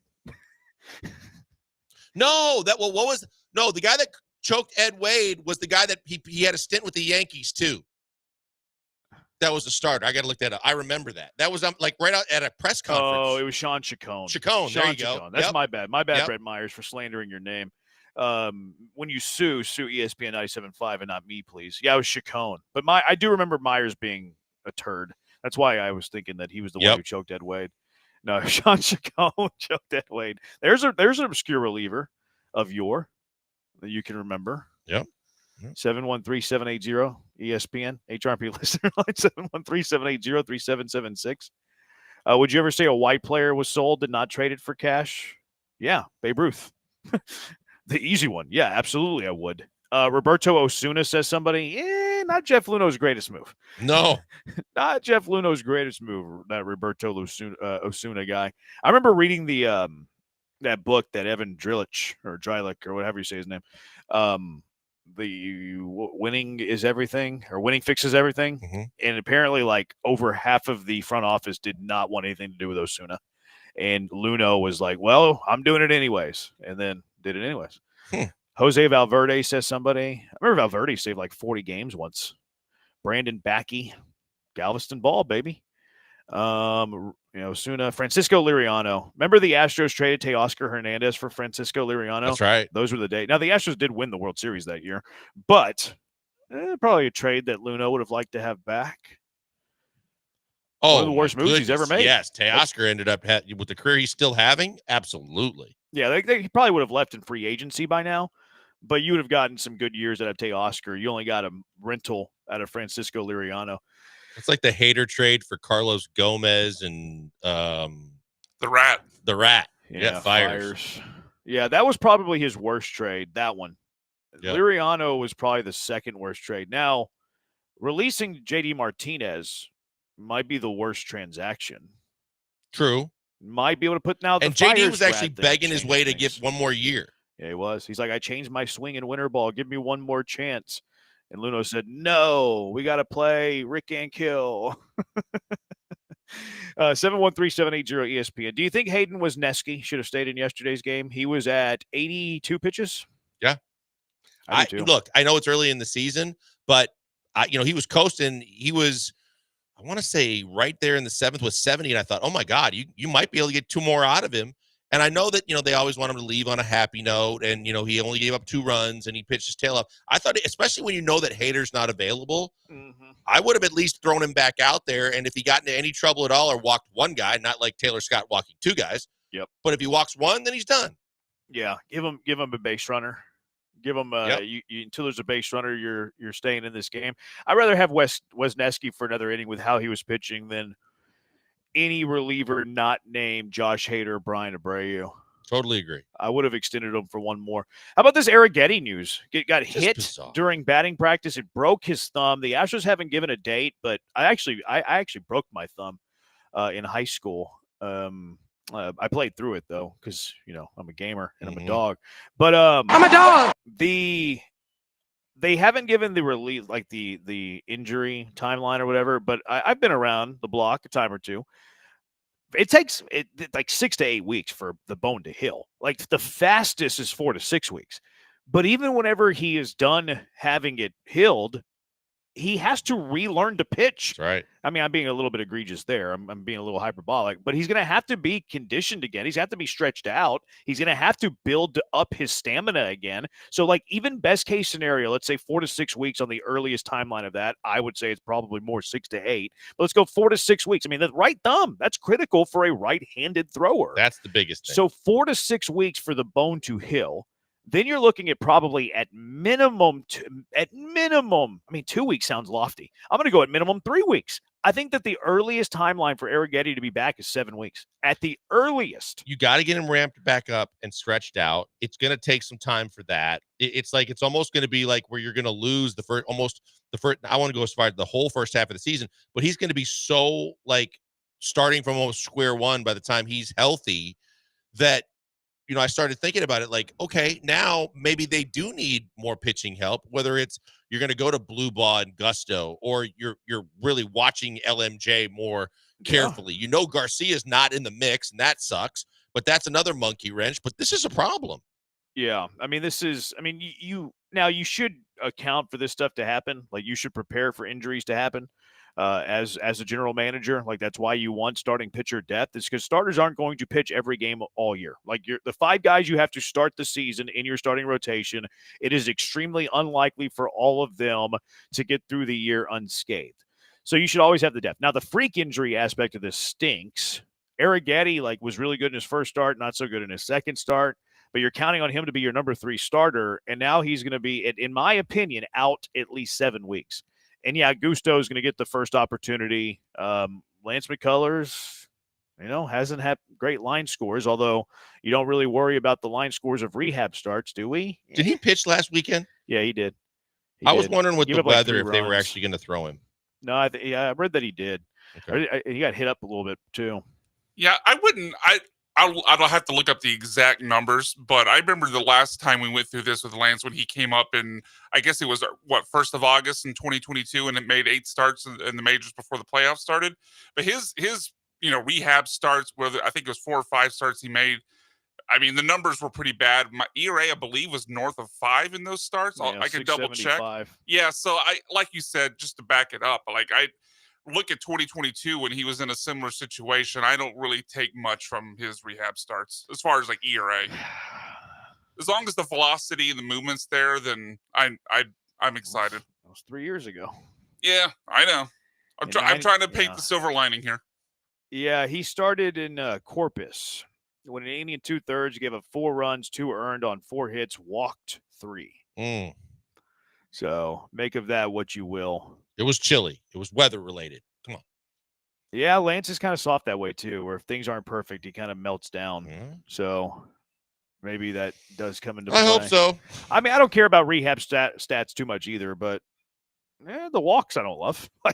That's a lot of walks in a short amount of time. Especially with a team that's been giving up a lot of walks, starting with the 3-4 starters. But, I mean, they are going to have to make a decision with Lance by late April because, I mean, those rehab assignments for pitchers are only 30 days long, and then you have to make a decision whether to call them up or put them back on the IL. So, I mean, decision day is coming here in a few weeks when it comes to Lance. Josh James mentioned somebody. Oh, my God, I hated him. And you know what? You guys know how much I hated him. Something. What did they call him? Crap? No, they called him 100. Oh, was it?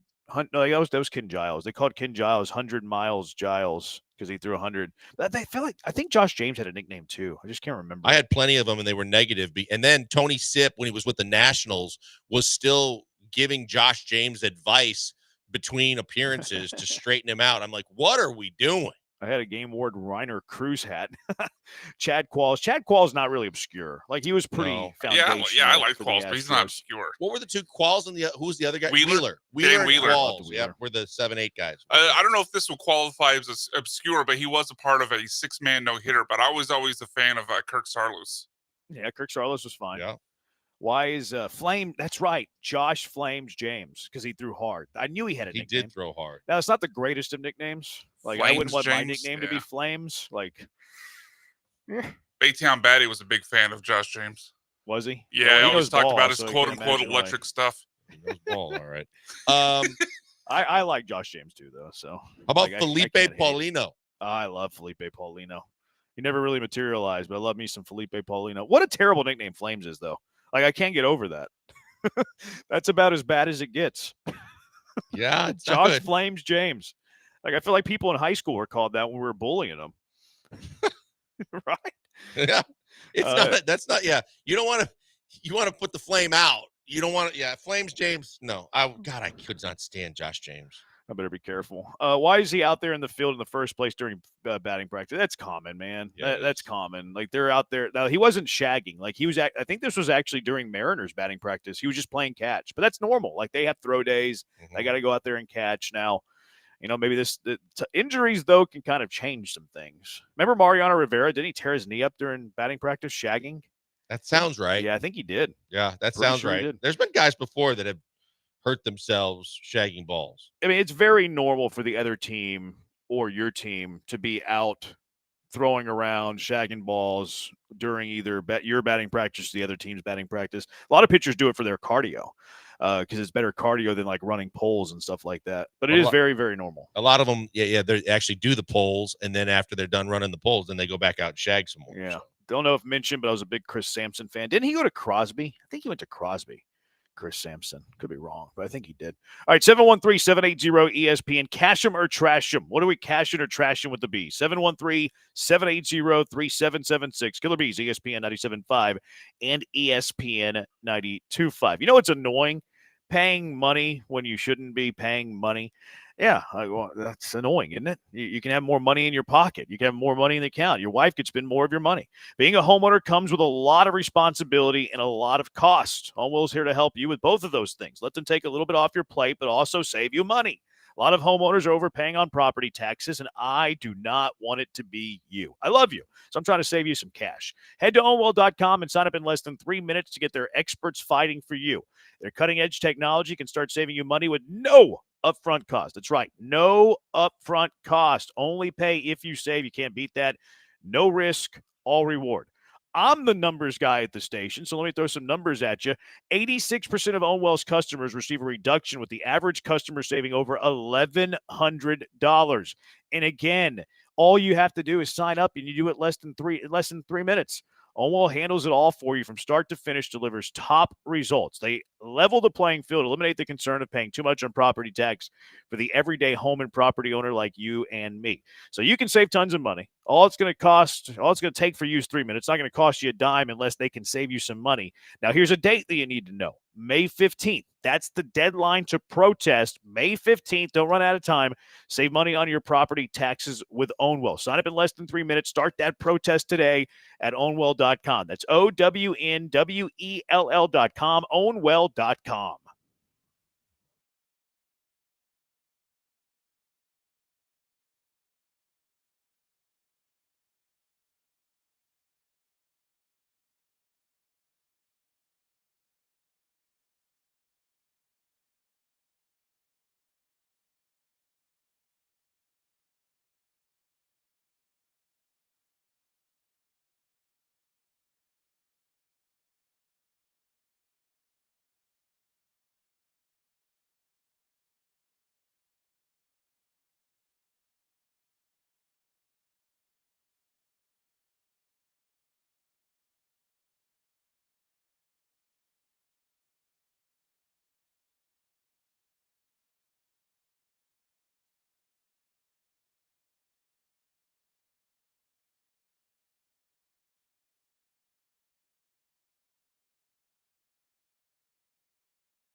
Here's a text. Worst trade the Astros made was Wilyer Abreu for Christian Vasquez. He didn't frame it as a cash him or trash him, but I'll frame it for him. The worst trade the Astros ever made was Wilyer Abreu for Christian Vasquez. Cash it or trash it. Right now, it looks pretty bad. I still think that the Hader trade was worse, but there is the potential that one could surpass it at a certain point. The one for me was Kurt Schilling. The Astros traded Kurt Schilling for Jason Grimsley in 1992. Like that to me tops it. Kurt Schilling, Hall of Fame level. They traded pitcher. Kenny Lofton too, right? They did. I think the return for Lofton was actually pretty good. Okay. I remember digging deep into this once and always landed on Kurt Schilling. But they did have Kenny Lofton in the early 90s. And I think they traded Johan Santana. No, they lost him in the Rule 5. Oh, they lost Rule 5, okay. Yeah, same way they lost Bobby Abreu.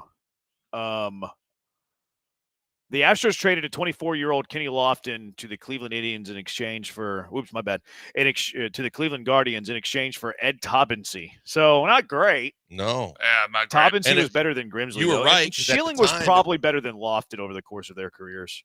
I mean, Schilling's not in the Hall, right? Probably would be if he was liked more. Yes, exactly.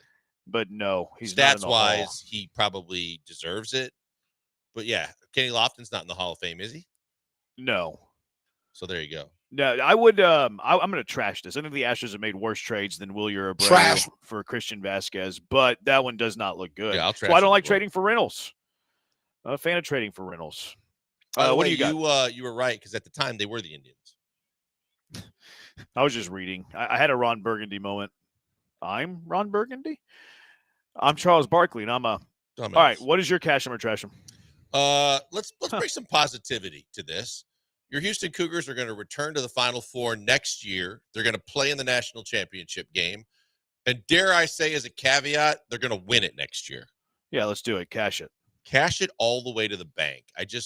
As tough as this one is, I believe there's more positivity ahead, and this team ain't going anywhere. So let's fire that one up. Cash. I'll cash that one. Cash him or trash him. Anyone who sleeps with a blanket tucked under their mattress is a lunatic. I will cash that. I do not care for that at all. It's one of the worst things. I like to be able to, if it gets a little hot, you can get your feet out there and get a little coolness. Yeah. Yeah. Yeah. I don't like the tucked in at the bottom. A lot of times I'm half of my body's outside of the blanket half the time. Mm-hmm. Yeah. It's if you have your blanket tucked into your mattress, you're a special. You are some kind of person. And you're a person I don't want to have dinner with. You're a person I don't want to have a drink with. I'm probably insulting half of our fan base. What percentage of people do you think sleeps with their blanket tucked under their mattress? I would say 70%. I think it's that much. I do. No, a lot of it is significant other driven.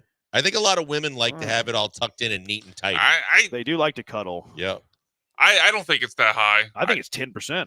I would go a little higher than that. I'll put it at 20, but I think it's pretty low. I'm gonna have a Twitter poll on this tomorrow. I'm gonna do it tomorrow morning. I'm not really in the tweeting mood today. Still sad, but I'll tweet about that tomorrow. I'm curious. Brian, cash or trash him for you?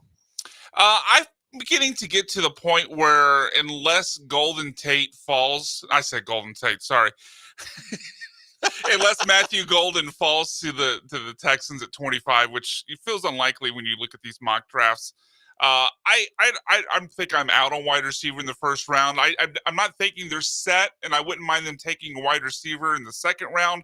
I just don't love the overall quality of the guys that would be projected to be there around 25, other than Matthew Golden. So with needs possibly still on the defensive line, obviously offensive line, depth running back, whatever.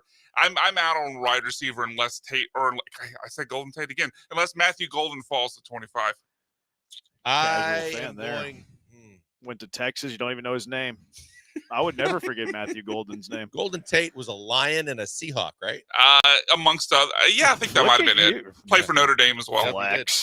Flex. I'm gonna see. I've been big on getting a receiver at 25. I just don't like the other guys. What if it's Tet from Arizona? I don't know that we never played the audio, we'll but that tomorrow. audio of him not watching film, I don't love. All right, well, we'll talk about that tomorrow. I don't want to blow that. Bouquet was the guy that I want.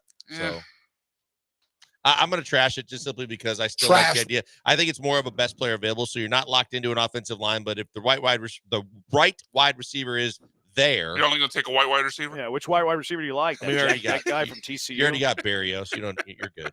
And Justin Watson and Watson. Yeah, elementary. I would say that if there is a good wide receiver available there, you still can take it. Brian got that one. Yeah, I'm gonna trash it. Trash. I'm not reading that one, Honey Glazed Branham. Bad Astros trade Luis Gonzalez to the Cubs. Who do the Astros? Astros trade Luis Gonzalez to the Cubs. Now, Luis Gonzalez at the time wasn't that great. Like, he was fine, but he wasn't great. He became great in Arizona. He and Steve Finley in their late 30s. They got Scott Service. Boy. No, never mind. I'm sorry. They traded Luis Gonzalez and Scott Service for Rick Wilkins. Not a great trade. Nope. But Luis Gonzalez was not great as a Cub, and I'm pretty sure the Astros got him back after he was a Cub. And wasn't he making a good amount of money at that time? Gonzo? Nah, I don't know. I don't know what kind of money they're making in the mid-90s. If Uncle Drayton's making the decisions, if he's trying to cut salary at all times, maybe that factored in. Yeah, the Astros got him back in 97. He was only with the Cubs in 95, 96, came back to the Astros in 97, spent a year in Detroit, and then enhanced his numbers in Arizona. Indeed, he did, and he wasn't I don't the think that only was that one. bad of a trade. Yeah. Untucked covers is savagery. What? Untucked covers is savagery? Why? That's insane. Tuck covers is savagery. Yeah. Blankets are tucked in the Miller household. We are civilized, says Jasper. Wow. He's calling us rabid humans. Yeah, this from Jasper of all people. And the fact that your feet are held prisoner to the heat for the entire evening and all night long, that's ridiculous. Right, we're Twitter polling this tomorrow. Just not in the mood for it today. Cash or trash, bacon is overrated. Never, ever, ever. Trash. I used to think that it was back in the day, but I've become cultured. I've become civilized. I no longer think that. I love bacon now. I don't know why, but I had like a 3 or 4 year kick where I didn't love bacon. Now, I do think it shouldn't belong on certain things. Like, I don't think it belongs on a cheeseburger. That's one of my unpopular food takes. Yeah, it is unpopular. Bad take. No, the flavor of a cheeseburger is so good, it shouldn't be overwhelmed with the powerful flavor of bacon. You can add to the flavor. Now it's not. I mean, now you're eating bacon. Like, I don't think waiting for the downside. Yeah, I like a cheeseburger for a cheeseburger. I don't want the bacon. I don't want the bacon overpowering the cheeseburger. But like I said, it was an unpopular take. All right, I gotta get out of here. I got a call. Bacon on a grilled cheese, amazing. Okay, I'm not reading that texter. Let's see. First thing I do when I get to a hotel room, crank the AC down as low as it go and untuck all the blankets. I do the same thing. Eric the driver. Okay, I'm not reading that one either. All right, 713-780-ESPN. It's okay if I leave. I'm going to leave. 2 Cougs talking points that I think Brian's tired of. Blankers and B-Mackers. The rest of the way, I'll talk to you tomorrow. It is the Bees on ESPN 97.5 and ESPN 92.5.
Broadcasting live from the Veritex Community Bank Studios, it's the Killer Bees with Joel Blank and Jeremy Branham. On ESPN 97.5 and 92.5.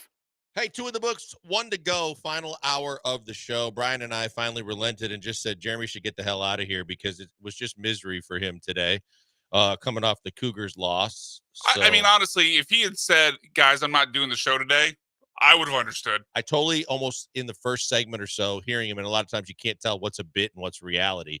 But Especially with him. Yeah, but I was almost going to suggest, hey man, we got this. We've got the rundown filled out anyway. But if you want to sit this one out, I totally get it because that had to be draining, exhausting, and painful. Because the Stockton shot to eliminate the Rockets the year that they had the team that everybody thought was going to the championship with Barkley and all those guys. That one hurt. Was that the most painful for you as a employee of the Rockets? The only one. Obviously, the Lillard shot was bad. The too, Lillard but shot. That one was first round versus the Lillard Western shot Conference came final. close, but it wasn't a championship. That was the opening round. Right. Yeah. Whereas stakes weren't as high. We were going to the finals if we beat Utah. Well, that was game 6, right? No, I'm saying if you win the series. Game 7, yes, you win the series. Okay. But you needed that win, and I thought they're going to get this, and then we're going to win the series. And so I think because the stakes were higher, I would say the Stockton shot was more Especially difficult. Since was it the game before the Eddie Johnson shot? Yes. Yes, yeah. it So was. you were coming off the high. I mean, it looks like you're going to get that win and go to game 7, and then And they blew big leads in both games. Yeah. To where you thought, oh, they're better than the Jazz. They should win this series.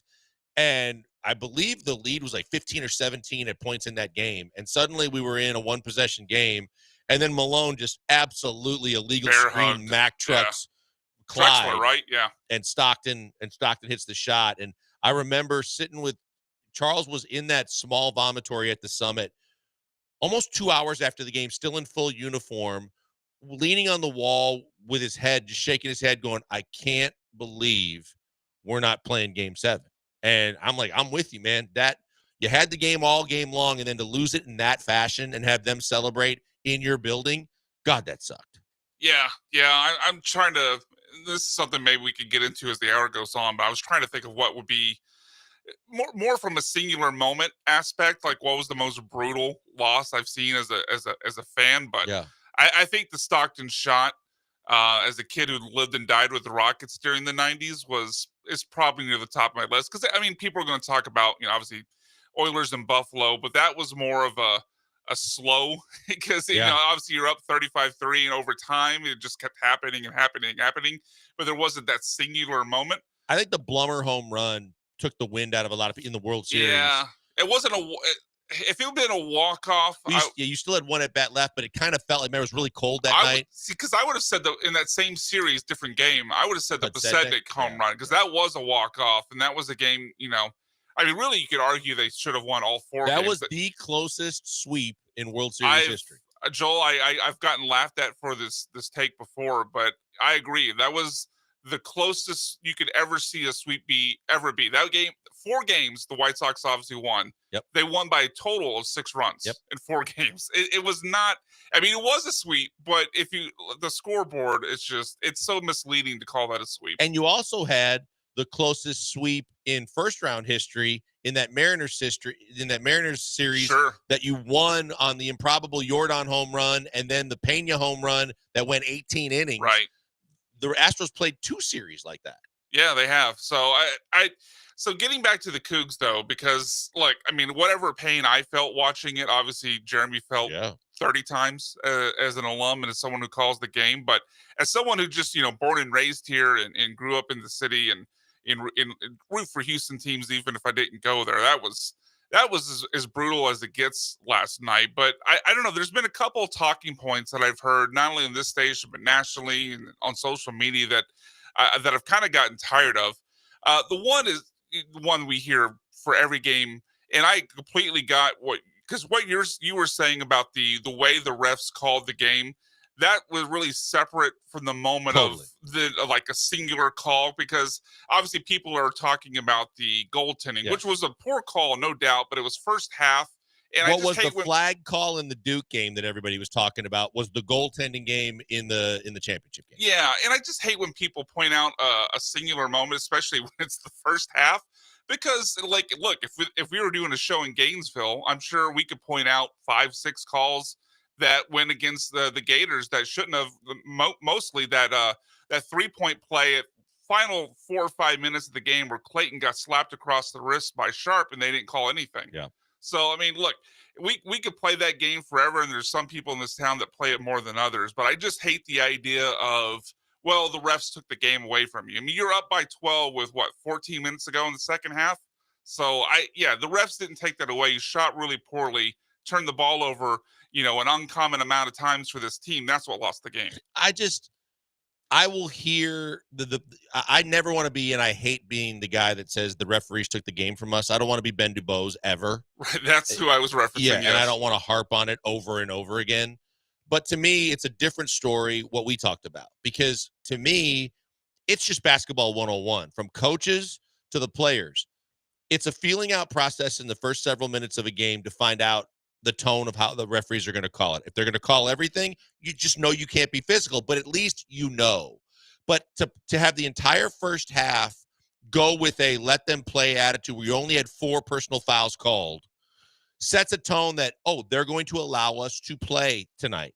And then all of a sudden to change on a dime and just have this barrage of foul calls that ends up being 25 calls in the second half, that's just not conducive to allowing the coaches to coach and the players to play. Yeah, I agree. And I think Jeremy hit on something important when we talked about it in the first hour. I really did see the pretty obvious and clear and really immediate shift once that technical foul got called on the Florida bench and the coaches jumping and coming onto the court. It really did tighten up after that. Right after that, there was like a barrage of calls against the Houston big men that put Francis and Tugler in foul trouble. Yeah, and obviously Tugler eventually fouls out. Francis, I think, finished the game with 4 fouls. But it felt like the refs, and I heard the commentators say this a couple of times, it felt like they were trying to get a hold of the chippiness in the game, which really was only coming from Florida. Like, there was obviously, there was a few times, Jawan Taylor a couple of times, because he does this thing where he darts the basket, kind of throws up I don't want to call a bad shot going towards the rim, but he had a few shots that looked pretty ugly. But he complained a few times about not getting calls going his way, but really it was just coming from Florida. They obviously got the technical later in the game where I can't remember which player it was, but thought he got a block shot, got called for a foul, and he spiked the ball and got the technical. So really the chippiness was only coming from Florida. And so I didn't like that it changed the style in which the referees called the game, but I still wouldn't call it something that took the game away from them. No, I hate that. And I think that when if you want to be as honest as you can be, the Cougs just didn't execute like they had executed all season and all tournament. They didn't shoot well. And Jeremy and I went back and forth a little bit on this, but the thing to me is that it got stagnant to where you were running all of these dribble handoffs and high screens to where all of a sudden when Florida kind of caught onto it and started doing a lot of what U of H has done all tournament and all season long, which is blitz both sides of the picking player and force the ball towards midcourt just to take time off the clock. Right. And all of a sudden, Uzan or LJ were like, we got less than 10 on the clock. We got to go. And then they got bad shots. Yeah, there was a lot of bad shots. I mean, not to pick on them because I know obviously everyone's coming everyone's obviously been focused on the final play of the game. And this really isn't isolated to just the national title game last night because I thought he's had a few other games like this during the tournament. But Emmanuel Sharp just takes some crazy shots at times. I don't want to call him a chucker, but he has some chucker moments where he throws up. To start the game, he took some long distance shots. He just takes shots where it's quick in the shot clock, it's contested, there's no ball movement. And I think that, to get to your point, I think that was a really forced at times by the Florida defense. Like you said, it felt like at times that it was either kind of a chuck from the perimeter or it was Taylor, kind of diving in and trying to throw up a spinning little baby hook. Mm-hmm. And that was really their only offense in the second half. Well, and the thing that bothered me too was this was a team that played well against Duke and shot the ball, especially Sharp from 3 against Duke. And Uzan had some threes against Duke. They came out and acted like they had never played basketball in a football stadium before because they missed so badly. I mean, Uzan on the one shot it from the left corner, and it ended up on the right side and never hit anything. They had multiple air balls. Cryer had a shot late in the game that bounced, clanked hard off the side of the backboard. Yeah, it was. Look, I mean, you sometimes see this when you put games, and I know that's not an NFL stadium, but it's a bigger stadium than they're used to. You sometimes see that in those types of environments, but they had some really ugly, more than just the shooting percentage. They had some ugly shots. Yeah, So they really did, and to me it was look, you didn't shoot well enough, and they turned the ball over. Not in the first half. Obviously, they won the I think the first half, the turnover battle was decisively in the Cougs' favor. But it was. But down the stretch, the turnovers, especially when Sharp had the ball slapped off his knee, the possession before, and not getting a shot off. Talk about that for a second too, because again, I think that they were rushed a little bit because they were letting the shot clock run out. But I didn't even think he had a lane that he should have attacked there. I thought that, if anything, they still had enough time where you could at least try one more screen or swing it over to the weak side and maybe look to get someone in space to get a one-on-one opportunity. But the fact that there was so much congestion on that play on his side of the floor, and he just put his head down and tried to split two guys. Totally. I just didn't understand it. Yeah, and look, I mean, I think that goes to his personality as an offensive player. He's very aggressive. I mean, I think it was Rafferty at one point, made a comment in passing like, "Oh, he's got no conscience tonight." That's kind of who he is, for better or worse. Sometimes it's great. And he did hit a big three down the in stretch. The Duke game. Yeah, well, he also hit a big three last night when it was kind of back and forth between like a 3-point lead to a tie, 3-point lead to a tie. He hit a three at one point before the unraveling officially happened. But yeah, I agree with you on that play where he had the ball slapped out and went out of bounds. When he drove, there were, I don't remember how much time was left on the shot clock, but there was definitely, a crowd of Gators there to where best case scenario, he gets up kind of an awkward, contested. Yeah, basically hoping he gets fouled. There really wasn't a clean path or shot there for him to have. No, there wasn't. And I think that that's unfortunate because I harp on this with the Rockets a lot, but this is something that's not a staple of Cougar basketball all season long. But on those final four possessions, they got two really bad looks and then didn't get a shot off at all on the final two, to where you would have thought, because going back and watching it again this morning, they see the final score, but they're like, well, how close was it really? I mean, it was a one-possession game for the last 5 minutes of the game, seemingly back and forth, to where they were stepping up big for the most part. And then those final four possessions, when you need them most, they got two bad looks and didn't get a shot off at all in the final two. And that's what Sampson said he kept reliving in his head. I can't believe on the final two possessions, we didn't even get a shot off. Yeah, it was unbelievable because the Cougs were clearly the better team for 25 to 30 minutes of the 40-minute game. And then that comeback from Florida started, I think, around the 13-minute mark. And like you said, final 5 minutes, it was one possession, either way. It's just, I don't know. Look, I hate that everything goes back to, same old Cougs. They can't shoot. Because this was a much better shooting team. Not that any Cougs fans need me to tell them, because they had three guys shooting over 40% from three, but the looks and the shots they were taking last night were obviously not going to get the job done. I'll tell you this, Brian. I'll say this. I agree with everything you said, but where I will say that the shooting did cost them was at the free throw line. Because at the free throw line, the same way Roberts was knocking down the two clutch free throws when you need them, the same way LJ was making everything that when he needed them. Last night, when you looked at Tugler and Francis and some of the guys missing shots, and even the two on the technical, LJ missed one of those. Right. Where they left a lot on the table at the free throw line, which is not what I expected from them. Yeah, no, I agree with you there. I mean, some of the guys on the team shoot really well from free throws, like Sharp and, like you said, Cryer, even though he missed one. Sharp missed one too, I think. Yeah, he did. But, I mean, the bigs, Taylor, and I think Taylor's like 63%. Tugler. I'm sorry, Jawan, I think is like 63%. Tugler, I don't remember what he shoots, but it's not like 50. It's not great. Yeah, it's not great. So there's definitely some liabilities there. And quickly, the other thing, because it's kind of related to this as far as shot selection, like the other thing that the talking point I'm getting annoyed with hearing is, and look, I get why it's a criticism, because they did in fact not get a shot up, but like this whole idea, I heard people talking about like, well, it should have been Sharp putting up the shot. Like, we want Uzan, we want Cryer taking the shot. Well, they tried that. The first two guys that touched the ball in that possession where Uzan first, and then he drove, got trapped, and he passed it over to Cryer, and he basically had no momentum. He was standing still, and he passed it over to Sharp. Like, give credit to the Florida defense. They knew also that you would rather have, Uzan and Cryer taking the shot, and they did what they had to do to take the ball out of their hands. It wasn't like the play was drawn up for Sharp to take it or take a shot, and from where he did, which obviously turned into a turnover. You heard Jeremy talk about it. There were 3 options off of that play. Yeah. And the second option was, like you said, it was Uzan first. He got the ball to LJ. If LJ has any opportunity to drive, but they blitzed him on both sides of it, and he had no choice but to swing it back to the top. A lot of what people don't understand, this isn't like old school basketball of the past where you call play one down, and there's just one option.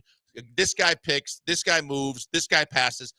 Most actions, it's literally not plays anymore. They're called actions in college and NBA, and there's 3 options off every action. You go back to the Purdue inbounds play. There were 3 options off that inbounds play based on the reactions of the defense. That's exactly what the Cougs were doing last night. Florida blitzed both the first 2 guards. Your only option was Sharp. We talked about it. Sharp felt like I created space because I caught Clayton flat-footed to where I know I can get this shot off. And Clayton, to his credit, just covered a whole lot of ground in a short period of time, and he surprised him. Yeah, the only criticism you could possibly, I think, give to Sharp in that moment, and Sampson made a comment about it in the postgame as well, but maybe just shot fake and then, take the ball up the court. But I think that if he feels like he doesn't know where Clayton is and or if that high screen is going to get Clayton if he needs it, I feel like he felt like, then I think you're right. But I think because he felt like, oh, I got a step and a half on him, and all I got to do is catch and shoot. I didn't think he thought, I think in his mind, there's no way Clayton's getting close enough to me to where I can't get this off. And then by the time he saw it and went, oh, bleep, it's too late. Yeah, I hear that. But even if, I agree with you that he probably didn't think Clayton could close out as fast as he could. And actually, if Cryer, goes through with a shot, he gets blocked and that's it. I don't think, he couldn't see that coming, but he knows Clayton's going to close out and be up in the air at the very least. So at that point, you had 2 defenders, you had Clayton coming out to close out on him. Defenders were out, 2 other defenders for the Gators were out in the perimeter on Cryer and Uzan. If you shot fake there, you probably drive in with either the opportunity to tie the game with your own shot or be able to draw in a defender for a dump off to one of your bigs. It's like a player that gets caught in the air and then has to pass. Yeah. Like that's the cardinal sin there. He left his feet when he caught the ball, already assuming, and we know what happens when you assume, but already assuming I've got the space to get this thing off, and now I'm in the air and go, uh-oh, now what? Yeah, I just thought again, minor criticism because, like you said, it all happened so fast, and he thought he had the room with Clayton there. But I thought the shot, and this kind of backs up what Sampson said in the postgame, but I thought the better play there was the shot fake drive in and see if you can either get the pull up or if someone comes to you, try to find someone down there in the paint. But especially since it was a 2-point game, they didn't have to have a 3. It felt like they maybe forced something they didn't have to force a bit. But again, the whole idea of, well, it should have been Uzan or should have been Cryer taking the shot. Well, they tried that, and it was taken away from them. See, and I disagree with what Barkley said in the postgame show, too, that he kept calling him Kevin, which is annoying the hell out of me, too. But when he kept saying that Kelvin, he goes, I like what Kelvin did. I'll give him his flowers because they couldn't have played any better, and they were somehow still in this thing. So instead of going for the tie, they went for the win. And I'm like, that's not true at all because U of H could have played better. And a lot of their guys missed shots that they normally make, yet they were in control of that game. And I don't know how you can say that was like the go for broke moment where you got to go for the 3 and the win. Yeah, because I think a lot of people were like, that's a 1-possession game, and it was a 1-point game for most of it, or tied to where you don't need. The only thing I was worried about is Sharp would have to, if he went to the lane and got fouled. That's a really, really pressure-packed couple of free throws, no matter how good a free throw shooter you are. But I don't think that play was designed for just a 3. Yeah, I don't like the way Barkley phrased that. That almost comes off like a team that's a massive underdog. Exactly. They're not supposed to be there. And man, we're not better than this team, so we can't go to overtime and give them 5 more minutes to beat us. Like Houston was like I said earlier, they were clearly the better team in that game for 30 minutes out of the 40. And like you mentioned, like the whole idea of, well, they played the best they could. I mean, all you have to do is look at a box score with their shooting numbers. I mean, Cryer was 6 of 18, Sharp was 3 of 11, Uzan was 2 for 9. I mean, it's amazing that their best 3 scorers could shoot that poorly and it still be a 2-point game at the end. But yeah, certainly I disagree with several aspects of what Chuck said there. I mean, you look at it from both sides because you just said what you said, and you look at it from a Florida perspective. And Walter Clayton Jr., scoreless in the who first absolutely half, shouldered the load of the majority of that run for them, was non-existent in the first half. You know, with a 0, the other 2 guards stepped up. Richard, like, if he doesn't make those threes and gets 14 in the first half, Florida might be blown out. Yeah, Richard was really. I mean, they were able to get some slips to the basket and some dunks early on, which we saw Duke do to Houston as well. That was kind of like their weakness at times. So they got some dunks inside the paint, but really, like you said, if Richard doesn't catch fire, because he was really the only one doing anything for Florida other than the occasional slips on screens, getting dunks in the paint. If Richard doesn't catch fire and hit 3-4 threes, yep.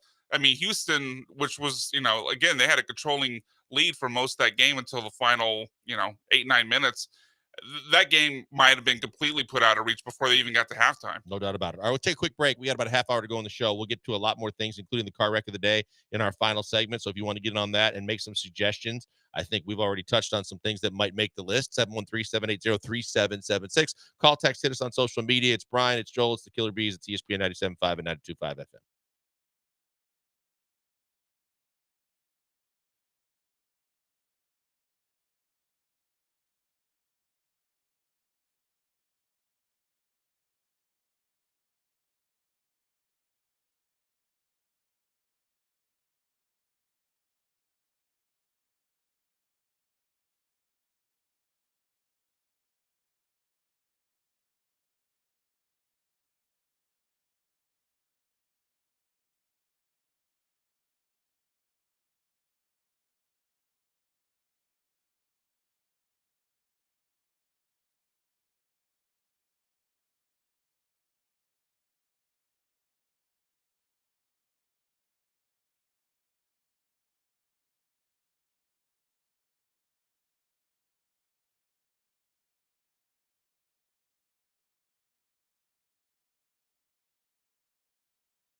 You're listening to the Killer Bees with Joel Blank and Jeremy Branham. On ESPN 97.5 and 92.5. Broadcasting live from the Veritex Community Bank Studios. Hey, back on the Bees, Branham doing a little baseball as we continue the bee motif. Coming off of the rough Cougar loss last night. They aren't going anywhere, everybody. I believe that they wholeheartedly, I believe they will be back, and I believe they're going to reload. The recruiting class is top 3 in the country. I think I saw someone say that they thought Sharp might consider transferring. I don't think if Sharp plays basketball next year in college basketball, I just believe that he's the guy that's going to be a Cougar. I could see Arsenault transferring, and I'd be very happy if he did because he drove me nuts again last night. Aside from the Tennessee game, Arsenault drives me nuts, and there was a guy that they were talking about as a potential second-round pick in the NBA. Arsenault? Yeah. Yeah, I think, I mean, there's more reasons than this, but usually if a guy's transferring, it's, it's money, it's playing time, it's chance to win a title. I don't know what Sharp's NIL deal is, but playing time and chance to win a title, check for Houston. Right. So I don't know what the motivation would be to transfer, unless he just needs a change of scenery because of how things ended. And maybe that's, I don't know. I can't speak for his mentality. Maybe that's a painful moment. He needs to move on for his own sanity. But I mean, certainly the chance to win and the chance to start are both there for him in Houston. You have the potential to have Tugler, Sharp, and Uzan back for sure. You have multiple. I mean, Uzan feels, what would you call it, 50-50? Because there's some draft talk with him. No, there was draft talk when he was playing really well about a week or so ago. Since then, you don't think it's there? I don't think it's there. I think it's worn off. I think he may test the waters, but I really honestly personally think he's going to play college basketball next year. And I think if he plays college basketball, I think he'll play for U of H. The only thing that could change that is if someone from the U of H side says, we've got the best point guard in the country, the Gatorade Player of the Year, that's going to be a Coug, and we want to give him every opportunity to put the ball in his hands. We're going to start him. I think that would be something that would drive him away. And I don't think that Kelvin would do that because he didn't do it with Master P's kid. And Mercy Miller came in out of high school as a highly touted scoring guard. And there's just no room for him this year. There was no space for him. But I think he'll get ample opportunity to play next year. Okay. Yeah, it'll be interesting to see how their roster shakes out. Obviously, they lose Juwan Roberts for his 9 years on campus or whatever it was. Don't tell us, George. 10.5. 10.5, my bad. But yeah, the roster is going to be there. Like you said, they've got a highly regarded recruiting class coming in. So I do sometimes, and this was actually another talking point that was annoying me a little bit, because I mean, overall, I agree Houston's going to be great, but I do sometimes kind of push back when I hear people talk about, oh, well, they'll just win it next year. I mean, okay. It ain't easy, man. Well, not only is it not easy, but Kelvin Sampson this year was already the oldest coach ever to coach a national title game. Like, he'll be 70 next season. And I don't think he's going anywhere. I certainly don't think he's leaving UH for another program. But you don't know how many years Kelvin's going to want to keep coaching. And the other part of that is, I mean, I'm sure people thought with Phi Slamma Jamma, that's going to go on forever. And then 5-6 years after Phi Slamma Jamma ended, they went on a stretch where they made the tournament one time in 27 years. So I'm not saying that's going to happen, but this idea of, well, it's, it's just so easy, we'll get right back there the following year. I mean, okay, but we saw what happened.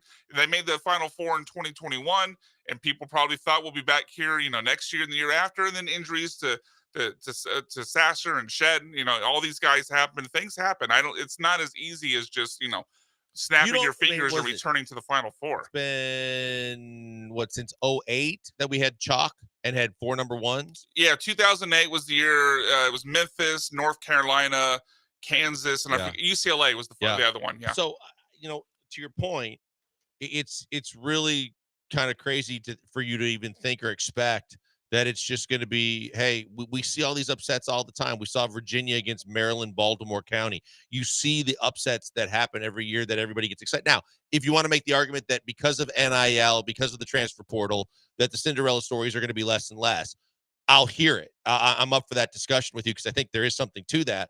But I think that's why you might get some more chalk-type results throughout the tournament. But upsets are still going to happen, and teams are going to, and even good teams that are blue bloods are going to have a year or two where it's tough to reload, or kids just don't want to play there. Yeah, UConn was back-to-back national championship or champions. They'd won 13 tournament games in a row, and then they went home in round 2 this year and had a season that had to be the 8-9 games. So things happen year to year. Yeah, no doubt. So I think that that's something that everybody needs to be cognizant of. Kelvin Sampson will have the roster. And the other thing we haven't talked about, Brian, is the fact that there are injuries that are going to happen. Yeah, you look at what happened with Shed. You look Shed. at what happened, previous to that in years for U of H, where key guys went down at the absolute wrong time. And suddenly, instead of a team that was destined to become a Final Four team, you're going home earlier than expected. Those things are going to happen. And I think that's where people have to be realistic and say, do you have the team on paper that looks like they're supposed to go to a Final Four? Yes.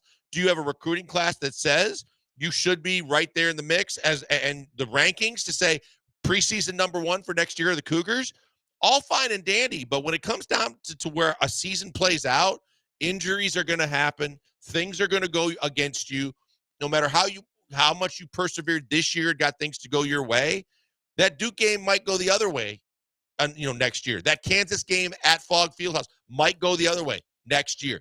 You just don't know. Yeah, and I think people say it because obviously it's the easy. It makes you feel better, right? Like, okay, well, we didn't get it this year, but next year is going to be just as good, if not better. We have an equal opportunity. And maybe that's true.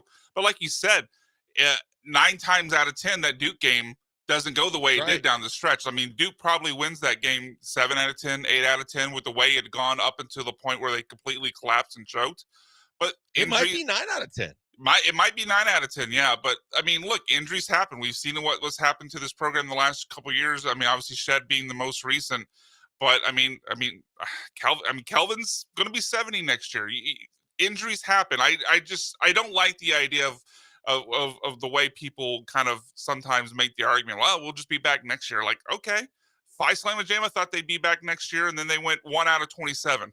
So 27 years they made 1 tournament. Like, I'm not saying that's going to happen with UH, but I mean, even if it is true, even if they do win the title next year, well, wouldn't you rather have 2 than 1? It's just, I know it's a way to make you feel better, but I don't know. I don't like the mentality. The other thing too is I think people on the flip side of that, because of the fact that they think it's easier said than done, they lose sight of how difficult Kelvin Sampson has had it, even when he got some success. Because when they're playing the AAC, they're not, and they're trying to scrape up. I mean, Kelvin is literally sending emails to all Cougar alumni, trying to drum up $1 million in revenue that can be used to pay players so they can stay competitive just a year or 2 ago. Now, all of a sudden in the Big 12 with back-to-back Big 12 championships, it's getting a little easier. The money's coming in a little bit more. But still, you're not Kansas and Duke and Carolina and all these teams that just reload and repay. It's a little different in a school like Houston.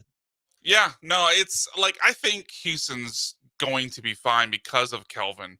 But I hear what you're saying. Like, they're going to have NIL money. They'll be able to pay some guys. They obviously, it's not hurted them in recruiting because they bring in I don't know where their class finished, but I know it's way ranked high.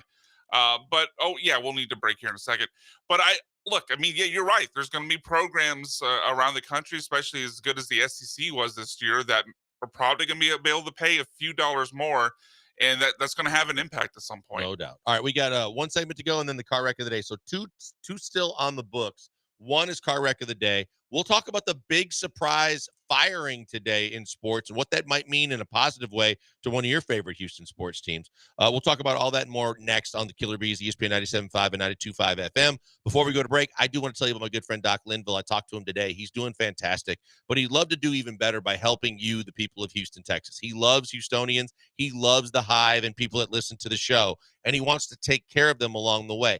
I had the discussion in a consultation with Doc a long time ago now, where we were talking about different things. He wanted to explain the NeoGraft procedure to me and PRP treatments. And along the way, he said to me, hey, look, I know this process works.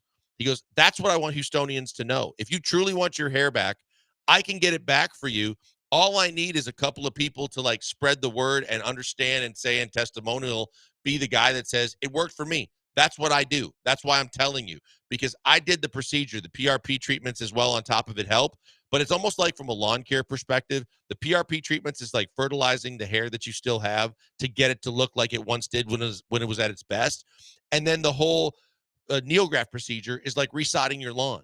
And one of the things I learned along the way is you never lose the hair on the sides and the back of your head, no matter how bald you go in other spots. So he takes some of it, repurposes it, puts it where you need it most. In no time at all, the follicles are there. They settle in, they get strong, they get long. And at the same time, they're never going to go anywhere because he's taken them from a spot where they were going to be there for the rest of your life. And they're a difference maker. It changes your appearance. It changes your attitude. He can do the same thing for you. All you got to do to get that free consultation like I did is go to 975hair.com and sign up for it. People off the street that don't know about us, don't listen to us, and don't do the 975 hair approach, they have to pay $150. You get it free, and then you let the process play out from there. All they do is explain to you how they can help. Then you can walk out the door. Ask questions, get answers. If you're questioning about whether you're going to have to pay anything, it's all free of charge. There's no commitment to be made. There's no money out of pocket. It's just you getting answers to your questions while they explain to you how they can help. At the end of the day, if you do the procedure like I did, you will not regret it. It is the happiest day of my life knowing that I got my hair back, and you can do it too. Check them out today. Go to 975hair.com.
You're locked in with the Killer Bees on ESPN 97.5 and 92.5. Live from the Veritex Community Bank Studios, here's Joel Blank and Jeremy Branham. Branham gets a little early relief today after a very, very tough defeat last night for the Our Cougs. beloved Cougs. Brian and I taking you to the top of the hour where soccer matters. Glenn Davis on remote tonight, but plenty of soccer to matter, and you don't want to miss that as they are going live, and they will be joining you. And yeah, live at from Senate Avenue Brewing. Yeah, Senate Avenue Brewing. Your first beer's free, and Dynamo defender Griffin Dorsey will be there. So definitely worth checking out. Definitely. And we have the car wreck of the day still to come. But, Brian, real quick before we get to that and take our last break, Mike Malone gets fired today. And it's so shocking in itself that the head coach of the Denver Nuggets, who basically have locked up a top 4 seed, they're going to the playoffs. They've won a championship in the last 2.5 years under Mike Malone. And suddenly, a week before the playoffs start, your ownership decides we're pulling the plug, we're firing the coach and the GM and the general manager. Yeah. And we're going to just ride it out and see how this goes. And as shocking as the news was, and then to see the people react at basically every NBA pundit going, what the hell are they doing? From a Rockets perspective, this could be a very good thing. Memphis, who was once a top 4 team, fires their head coach. They seem to be in disarray. you don't know which direction they're going, but most chances are that they're going to go down rather than up, and they're not going to have a very good end of their season. Now you add Denver, a team that I thought would give the Rockets problems, doing the similar thing and trying to figure out where do we go from here, and letting Rick Adelman's son, who has been a head coach in high school and a longtime assistant, they're suddenly just going to give him the reins and expect, oh, we'll figure it all out. I think this is a huge bonus for the Rockets. Not only are you the 2 seed, but unless you play the Thunder, you got 2 teams now that I think you would have an advantage over that maybe in the past I didn't think you might come playoff time.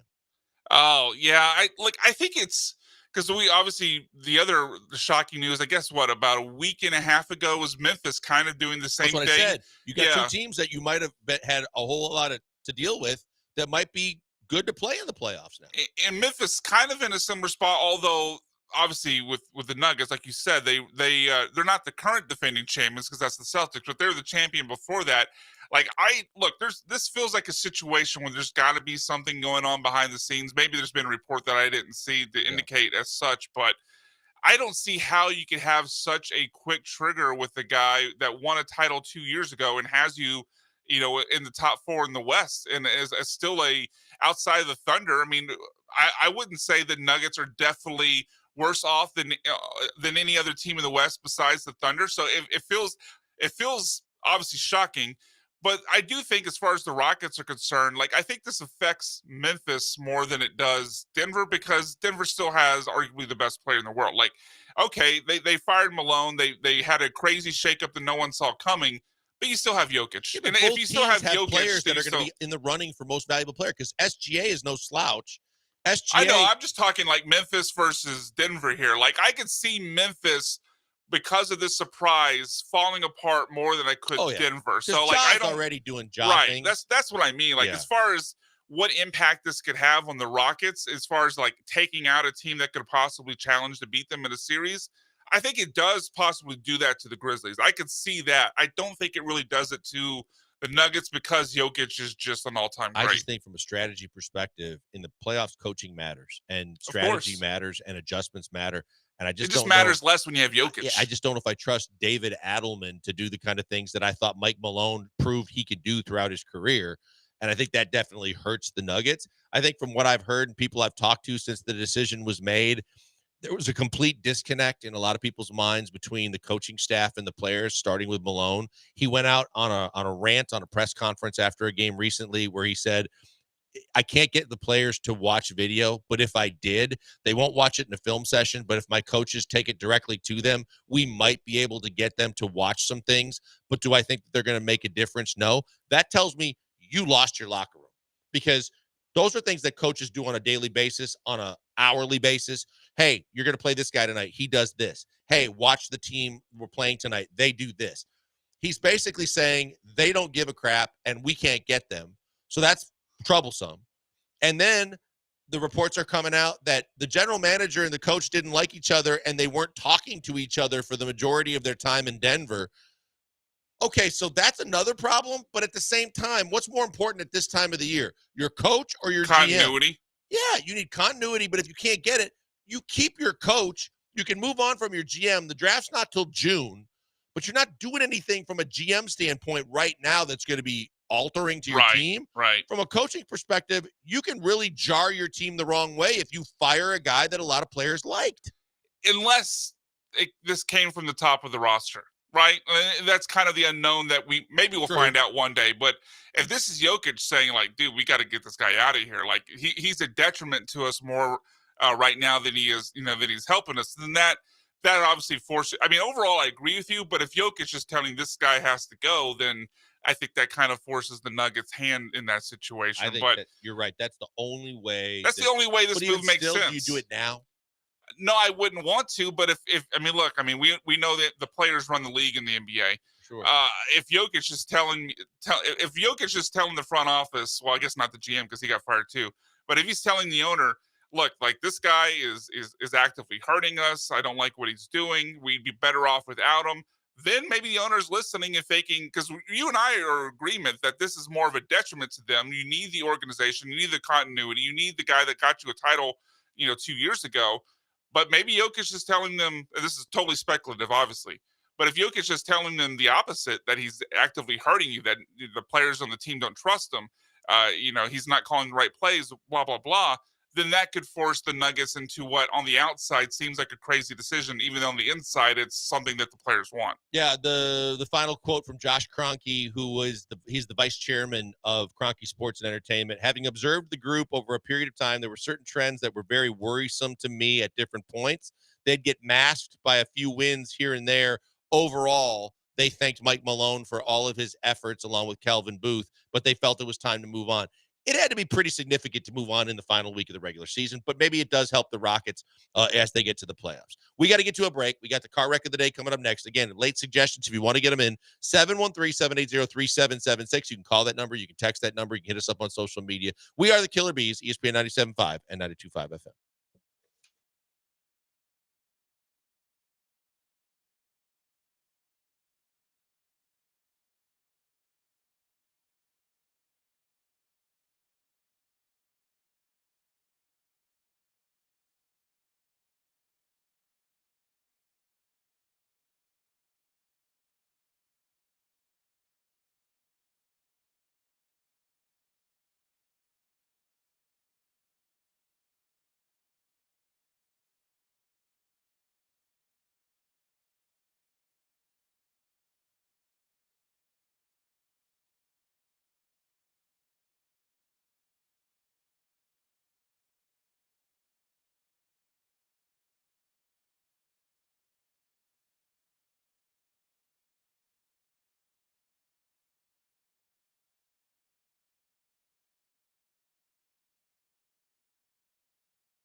Well, you know how we do it here in the final segment of the big program, and that is you nominate and we suggest car wrecks of the day. We have a vote, and then we pick a winner. A lot could be said about a lot of topics that happened in the last 24 hours and actions around them. Most of them centered around the NCAA championship game. BMAC, lead us off. What do you got? All right, I'll say it because I'm sure no one else really wants to, but it's kind of the elephant in the room.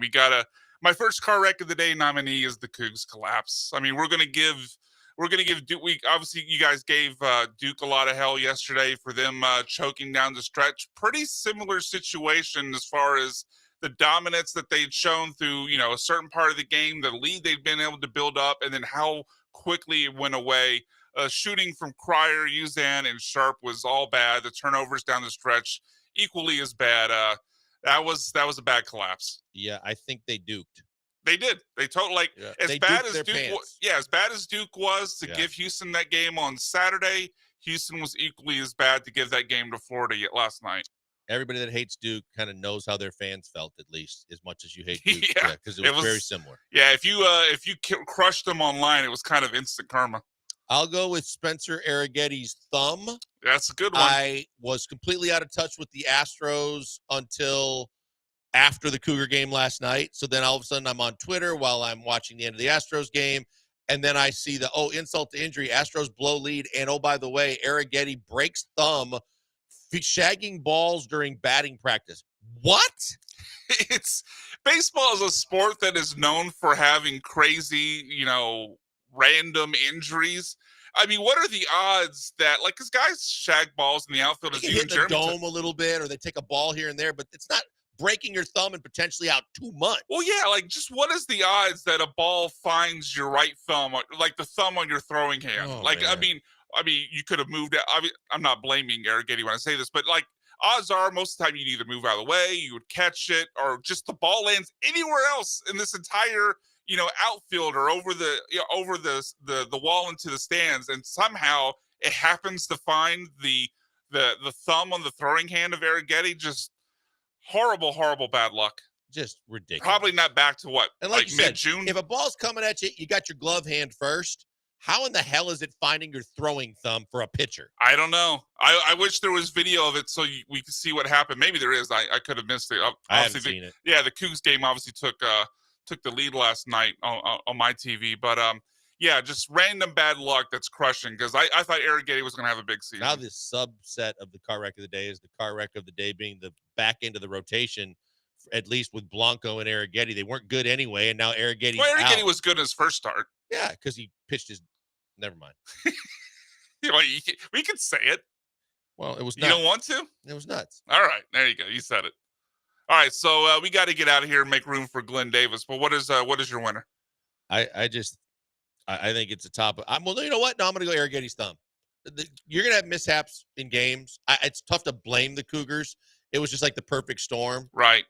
I think Arrighetti's thumb is just a bigger car wreck because that's not something you expect. And you also go, what the hell? How's that happen? Yeah, I agree with you, but I also just don't want to say the Cougs because it hurts. That was I'm not an alum, but that one, I root for my city, born and raised, and that one really hurts. So let's go Arrighetti just so we don't feel so bad. Yeah, let's please do that. And let's hopefully that my big prediction for next year is they're going to make the Final Four and maybe win one. Hope you're right. All right, coming up next, Soccer Matters with Glenn Davis at Senate Avenue Brewing. You get your first beer free if you go and see him live, but he's there from 6 to 8, so enjoy that. Then Hall of Fame at 8 with Brad and Booker T. For Brian, I'm Joel. We appreciate you guys. Jeremy will be back tomorrow, and we'll be here with the Killer Bees, ESPN 97.5 and 92.5 FM. Have a good night, everybody.